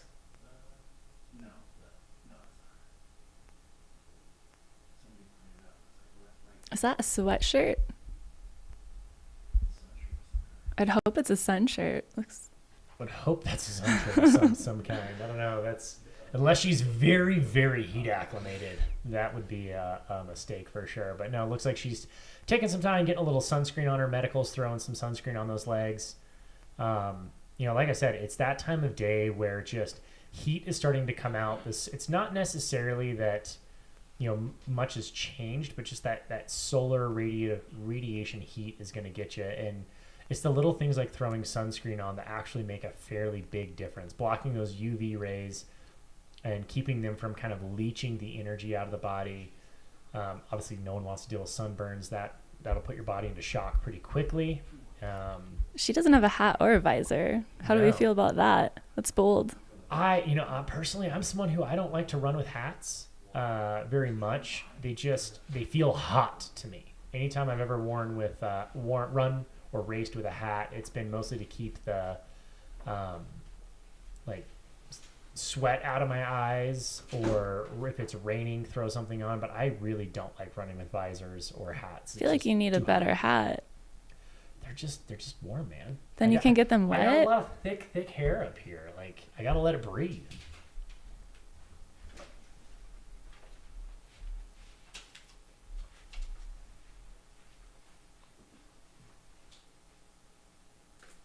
Man, we've got an update. We have hit 25 people in Cocodona 2025 already registered. Y'all are bosses. Y'all are amazing. I can't wait to call your races next year. Looks like we got Brianna is about 0.7 miles behind here. Is that 7 minutes? Is it 7 miles or 0.7 miles? 7 minutes. 7 minutes behind. I'm sorry, 0.7 miles. 0.7 miles. I was right. I was right the first time. 0.7 miles. Keeping you on your toes. Yeah, just we're doing brain gymnastics over here. I see those are some topos. Heck yeah. Go Topo, represent. Yeah, talk about a fun brand who's like really made their way through the footwear game in the ultra marathon scene, in the trail running scene, just slowly creeping up with that, great, kind of taking that foot-shaped toe box, but also keeping like a nice secure lock to the midfoot through the heel with a 5 mil drop, just really finding their niche in the sport and have quickly become one of the rising competitors in the footwear game. Personally, I love them. Got drone up in the air out there. Looks like that might be leaving that lane aid station. Oh, Or is that Crown King?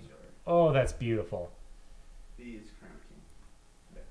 All right, y'all, this is why you sign up for Cocodona 2025, because look at these views. You got to work to earn them. You got to get yourself up that mountain and get to Crown King. But once you're there, it's a beautiful, beautiful view, and you get to enjoy the rest of your afternoon up there in the pines.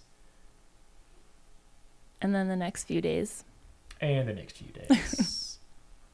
Run up on that plateau, make your way on over to Flagstaff, Arizona. You get to go through, and I think it was said earlier today, you get to go through some rather amazing ecosystems, and every section kind of feels like its own unique, special little thing. Not like a loop or a point to point even in a 100-miler. It's very similar. You don't get to see a whole lot of difference. There's Arlen Glick in the aid station there, our craft athlete. Those are Glick's chicks right there.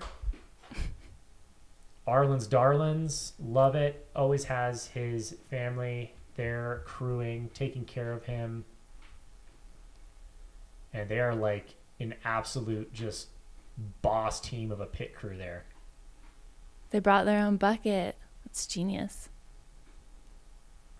Keep the feet clean. Like, again, we've iterated this and we will reiterate this time and time again, that these 250s are not just a battle of like fitness and endurance, but preservation. And also, you've got to do a lot of self-care, which is changing the socks, making sure that the toes and the feet are happy throughout the day. They're dry so you don't get foot rot. I imagine people like String Bean know this lesson very well, having spent multiple days out gathering some FKTs on some fairly significant courses. And we're seeing Arlen taking care of himself right here, washing the feet off, getting the dust off of them. That's going to help prevent blisters, chafing. Sometimes it's just reinvigorating. That's the crew you need right there. That is like, yo, I'm gonna put socks on your feet and wash your feet.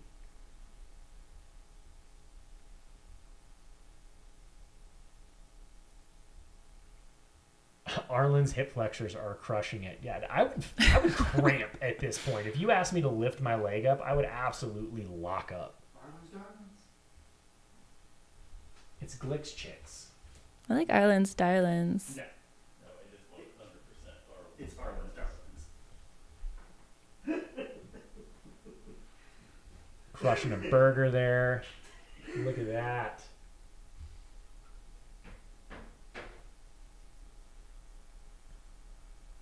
Again, major aid station reset. This is at Crown King aid station, 38 miles into the race.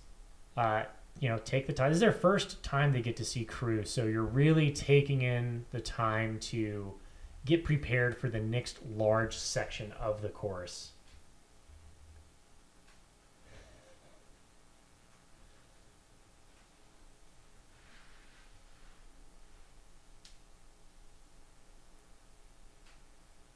Now the chat's going a little lively with Arlen's feet out there.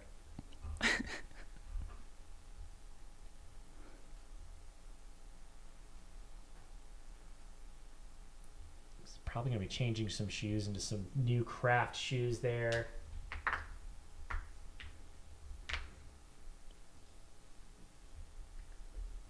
I love it. Wasting no time down in the drink, down in the burger.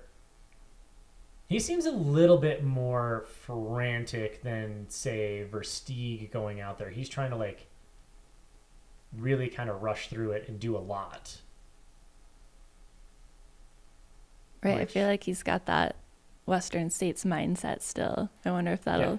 He's still operating on Western States mindset and, very fast races, which we'll see if that pays off for him, or if that's, you know, in these longer 250s. Again, this is kind of the wild, wild west of ultra running. We don't know with these 250s, like, what the best strategy is to employ yet. There hasn't been enough aggregate data to really say this is the way to do it. Right, and he's used to being chased. He's got Jeff behind him. You think that's going to play any? I mean, if I'm running and I've got Jeff behind me, I'm running scared. Right. Maybe if I'm ever running and Jeff is behind me, I've done something incredibly wrong. I've gone out way too fast. But, you know, yeah, Jeff knows exactly. We're going to switch back over to Lane Mountain here. We've got Brianna in the aid station. That is going to be our 4th place female. Everyone taking care of her. And number 11, it looks like.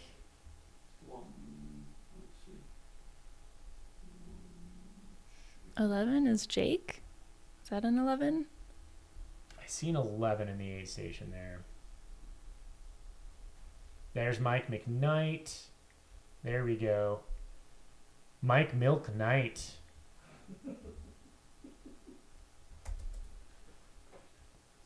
I don't know how you run in the middle of the day and keep your raw milk cool without curdling. I mean, maybe he's got cottage cheese at this point. I don't know, but he swears by it. He loves it. It works for him. We'll let him do it. I mean, he'd crush me in a race this distance, so.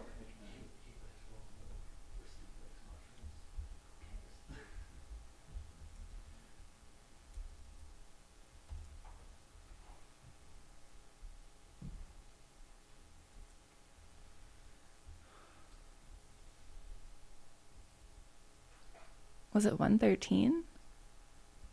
133, I think. Ronaldo Mendez is 133. That's what the tracker is showing.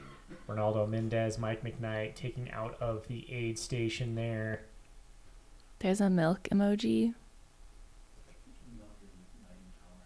He got 99 problems, but a carb ain't one. Best comment. You have won the comment sections.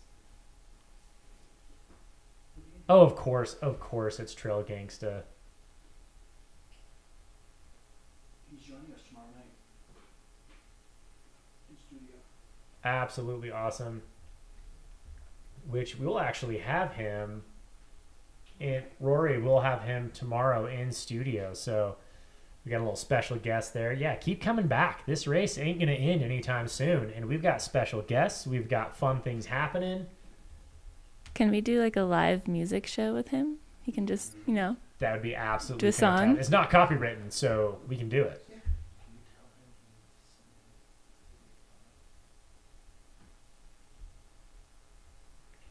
Yeah, super interesting with, you know, like Mike's been this far back plenty of times in these races, and he always has a really strong close. So I'm not worried about him being this far back at this point. You know, we saw him go from 60-something place last year to Crown King to a course record. So, you know, this record is his course record. He can run the current course record. He's done it before. So, yeah, it's going to be fantastic.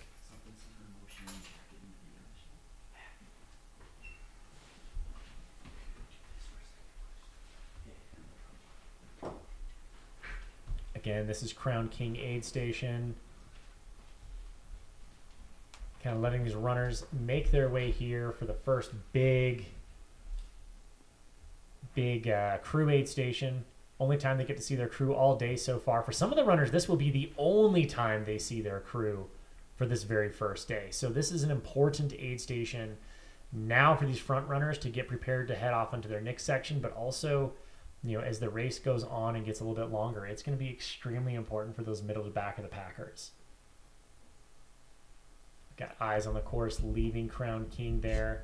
Got that beautiful, beautiful pine laden. Look at those ponderosa pines. Have you ever smelled one? Oh, I love it. This is like... No, have you gone up to it and smelled the bark? Yeah. What's it smell like? Like a ponderosa pine? Wrong. You have not done it. That's a lie. No, it smells like butterscotch. It's amazing. Go for a run. Go find a ponderosa pine. Sniff it. The shade being thrown, and not from the Ponderosa Pines out here. But speaking of shade, they do get up into a little bit more of that shaded area. They can kind of hug the roads there and get some of that shade. And especially as the sun kind of crests from over the top and kind of comes in more at an angle, they'll be able to find shade as they're running through the course. And that will help cool the core temp down a little bit, help them keep moving forward. I believe that is string bean right there. That's that vibrant top. There we go. Oh my goodness, Mika making her way. Nope, not Mika. Not Mika. That is Megan. Megan, thank you. Megan McCarty. Is Mika close behind? Mika should be close behind based on that last aid station split, but they left together. Yeah, but Megan is making quick work She's on a mission. This course up to this point.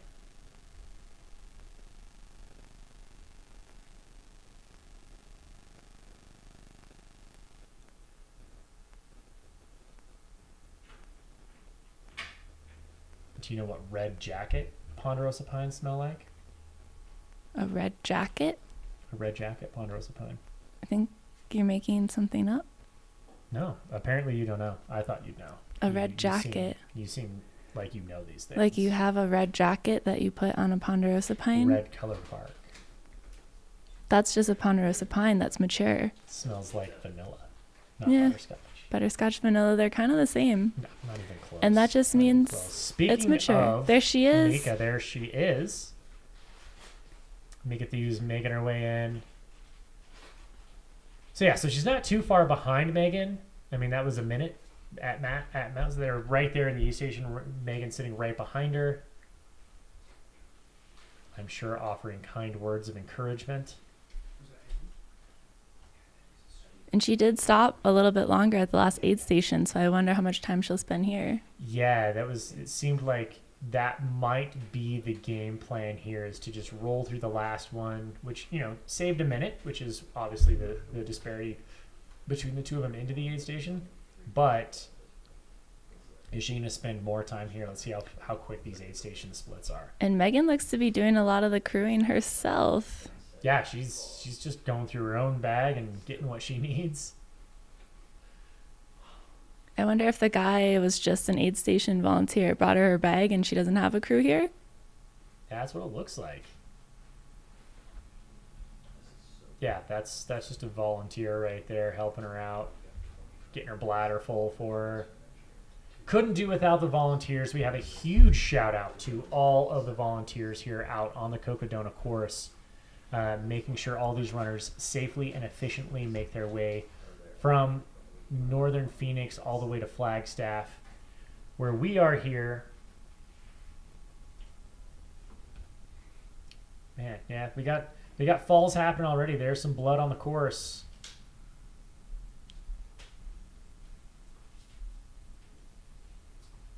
Again, more foot care, more taking care of yourself. And we should be seeing Jeff pretty soon. He was running with these two ladies when he left the last aid. He's not already in the aid station. He should be in shortly. Not bad. 2 women in the top 10. Not bad at all. That's what we bad. expect. Maybe we'll have more soon. Ladies field be crushing the ultra running scene. I mean, between Katie Scheid and the great Courtney DeWalter over the last couple of weeks, I'm sure these ladies are absolutely just, they got so much energy, so much excitement, for ladies in the sport. So Mika putting on the toe socks, that's a challenge in itself. Dude, toe socks or no socks, that's the way to go. No.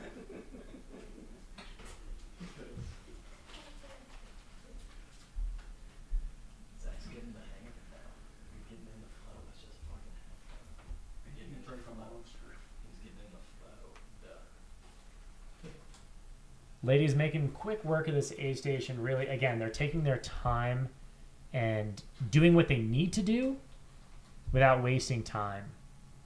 You know, it looks like Megan's kind of a little bit more calm in the aid station, taking care of what she needs, not having a seat. She's staying upright. Mika taking that seat, taking care of the feet. She was just laughing. Mika's having a good time. Yeah, I mean, you should be all smiles at this point. If you're not smiling and laughing at this point in the race, you're gonna have a long handful of miles in front of you.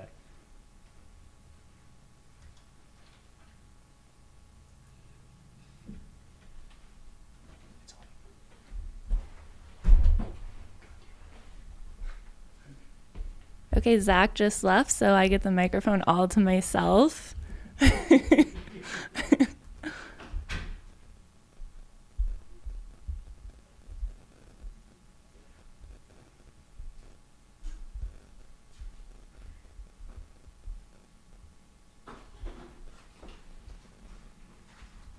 She's still putting on those toe socks. I don't know how I feel about toe socks. Especially like 200 miles in. Is someone else going to do that for you? It's a lot of dexterity.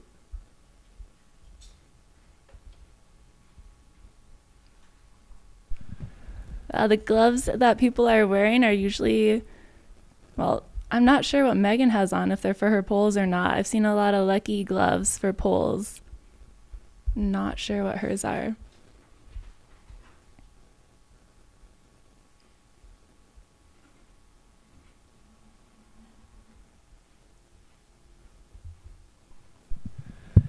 Yeah, it looks like it could be for the poles. It could just be for protection in this more rugged first section, right? Between cacti or rocks or any of the things, right? Yeah, like if you fall, just some protection. I don't know.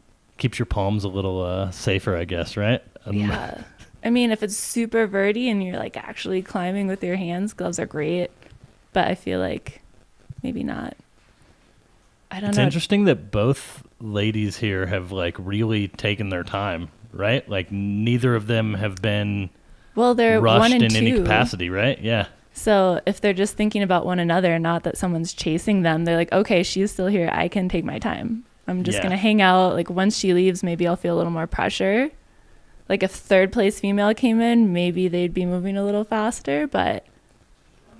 Well, and they probably ran good chunks of this last stretch together, right? To come in like that close. Right. I'm sure there were large stretches together to where they're just like, they might rather leave this aid station together than like separated by 30 seconds. Yeah, it's kind of a support system as for now anyways. I mean. It's still just so early, right? That right. Just like, yeah. They may just not care. They definitely don't care enough to like rush any of the little things that they need to done. Like Mika, for instance, is a veteran of the 200-mile distances. Like she's not gonna make too many mistakes early, especially in a race like this. Right. She's got it dialed. She knows what she needs to do.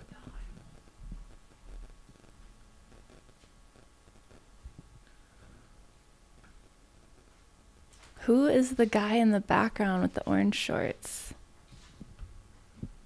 Yeah, we'll have to see if we can get a bib number on the gentleman who is at the table there with the blue hat and the orange shorts.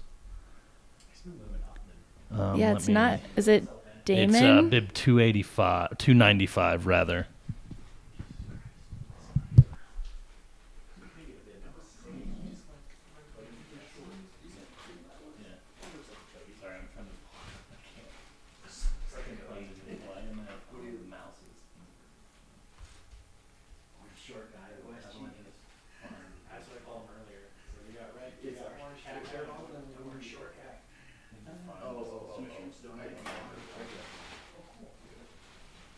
Somebody said the guy in the orange shorts, his name is Cody M. I'm not seeing him. Yeah, it's Cody McKesson. McKesson. Apologies if I mispronounced that there, but Arizona native. So shout out to Cody. Having a strong run so far. We will now name him, as we did earlier in the live stream, Orange Shorts Guy. Orange Shorts Guy. Is he not in the times? I don't see his name.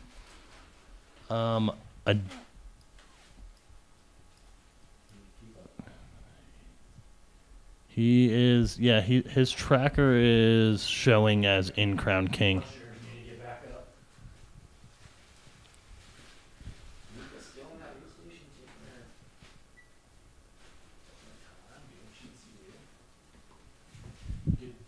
Then we do have eyes back on the front of the men's pack here, who have already left the Crown King aid station.